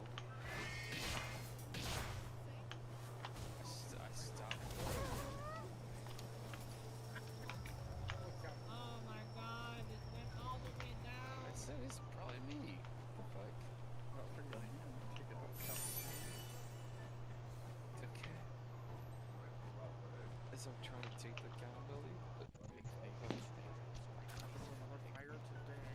Another warehouse.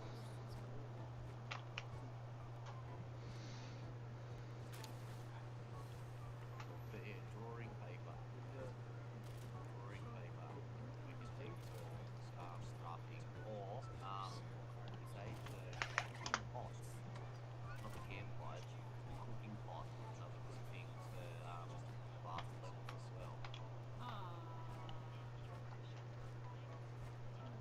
We normally do this on the island where there's explorer notes, but we don't have explorer notes here on Astros.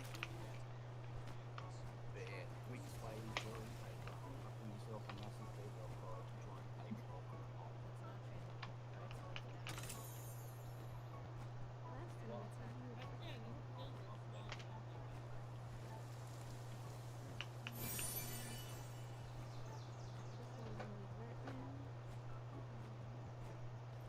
No, because we pretty much went most of I think it's because we went south. Well, that's And I think last time we were heading like towards the thing. Remember we went and stood over on the hill overlooking the boss? I thought I saw that.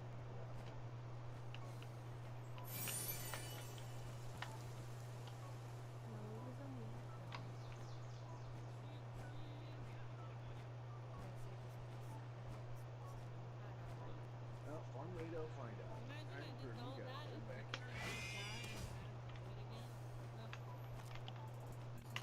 alright, well, you guys have fun. Let's sleep. So, have fun.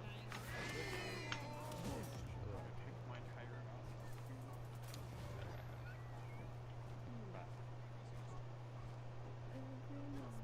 Mm-hmm. Looking now. Yeah, hopefully.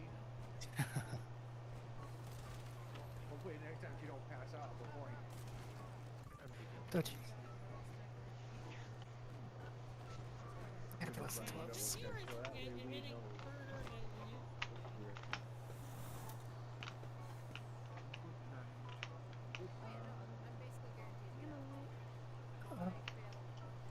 So I've got about half a level of 100. I got out of the crafting range. That's what that was. Oh. Half a level of 20.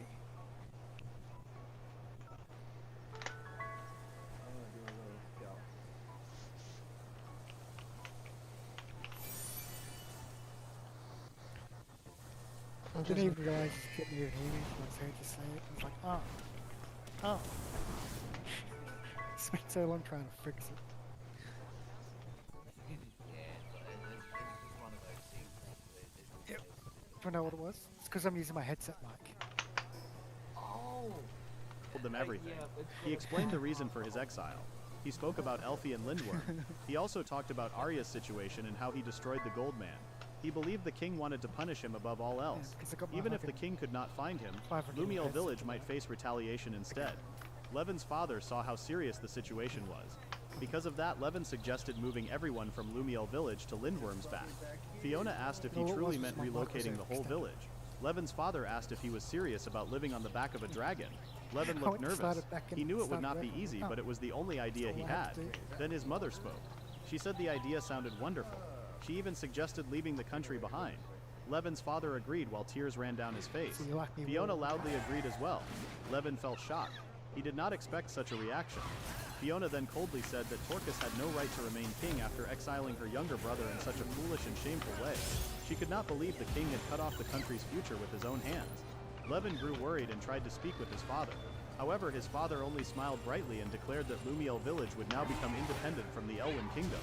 They talked about leaving the country right away. They even wondered what it would feel like to live on a dragon's back. They said they would be fine anywhere as long as they could live with Levin.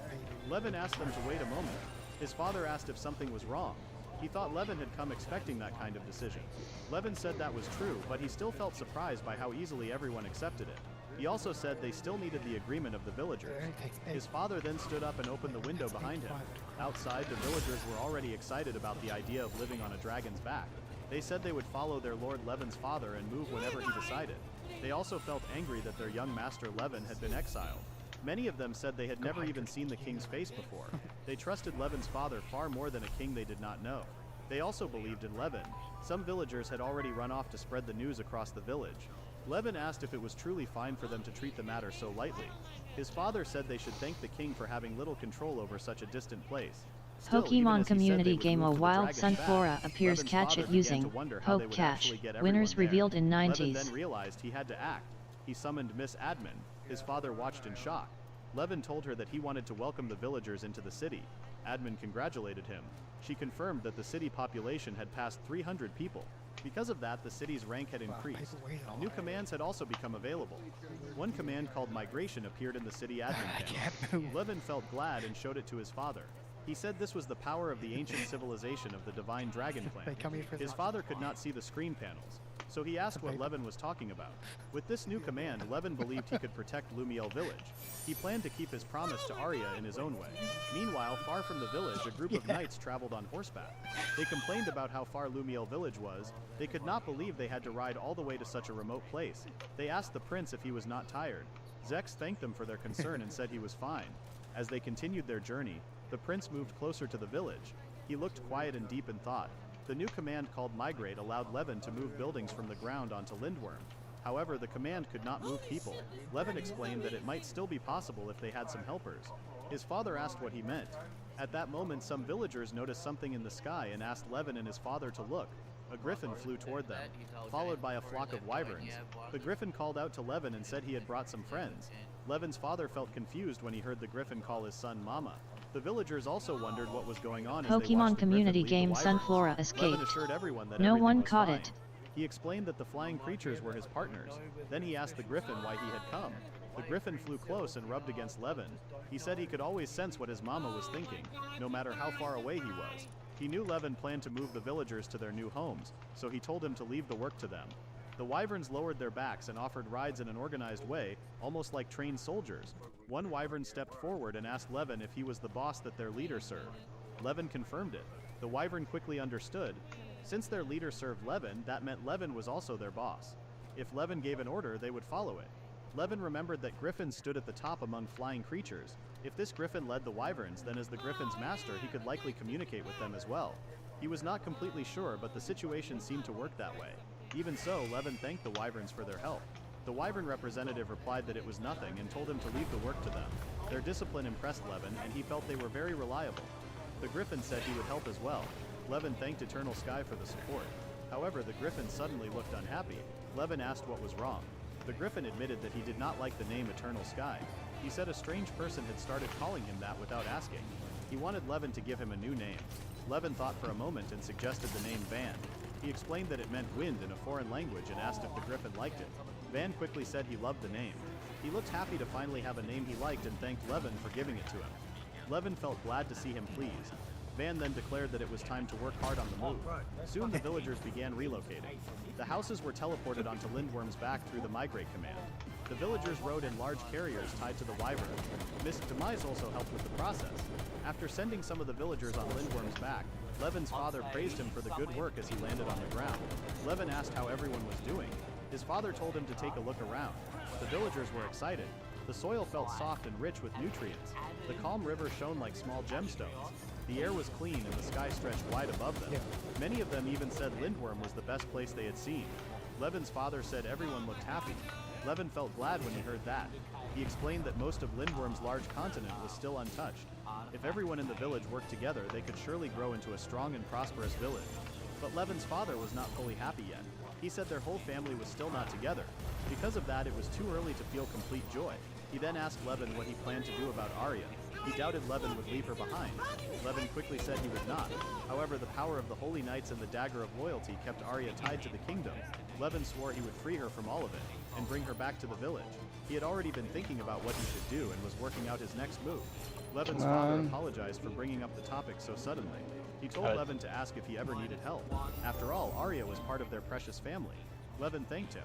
At that moment, a villager ran toward them while calling out Levin's name. Levin asked what was wrong. The villager said a night order had arrived near the village. They were demanding that the village hand over Levin. Levin went alone to meet them. When he arrived, he was surprised to see Zex. Zex walked toward him and asked if he was Levin. Levin asked why someone like him would come all the way to such a remote village. Even as he asked, Levin already knew the reason. Still, he felt a little relieved because he had already sent his father and the villagers to Lindworm. Zex told him to stay calm. He said he came because of what Levin did the other day. Levin realized it was about the gold mine after all. He was surprised they moved faster than he expected. On top of that, the king had sent the crown prince himself. Levin understood that the king truly wanted him to pay for what he had done. However, the move of the village was not finished yet. Because of that, Levin knew he had to be careful and avoid saying anything careless for now. Levin tried to apologize for the gold mine issue. Before he could finish, Zex stepped down from his horse and knelt on the ground. He bowed his head and loudly apologized to Levin. Zex said Levin was a true sacred beast tamer. Even so, the king had treated him badly and exiled him from the kingdom.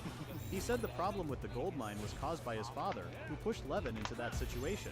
The knights became nervous and told the prince that he should not apologize to someone like Levin. Zex turned to them with anger and told them to be quiet. After that, he faced Levin again and asked him to return to the kingdom. He explained that Argus and Gideon had already been exiled. He promised that Lumiel village would receive every possible favor. He also said the gold mine incident would be ignored. Levin's title and stipend would be restored as well. Levin felt surprised. He did not expect the prince to offer so much.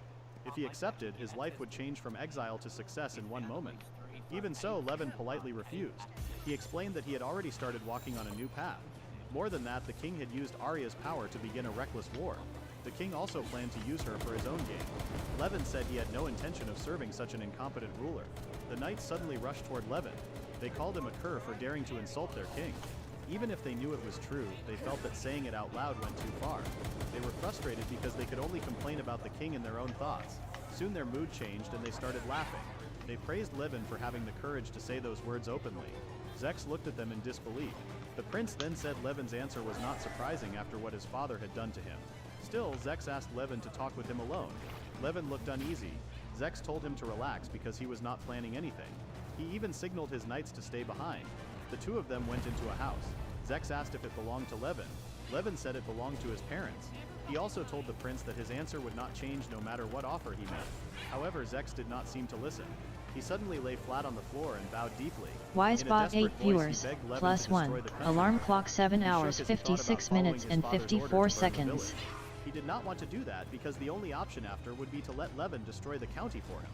Levin told him to calm down. Then Levin served some coffee, hoping the prince liked it. After a sip, Zex drifted into a memory. When he was 12, he had been a happy prince who got excited whenever his father called him. But the king only asked him to fight monsters that threatened the people. One of the aides tried to tell the king that Zex was still too young, but Zex wanted to impress his father and went to fight the monster anyway. The king looked at his son in disbelief when he heard that Zex had defeated it alone. At 15, Zex's father asked him to attend the Pope's enthronement on his behalf and reminded him not to bring shame to the country. An aide again tried to argue that Zex was too young for such a mission, but Zex accepted. He went to the Pope and behaved respectfully, showing poise. The king glared at him once more after hearing people praise Zex and express hope for his future as king. At 18, the king ordered Zex to take land from a neighboring country. Zex was shocked. He reminded his father that the neighboring country had a friendship treaty with their kingdom from the previous king. His father told him to be quiet and reminded him that he was now the king. Zex had no choice but to obey. During a break, the knights with Zex complained. They said the king was insane. Most of the reinforcements and knights were amateurs with little combat experience. It felt like they were being sent straight to death. On top of that, the king was sending his own son into danger. Zex told them it was okay. It only meant that his father trusted him that much. No matter how reckless the orders seemed, he could not turn away. He would find a way to give them a chance to win and protect all their lives. He asked them to fight with him. The knights were moved by his words. They swore to follow him anywhere. Zex bravely marched with his men to the front lines. After the battle, he returned to report the victory to the king. No one had been hurt, and it was a complete success. The king watched the victory parade from his room, but then he smashed his belongings in anger. Zex entered the castle with pride and asked the knights if his father was in his chambers. He hoped, just a little, that this time his father might praise him, but it was foolish to expect that. As he tried to enter his father's room, he overheard the king yelling about him. The king complained about Zex's calm face and angrily asked when he would die. Zex was shocked. The king went on, saying that the people only supported Zex and had forgotten who the king was. He called the peasants stupid. Then he decided it would be better to hire an assassin, thinking that the people would remember who the king really was if Zex died. Zex walked away, still hearing the sounds of smashing from his father's room. Somehow his father had changed. If Zex openly opposed him, it would only throw the country into chaos. The Elwyn kingdom and all its people depended on him. He had to be the one to support them, or so he thought. The people kept rising up in rebellion. Zex fought dangerous beasts, but his father thought the knights did not need much support anymore and cut their funding since the threats were gone. No matter how hard Zex worked, his father ruined everything. He watched the country fall apart day by day and wondered what he could do. He could not take it anymore. He was done with everything. He screamed in frustration. Levin asked the prince to calm down. He had never realized that the prince loved this country more than anyone else and felt lonelier than anyone else. Levin patted his back. Suddenly the knights knocked on the door, asking if the prince was all right. They had run after hearing the loud screaming. Zex stood up, completely calm. He said he needed to return before the knights saw him like that. He promised to explain everything to the king. Levin asked him to wait. Zex told him not to worry since he was doing his job. But before he could leave, Levin grabbed his arm. Zex was confused. Levin then asked the prince to go with him to Lindworm. Soon after, Levin welcomed the prince to the new Lumiel village while riding on Lindworm's back. The villagers gathered around and thanked the prince for coming to see their village. They offered him food and talked about how hard it must be to be a prince. Some even invited him to go fishing. Zex said he only came to take a look and would return to the castle right away. Levin told him to take his time and relax. Levin still felt hesitant. Then he remembered preparing a house for the prince. Using his admin rights, he instantly created a new house. He said it might be small compared to the prince's rooms in the castle. Zex broke out in a cold sweat and went pale. He realized he had ended up in an amazing place. A little earlier, Levin had asked the prince to go to Lindworm with him, promising to show him a great view. Zex asked why he had been invited all of a sudden. Levin said the prince looked unwell and he had worried about him. He asked if the prince was taking proper breaks. Hearing that, Zex thought about it for a while. Levin grew worried as he watched him ponder. Zex remembered having a peaceful tea time with his mother in the garden when he was little. He wondered when his next real break would come. He made a note to check his journal later. Levin was shocked by what he had just learned and apologized, saying it was fine now. Zex asked why he was apologizing. Levin grabbed Zex's shoulders and said this could not continue. He could not let the prince go back in such a state. Confused, Zex asked what was wrong. Levin glared at him, still holding his shoulders. He said the prince was in a dangerous condition. Zex laughed dryly, expecting something worse. Levin pointed out that the prince's mental state had already reached its limit, and not realizing it made things even more dangerous. If he did not rest, he could die. Zex only laughed again. In the end, Levin sent Zex up to Lindworm and told him to rest quietly. Zex thought about how he was forced to come along after Levin's desperate plea. He wondered how he could rest. Levin later came to his house with some tea and was surprised to see Zex still standing. As they sat down, Zex said the house felt calming. He was still amazed at how quickly it had been built.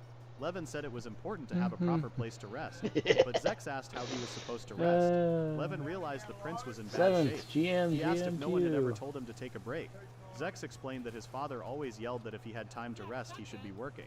His retainers even praised him for that, saying he was admirable. Levin was shocked. He wondered if anyone in the royal castle acted normal. He then told Zex not to think too much and that he did not have to do anything at all.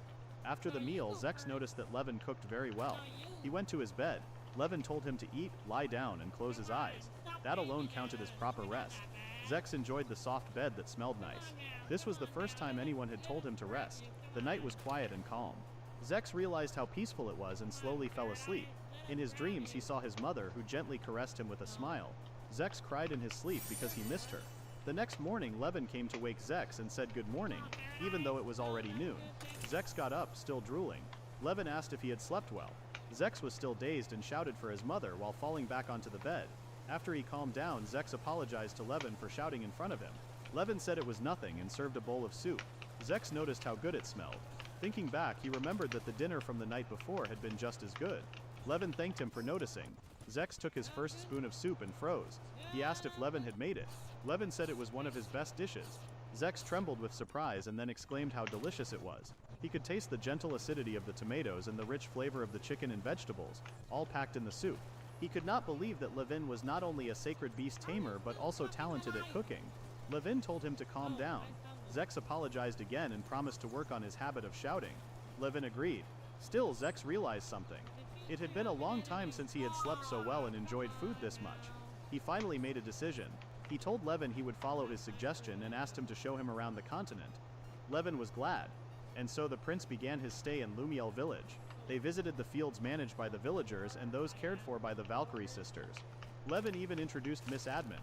They tasted more good food with Elfie and Eris. Still, Zex could not stop shouting. It was another peaceful day on Lindworm. Soon after, Eris asked where Zex was. Levin said he had already gone back to his room. He had promised to go fishing with the kids early the next morning. Eris was surprised that the children had grown so attached to him. Levin noted that it had already been a week since Zex arrived and that his complexion looked much better. Elfie said it was all thanks to her mama's cooking. Levin wondered if that was really the case. Eris assured him it was. She then asked if Levin had talked to Zex about the important matter. Levin worried that Zex might not listen. Eris said it was necessary for the kingdom. Levin agreed but could not find the right moment to bring it up. If it worked, it could solve both Arya's situation and the kingdom's future. What remained was Pokemon community game A Wild Gorilla appears catch it using Poke Catch. Winners revealed in 90s. For that reason, they needed to prepare for the next day's exploration. Elfirus reminded them they were going to Lindworm's Lake. Levin relied on Elfie, and Elfie told him to leave it to him. What exactly were Levin and the others planning while the prince slept soundly? A few days later, Levin went to the fields to help with the harvest.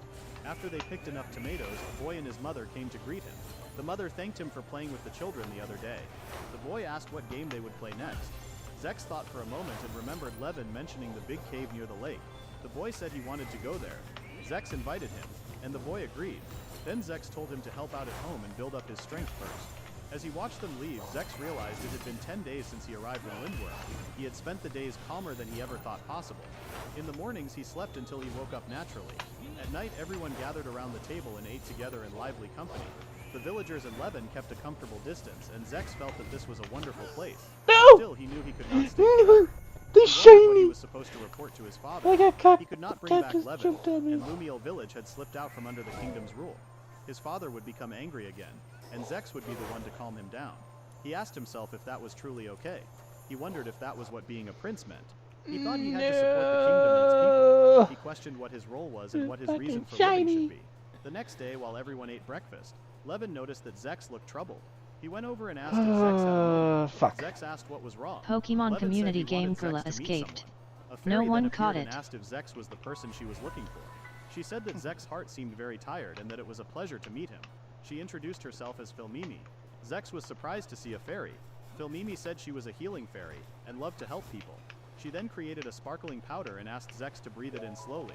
Zex wondered if it was safe. Levin explained that it was like incense and told him not to hold back. Trusting Levin, Zex breathed in the powder. Immediately, his expression brightened. He felt that something inside him had changed. Philmimi giggled and asked if it felt good. Zex said it was strange, but breathing had become easy and his heart felt calm. The haze he had been carrying was gone. Elfie said that Zex's life force felt much better now. Levin was happy to hear that. Elfie was glad their exploration had worked. Levin agreed and thanked her and Eris for their help. Zex realized that Levin had done all of this for him. Levin confirmed it and explained that he had formed a contract with Philmimi. Zex asked why Levin went so far for him. Levin said it was natural because Zex was important to the kingdom's future. Zex thought for a moment. He said he had been wondering about something for a while. Levin asked what it was. Zex remembered how Levin had told him to rest and had devoted himself to taking care of him for the past few days. Levin had even moved his hometown onto the dragon's back. He had already been exiled but still took care of the prince who had exiled him. Zex said he was genuinely grateful. Levin became serious and said he had something important to tell the prince. They went alone to the ruins. He asked if it felt strange. He confirmed that what Zex had guessed was true. Levin had no lingering feelings or attachments to the kingdom. Zex understood, knowing that was natural after everything the kingdom had done to him. But Levin said it would be different if they were talking about a future friendly nation. Zex asked what he meant. Levin apologized in advance for being bold and explained that now was his only chance to speak. Then he announced that he wanted to found a country on Lindworm's back. The prince was surprised. Levin pointed out that they already had a vast land and people. He wanted to create a permanent safe home for everyone. This, he said, was for the people of Lumiel village and for Arya. Zex realized that the plan could work with the divine dragon's blessing, but he reminded Levin that he had destroyed the gold mine, which could make nearby countries see them as a threat and isolate them. Levin said he knew that. That was why his new country needed at least one friendly nation first, one that would recognize them as equals. Zex then understood Levin meant the Elwyn kingdom. He exclaimed that his father would never accept that. Levin calmly confirmed he had no use for the current king. He wanted Zex to take the throne himself. He planned to have the current king step down. Levin said Zex could change the kingdom, and he would turn Lindworm into a nation. For both their goals, he asked the prince to join forces with him.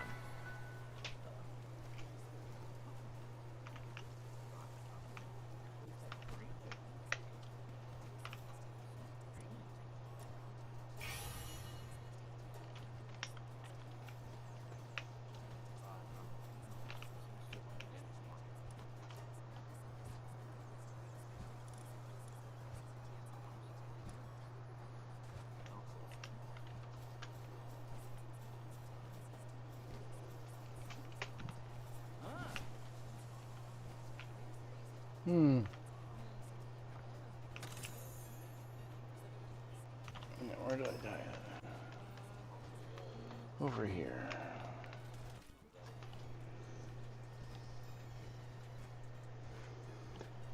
Let's see.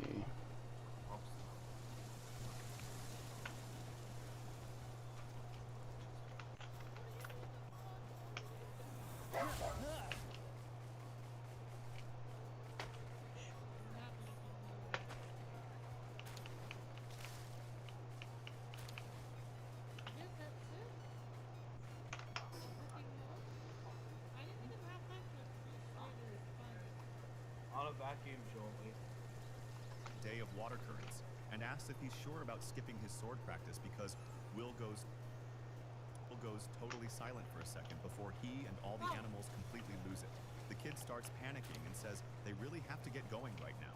All his forest animal friends wave their paws and wish him luck with the legends. So Will waves back and yells that he'll see them later, then immediately starts sprinting away. He moves fast, hopping and jumping across the river rocks to make it back to his training in time. Schultz stops Will from running and tells the kid to just get on his back instead. So Will happily agrees and hops on.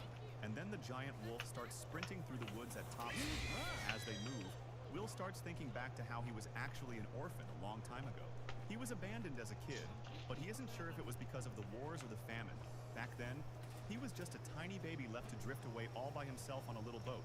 A mysterious traveler eventually found him, and that's when everything changed for the kid because after being left on the shore, a massive eagle showed up and looked down at him. The giant bird picked him up and flew him far away to a hidden place at the top of a mountain. That was where he met the fated gods of the world, who would become his new parents and teachers. One of those legends was a man named Ronan, the powerful god of swords. The other two legends are Miria, the goddess of health, and Vandal, the old god of magic who found Will in the first place, acting as the god of omnipotence named Rios, with 1,000 different forms. All of them live together on top of Table Mountain, which is known as the hidden home of the gods. Right there on the cliffs, they have a big house where Will grew up with his legendary family. Will finally makes it back to the house while riding on Schultz's back, and just as they arrive, Ronan is standing outside waiting for them. He looks over and notes that the kid is finally back home. Will just smiles because, even though it's a crazy setup, he really was raised by these powerful gods. Ronan acts tough and complains that Will is late, asking where he's been wasting time. But then Vandal speaks up and tells Ronan to chill. I'm saying they already knew all about that green ogre mess.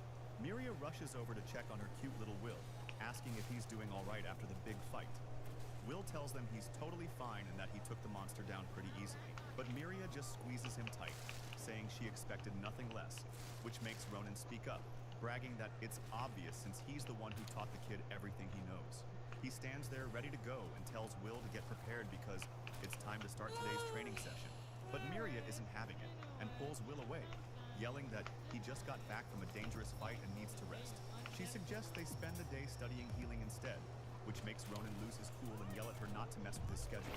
Then Vandal joins in and asks Will to come study history with him, making Ronan even angrier that the old man is trying to cut in. The three of them get into a massive three-way stare down. All of them are dead serious about being the one to teach Will today. Ronan looks over at Will for a second and notices the kid's gear, specifically looking at his belt where he decides to play dirty, telling Will he'll give him that dagger he's been wanting if he does a good job with his sword practice. Will's eyes light up with pure excitement as he asks if he's serious, immediately agreeing to train with his dad for the prize.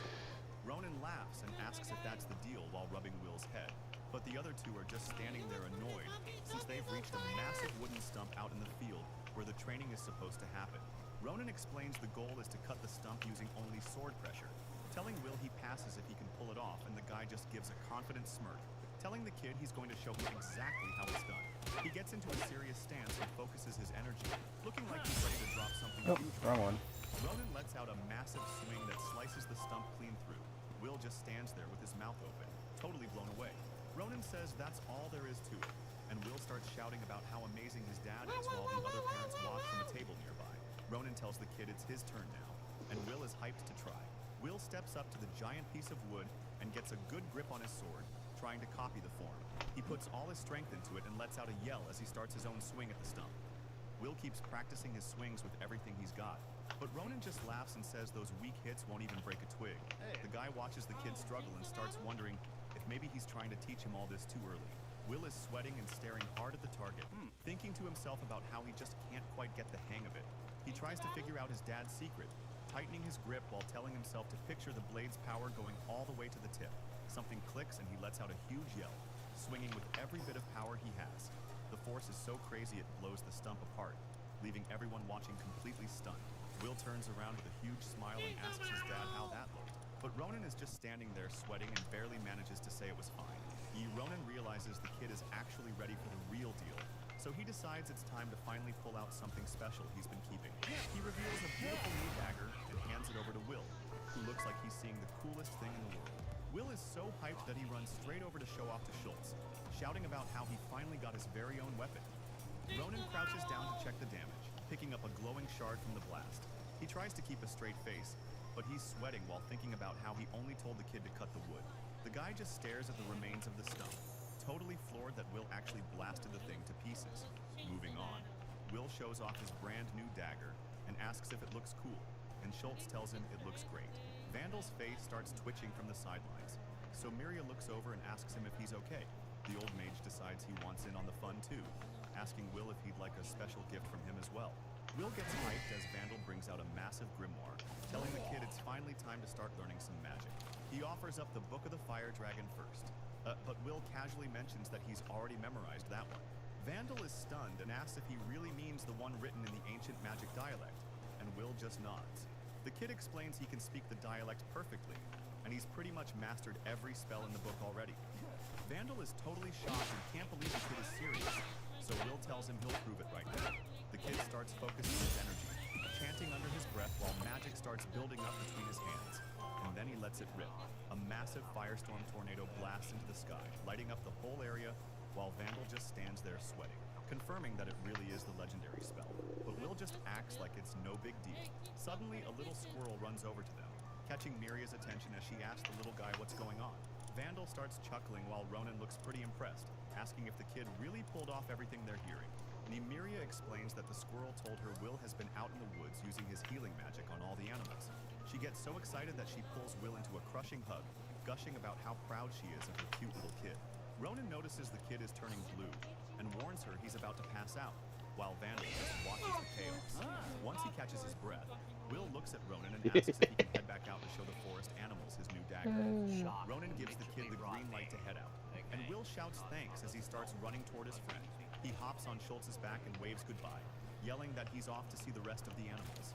A giant eagle flies low over the fields, watching everything from above with those sharp eyes. Miria mentions how much Will has grown lately, and Vandal agrees that he's turning out exactly like they planned, but Ronan just smirks and tells them they're wrong. The truth is the kid has actually grown way past anything they ever expected him to reach. The eagle listening in finally gets it, and admits he sees what the legends are talking about. Ronan looks at the forest and thinks about when Will was just a baby, while Miria talks about how far he's come. Looking back to the start, the animals couldn't believe these three were actually going to try raising a human child. The eagle even joked about the baby looking like a snack, and said he'd never stick around for something so annoying. Miria tells the other two legends to take a look, smiling as she says, "What a cute little baby he is." She giggles while holding him close, saying the kid feels just like a soft marshmallow.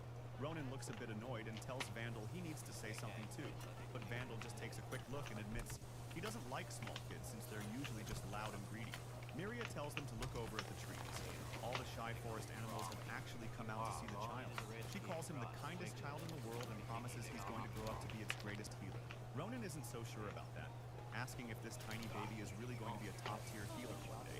The baby just makes some cute noises while Ronan looks at how small the kid's hands are compared to his own. Then the baby reaches up and wraps his tiny hands around Ronan's finger, holding on tight. Ronan completely loses it and starts yelling with joy, shouting that the kid already has a perfect sword grip. Ronan clicks his sword into place with a sharp sound. He's finally made up his mind about what to do, and he decides that as soon as the kid is old enough, he's going to put a sword in his hand and start training him. He starts bragging that he's the god of swords, so he's going to turn the little guy into his own personal apprentice. Miria gets annoyed and tells him to wait. She already said the baby is going to be the world's best healer, while she warns Ronan to stop waving that dangerous weapon around the kid.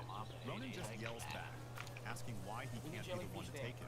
They both start screaming at Vandal to settle the debate, demanding to know if the kid is good for healing or for fighting. Vandal starts to say he doesn't give a damn about their argument, but then he catches a look at the kid's big sparkly eyes. They're coming for you. They're coming for you. Sharks! The kid glares Oh, at I'm him. gonna get these Vandal away makes a because he's goofy got face and makes him laugh. Vandal realizes the kid actually has a pretty good sense of humor, and he starts thinking that maybe he was wrong about it. He decides the child is actually pretty smart. Pokemon community game A Wild Pal Tauros appears catch it using Poke Catch. Winners revealed in 90s. About how much nerve the old man has. Right as Rios lets out a massive shout in his beast, telling all three of them to shut up and cut it out. He asks why they're forcing their opinions on the kid, threatening to just take the baby to another world if they don't stop fighting, which makes the three guardians go quiet while they look over at little Will sleeping. They start explaining why they're so stubborn. Ronan argues that being a man is all about strength, so the kid definitely needs to learn the sword just to stay safe. Miria disagrees and says a kind heart is way more important, believing that his healing powers will be his best support. Vandal speaks up last, saying knowledge is what will really save the boy and bring him some actual happiness. Rios listens to all of them and decides that if they're all so sure, they should just take turns being his teacher. The three of them realize that sharing the job could actually work, and the tension finally starts to clear up as Vandal, Miria, and Ronan all look at each other with confident grins, ready to raise the kid together.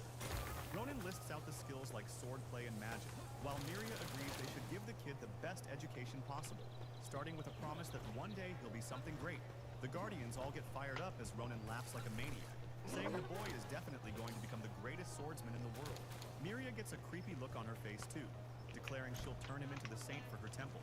And then Vandal joins in the laughing, claiming the kid will be his successor and the strongest mage around. Rios just watches them from his spot as a Pokemon community game Pal Tauros escaped. No one caught it. and calls out to him, wanting to know something specific. He tells Rios that the three of them already picked what to teach the boy, so he asks what Rios is going to contribute. One of the birds stares back and starts to explain his own role in all of this, mentioning that back when he first found the baby in that small boat, he actually received a special revelation about him. Rios watches Will from a distance, knowing that one day the kid will eventually leave this place behind. So for now, he thinks it's best to let the boy live totally free without any rules. Raising him like a free spirit is the best plan, especially since Will is just chilling in the grass when Schultz walks up and calls his name. The big wolf notices something and mentions how the kid is always staring off toward the edge of the mountain, looking like he's curious about what's actually out there. Schultz asks if he's really that interested in what lies beyond their home, but Will explains that Ronan told him the outside world is way too dangerous and full of enemies. Because of that, he knows he can't leave yet, even though he knows it's his destiny to head down the mountain at some point. It's just not time. So Will decides he's going to stay put for a while and keep learning everything his parents can teach him. He's got big goals, wondering if all this training is so he can become some kind of legendary healing night mage. Schultz asks what's up, and Will starts overthinking what his actual title would be since he's learning swords, magic, and healing all at once. Schultz looks down at the kid and suggests the title of hero, which completely catches Will off guard, and Will thinks it sounds cool but says he can't use it, remembering a lesson Father Vandal gave him back when the old mage told him that true heroes are always born with a special birthmark somewhere on their skin. Will even remembers stripping down to check every inch of himself in the mirror, but he never found anything, so Schultz just keeps walking and asks, who actually cares about some random mark on their body anyway? The big wolf shares that his own father told him a hero is just someone who puts themselves in danger to save others. Since Will does exactly that, Schultz tells him straight up that he's already a hero in his eyes. Will is totally speechless, staring up at his friend while trying to process the idea of being a real hero. Schultz looks him right in the eye and promises that he's already the hero for everyone on this mountain. And Will just looks down for a second before a small smile hits his face as he starts to believe it. Will stands at the edge of the cliff with Schultz and screams out at the top of his lungs that he is officially the hero of the mountain, looking completely happy as he finally starts to own the title. Back at the house, Randall finds the title pretty funny, while Ronan thinks it's great the kid is so hyped up. Miria gets all excited and decides she's going to cook a special dinner for her favorite kid. So Ronan immediately chases after her, yelling for her to stop because she's a disaster in the kitchen. 7 years pass by in a flash, and the peaceful mountain life continues until Miria starts calling for Will. She looks around the house wondering where he went, while the other two guys just chill and eat. Then the scene shifts away from the house to a quiet hill where a single tree stands tall under the sun. A much older Will is hanging out there, asking a little bird if his mom is calling for him before saying thanks. The bird flies off as Will hops down from the high tree branch, landing smoothly on the forest floor below. Will is 14 now and looking way more grown up. It's finally the age where he's supposed to head out. Somewhere else, a woman named Luna Maria is kneeling on some stone steps, praying in total silence until a message finally comes through from the Great Mother Goddess. An oracle meant just for her. As she starts walking away, a younger girl runs up and asks where she's going so suddenly. Luna Maria tells her she just got an official oracle, which completely shocks the girl. She can barely believe it as Luna Maria explains she's heading to the God's Mountain to find the Lord Hero. Back in the woods, Will is showing off some insane sword skills by slicing through a bunch of apples. He catches every single piece in his shirt like it's nothing, while Schultz just stands there watching. Will takes a seat on a rock to try one, more smiling because the fruit tastes so good, so he offers some to Schultz. The big wolf says thanks and gets ready to enjoy the snack too. Will sits back and enjoys the air, saying the breeze feels great. Schultz just relaxes right next to him and agrees. The big wolf looks over at him, thinking about how fast humans seem to grow up compared to everything else. He points out that Will was just a tiny kid a little while ago. He's grown so much in such a short time. Schultz gets straight to the point and asks if Will is really leaving soon, which catches the kid off guard. Will looks away with a quiet smile and confirms it's true. He really is heading out on his own soon. He starts thinking back to when he was little, remembering a specific conversation he had with Father Royce. He told the god back then that he planned to leave the mountain one day to become a savior for the world. Once Schultz thinks about that title, Kaito Destiny Paper Dragon, welcome to my channel. At Kaito Destiny Paper Dragon, welcome to my channel. There won't be anyone left to protect the local animals. But Schultz just tells him he's being cheeky for worrying about that, giving him a playful look to lighten the mood. Schultz tells Will not to worry because the mountain is full of tough fighters. Plus, they can always ask the gods for help if things get bad. He says Will is the strongest wolf anyway, though the kid points out that Hachi the bear is actually pretty strong too. Schultz admits he really wants to go with him, but Will tells him he has to stay behind. He asks Schultz what would happen to Weiss if he left, joking that the two wolves should just get married already. Schultz loses it and asks who would marry a tomboy like her, but Will just smiles and says they look good together. The two of them start heading back through the forest, walking past some huge rocks while Will reaches out to pet the giant wolf's head. He looks at his companion and thanks him for everything. And then Schultz tells him it's not like they'll never see each other again, since this place will always be Will's home. Will gives his friend a big hug and agrees, standing there together for a quiet moment in the field. He suggests they head back and grabs a bag of delicious apples for Father Royce to try, and Schultz is totally down. Schultz stops suddenly as he catches a scent, telling Will that someone is heading their way right now. And Will can't believe it since the mountain is holy ground where people aren't allowed, but Schultz confirms it's forbidden. The kid closes his eyes and covers his ears, focusing all his energy on the sounds deep in the woods, until he hears several people moving, picking up the sound of heavy breathing and metal armor clanking together. Schultz realizes it's likely a woman being chased by a group of armored men, so Will lets out a sharp whistle to call over a small bird from the nearby trees. Schultz asks what the plan is, and Will tells the bird to go find his parents and tell them what's happening. He points toward the forest and says they have to go save that woman. But Schultz warns him that either side could be the ones in the wrong, though Will says her heartbeat sounds way too weak for that. Will hops on the wolf's back and jokes that guys chasing a woman are always the villains in stories anyway. An armored man yells for her to stop right there, but Luna Maria keeps pushing through the trees, and she gets cornered in a clearing where they tell her she has nowhere left to run. The lead guy just smiles and tells her that her life is officially over, but Luna Maria says her life belongs to her gods, and she won't let barbarians like them touch her. The guy just looks at her and asks who even put her up to all of this. She tells him she has no reason to answer that, but if he wants to know that badly, she tells him he can go ask his goddess once he's dead on the other side. Before they can react, she drops one of the men with a massive blast of power, and the rest of the group loses it, yelling about the nerve she has to fight back. The leader orders them to surround her, shouting that she's all alone and they're ending this now. One of the knights lunges forward and yells for her to die while swinging his blade. But right then, Will steps into the clearing and stands in front of the priestess, looking totally relaxed while Schultz stays close.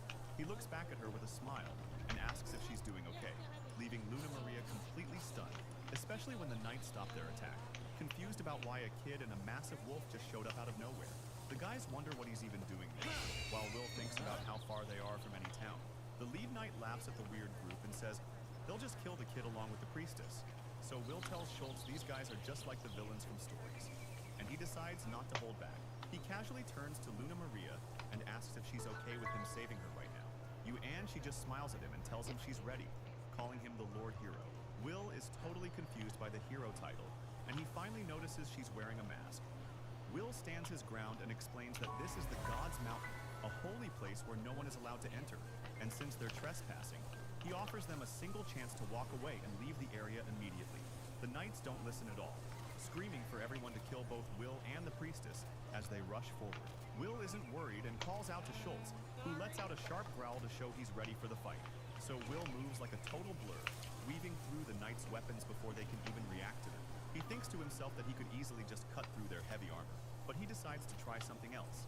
Instead, he steps in close and lands a heavy punch right to a knight's face, sending the guy flying backward. The other knights start losing their cool, he calling him a bastard and telling him to just wait until they catch him. But then Will vanishes from their sight again, leaving the confused soldiers looking around and wondering where he went. While they're distracted, Will calls out for Schultz to take over and handle the rest of them. Will finishes up with the soldiers and tells Schultz he's all done. Everything is finally quiet again, so Will turns around to check on the woman, asking if she ended up getting hurt during the chaos. She says she's totally fine thanks to him, and tells Will he was amazing, calling him Lord Hero right after. Will just stares at her, realizing this is actually the first time he's ever seen a human woman before. He asks what she means by that hero title, but she asks him to excuse her for a second while she stands there and tells him she needs to start by offering a sincere apology. Then she says sorry for trespassing on the holy mountain and for bringing those dangerous guys with her. She explains she's a follower of the Great Mother Goddess and introduces herself as the Blind Priestess, Luna Maria. Will recognizes the name, remembering she's an ancient goddess meant to bring life to the earth. And he recalls Vandal teaching him that these priestesses have their sight sealed to keep their hearts pure. Luna Maria smiles and tells Will he's exactly right, even calling him a wise hero for figuring it out. So Will thinks back to the gods who raised him as she says her whole purpose for coming here was to find him. She explains her main goal is to meet the young man who was brought up by the gods living on this mountain, and Will gets hit with a wave of shock, repeating the part about being raised by gods and wondering if she means him. He tells her she must be mistaken because he doesn't actually have the hero's mark on it, while Schultz howls nearby. Luna Maria looks a bit taken aback, just repeating his words about not having the special mark. Will stands his ground and confirms that even without a mark, he's the only human around who grew up with gods. Like that's all she needs. She smiles and says there's no doubt he's the one the Great Mother talked about. She goes on about a savior meant to bring balance to the world, and how that power belongs to the person she was fated to find. As Will and Schultz start to head off, Luna Maria stays behind in prayer, deciding to put all her faith in the vision she was given. One of the hooded attackers is already down on the ground, his sword tossed aside after a quick fight, and Luna Maria looks at the body saying these guys were hired by heretics who didn't want the two of them to meet. Schultz catches a scent and warns Will to be careful since he smells someone else hiding nearby. So Luna Maria gets shocked, asking if Will can actually talk to animals. He just introduces Schultz as his partner, and Will moves in front of her, telling her to stay focused and be careful since the danger isn't over yet. He spots a bunch of arrows stuck in the dirt and realizes the rest of the group must be close, right when a new leader with face marking shows up, looking annoyed that his men haven't finished the job yet. The enemies start shouting that the kid with the wolf is the one messing up their plans, warning everyone that Will and Schultz are actually strong, but the leader just draws a glowing blade and says he'll kill them both. Luna Maria panics and tells Will to keep his guard up because the guy is wielding a powerful magic weapon. Will stares at the enemy leader, realizing the guy is actually carrying a magic weapon, and he quickly tells Luna Maria to stay behind him while he keeps his eyes on the threat. But Luna Maria thanks him and says she doesn't need protection from someone like that if she's going to follow him. Will tells her she's wrong because the guy's strength isn't the real problem they're facing. He just looks away and says it's because everything around them is about to be dyed in red.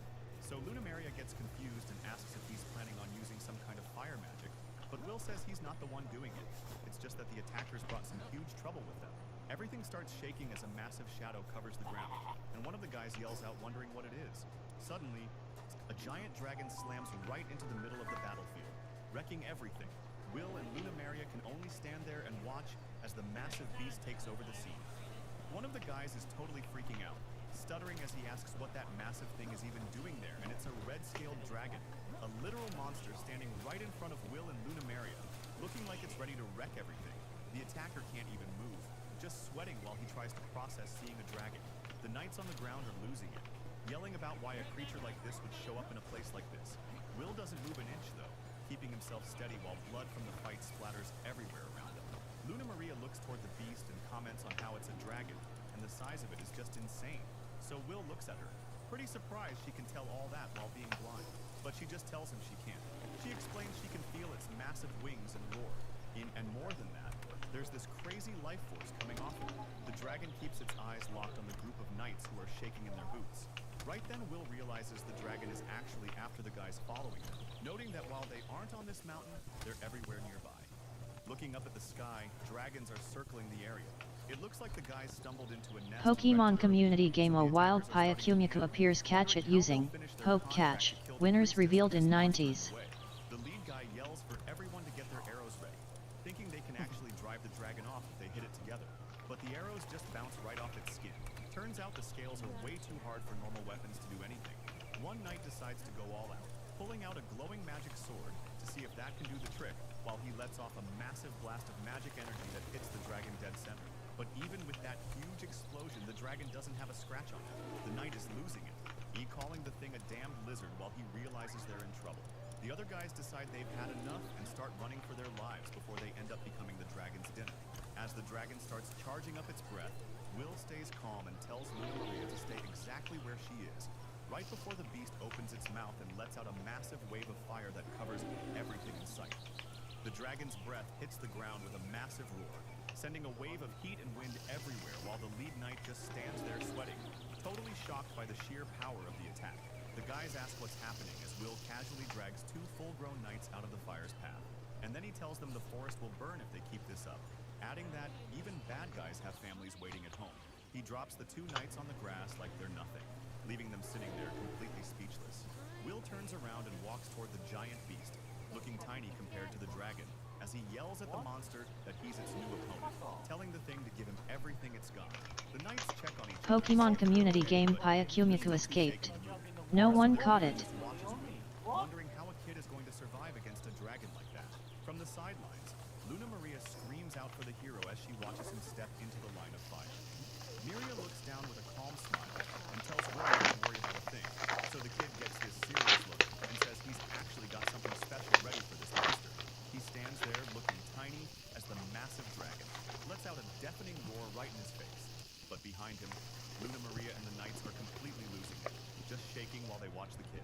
Will ignores the noise and focuses, holding his small dagger out in front of him with both hands. He thinks about Ronin's sword style, a technique that can turn even a little penknife into a lethal weapon, and combines it with Vandal's enhancement magic, the kind of power that makes a wooden stick sharper than any sword. He realizes if he fuses both of those legendary styles into his new dagger, he'll be unstoppable, and then he starts his chant, calling on the ice of regret and the wind of the void to dominate the silence. Will dives forward with the glowing blade, yelling for the power to freeze everything in its tracks. The dragon opens its mouth wide and lets out a massive blast of fire right at the kid, but Will swings his blade and the fire instantly turns to ice, making a knight nearby freak out. He can't believe his eyes as the entire dragon gets frozen solid into a massive, jagged glacier. Luna Maria just stands there with her mouth open, watching the snow fall as everything goes quiet, and Will calmly sheathes his dagger like it was nothing, while the knights behind him are totally stunned.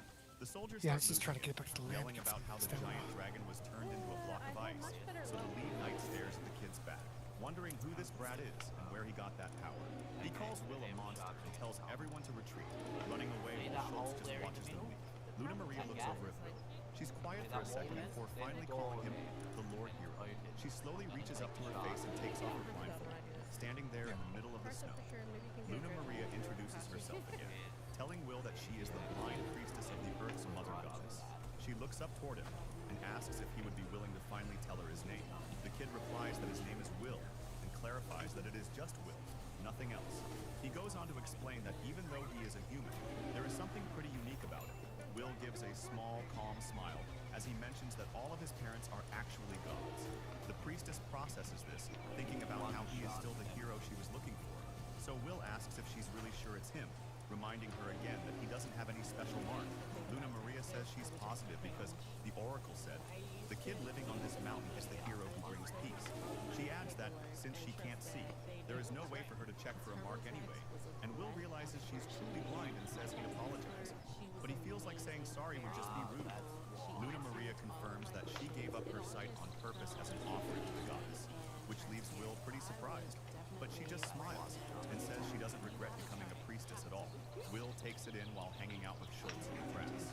Just as things get quiet, Luna Maria points out that he just put his hands behind his head, making Will freak out because she shouldn't be able to see him. She explains that losing her sight made her other senses way sharper, and she just heard the air move when he shifted. Will is totally blown away by how cool that is. And then he mentions that must be how she saw him take down those monsters earlier, which makes her blush and act a bit shy. The priestess sits back on a log as the light starts to fade in the forest, and she calls out to him, addressing him formally as Lord Will. Luna Maria explains that she's been training all kinds of things since she was young, including how to handle a normal life. Luna Maria looks confident and promises Will that she won't be a burden at all once they're actually out there fighting. She looks him right in the eye and asks if he'll come on a journey with her so they can save the world together. The idea of going on a trip catches Will totally off guard, and he just stands there trying to process the offer. Will mentions he was actually planning to head out soon anyway, which makes Luna Maria think their meeting was total fake. But then Schultz pipes up and asks if the gods are really going to let him leave that easily, making Will realize it might be a struggle. Luna Maria asks what he's worried about, and Will explains that while Father Royce is cool with him leaving, the other gods are a completely different story, and he looks pretty stressed just thinking about the drama. He can already picture the overprotective three throwing a massive fit at the very idea of him going on a journey. And then Luna Maria points out that they should just lean on the one god who's actually on their side. She suggests they head over to meet his family together, and while Will says he's down, he still looks a little nervous about it. Luna Maria gets fired up and promises that as his underling, she'll make sure his family lets him leave the mountain. She asks him to lead the way to where they live, and Will agrees as they start walking through the grass. As they walk, Will notices Luna Maria reaching for her mask again and stops for a second. She catches him staring and asks if something is wrong, wondering why he's looking at her like that. Will looks a little disappointed and mentions that he noticed she was about to put her mask back on.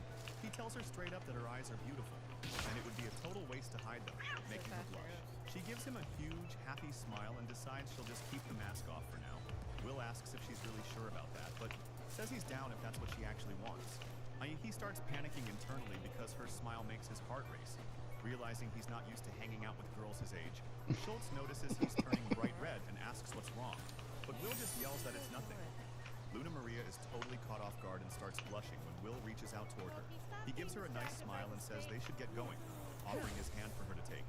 She reaches out and they finally hold hands, walking together through the field. Will tells her he's taking her back to where his parents are, which are the gods themselves. Back at the house, Vandal watches from the bird and notes that Will is bringing a girl home in a pretty cozy way. The bird freaks out as Miria gets heated, clenching her fist and saying "Here is." She looks terrifying while Vandal watches her from behind, declaring she's going to see if this girl is actually good enough for her cute Will. The two of them finally reach the massive gates, and Will tells her they've arrived at the gods' mountain palace. This thing is good. Realizing she's finally about to meet Will's legendary parents, she follows him inside, amazed by the holy ground and can't believe this is actually where he grew up. Will leads the way up the stone path, explaining they usually stay in a house on the hillside, since the gods have a certain image to keep up. They finally step into a massive hall where Ronan and Vandal are already waiting. The air gets heavy and starts to rumble as the two legends stare them down with total intensity. Miria looks especially terrifying, giving off this crazy pressure that completely freezes Luna Maria in her tracks. She can't believe how overwhelming their power is, realizing these are the people who actually raised Will. He whispers an apology for the scary welcome, but she just says it's her fault for showing up without an invite. Ronan looks her over and notes that she's a maiden of the Mother Goddess. He doesn't hold back and asks why she's trying to seduce Will, making Will freak out and yell that it's not like that. He tries to explain she's a holy priestess, but then Luna Maria speaks up. She says she gets why he thinks that, and admits serving Will is definitely one of her goals. Miria goes on, pointing right at Luna Maria and yelling that there's no she's handing Will over to some girl, especially since she thinks Luna Maria used some shady tricks to get close to her. She demands the priestess leaves the house immediately, but the goddess just ends up puffing out her cheeks in a huge sulk. Luna Maria is starting to get pretty annoyed by it. And then Ronan starts laughing in the back. He jokes that they're seeing a classic fight between bride and mother, which makes everyone lose their minds. Miria can't believe he said bride, while Ronan doubles down and asks Will if they've at least kissed yet. The question turns Will's face bright red as he starts Make a story. Luna Maria looks over at him, blushing just as hard, and she shyly admits that if Will actually wanted to, she wouldn't be against it. Hearing that makes Will completely freeze up. He starts picturing the two of them alone in the woods. His heart starts racing as he imagines leaning in close, talking, whispering each other's names. It feels like a total romantic moment until Miria screams that the whole thing is completely unacceptable. She's totally losing it, leaving Will and Luna Maria standing there looking terrified. Miria starts losing it, yelling at the guys to stop joking around because there is no way she'd ever accept this situation, especially with Ronan poking the bear by saying he gets why Will likes a young girl better than an old hag. Vandal joins in, wondering aloud if they'll have grandkids soon. That sends Miria over the edge. She screams at them to pick a side and threatens to pull their nails out, but they just laugh at how hysterical she's being. Will finally steps in to stop the drama. He tells the group to give it a rest, making sure Ronan and Vandal know he's talking to them too. And right then, everything goes quiet as a large black bird lands on a ledge nearby, watching the whole group. The bird suddenly flaps its wings wide. I'm drawing everyone's eyes toward the top of the room as Luna Maria freezes from the massive divine energy coming from it. She looks over at Will, asking if he sees what's happening. Will keeps his cool and explains that the bird is actually Rius, the god of omnipotence, just using a different shape for now. He reminds her that Rius is the one he mentioned earlier, the god who might actually be on their side. And then the bird looks right at Luna Maria and speaks with a heavy voice, calling her the maiden of the mother goddess. The bird, which is actually Rius, looks closely at the girl and asks if she really wants to leave this place with Will. Luna Maria doesn't hesitate for a second, looking Rius right in the eye and telling him yes. She goes on to explain that Will is fated to leave the mountain so he can finally see and understand the real world, and she makes it clear that she only came here to help him make that happen. Will speaks up then, calling out to Father Royce and saying he wants to go on this journey with Luna Maria, because he gets a little shy and admits that she's actually the very first human friend he's ever made. Hearing that makes Luna Maria's heart melt a little, as she quietly says his name. Reyes mentions he's talked to Will about this stuff before, so he's just going to leave the final choice to him. But suddenly a sword slams into the dirt with a loud bang, and someone yells for everyone to wait just a second. It's Ronan, and he looks pretty annoyed as he says he hasn't accepted any of this, and neither have the other two gods. Ronan starts talking about the old saying that if you love someone, you should let them go, but then he admits he actually hates it.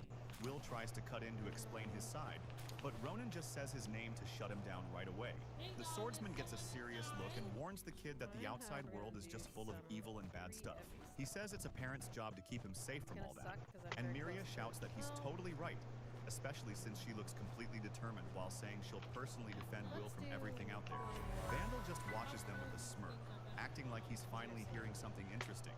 So Ronan tells them that if that's the case, the three gods are going to put them through a trial. Vandal adds that if the two of them can actually pass, then they'll be allowed to go on their journey together.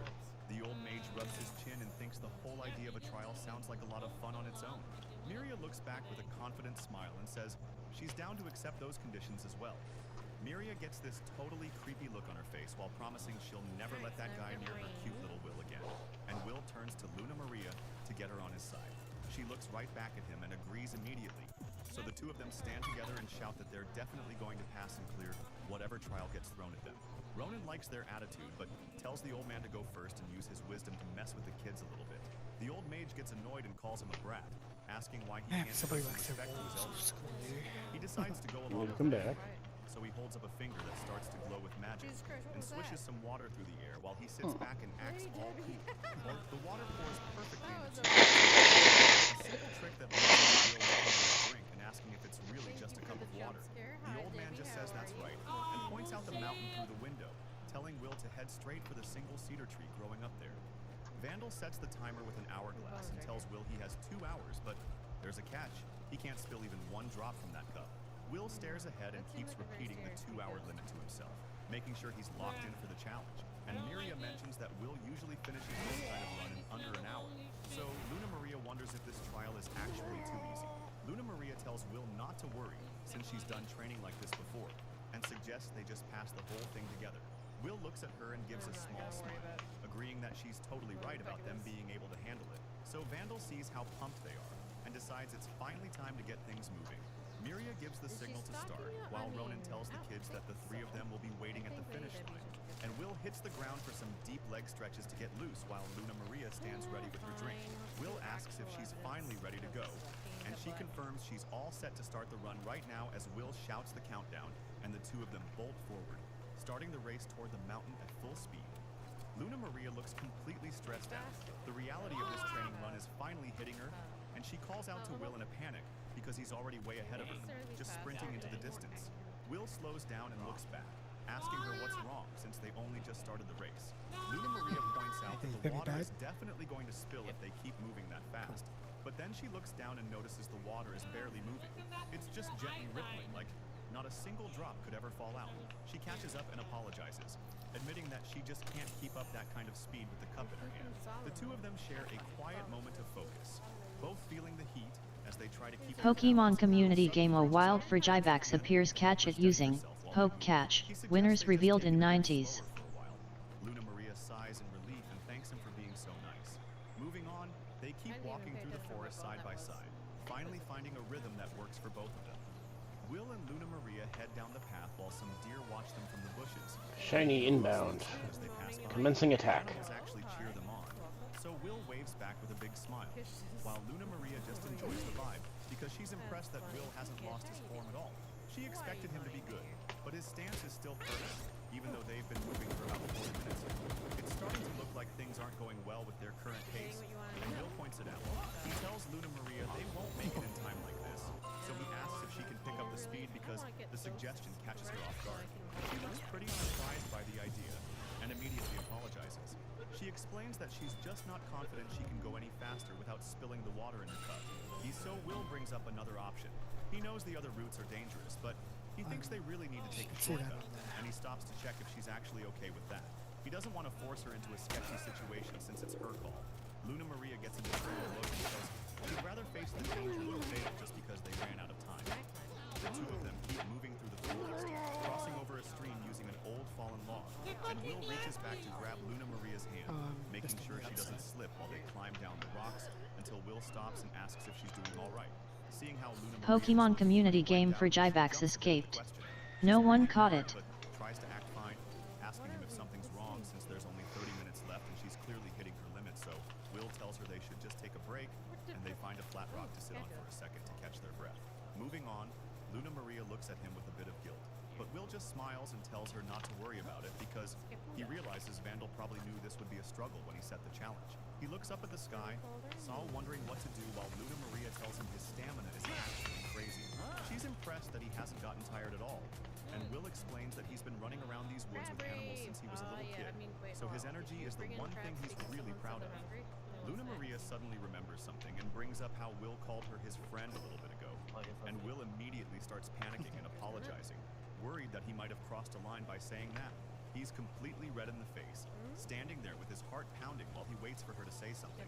Luna Maria looks pretty surprised at first, but then she just starts giggling at how worked up he is.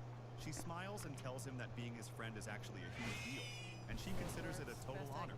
So Will tries to play it cool and switches the topic to human cities, asking if there are people as strong as him out there. She tells him there's really no one like him, especially since nobody else can just wreck dragons like it's nothing. So the mention of dragons gives Will a crazy idea. He jumps up and gets right in her face, yelling that he finally figured it out while the wind blows through the trees on the hill where they've been resting. Moving on, the sand in the hourglass is just about gone, meaning their time for the break is almost up. Miria looks totally relaxed as she sits there, just focused on holding her teacup and saucer while she takes a slow sip. Ronan watches her from the side and mentions that she's acting way too calm about the whole situation. Miria just gives him a smug look, resting her chin on her hand and asking if he's really the one to talk, since he was the guy who gave the kids an impossible mission in the first place. Ronan just laughs it off and admits she's right.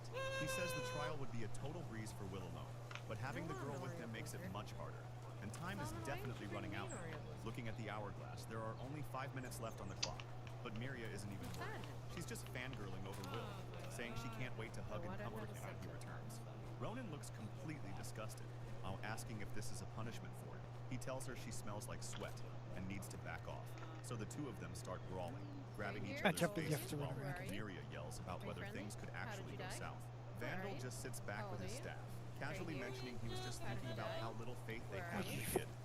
Someone tells the group to take a look at the horizon because Will and Luna Maria come charging back through the woods, with Will cheering and holding the cup high while Ronan stands there with his jaw dropped, totally unable to believe his eyes as the kids reach the clearing, and Will yells out to Vandal that they actually made it back in time.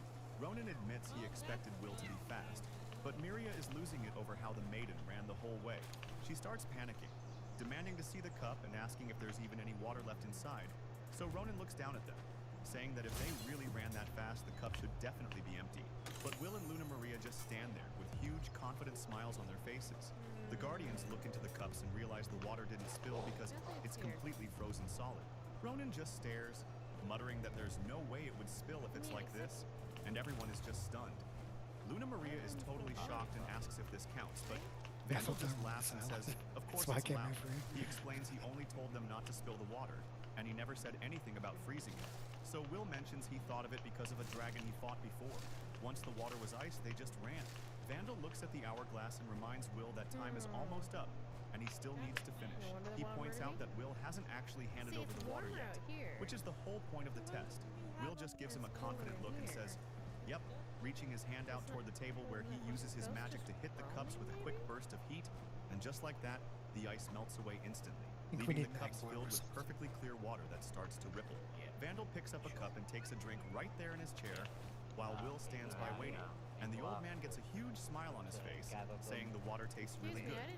Luna Maria is stoked and gives Will a high five, while he tells her she officially passed the first trial. The celebration doesn't last long though, as a voice tells them not to start partying just yet, and Ronan leans in with a smirk, letting them know the second trial is actually starting right now. He makes it clear that this one is his own trial as the God of Swords, making Will and my game just froze. Ronan looks over at Vandal and tells the old man to do the thing they talked about earlier, so Vandal slams his staff down, asking if that's really how Ronan is asking for a favor.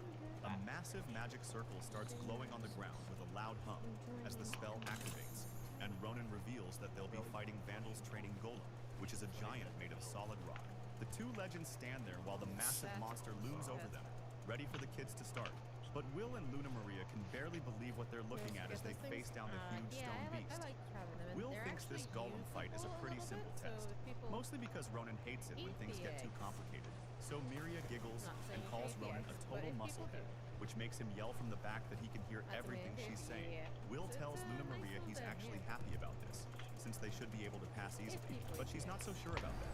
He remembers beating this golem a ton of times during training, and thinks it'll be a breeze compared to Vandal's test, until Ronan steps in to drop two major conditions, starting with the fact that Will is only allowed to use a sword.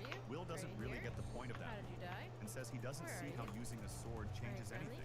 But then Ronan gets a scary look on his face and lets them know there's a second rule they need to hear. And he drops the real bombshell, announcing that the only person allowed to fight the monster is Luna Maria herself. Luna Maria just stands there with her mouth open, looking completely shocked by the sudden turn of events.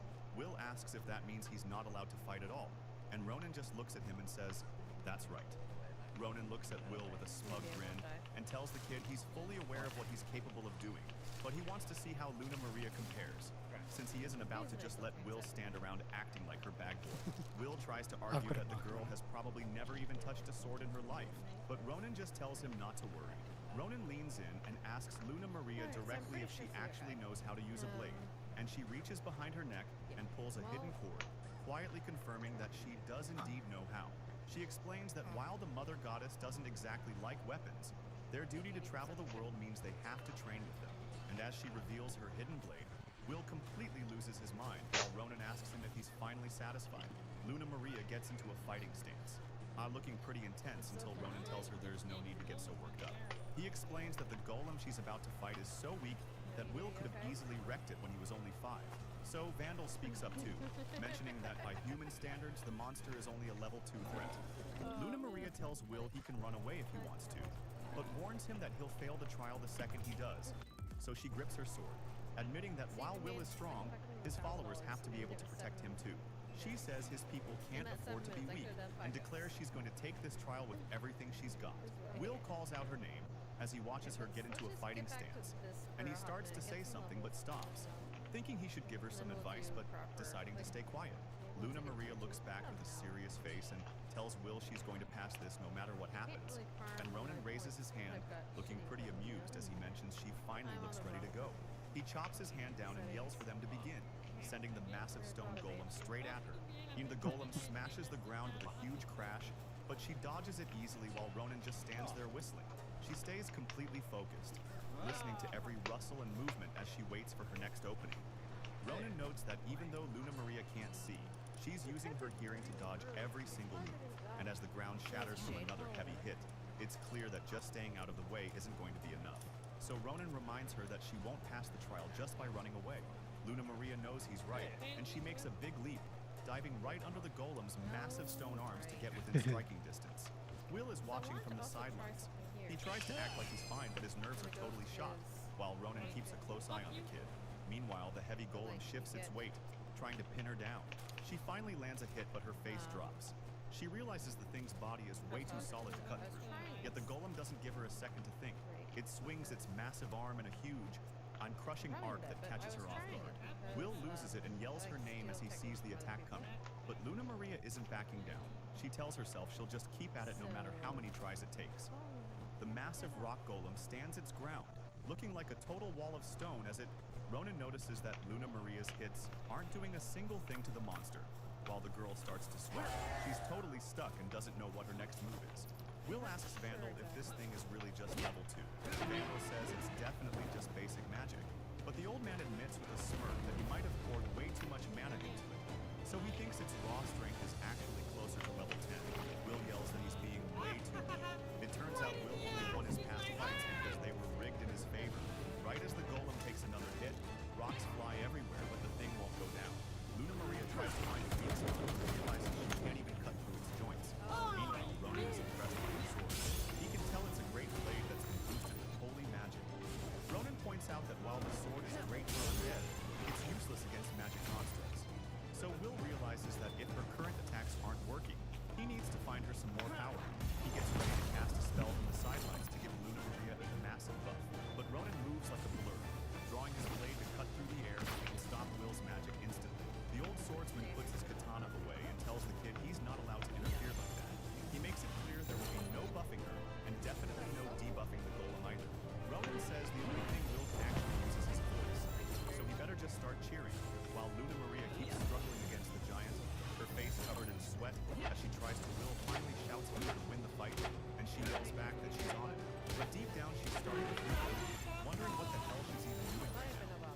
The golem slams its foot down right next to Will, and he stays low to the ground while he tries to figure out a plan, thinking there's got to be a weak point he can find so that Vandal watches and says it's probably just too much for the girl, making Will yell his name since he suddenly remembers a lesson back at the tower in the middle of the woods where he was just a little kid asking Vandal what a golem even was, and the old mage explained that they're magic beings, reminding Will that he's actually fought them before. You're shoved inside a mountain. Vandal goes on to say they can be made of dirt or stone. I could shove inside the building. But the most important part is how they choose the weak point, because a specific word like truth gets carved right into the golem's body the moment it wakes up. He explains that if you wreck the first letter, the word changes to death, and the golem shuts down instantly. Will mentions he used to wreck golems without even knowing about weak points, and Vandal just laughs, saying, Will's talent makes teaching him a total pain. It's like Will focuses back on the fight, staring at the golem while thinking about that magic word. He knows for a fact it's got to be hidden somewhere on its body, so he looks over at Ronan and asks if he's really not going to step in and help them out. But the swordsman just confirms that's the deal, leaving Will to realize that if he's on his own, he's just going to have to handle it himself. He gets this intense look in his eyes and decides that the one he's about to buff is actually himself. And then he triggers his analysis skill, watching the mana flow through the golem's stone body, until he sees exactly where all that energy meets up. Will yells out to Luna Maria, telling her the golem's weakness is sitting right on the top right side of its back, and he tells her she needs to wipe that word away immediately. But then it hits him that she can't actually see where she's going because of that rhyme. He tells her they need to get perfectly in sync, promising he'll tell her the exact moment she needs to strike. Luna Maria gives a quick nod and tells Will she's got this, rushing straight toward the massive enemy as she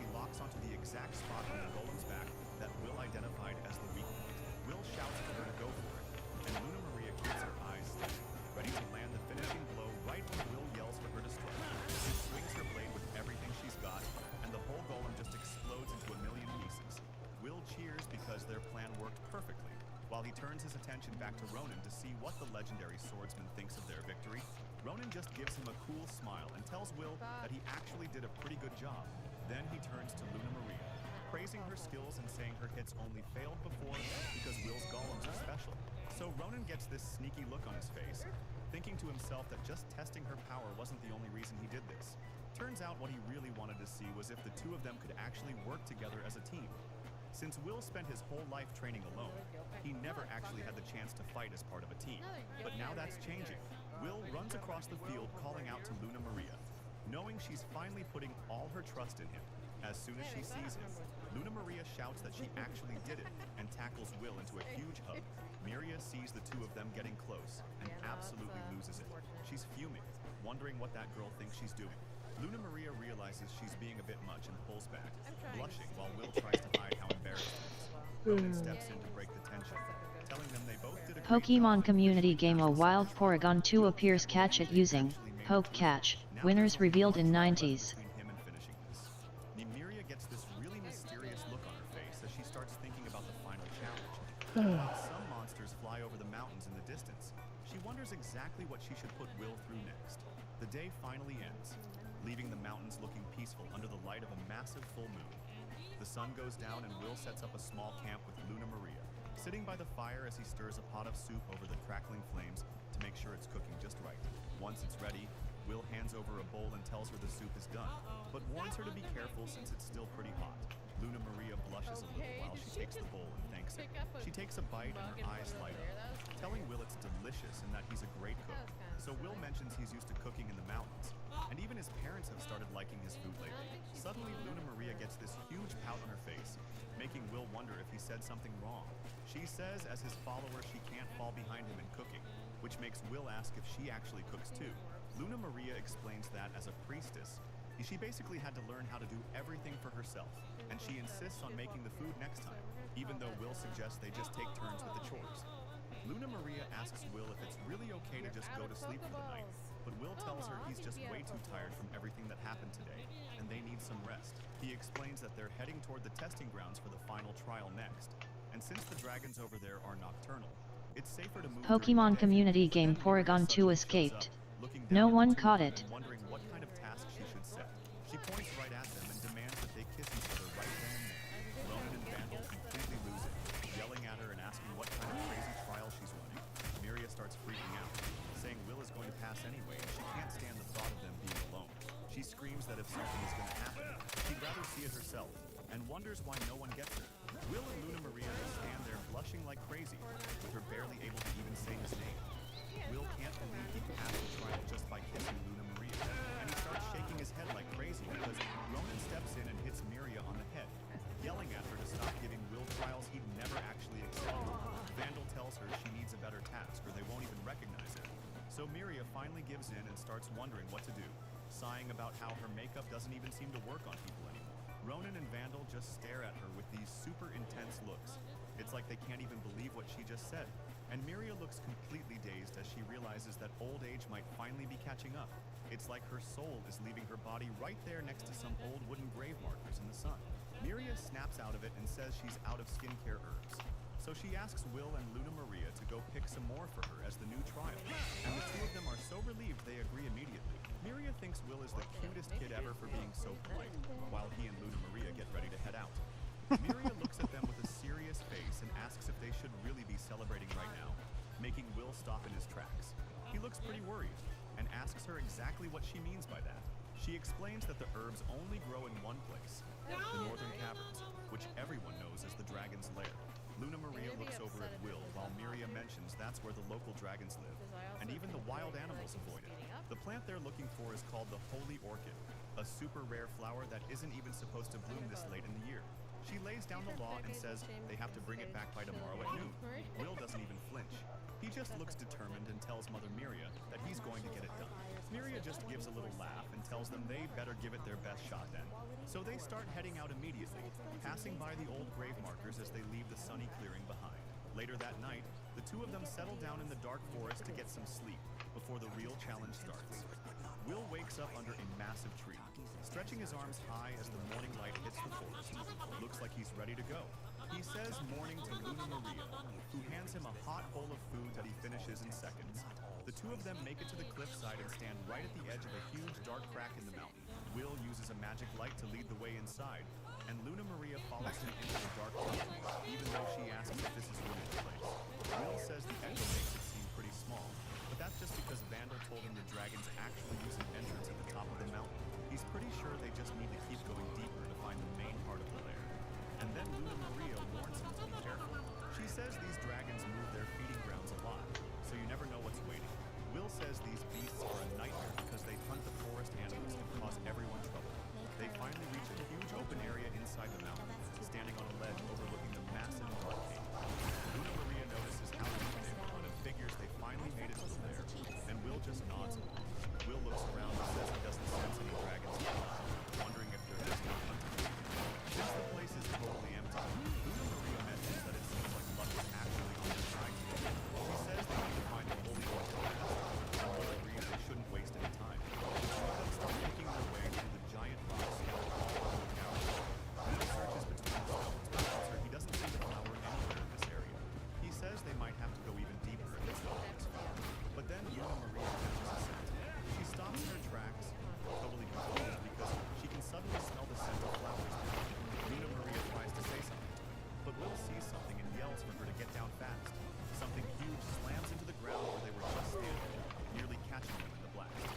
A massive blue dragon suddenly drops in on them, No! letting out Fuck. a deafening roar that echoes God through damn the it, the cave, dash didn't work. right as the ground explodes from the impact, sending Will Oh, flying fuck. while Will barely jumps out of the way in time. Luna Maria covers her face to block the dust and debris, and Will looks over at her completely shocked by the attack. Will shouts her name to see if she's okay, but she quickly yells back that she isn't hurt and tells him not to worry. But then the dragon whips its body around in the air, locking its cold, slitted eye right on Luna Maria as she looks back in fear. It swoops down with a loud rush of wind, opening its massive jaws to take a bite out of her while she's pinned down. Will glares at the beast with total focus. He pulls out his weapon, seemed ready to jump into the middle of the fight, and the dragon flaps its heavy wings to stay level, keeping its distance while it hovers over the cavern floor watching them. Will decides he needs to protect her and starts to cast a defensive barrier, shouting out the spell Bless to help her out. Luna Maria looks completely terrified and screams for Will to stop, telling him he absolutely cannot cast that spell right now. Will catches a scent in the air and realizes the holy orchid is close by, right when he kicks off the ground and starts sprinting across the rocky cave floor. Will lets out a massive yell and launches himself into the air, charging straight at the beast while Luna Maria watches in total shock, screaming his name as he goes for the attack. A huge explosion of dust and light fills the cavern from the impact of the clash, and then Will stands there among the debris, looking pretty beat up with his clothes torn and his sword drawn. He looks the blue dragon right in the eye and calls it out, looking completely serious. Will tells the dragon this place belongs to the gods and animals, and warns it to leave while he's still willing to spare it. So the dragon actually backs off, flying away through the top of the cavern. Luna Maria rushes over to help, but Will's legs give out and he drops to the ground. Will gives Luna Maria a smile and tells her he's doing just fine, even though Luna Maria can finally catch her breath, letting out a big sigh of relief. She asks if he really found the holy orchid, and Will says he's sure of the scent, so they go look. Right there in the middle of the cave, the holy orchid is glowing beautifully, and Will shouts out that they found it, pointing the legendary flower out to her. He kneels down, noting that while there's only one, it's luckily in full bloom. Luna Maria gets excited as Will says that bringing this to Mother Maria means they pass the trial. They both stand there holding the flower, looking happy that the hard part is finally over. Will says they need to move before more dragons show up, and Luna Maria totally agrees. So the two of them leave the dark cave behind and start the long walk back home. The two of them make it out into the light, and Will looks back at Luna Maria with a huge smile since the sun is still high. Will says they have plenty of time before noon, and finishing the trial should be easy now. He turns to Luna Maria and tells her that finding the orchid was all thanks to her, but she thinks he's the real hero for driving the dragon off, calling him a total dragon slayer while he acts all humble. They decide it's time to deliver the flower to the goddess and finally get the blessings they need for their trip. Just as they start moving, a massive buck with giant antlers steps out from the bushes and starts walking right toward them. Will recognizes the animal immediately and yells out the name Max. Looking pretty surprised to see him out here, Luna Maria asks who the buck is. Marianne Will quickly apologizes while explaining that Max is actually a friend of his. The big deer leans in to get a good sniff of the flowers, making Luna Maria a little nervous as she holds them. She looks at Max and tells him he shouldn't have come here since she already warned him about how dangerous this area is. Luna Maria finally remembers something important. Will has the special ability to talk to animals, and Max the Buck stares him down while Will gets this super serious look on his face, almost like he just figured out the truth. He realizes the goddess totally played them, and yells at Mother Myria since Luna Maria is completely lost. She stammers his name, wondering why he's suddenly acting so intense right when Will shouts for her to listen. He tells her the trial isn't actually over yet and starts questioning the goal. He's pretty sure they fell for a trap. He keeps wondering what the goddess is actually testing because it's all starting to click for them. Luna Maria realizes the situation is way different than they thought while the bushes nearby start rustling. Something is definitely moving in the trees. And just as Luna Maria tries to ask him what he means by all this, he gets cut off. The three of them stand there in the middle of the clearing, waiting to see what happens next. Will explains that Max actually has a newborn daughter, and the little doe is the reason why she ended up getting sick. Max has to go all this way just to find the special herbs to heal, all the way into the dragon's lair. Luna Maria's face drops as she realizes the danger he faced, and she can't even finish her sentence because the truth is finally hitting her. She looks down at the flowers, realizing the holy orchid is the only thing that can save the fawn. Will turns to Max and asks him if Mother Myria was the one who told him he needed that specific orchid, and Max just gives a slow nod, confirming that the goddess has been involved this whole time. Will brushes his hair back, looking pretty annoyed because he knew something was up with this. Luna Maria calls out to him, still trying to process how much they've been played right when Will yells that the goddess knew about Max's situation from the start. And that's exactly why she set up this trial. Will asks Max how his daughter is doing, and then realizes the buck needs that flower right away. Luna Maria is pretty shocked, asking if the goddess is really just testing his kindness like this. But Will looks at the flower and says they should probably just give it to Max. So he just stands there shaking his head, feeling the pressure of the situation. He points out that Mother Myria isn't actually that soft at first, explaining that if they show up empty-handed, she's definitely going to fail them. It's a tough spot where they either take the holy orchid back to the trial, or save a friend's daughter and risk going back into the dragon's lair for a second flower. And he knows he has to make it happen before they run out of time. Standing alone in the forest, Will tells himself he has to make a final decision right now. A wooden bucket sits on the floor filled to the brim with fresh water. Myria gets started with the chores, sweeping through a room packed with old gear and chests. She wrings out a soaking wet rag over the bucket to get it ready for some deep cleaning. Ronan speaks up, asking if she isn't being a total nanny for cleaning up her son's room. He just leans against the frame with his arms crossed, watching her work. Myria tells him to stay outside since he was covered in dirt all day yesterday, and she isn't letting him ruin her progress. But Ronan just gets annoyed, reminding her that she actually drugged him and buried him in that dirt. He warns her that Will is going to start hating her if she keeps snooping around his stuff, especially if she finds his stash of adult prints. So he starts looking under the bed himself, while Myria sarcastically asks if he's found any treasure. She says there's no way Will would even have stuff like that, and then she just whacks Ronan with her broom to get him moving. Myria whacks Ronan with her broom and tells him that if she finds anything weird in the room, it's his fault. He yells at her to cut it out, but she just turns her head and acts like he isn't even there. Ronan rubs the spot where she hit him. His head is still stinging, and he's definitely not happy about it. Myria looks over at him and says she can tell he's actually in a pretty good mood, even now, when Will is right on the edge of finishing up the trial he set for him. She looks toward the horizon. Kaito Destiny Cook asks, welcome to my channel. At Kaito Destiny Cook asks, welcome to my channel. Catch you, you fat bastard. He starts sweating a bit, looking her right in the face while telling her she's being way too ridiculous. And then he starts to realize what's up, asking if she's talking about that doe. Myria tells Nope. Ronan Catch it, catch it, catch it, catch it, catch it, catch it, catch it. that doe actually needs the orchid to live. Plus, she really did run out of her own herbs. So she explains that if they just got extra orchids, the whole plan would be pointless. And besides, she claims that's basically impossible, because while it's true orchids grow like crazy deep in the lair, going that far down makes it way more likely they'll run into a scary dragon. Myria thinks that if Will was by himself, he probably would have gone all the way into the deepest part. But things are different now because of the time limit, and she's betting that the girl he's with is going to hold him back. Ronan looks a bit worried, thinking to himself that there's really no reason for the kid to take a risk like that. Ronan says he finally gets it. Myria explains that on the higher levels, they'll be lucky to find even one single orchid. meaning she knows Will is such a nice kid that he'll definitely give his only orchid to the buck.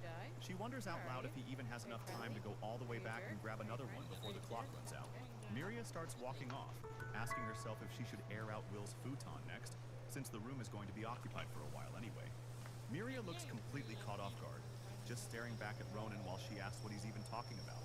She gets all dramatic and asks him how much longer he plans on underestimating Will, especially since Ronan looks pretty annoyed by that. He asks why he'd ever underestimate the kid and reminds Miria she's just being way too overprotective. He explains that both he and Vandal want to look after Will just as much as she does, but they all know deep down that Will needs to leave the mountain so he can actually grow and get stronger. It's clear the kid has finally reached a point where he's ready to stand on his own 2 feet. Meanwhile, back with the group, Luna Maria looks pretty tired as she stands there in the forest. Will looks over at her and says her name, by telling her he actually needs to apologize for what's about to happen. Luna Maria smiles while holding the flower and tells him his wish is her command, then asks if he's really going to give the orchid away. She asks if he's truly okay with that choice, and Will says he just can't ignore a friend of hers when they're in trouble. Will gives a small, kind smile. Pokemon community game A Wild Hypno appears catch it using Poke Catch. Winners revealed in 90s. Almost out of time. A voice tells them they don't need to worry about that. Right as a weird light starts glowing, Will makes a choice and says he's going to go alone, planning to head straight for the lower levels. He figures if he just runs toward the deep caverns as fast as he can, maybe he'll actually be able to find the spot where the orchids grow. Will tells Luna Maria to wait there, but she immediately pushes back and says she's coming along. He tries to stop her, warning that the dragons on the lower levels are way worse than the one they just fought. Luna Maria grabs his arm and says that's exactly why she has to go with him, and then she points out that the dragons could stop him, or he might not even find any flowers at all. Luna Maria points to her nose and reminds Will that she's the one who tracked the flower down. So Will just smiles and agrees as Max the buck stands there, covered in a soft, magical glow. Will looks at the big animal with a kind expression and tells him he's all set now. But when Max tries to offer help with the flowers, Will says he needs to go put his daughter first. Suddenly, Will notices the buck's legs are shaking and covered in nasty cuts, making him realize the poor guy pushed himself way too hard and got hurt just to save his kid's life. He reaches out to cast a quick healing spell, and the buck's legs look good as new. Will gives him a pat and says he should bring his daughter along next time. He tells the buck to get going, and Max takes off into the forest at a full sprint. Luna Maria watches him go and says it's finally their turn, so they both get ready. Will looks over at Luna Maria and tells her it's time to get going. Pokemon community game Hypno escaped. No one caught it. Her face turning bright red. She panics and calls his name as he scoops her up, but he just says they'll get there way faster this way. Will explains he'll use wind magic to shield them. He just warns her not to bite her tongue while they fly. As they get ready, Miria watches from afar and softly says Luna Maria's name with a smile. Will tells her they're going to clear this whole thing, and she shouts back that she's totally ready. With a loud shout that they're heading out, they take off in a massive burst of light. Back at home, Miria thinks about how she even bothered cleaning Will's room, even if it was kind of a waste of time. Outside, Yi Ronan is just relaxing under a tree, while Vandal sits by the window with his book. And even though Miria feels a little lonely, she decides she's going to cook something huge for their return. Will and Luna Maria walk out of the light after clearing the trial with total kindness and strength.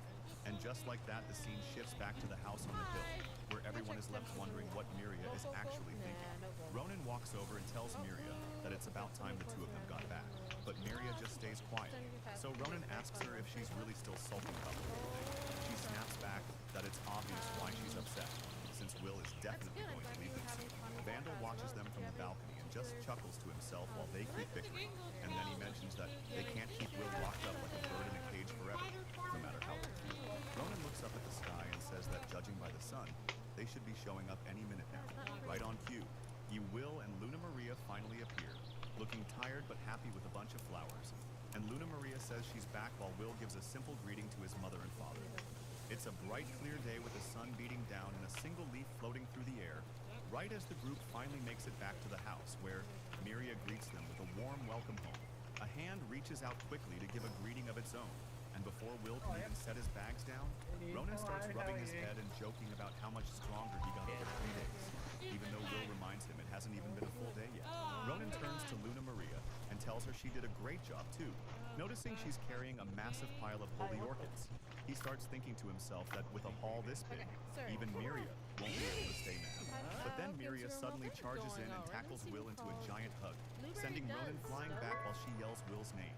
She holds him tight and asks if he's okay or if he felt lonely while they were apart. But Vandal just watches Ronan twitching on the ground and tells Miria she's overreacting, since Will knows plenty of healing magic anyway. Will looks up at his mother and asks if the orchids actually worked, because he's still worried about what happened to Max. Miria gives Will a soft smile and tells him not to worry, because the buck he was so stressed about already made it back. Turns out she already made some medicine and treated him, so the animal should be back on its feet in a couple days, which makes Will feel a whole lot better. As the group starts walking back toward the house, a voice suddenly calls out to Miria, and then Vandal steps up, adjusts his hat, and asks her if there isn't something important she forgot to tell the kids about their trip. Miria realizes he's right, and points out that they really did manage to bring back the orchids from the dragon's lair. So she drops the big news that they actually just passed their third trial, leaving both Will and Luna Maria completely stunned. She tells them they did a great job. But right as they're standing there in the field together, a massive eagle suddenly drops out of the sky and dives right toward them. And just like that, the bird lands right on top of Will's head, making him realize it's actually Father Roos, showing up in one of his forms. Rios looks at them with his sharp eyes and says he's been watching everything, acting as a witness for all 3 trials they just finished. Rios, still in his eagle form on Will's arm, tells him he's departing in 10 days, right when the kid finally turns 15 and officially comes of age. The legendary guardians all look on as Rios tells them to use this time to prepare, while Miria reminds them to get plenty of rest before the long journey starts. She decides it's time to wrap things up for the day and tells everyone to go wash up, mentioning she spent the afternoon making a giant feast for them. Will gets super hyped hearing that and yells out his mother's name.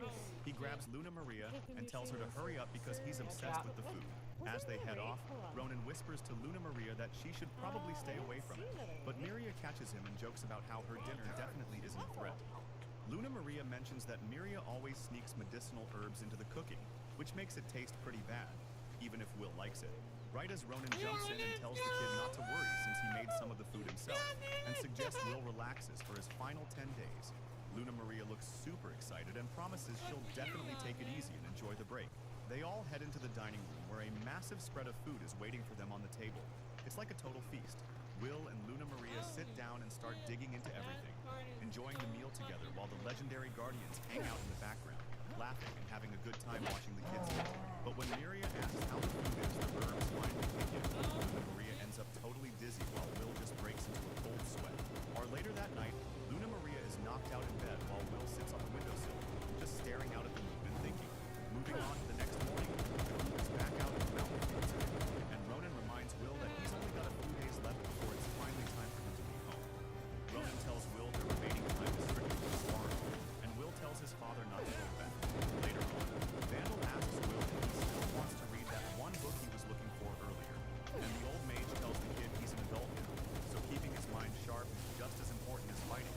Will agrees to take the book and asks the old man if he has any other good recommendations for the road. Vandal starts piling up a massive stack of books, saying they'll be perfect to pass the time on this trip. Will totally loses it because the stack is way too heavy to carry, but the old man just laughs it off.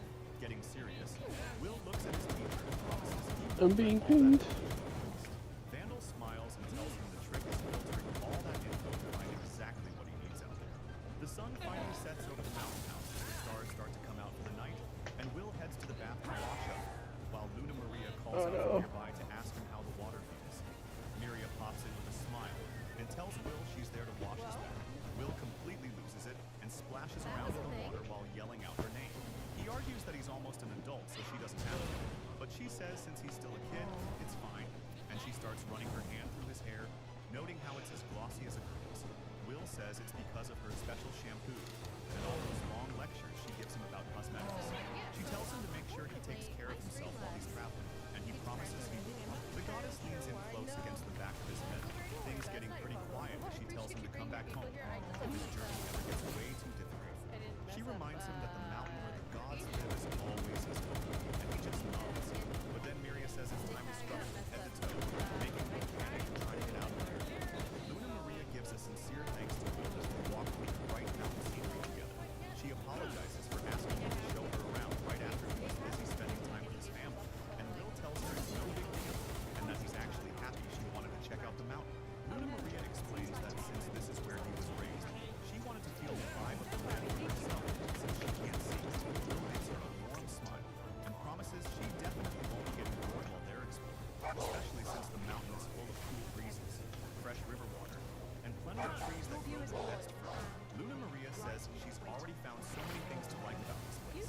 And it's honestly pretty wild as she enjoys the snacks while Will climbs trees and a bunch of animals start gathering around. They spend the rest of the day just chilling in the grass with Hachi, Max, and all the other local animals.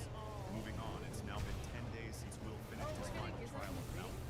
The three legendary guardians stand together, watching Will prepare for the biggest day of his life.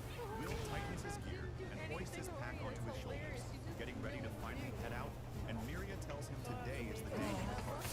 While Rowan gives him a big grin and wishes him a happy 15th birthday, Will bows down low to show how much he appreciates everything Mother Miria, Father Vandal, and Father Rowan did for him.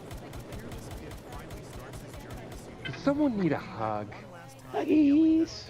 Hello there, Dragon 117 Killer. because he notices she seems a bit quiet, so he checks in to see if something is bothering her. Luna Maria smiles and says she has just been following him since they left the house. But then she gets this confused look and asks him if they actually have a specific destination. Will admits it's his first time ever coming down the mountain, so he really only knows what his family taught him back home. Luna Maria looks up and confirms that there is definitely a point to their journey, telling Will that they are currently walking through the massive forest that surrounds his home on the mountain where the gods live. She points out that these specific lands are actually part of the kingdom of Midoa. As for their actual destination, she explains it's a place the Earth's mother goddess told her to visit, right at the very edge of the kingdom's territory. Will wonders if there is actually something special waiting for him, and she promises him there is. Okay, hopefully get this one. Luna Maria tells him they are looking for Fuck! the holy sword. It's stuck deep inside a huge boulder in the woods, and apparently it's just waiting for someone to finally pull it out. Thank God. Now Will's eyes go wide and he gets this huge grin on his face. He starts geeking out and tells her he's already read all about that legend in a book back then. Will tells her to wait a second because something isn't adding up, looking totally caught off guard by the whole thing. He points out that according to his books, only the sword hero is supposed to pull that blade, and she agrees. Luna Maria explains that since this is direct guidance from the goddess, there has to be a specific reason for them being sent there. She drops a bombshell, suggesting that Will might actually be the one destined to pull the holy sword, leaving him completely speechless. Will suddenly gets a burst of energy and grabs her arm, telling her they need to start moving way faster, so Luna Maria See has to who tell else him to slow messaging down, me. since they still have a long way to go and will just end up exhausted. She apologizes for the holdup, and Will realizes she's right about pacing themselves for the long walk ahead. Luna Maria suggests they set up camp for the night and hit a nearby village tomorrow to stock up on food, and Will gets incredibly hyped at the idea of seeing a village for the first time. Luna Maria is a bit surprised by his energy, but then Will I'm just gonna let it simmer for a minute. I'm gonna go look for the bone and stuff. Okay, I gotta look up something here.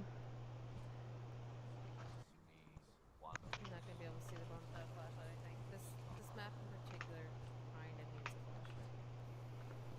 Okay, let's go grab a flashlight. Have a good night, Blueberry, and we'll see you again soon. Appreciate you.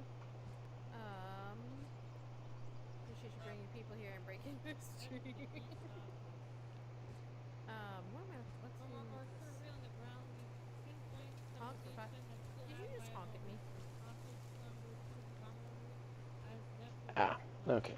They lost their account. So they're giving me a heads up. Okay, gotcha. Kaito Destiny Dragon 117 Killer, welcome to my channel. At Kaito Destiny Dragon 117 Killer, welcome to my channel.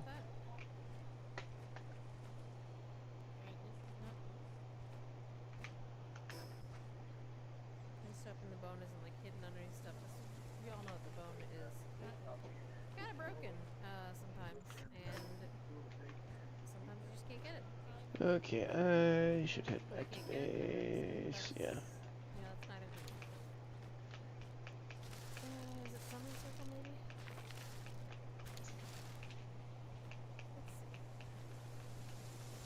It is summon.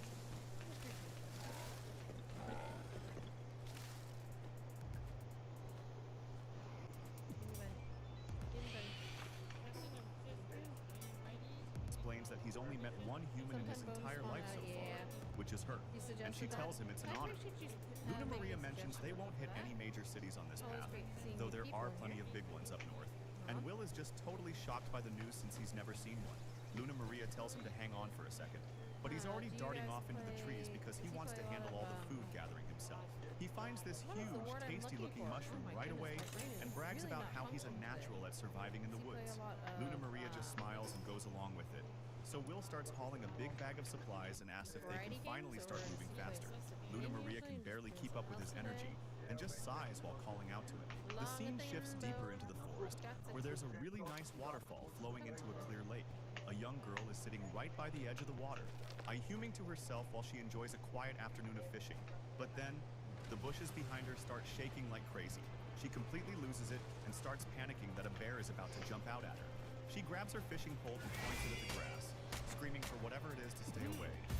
Will and Luna Maria finally pop out from the bushes to see what's going on. The little girl is totally shocked to see them and stammers out a question about seeing actual people. Things get pretty awkward for a second while everyone just stands there staring. Will finally breaks the silence and asks her if she's just out here fishing by herself. The girl starts laughing it off and tells them they shouldn't scare her like that, because she honestly never expected Pokemon community game A wild roly-poly appears. Catch it using Poke Catch. Winners revealed in 90s. She gets all hyped up and says she's here to take down the king of the lake with a rod. She explains that her boss, the sword hero, I told her he really wanted to see the king of the lake. Will completely loses it and yells about a hero being nearby while the girl just smirks. The girl gives them a smug look and says she might not look like much, but there's a reason she's out here. She strikes a proud pose and announces that she's actually a servant of the famous sword hero. Luna Maria's heart starts racing at the mention of him, and she admits she'd really love to meet him. But the girl explains that the hero isn't actually here. He's just waiting for her back at the edge of the forest. Luna Maria gets worried and asks if she's really all alone this deep in the woods with monsters around. The girl looks out over the lake and says she is, but only because the hero trusts her to handle herself. She says she has to live up to that trust. Just as a fish starts nibbling on her line, she feels a massive tug and yells out as she pulls back on the rod, making the water splash everywhere. Suddenly, the surface of the lake just explodes as something huge and powerful starts to come up. The girl yells that it's finally here, and Will watches as the massive king of the lake shows its face. The girl feels the rod bending like crazy and realizes this massive pull has to be coming from the king of the lake. Suddenly, a giant fish explodes out of the water, towering over everything on the shore, while the girl calls it Kaito. Luna Maria is totally floored by how huge it is, saying it's way bigger than any of them. Pokemon community game Roly-Poly escaped. No one caught it. Is just too big, but she refuses to give up, saying she'd literally rather die than let go of her fishing rod. Will tries to warn her that she's going to get hurt if she keeps this up, and right then the fish gives one massive tug that sends the girl flying through the air toward the water. She starts to freak out as she falls, thinking she's actually about to be eaten by the monster. With tears in her eyes, she screams out for her lord hero to save her, just as Will moves like a blur, drawing his blade and rushing in to keep her from falling in. Will watches from the shore as the fishing girl is tossed high into the air, and he moves fast, catching her in his arms before she can hit the ground. She's just completely shocked, thinking she was a goner but realizing she's somehow floating in the air. As she looks at Will's calm smile, she can't help but wonder who this guy really is. And once her feet are back on the ground, she starts shaking while thanking him over and over. She tells him she really wants to pay him back, but feels bad because she has nothing on her. So Will just smiles and tells her not to worry about it, since he's just glad she's safe. Suddenly, the girl looks down at her hands and sees her prized fishing rod is totally ruined. She notices the wood was actually cut and size, saying she'll have to give up on catching the king. Will laughs nervously and agrees it's a shame, while secretly hoping she never finds out he's the one who cut it. Luna Maria mentions the catch was huge, and Lynx adds that Will would have had a hard time carrying it back anyway. Lynx agrees and decides it's time to just give up and head back to the hero she serves. So Luna Maria asks if they can tag along, and Lynx is totally down to Kaito Destiny Omnirk, welcome to my channel. At Kaito Destiny Omnirk, welcome to my channel. While Will introduces himself and says, Luna Maria is a priestess of the Earth Goddess. The sun shines down through the trees as the group starts their walk through the forest. Hey, I'm there. Lynx realizes that Luna Maria is also a servant just like her, and Luna Maria confirms it, telling her that she serves Lord Will. Oh, people in my stream. She can't believe a priestess of the goddess would be serving someone, and she freaks out asking if Will is a legendary wizard, since that would explain the crazy flight magic she saw. Will shakes his head and says he isn't anyone special, just a total no-name if anything. But then he mentions he only recently left his home on a mountain deep inside the forest. Lynx repeats the part about the deep forest, and asks if he's seriously talking about the mountain where gods live. Looking back at the distant peaks, Will calmly confirms that's exactly where he was raised. Link starts laughing and tells him that even if he saved her life, that story is just too hard to believe. Will just gives a small smile and insists that what he's saying is actually the truth, while Luna Maria chimes in, saying that while Will isn't famous yet, his name is definitely going to spread across the land soon. Lynx gets competitive and shouts that her boss won't lose out, since the sword hero is the best in the world. The two girls glare at each other as literal sparks fly between them, but then Luna Maria breaks the tension by pointing out they're finally coming up on the edge of the forest. Luna Maria tries to get the group to chill out, but Lynx is too hyped and shouts that the hero's camp is close. And suddenly Luna Maria's face goes pale as she calls out to Will, warning him she smells blood just up the path. Will tries to stop her, but Lynx panics and sprints toward the camp, leaving her bucket behind in the dirt while Will tells Luna Maria they need to catch up. So the two of them take off running after the girl as fast as they can. The sound of a heavy metal-on-metal fight starts ringing through the trees, right where Will and Luna Maria burst into a clearing and hear girls screaming at the top of their lungs for their hero. Inside the clearing, a goblin gets completely Wisebot 9 viewers, +1, alarm clock 9 hours 39 minutes and 58 seconds. leaving blood and bodies flying all over the place. The girls in the back are totally losing it, cheering for their hero to finish off the rest of the gross goblins. But the guy in the fancy armor just stands there, calling the goblins idiots for attacking someone as strong as him. Levine looms over the remaining monsters, telling them it's way too late for regrets as he stands over a pile of bodies, saying that since they showed up, they are in the background. His group of fangirls is totally losing it, screaming for their hero while he gives a cocky look and dares the goblins to come at him and be his opponents. With a loud metallic clang, There we he go. grips Got that his off sword your and kitty cat. announces that he's the sword hero, Lord Levine. Will and Luna Maria stop right at the edge of the clearing, and Luna Maria realizes this guy is actually the legendary hero they've been looking for, standing tall in his shiny armor. The guy just stands there in the middle of the mess he made, totally unimpressed by the goblins still standing. So he tells the rest of them to bring it on because he's ready to wipe them all out, bragging about how great he is while the last monster just freaks out. Levine stands his ground with his sword ready, looking like he's about to jump back into the action, and Lynx can't help but yell out, calling him the sword hero as she watches him fight.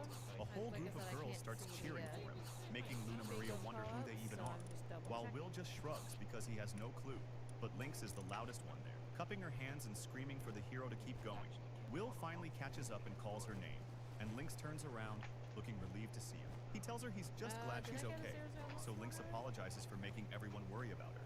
She quickly gets back to being excited though, asking Will if he saw how cool the fight was, pointing out the hero and bragging that he's actually her boss, the great Lord Levine.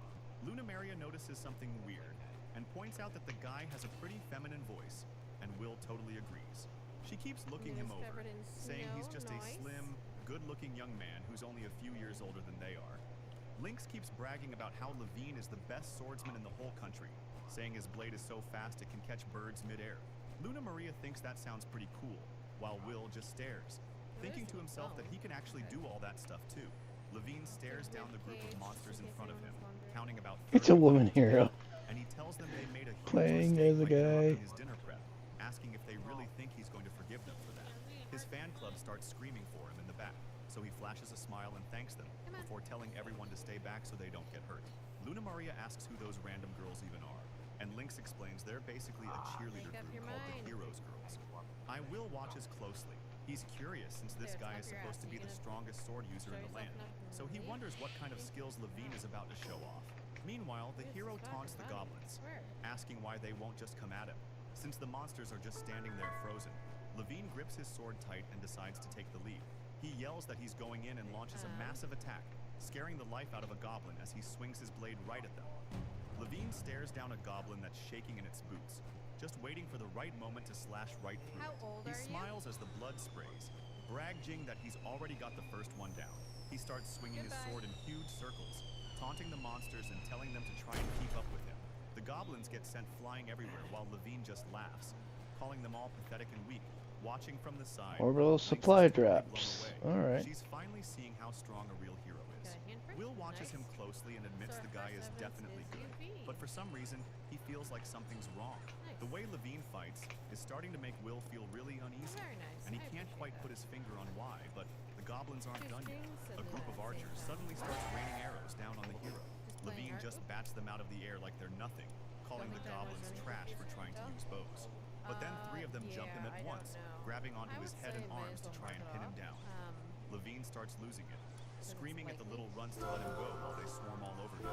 But right as Link sees him in trouble and screams out his name in total panic, she can see he's in a bad spot, and the girls start pointing toward the trees, yelling that there are archers hiding up there and taking shots at him.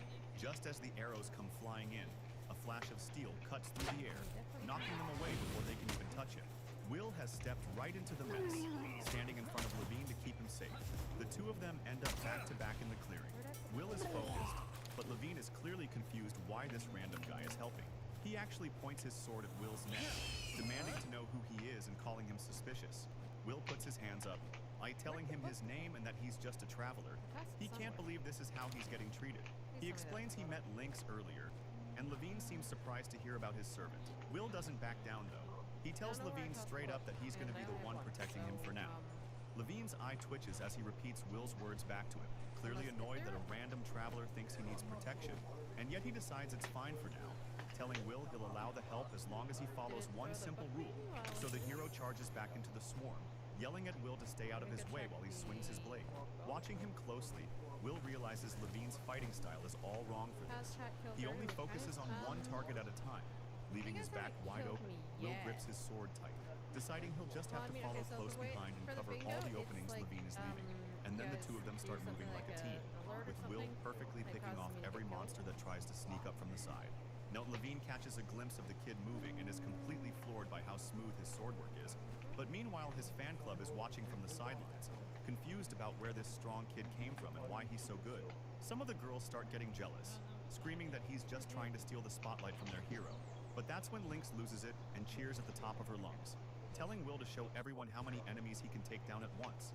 Lynx watches them from the side, thinking the hero is great, but Will is on a whole different level since he can use magic and a sword at the same time. Meanwhile, Levine is losing his mind in the middle of the fight, wondering who the hell this kid is and why he thinks he can just show up to protect him. He's getting more and more heated, just fuming about how annoying the whole situation is. And right then a monster catches him off guard, leaping straight for his back while he's too busy being angry to notice. But before it can land, Will moves like a total blur, clearing out every enemy around the hero before he even realizes what's happening. Levine's fan club sees the monster get ripped in half in midair, but they're too confused to keep track of the movement.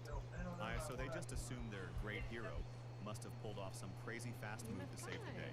Levine doesn't miss a beat and starts posing, telling the girls it was easy work while they cheer and scream his name.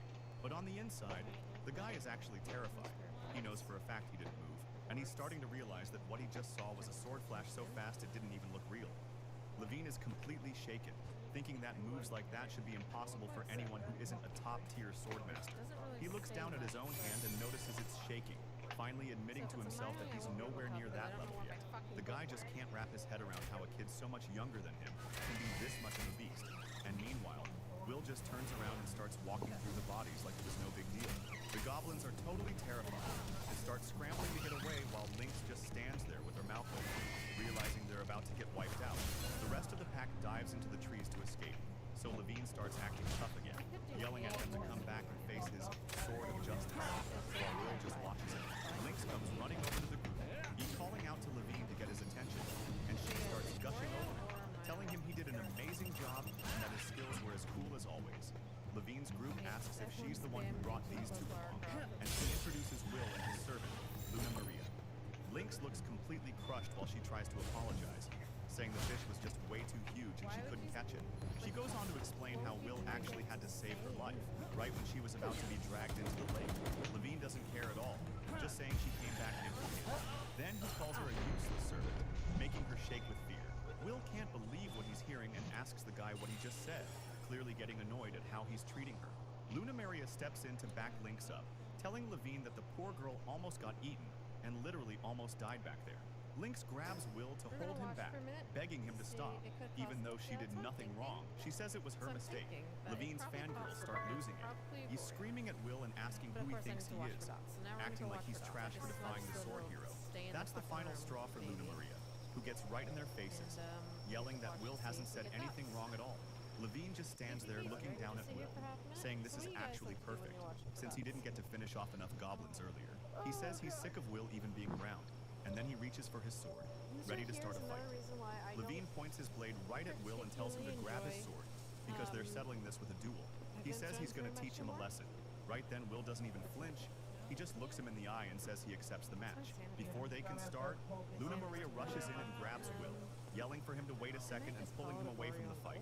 Will is totally confused as she drags him off, just asking what she's doing. She pulls him aside and asks if he's really sure about this, warning him that Levine is the sword hero and beating him would be a huge deal. Will just smiles and tells her not to sweat it, since his own master is the god of swords, meaning Levine's skills won't be enough to stop him. Luna Maria realizes he's right and feels a bit silly for forgetting who trained him. But then she points out a new problem, which is how they're supposed to make sure the sword hero actually wins this. She looks over at Levine fuming and says the guy has a massive ego. So if Will wrecks him too easily, it's just going to cause them more drama later on. She says they shouldn't push their luck since the journey just started. Then she asks Will how he plans to handle it. Will thinks about how he could still walk away from this, but deep down, he really wants to take the match. Luna Maria Pokemon community game A Wild Dottler appears catch it using Poke Catch. Winners revealed in 90s. Then starts walking, but Levine is already losing his patience, yelling at Will and asking how long he's going to keep him waiting. Will thinks he's got to find out how strong the guy is, so he apologizes. Paper Dragon, Poke Catch Ultra Ball. Kaito Destiny Paper Dragon. Paper Dragon, welcome to my channel. At Kaito Destiny Paper Dragon, welcome to my channel. Levine gets into a stance and tells Will to at least try to keep him entertained for a minute. The guy lets out a loud yell and swings his sword down everything he's got. That crit off you. Blade hits the dirt so hard it completely shatters the ground, but Will moves fast and barely dodges the hit.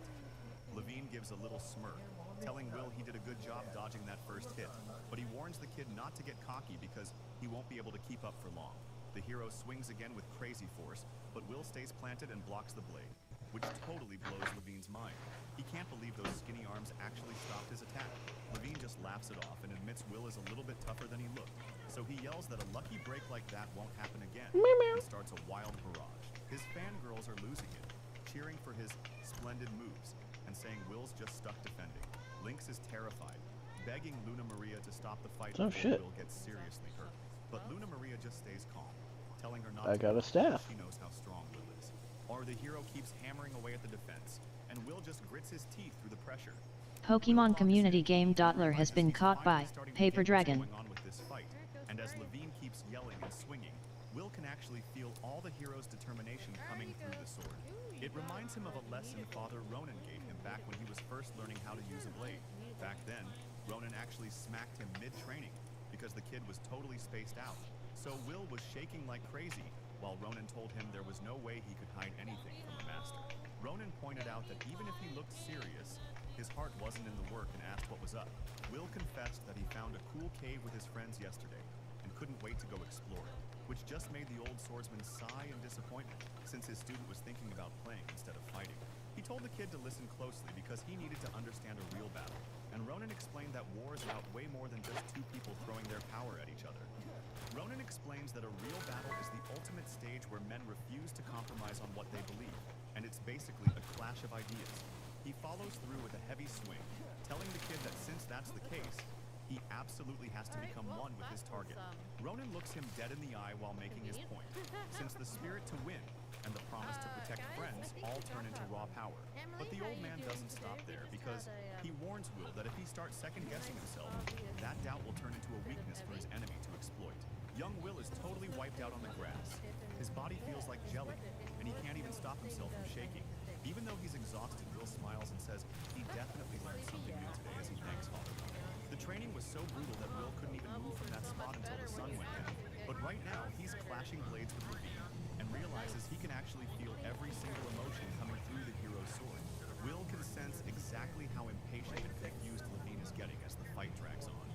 Levine is having a bit of an internal crisis. He knows he's talented and thought his skills spoke for themselves, but now he can't figure out why every single one of his moves is getting dodged or parried. He starts wondering if Will is literally seeing through his entire style. He tries to remind himself he's the legendary sword hero, but Will's eyes feel like they're staring right into his soul. The pressure finally gets to him, and Levine snaps, He screams at Will to stop looking at him like that as he lunges in. After the big explosion of movement, Will ends up flat on his back on the ground. And just then, Lynx screams out for him, looking totally worried, while Levine stands there huffing and puffing from the That was a fucky wucky. last strike. Will doesn't seem bothered at all. He just smiles and admits he lost. He's saying it's exactly what he expected from a real hero. He keeps it humble, telling Levine he was being childish by letting his anger toward those escaping goblins get to him. Levine's fans start losing it. They're cheering about how splendid his victory was, but Lynx is just standing there looking confused. The girls keep going on, telling Will he should be grateful for the rest of his life that he even got a chance to fight someone like Levine. Lynx whispers to Will, asking if he lost on purpose, and he quietly admits he let Levine hit him just to see his reaction. She just stares at him, totally confused by his logic, as she calls out his name. It turns out Will was actually thinking about his dad's playing chess, specifically how Ronan would get all worked up and refuse to lose. Since Ronan was so stubborn, Vandal used to hold back and let him win just to keep the peace, which is exactly what Will just did for Levine. Suddenly, Levine barks an order at Lynx, and she jumps to attention immediately. Levine makes it clear he's not sleeping near a bunch of gross goblin corpses, so he orders the group to move camp. Lynx doesn't hesitate for a second, telling the hero she'll get everything ready right away. And then the fishing girl turns to Will, asking what his own plans are now that the tour is finally finished. Will looks out toward the horizon and says they're just going to get back to their journey because he's looking for the holy sword in the northern forest, so they're heading toward a town called Northwood next. The fishing girl gets super hyped, her eyes literally sparkling as she says, a holy sword sounds like the start of an epic adventure. Later, the fishing girl says this is the spot where they have to say goodbye, and Will tells her he won't ever forget how she helped him out. She mentions that even though it was a short trip, it was still a lot of fun, and Will smiles back, telling her they should definitely meet up again. Will agrees with a quick nod as they shake hands, and the girl tells him to take care of himself on the road. Meanwhile, it's evening now, and Lynx is busy cooking over the campfire while Levine and his fans relax on a sheet nearby. One of the girls tells Levine he did a great job clearing out those goblins, but Levine just brushes it off, saying that many enemies wasn't even a challenge. Lynx calls out to the hero, Iron looking pretty proud of herself, and shouts that the food is finally ready for everyone to eat. And she explains she made a hot pot with dried meat and plants from the forest, along with some grilled cheese skewers on the side. One of the girls looks at the spread and says, everything looks delicious. And just then, Levine decides that as a reward for his hard work today, he's going to let the girls feed him while they all hang out. One of the girls calls Levine a spoiled kid, but the others are all for it and start fighting over who gets to feed him first, since another girl jumps in and insists that she's definitely going to be the one to start. She tells him to open wide, and as he eats, he says it's delicious while the other girls complain about it being totally unfair. Levine just laughs and says he's in such a good mood that he'll let them all take care of him for the rest of the day. Meanwhile, everyone back at the camp is fast asleep, but Will is still wide awake staring at the ceiling. He eventually gets up and goes for a walk through the quiet woods alone to clear his head. As he walks, he thinks back to Levine acting like a spoiled brat and getting fed by those girls. He wonders why Levine was so happy, especially since Will's own hands are so numb he can't even hold a spoon right now. He starts thinking about that guy who could use sword flash, noticing his skills were actually on par with his own. And the more he thinks about it, the more he realizes he has no idea who that mysterious guy could have been. The forest is completely quiet at night. The moon makes the lake sparkle in the dark. Levine is out there alone, washing up in the water, finally taking a break from acting like a big shot hero. On her skin is the sword stigmata, the official mark that proves someone is a chosen hero. She splashes the water, thinking about how this mark is the only proof that she's the real sword heroine. Levine starts remembering how her father was killed in a fight because he didn't follow military orders, and because of that, her mother's entire noble house, the Allenheims, was totally destroyed and left with nothing. To bring her family back from the dirt, she decided to stop living as a woman entirely. She chose to spend her life pretending to be a man while playing the role of the famous sword hero. Her dad trained her since she was a kid, so she's actually good with the blade. But deep down, she feels like a fake who's just crumbling under the pressure and hiding behind a bunch of lies. Still out in the water, Levine thinks back to her parents and the life she lost. She just floats there in the silence, letting the cool lake water wash over her. It's the only time she can really be herself. She notices the numbness in her arm is finally going away, but then she starts thinking about that kid Will. She remembers him saying something about a holy sword, and she can't stop wondering if he was actually telling the truth about it. Reaching up toward the moon, she thinks if she could actually get a weapon like that, maybe she could finally become strong enough to stop living a lie. The night fades away as the sun starts to climb over the trees. By morning, Will and the group reach the top of a hill. tells Luna Maria to take a look.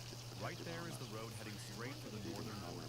He's totally hyped because it leads right to Northwood, and they've finally found a path that's going to take them exactly where they need to go. Will can't help but look around at everything with a huge grin. He's just so stoked to finally be out on a real journey. Luna Maria notices his face and tells him he looks incredibly happy, which makes Will blush as he asks if it's really that obvious. He explains that back in the mountains, the only roads were tiny paths made by animals, or Father Ronan. So seeing a real road is a huge deal. He starts thinking back to the village they visited earlier. It was a pretty nice place to stop for a bit, but then he realizes nothing compares to this massive road. He remembers the local farmer being super chill and letting them stay over because Luna Maria is a priestess. Will points toward the dirt and tells Luna Maria to check it out. There are tons of hoof prints and wagon tracks everywhere, meaning the area is probably great for business. Luna Maria explains that commerce is booming here, though the roads in the actual city are paved. Suddenly, the sound of fast-moving wheels hits the ground, picking up a bunch of dirt and rocks. As Will looks over his shoulder and spots a carriage heading right toward him, he points out that it's coming from the north, which means it's coming straight in the direction of Northwood. Will spots something coming fast and reacts instantly. He grabs Luna Maria and yells for her to watch out as a carriage zooms past her, kicking up a cloud of dust. Will barely pulls her back in time, but then they see a girl inside looking totally terrified. The carriage doesn't slow down at all, disappearing down the road with a covered wagon right behind it. Luna Maria tries to steady herself after the close call, mentioning how incredibly reckless that driver was being. But then she gets serious. She tells Will she saw a girl through the carriage window who looked like she was begging for help. She mentions that wasn't all, though, because she also managed to see what was going on with that covered wagon, and it looked like some really shady and dangerous guys were hiding inside, making the whole situation feel wrong. Will can't stop thinking about the girl's face. Luna Maria asks if he wants to go check it out, and he immediately says yes. She gives him the green light, telling him he should definitely go if that's what he wants to do. Luna Maria looks at him and says if he's got a bad feeling about this, he needs to trust his gut and follow his instincts. Will makes up his mind and says, all right, deciding he can't just stand around while the carriage is moving so fast, it's already disappeared from his sight. He asks Luna Maria to wait there and watch their bags. She tells him to be careful as he goes. Will doesn't waste a second and takes off. Moving so fast he leaves a crater in the dirt. He spots them through the trees and yells that they've headed off the main road into the woods. He's pushing himself to the limit, telling himself he's got to hurry and catch them. So he pulls off a massive jump, soaring through the air above the forest like it's nothing. Deep in the woods, the carriage and the shady wagon are still racing down the trail. Inside the carriage, the girl is totally losing it, crying and shaking from the rough ride. She's absolutely terrified, sobbing and begging for someone to come save her from whatever is happening. The carriage roof gets smashed open with a massive bang, and debris flies everywhere, making Link scream in terror as a shady guy dressed in fur armor stands up inside the cabin, trapping the terrified girl against her seat. The scarred man smirks at Link and asks if she's really the lady from the Anaheim group, and then reaches out his hand, telling her she has to come with them, and that it's nothing personal, just work. Suddenly, another huge shockwave hits the roof, and the man starts yelling as a bright flash of light breaks through. He's completely caught off guard, sweating and asking what the heck is happening to the carriage roof. The driver from the wagon ahead yells that something is on top of them, and the kidnapper looks up through the hole and sees Will crouching right there on the edge, or thinking to himself that flying over was definitely the right call. The kidnapper loses his cool and calls him a little runt, yelling and asking where the hell he even came from. Will just looks down at him while holding his sword and casually explains that he already told him. He flew. Will sits on the roof as a huge explosion of dust kicks up on the road behind him, and he doesn't waste any time, jumping straight through the hole in the roof to land inside. He gives a small smile and says, sorry for the scare, introducing himself as Will and saying he's here to help. The girl looks totally shocked, asking if he's the same guy she just saw standing on the road. And Will just says, yeah, while the kidnapper outside starts losing it, yelling about some weirdo being in the carriage. Will ignores the guy and asks her if those scary people from the other wagon are the ones chasing her. She looks like she's about to cry and desperately begs Will to please save her. So she explains she's Karen from the Anaheim family and was attacked on a mission despite her guard's help. Will tells her she must have been terrified, but promises everything is fine now that he's around, until the side window suddenly shatters into pieces and Karen screams for him to watch out. Outside, the guy with the crossbow clicks his tongue, annoyed that he missed his shot. And inside the carriage, Will shields Karen as he realizes the shooter is definitely aiming for him now. The carriage keeps bouncing wildly down the road while the two of them try to stay low. The kidnappers are chasing them on horseback, getting frustrated because they can't see where Will is hiding. One guy yells at the shooter not to hit the girl since they need her alive, and he just replies that he knows. The leader tells his men to get the horses closer because he's planning to jump inside the carriage himself. Will sits there with Karen, trying to stay calm while he thinks about what he should do next, because he needs to find a way to separate these guys from the carriage without getting anyone hurt. Suddenly, the coachman up front groans and slumps over, losing his grip on the reins entirely. Will sees him faint from his injuries and finally understands why the horses have gone completely out of control. Do you think that a Zero King Solomon Zero has the best moustache ever? Oh, absolutely. If there were a competition for legendary moustaches, Zero King Solomon Zero would be in the running for sure. I mean, it's like a majestic masterpiece, a furry force of nature, a real jaw-dropper. Honestly, it probably has its own postcode. Jake from State Farm. I'm winning. I finally cleaned my house, so I'm breaking out my new top cleaning spray. Goddamn ads, I swear. Let's see, 120.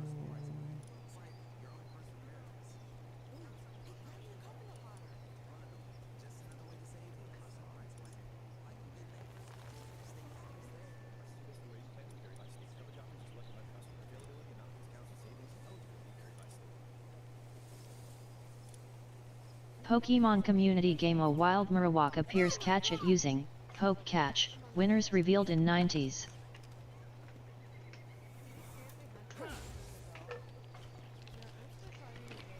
I'll use the bow. I don't want it too easy right now.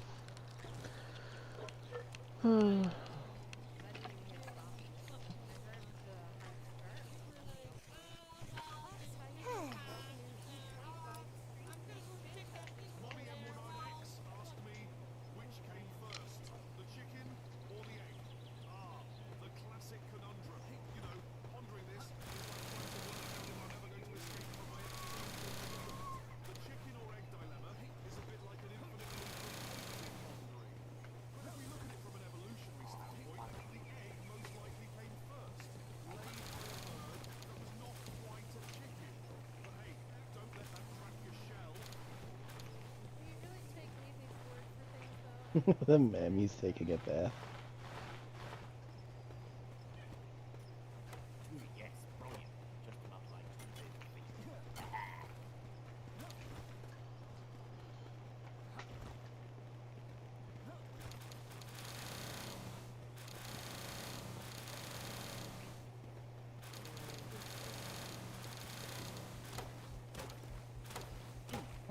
Pokemon community game Marowak escaped. No one caught it.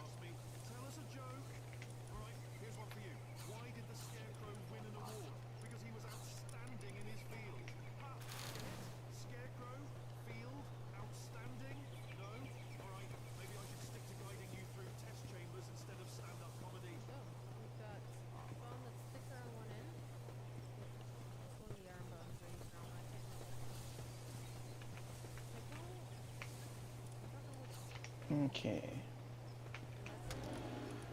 Well then, it looks like I get to go on a little trip on my little rocket ship. Look at that. We go to the tower.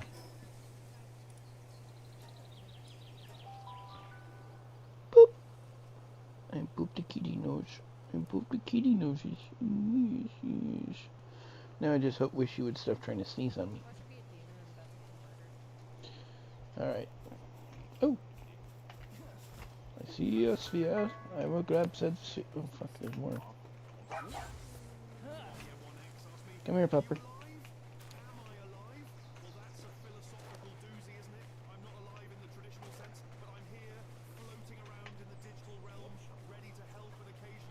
No.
Oh wait, oh fuck, I killed him.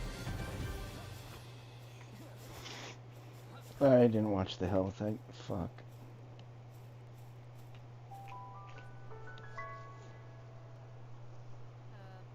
get automatically exported to my Discord. Let's see, it is almost 2, so...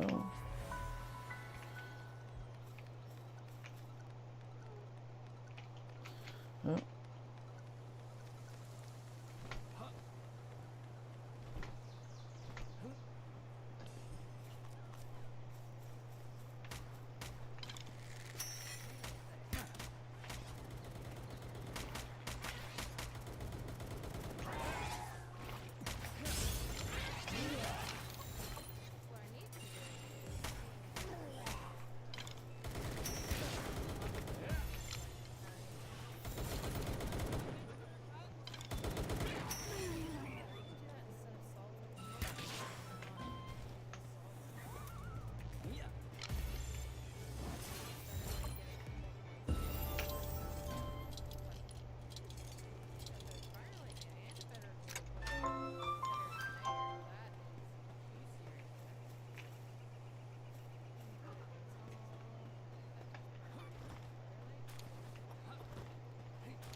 Paper Dragon, such a beautiful April evening. Snow is falling and colder than shit. That was me yesterday.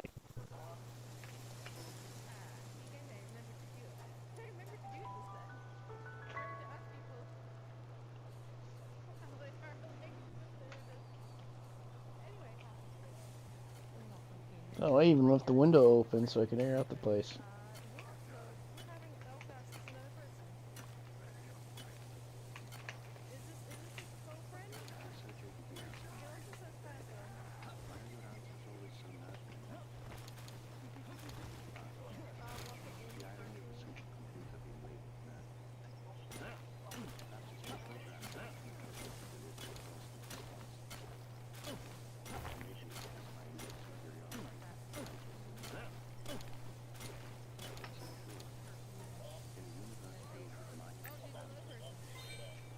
Paper Dragon snow in mid-April.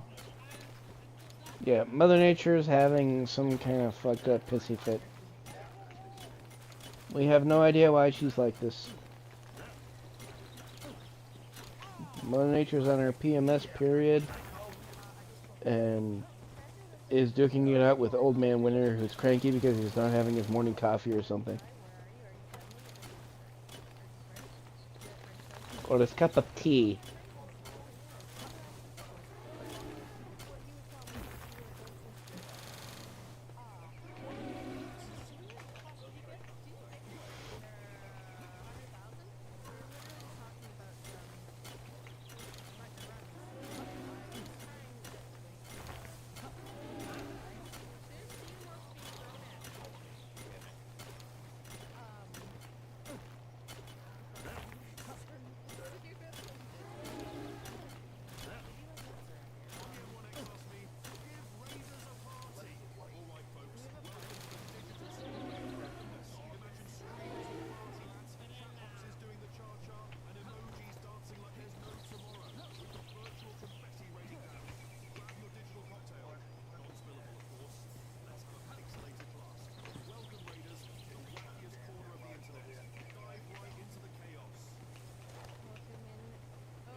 Yeah. Kaito Destiny Radel _the_ necromancer. Welcome to my channel.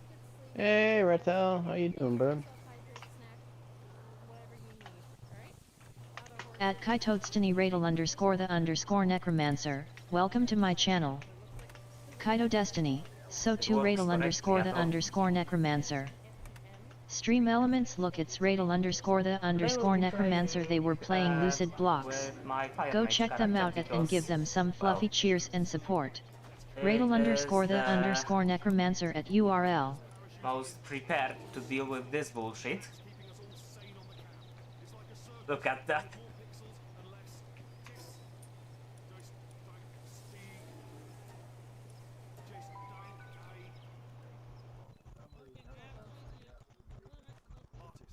So grab your virtual popcorn, because who needs sleep when you can have this delightful pandemonium instead? Welcome to Darji and 8D's dungeon, where sanity's optional. I don't know if that seems slow or not. That seems like a normal speed. Oh, that is not a normal speed ghost. Was that faster because I was running? Let's see what to watch. Do we have our first gallery of the night? Do we have our first gallery of the night? Maybe smudge it around when Yeah, let's switch this. Get some music on. She. We ran out of dragon eggs. Well, you can collect the dragon egg every. Yeah.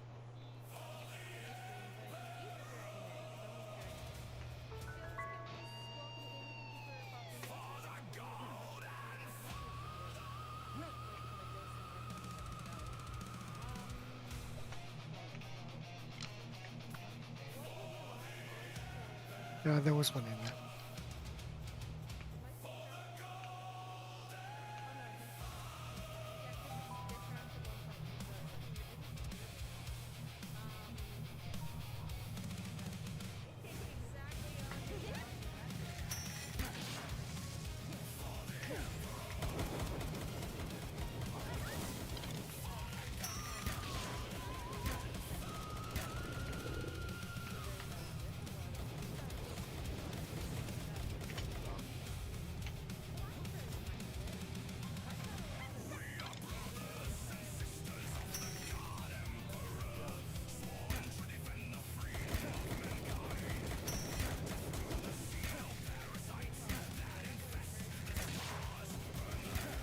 Apparently shooting Zoe in the butt only gives you a little damage.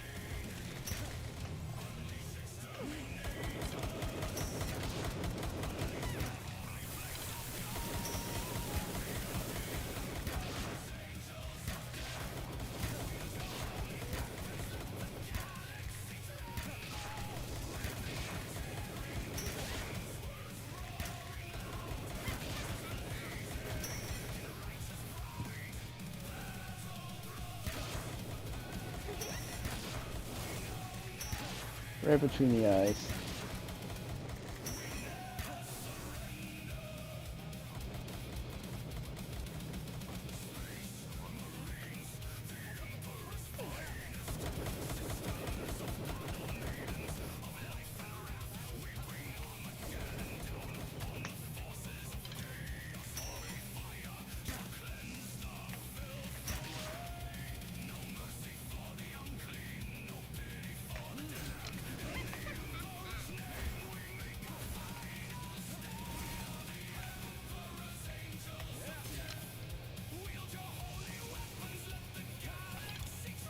Pokemon community game A Wild Dolph appears catch it using Poke Catch, winners revealed in 90s.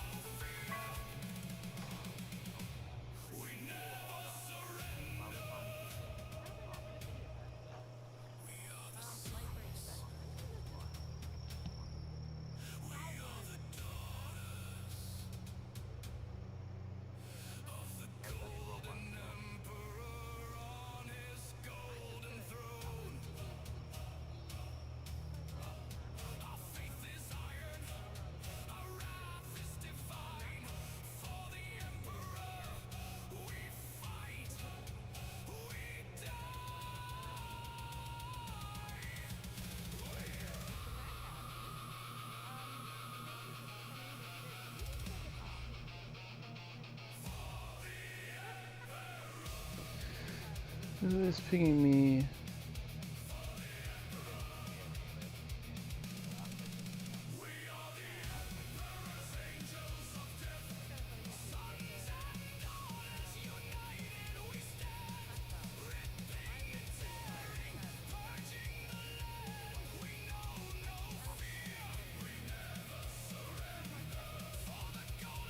Pokemon community game Dolph escaped. No one caught it.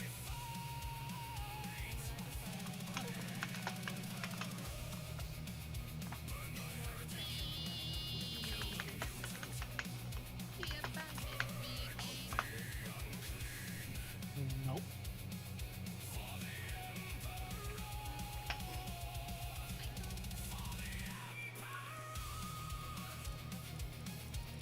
Yes.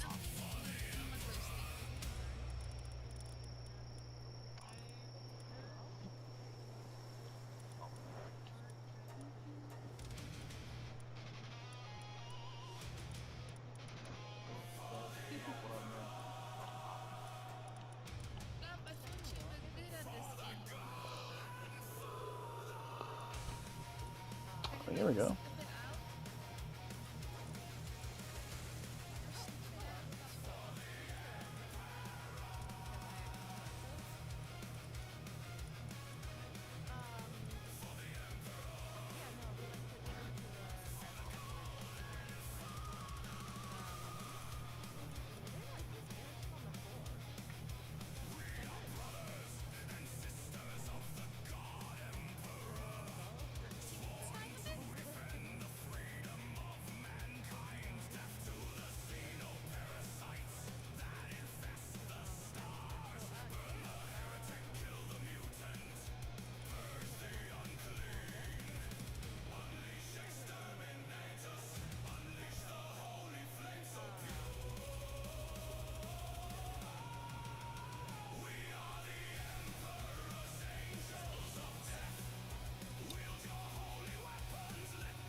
Oh, it's bunnies down there.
Wisebot 6 viewers, -3, alarm clock 10 hours 31 minutes and 28 seconds.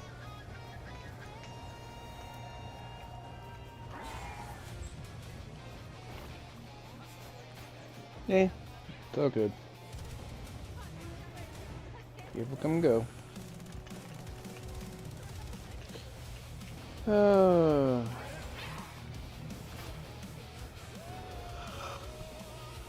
That's one thing that's... I know for a fact I have trouble with my streams is the not talking part.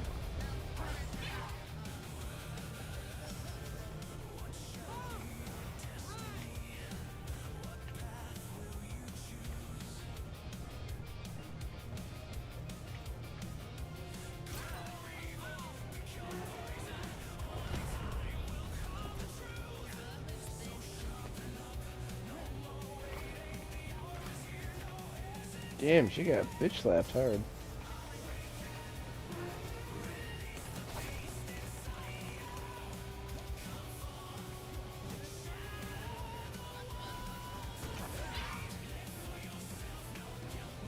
Paper Dragon, I'm just listening while working.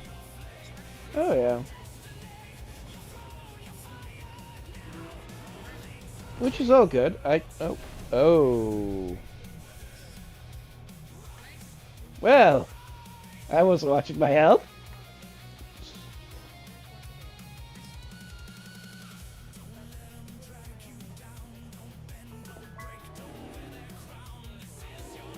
Oh well, I've been mostly just goofing around most of the time.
Pokemon community game A Wild Bronzong appears catch it using Poke Catch, winners revealed in 90s.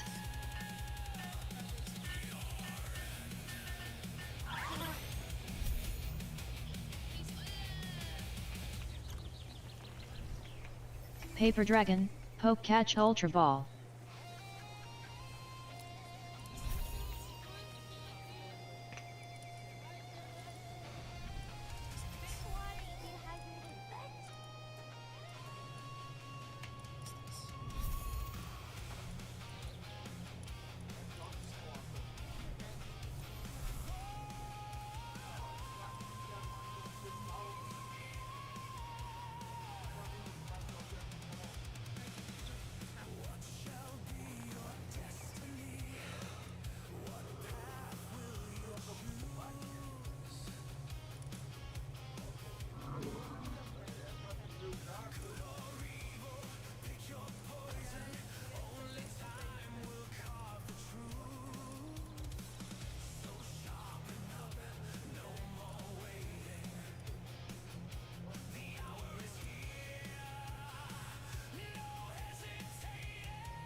Pokemon community game Bronzong has been caught by Paper Dragon.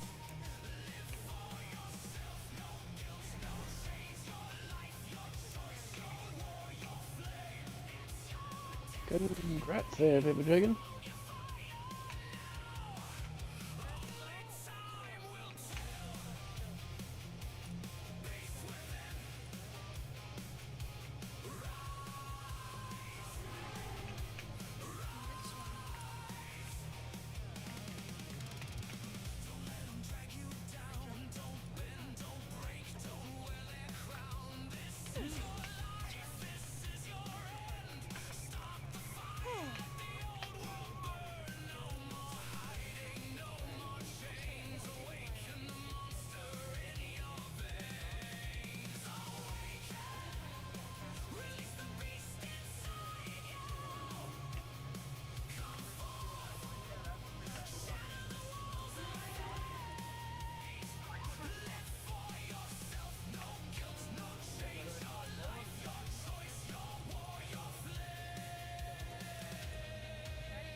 Uh.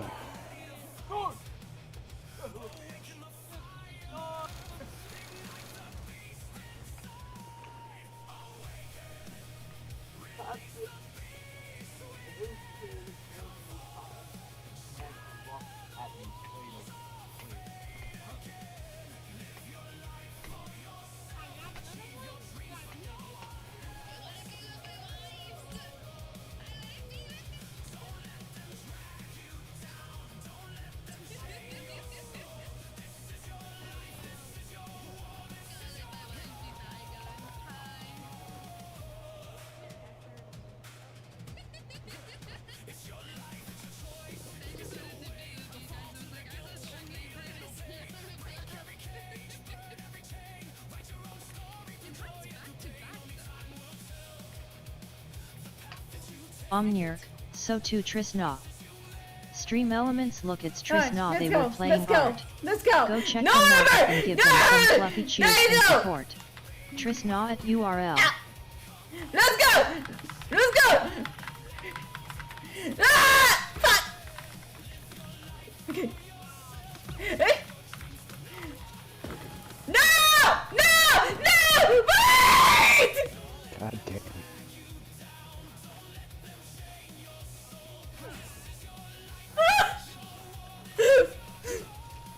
means I won, right?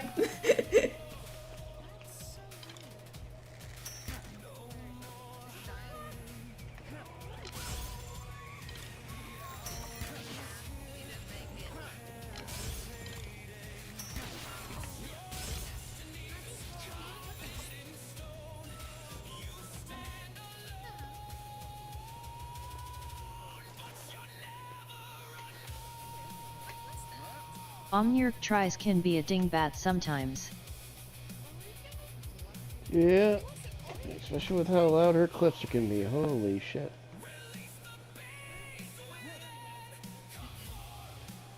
I mean, I can get pretty loud in my clips too. People tell me, oh god, you need to tone down the volume. It's like, that ain't gonna happen.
Okay, you were snoring.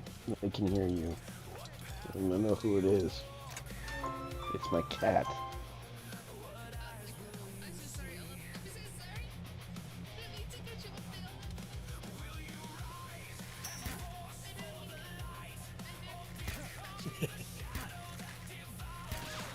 I can't believe it. Fucking.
Paper Dragon, so can you finally go to the big tree?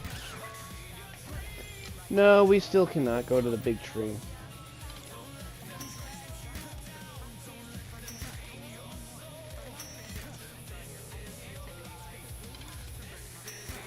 Paper Dragon, wow. They're still having to add stuff to it. I mean, there's more sections, other islands.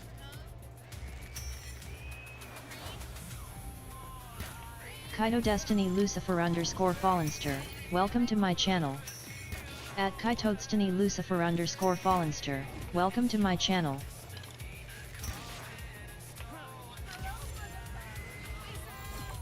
Hi, Lucifer.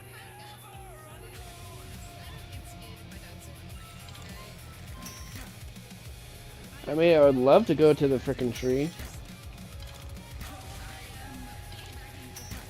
Hey, they made it so you can't glitch through it anymore either, too.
Paper Dragon, I need to get more memory. Arc is using so much. Yeah. Well, whenever they decide to optimize it, then we'll have a lot more memory and spot to save. So that's asking for the fat lady to sing the opera.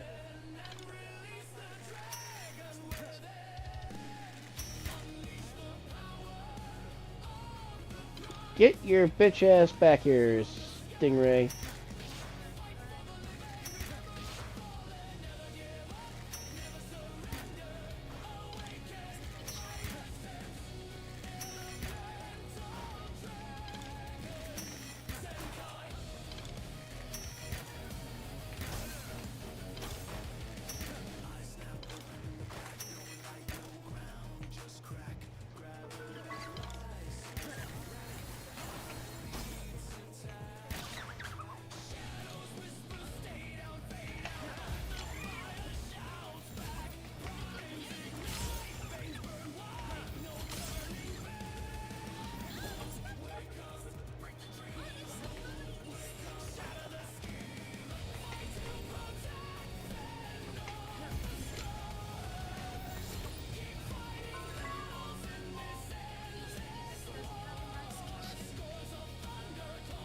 Paper Dragon 5.7 probably gonna break everything like 5.5 did.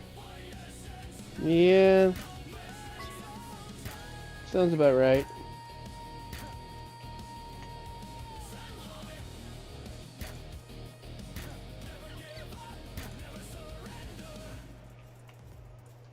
Come here, bitch boy.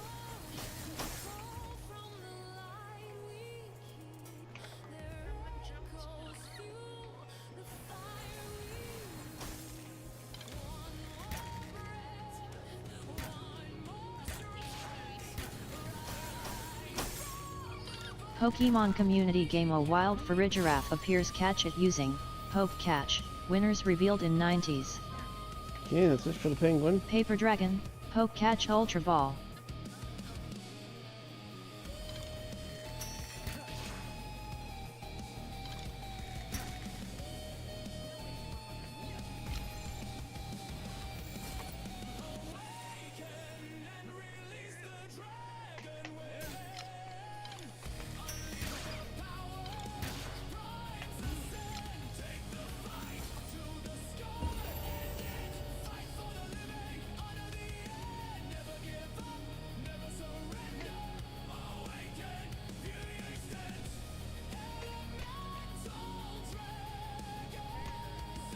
Stream elements, feel free to come in and join the fun for crazy adventures through the worlds. URL.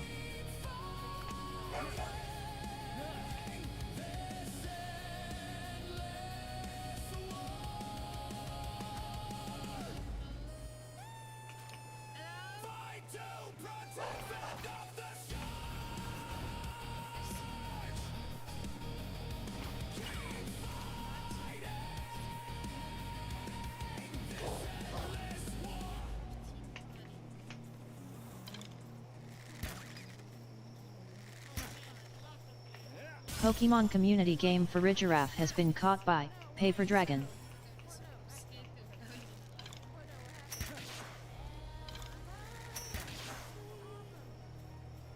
Damn it.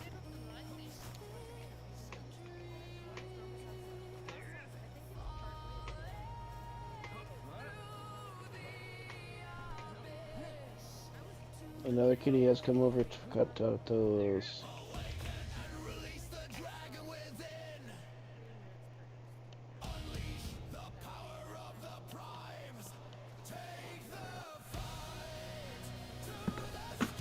I was trying to hug you.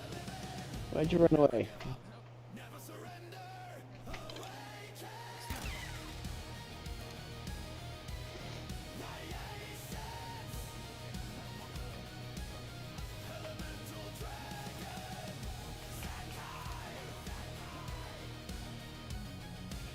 I see no pals.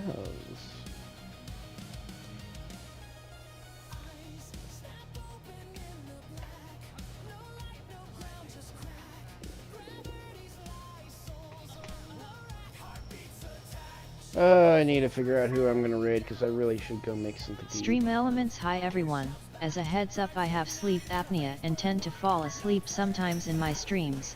Please be patient with my disorder or try waking me up with my redeems.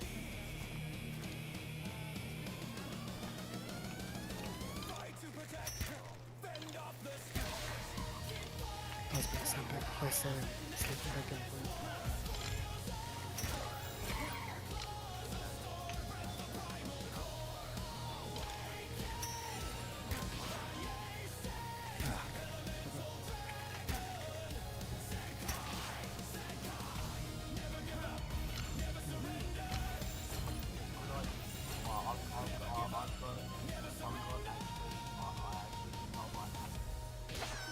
Is this more French wood?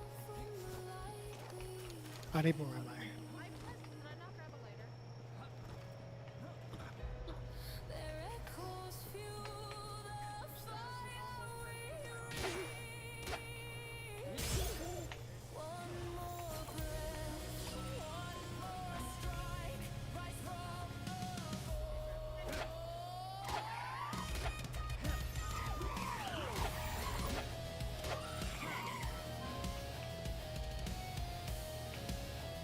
That was a fucking lucky.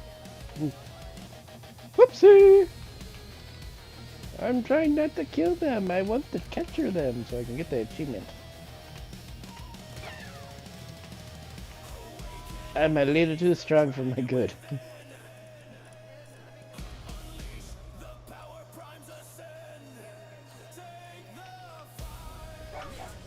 That's right.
Palmon, you gotta love them all. Gotta fix some high. Nice thing with Pal World characters, they don't look creepy or have fucked up names that revolve around certain things that should not be said. But eventually they get said anyways, because who gives a fuck?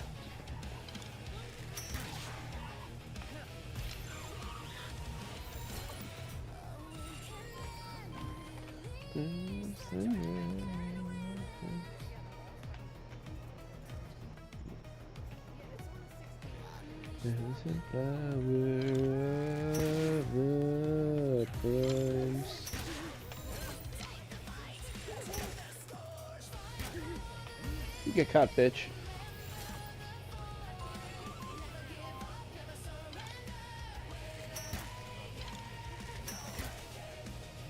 Come back here, you nutty bastard! I want to catch you. I need one more. It is one more.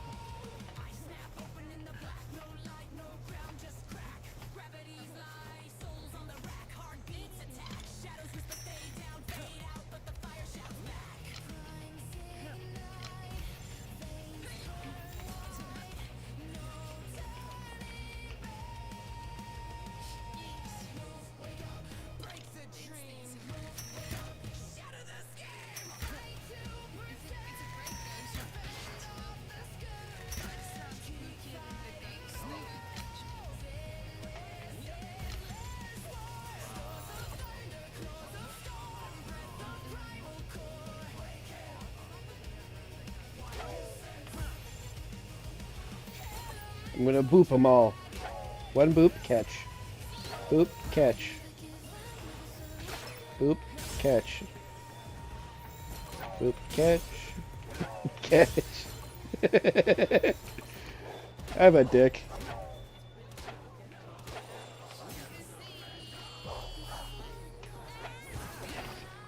Paper Dragon LOL.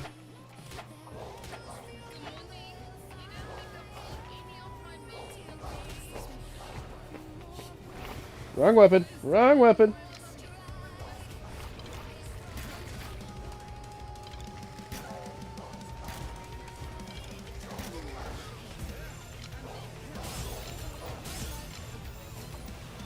Okay, if I catch the... Oh, yeah, Big Daddy. Big Mama. Shit.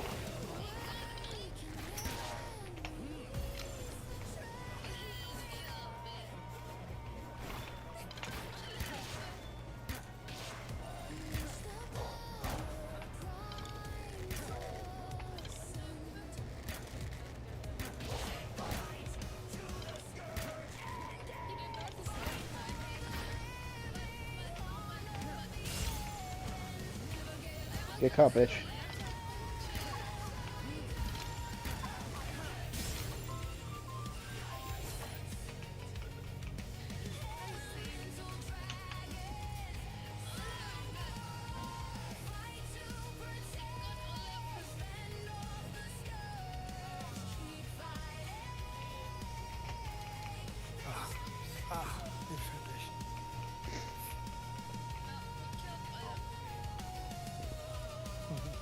I don't need that, I don't need that, I don't need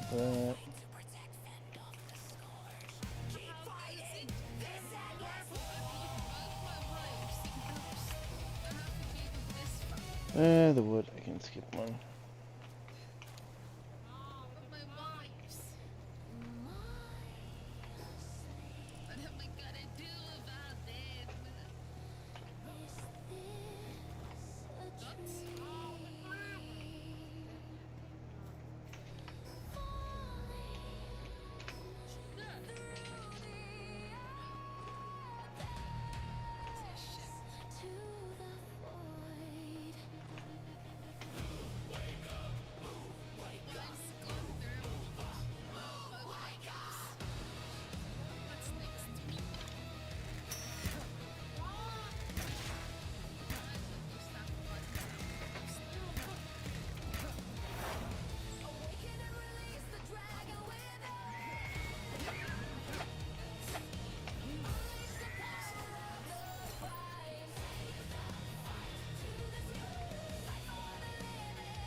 Out of 100 rounds, I've got 4 left.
one off. Build sphere workbench and a cooler.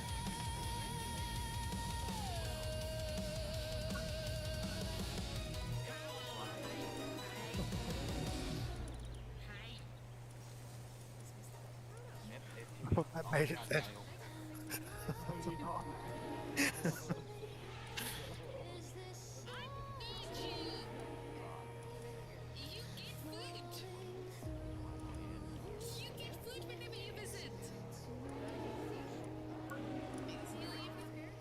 Ow.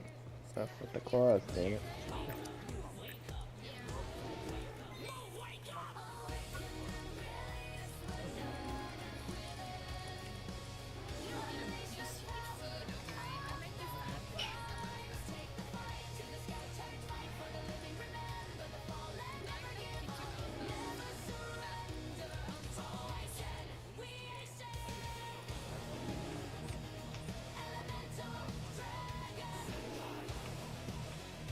That was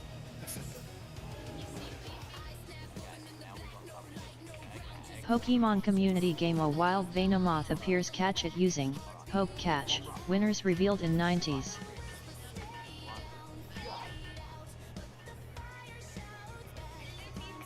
Oh! Oh! Holy shit, there's a hole! There's a hole!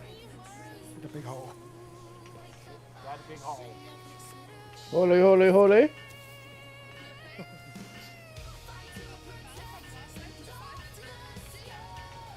The hole on the way around. Push me off the edge.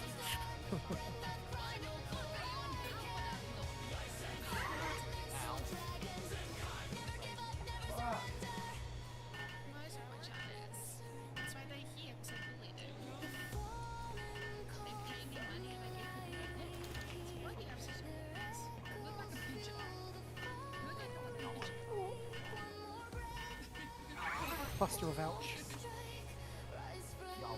Remember aspect.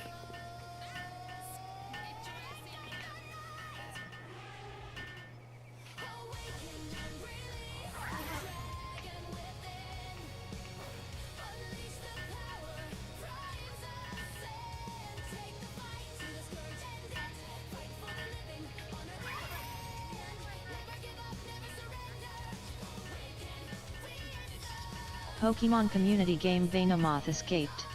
No one caught it.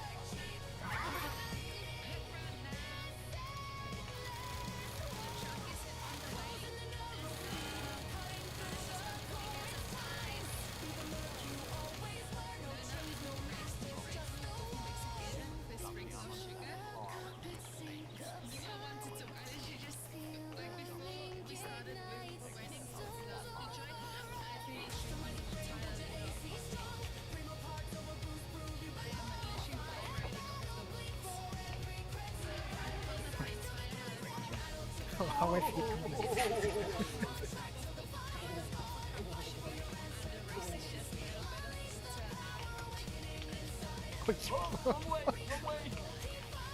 Oh, there's a snake there. Almost pushed me off.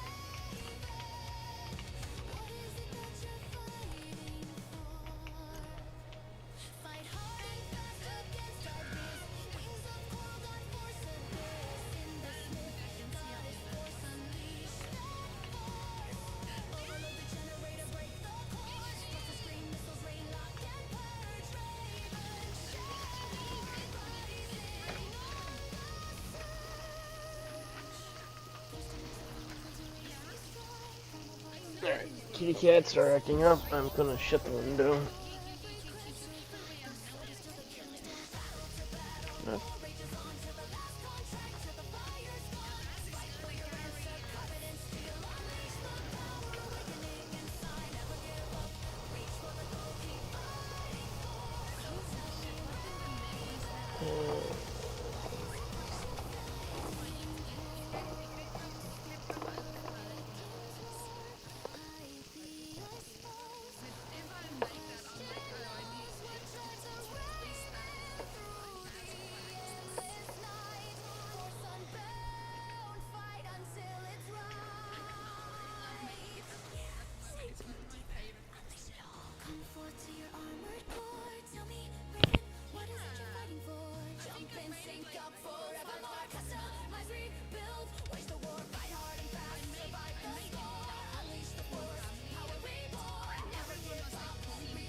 It's too soft.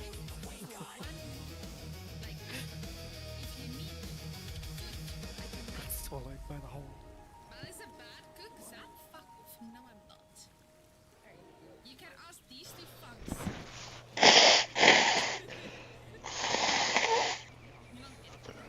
These two fucks show up at my house for food. Clive said my cake is dry last time he came to visit me. He complained about my cake that I made.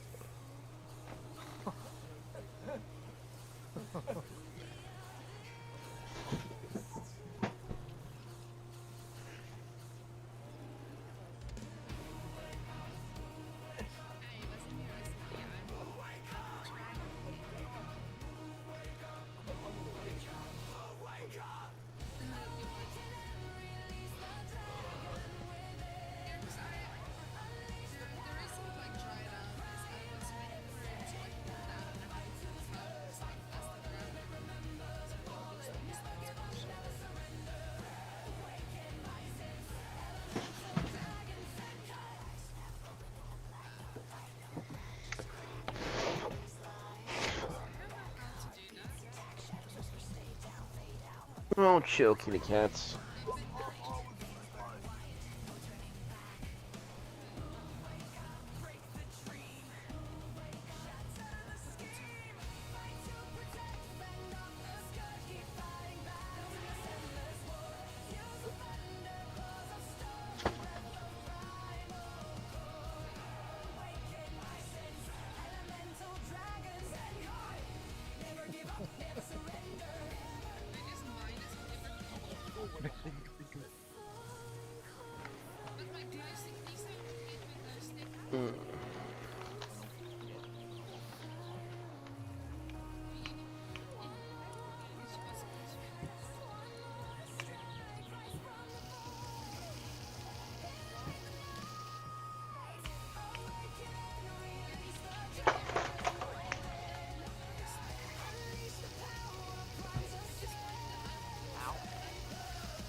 You come here, bub.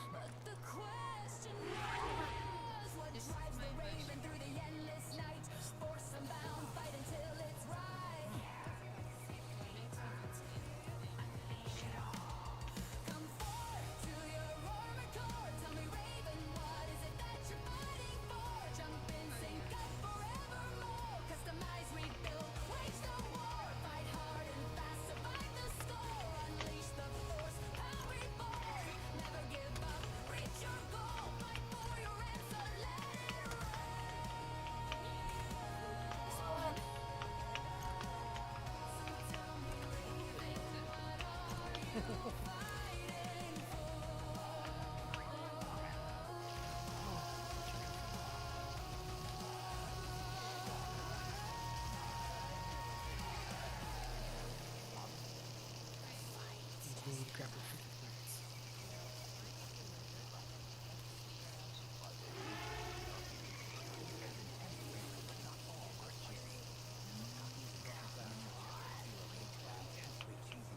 Yeah, this whole section we actually ran into it.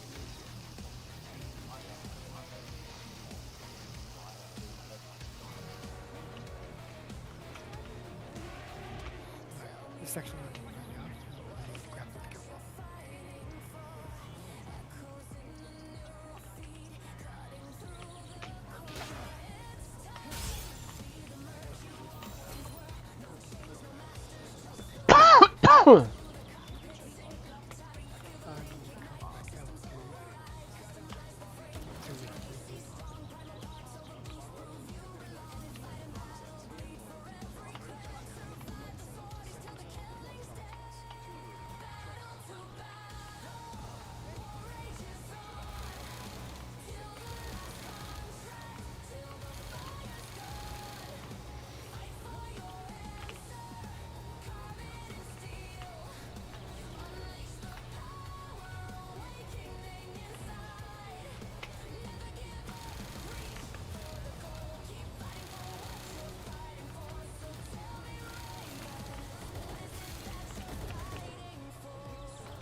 Have fun swimming, fuckers!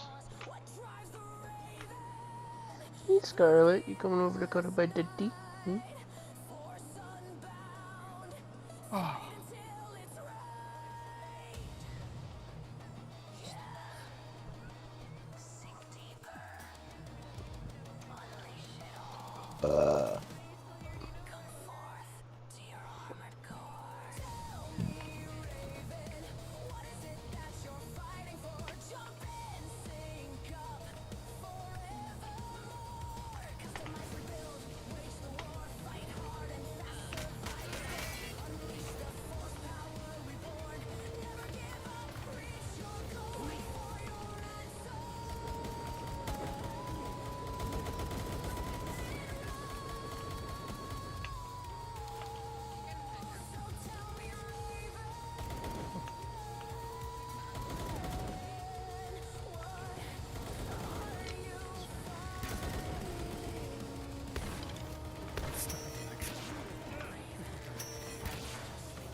Pokemon community game A Wild Onix appears. Catch it using Poke Catch. Winners revealed in 90s. No! I fucking dodged. Ah, fucking glitchy bastards.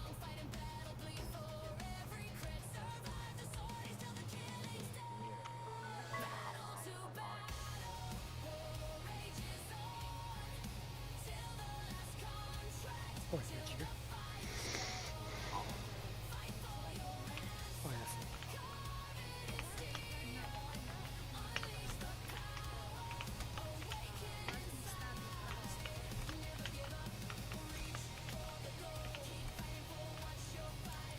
I do like this. Looks nice.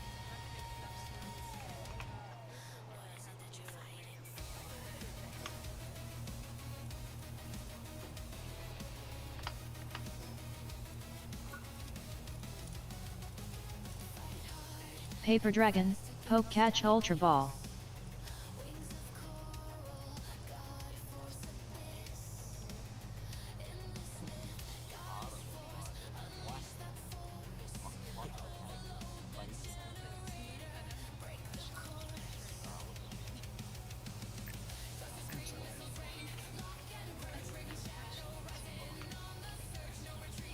Pokemon community game Onix has been caught by Paper Dragon.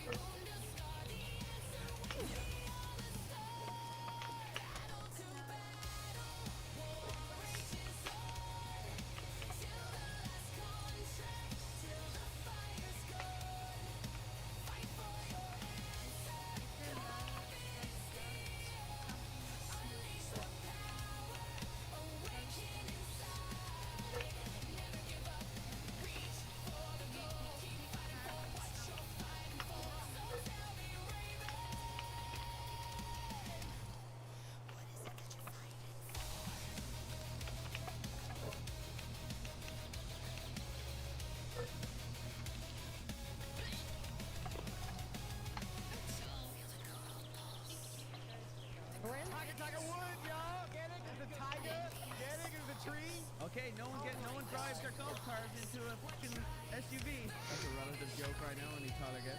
On alcohol. Yeah. No, actually, no. It's just better. Oh, I'm frozen. It's actually helping me. I froze you, bitch.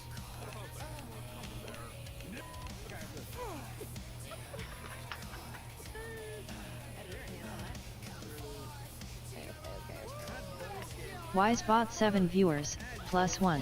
Alarm clock 11 hours 23 minutes and 3 Alright, seconds. it's time to William Wallace them.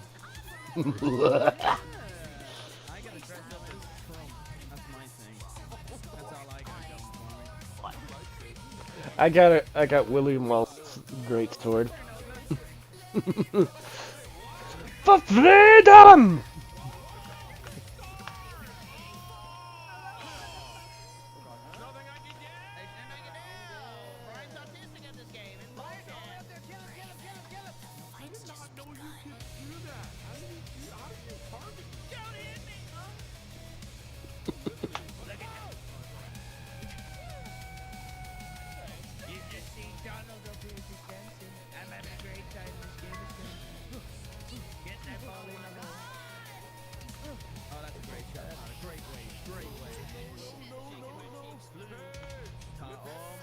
Sliding using a booker. That is quite a great shot, Marcel. Have to give it to you.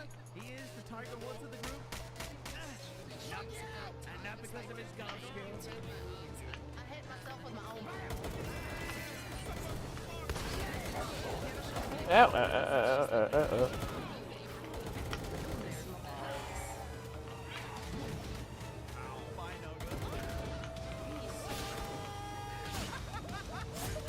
Oh wow, they upgraded the moves.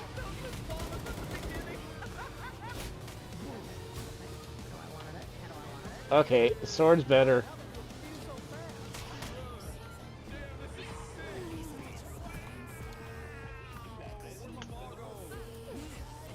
Get him, Zoe.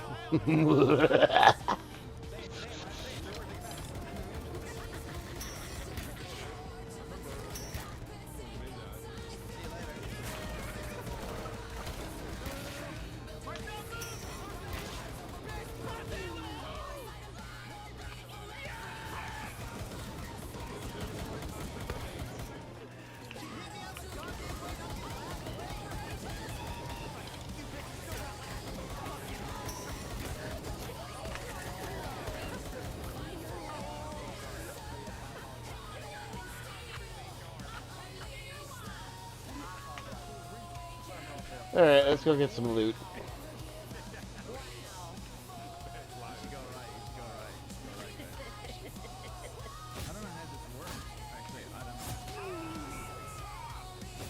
Dude! They upgraded this attacks on this. Oh, hello. Goodbye.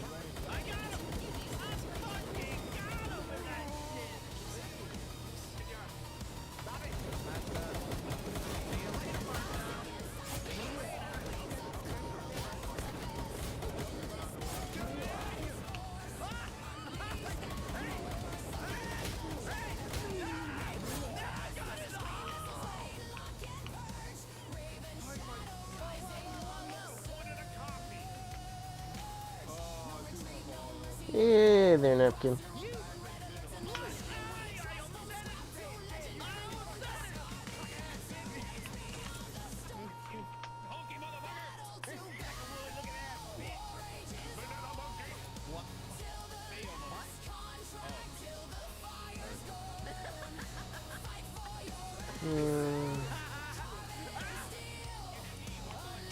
Right?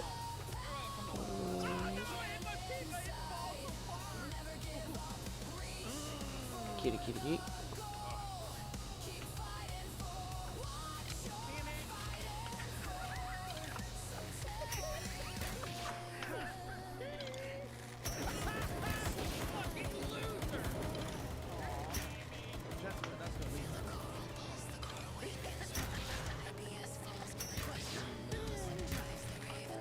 Miss me, bitch.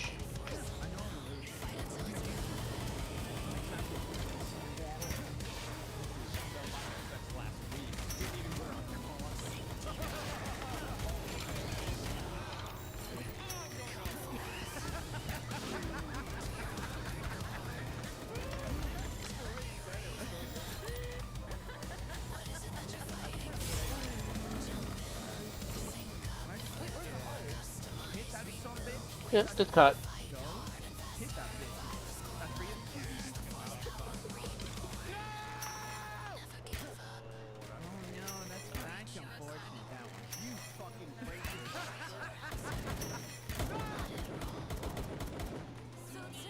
Kaboom.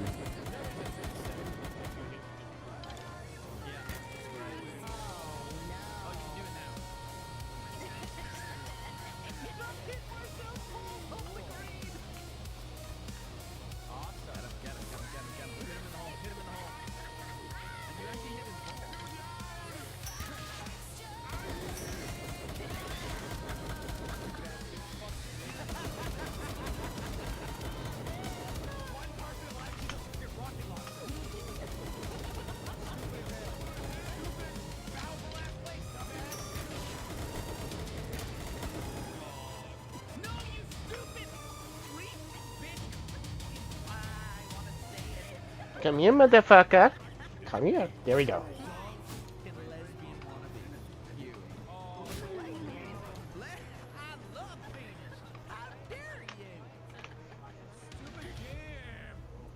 And now for the golden chest.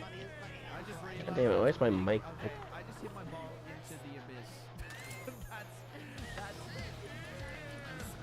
Okay, blue crossbow, schematic 2. Oh, no one here.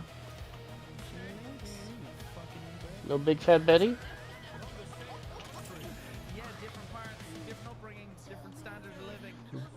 You're fighting for.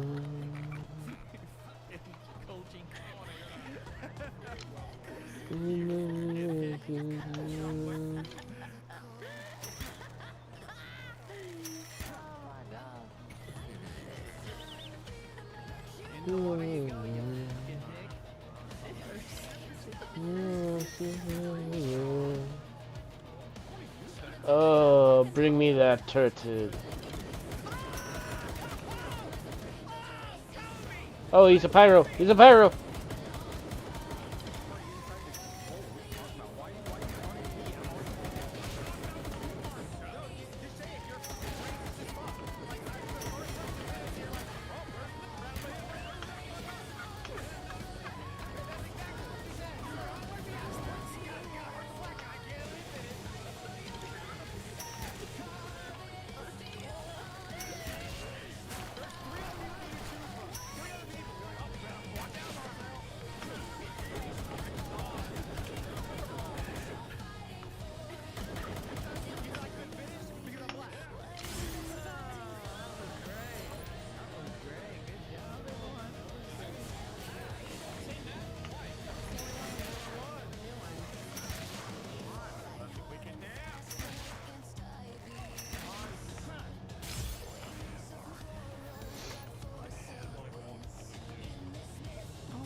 the town stuff is kind of nice.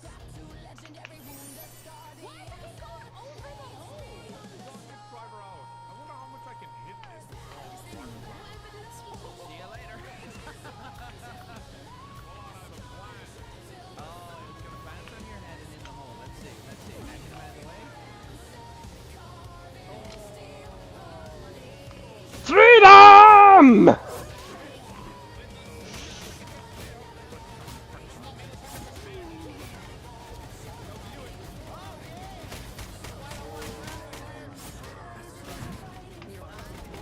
And the run.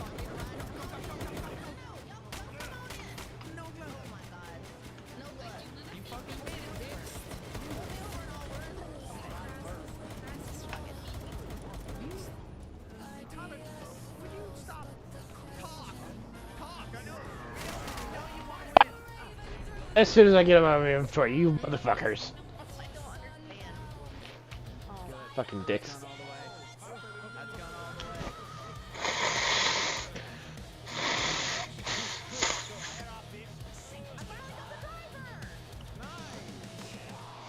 Fucking death twerking. I'm twerking when I'm dead, Ma! I got the booty shake.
What's my name? Say my name. Say it.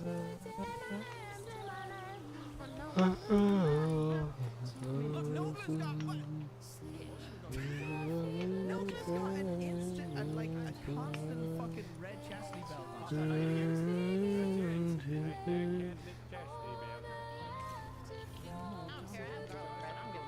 Pokemon community game A wild ruler appears, catch it using Poke Catch. Winners revealed in 90s.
Pokemon community game ruler escaped.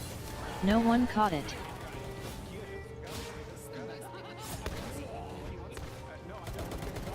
I will not fall!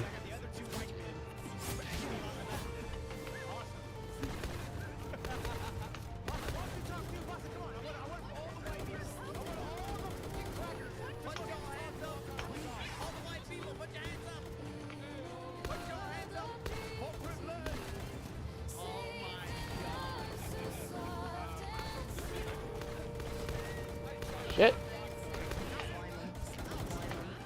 Fuck this. Fuck! Too many machine gunners. It gives you a speed boost. That's why I shot him. They need to let us customize our golf cart. Bitch, you missed horribly and hit me with the ball. Me? Yes, you did. You randomly hit him. You missed-schooled him. Get in the hole past them before. Oh, Pasta, hit him, Pasta. Come on, Cap. Go back on. You randomly scold him with a ball in the temple. Go, go, go! Oh, go, go. Damn, it went in. Editor went in. Marcel, see it for. He's a friend. Dude, I just did it for a speed boost. Didn't even affect you that bad. It's not for. That's okay. You know, it's for. Always that game. This is cool. I've done this not bad. This short is Pasta, you almost got it in the hole. You almost got it in the hole, Pasta. Somebody right there. She has no idea how close she was to home run. Pasta, look down, shoot up, shotgun jump. You can literally launch yourself. Well, I'm already here. Now shoot no go. Why? Get out of my way. Let him roll.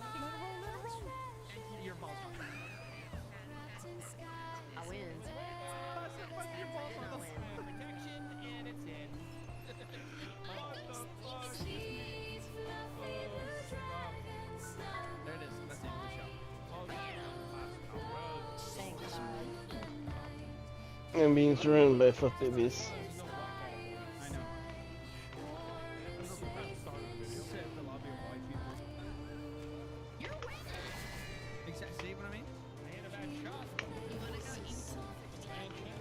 One bad thing happened out of 100 good things. Can't let that go. I can't stop thinking about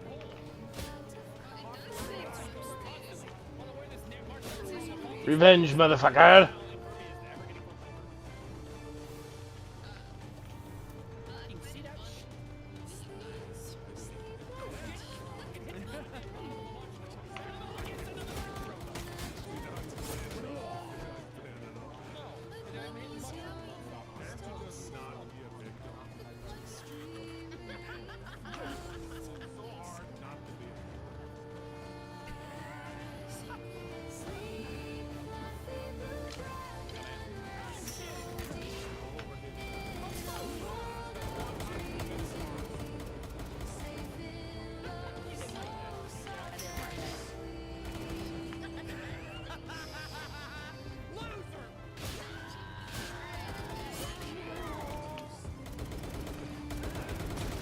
Freedom!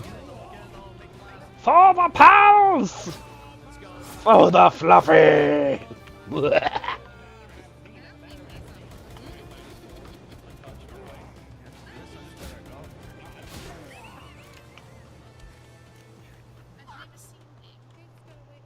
better finish golf vlog, guys. Finish golf vlog.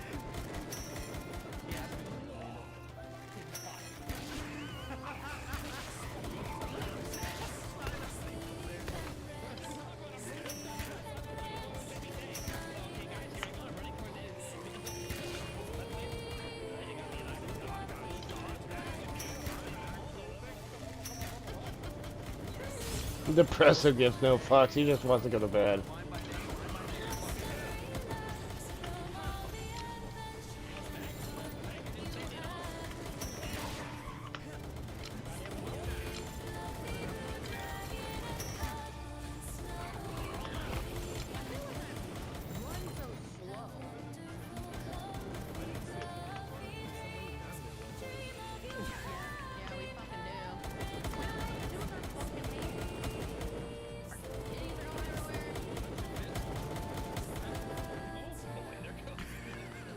Zoe, you really gotta work on your aim, girl.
Out of arrows. I went through 200 arrows? Oh shit. Alright.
chill vibes as he travels through the gaming worlds. Traveling through crafting sandbox, survival strategy shooter, mecha and fantasy gaming world. Enjoy the random silly craziness he has with friends and fellow streamers. See the fluffy blue dragon gaming till he falls asleep from his sleep apnea. Chat hitting his redeems to wake him up. His kitty cat kids terrorizing him as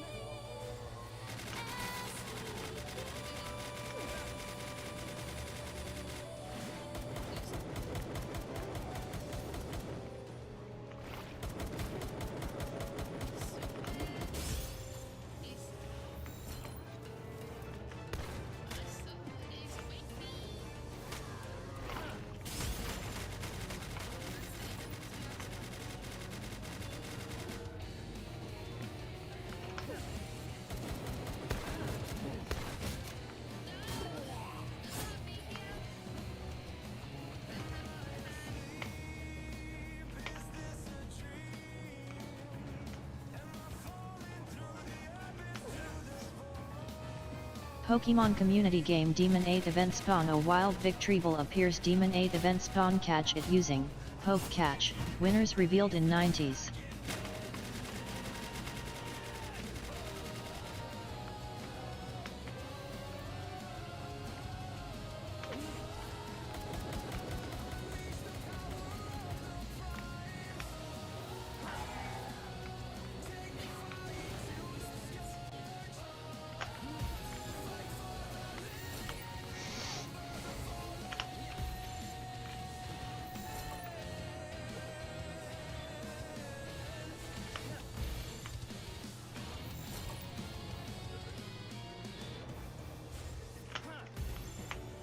You can't get me, motherfucker!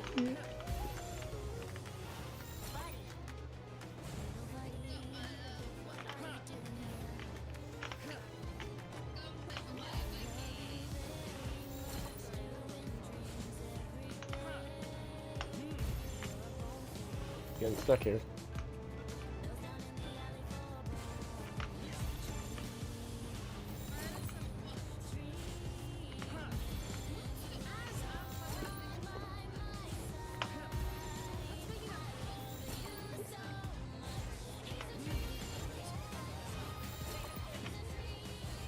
Pokemon community game Victreebel escaped. No one caught it.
That's not part of my playlist.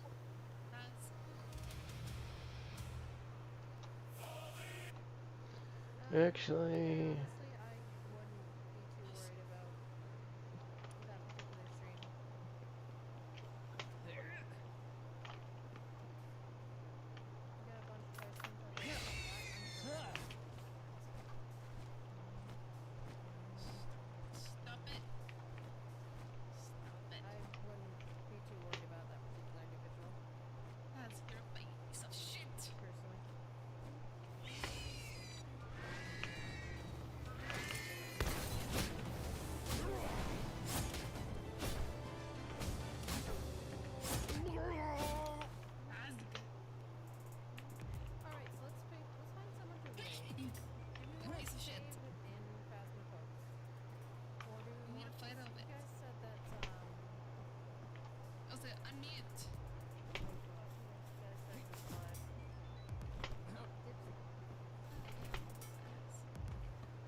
Did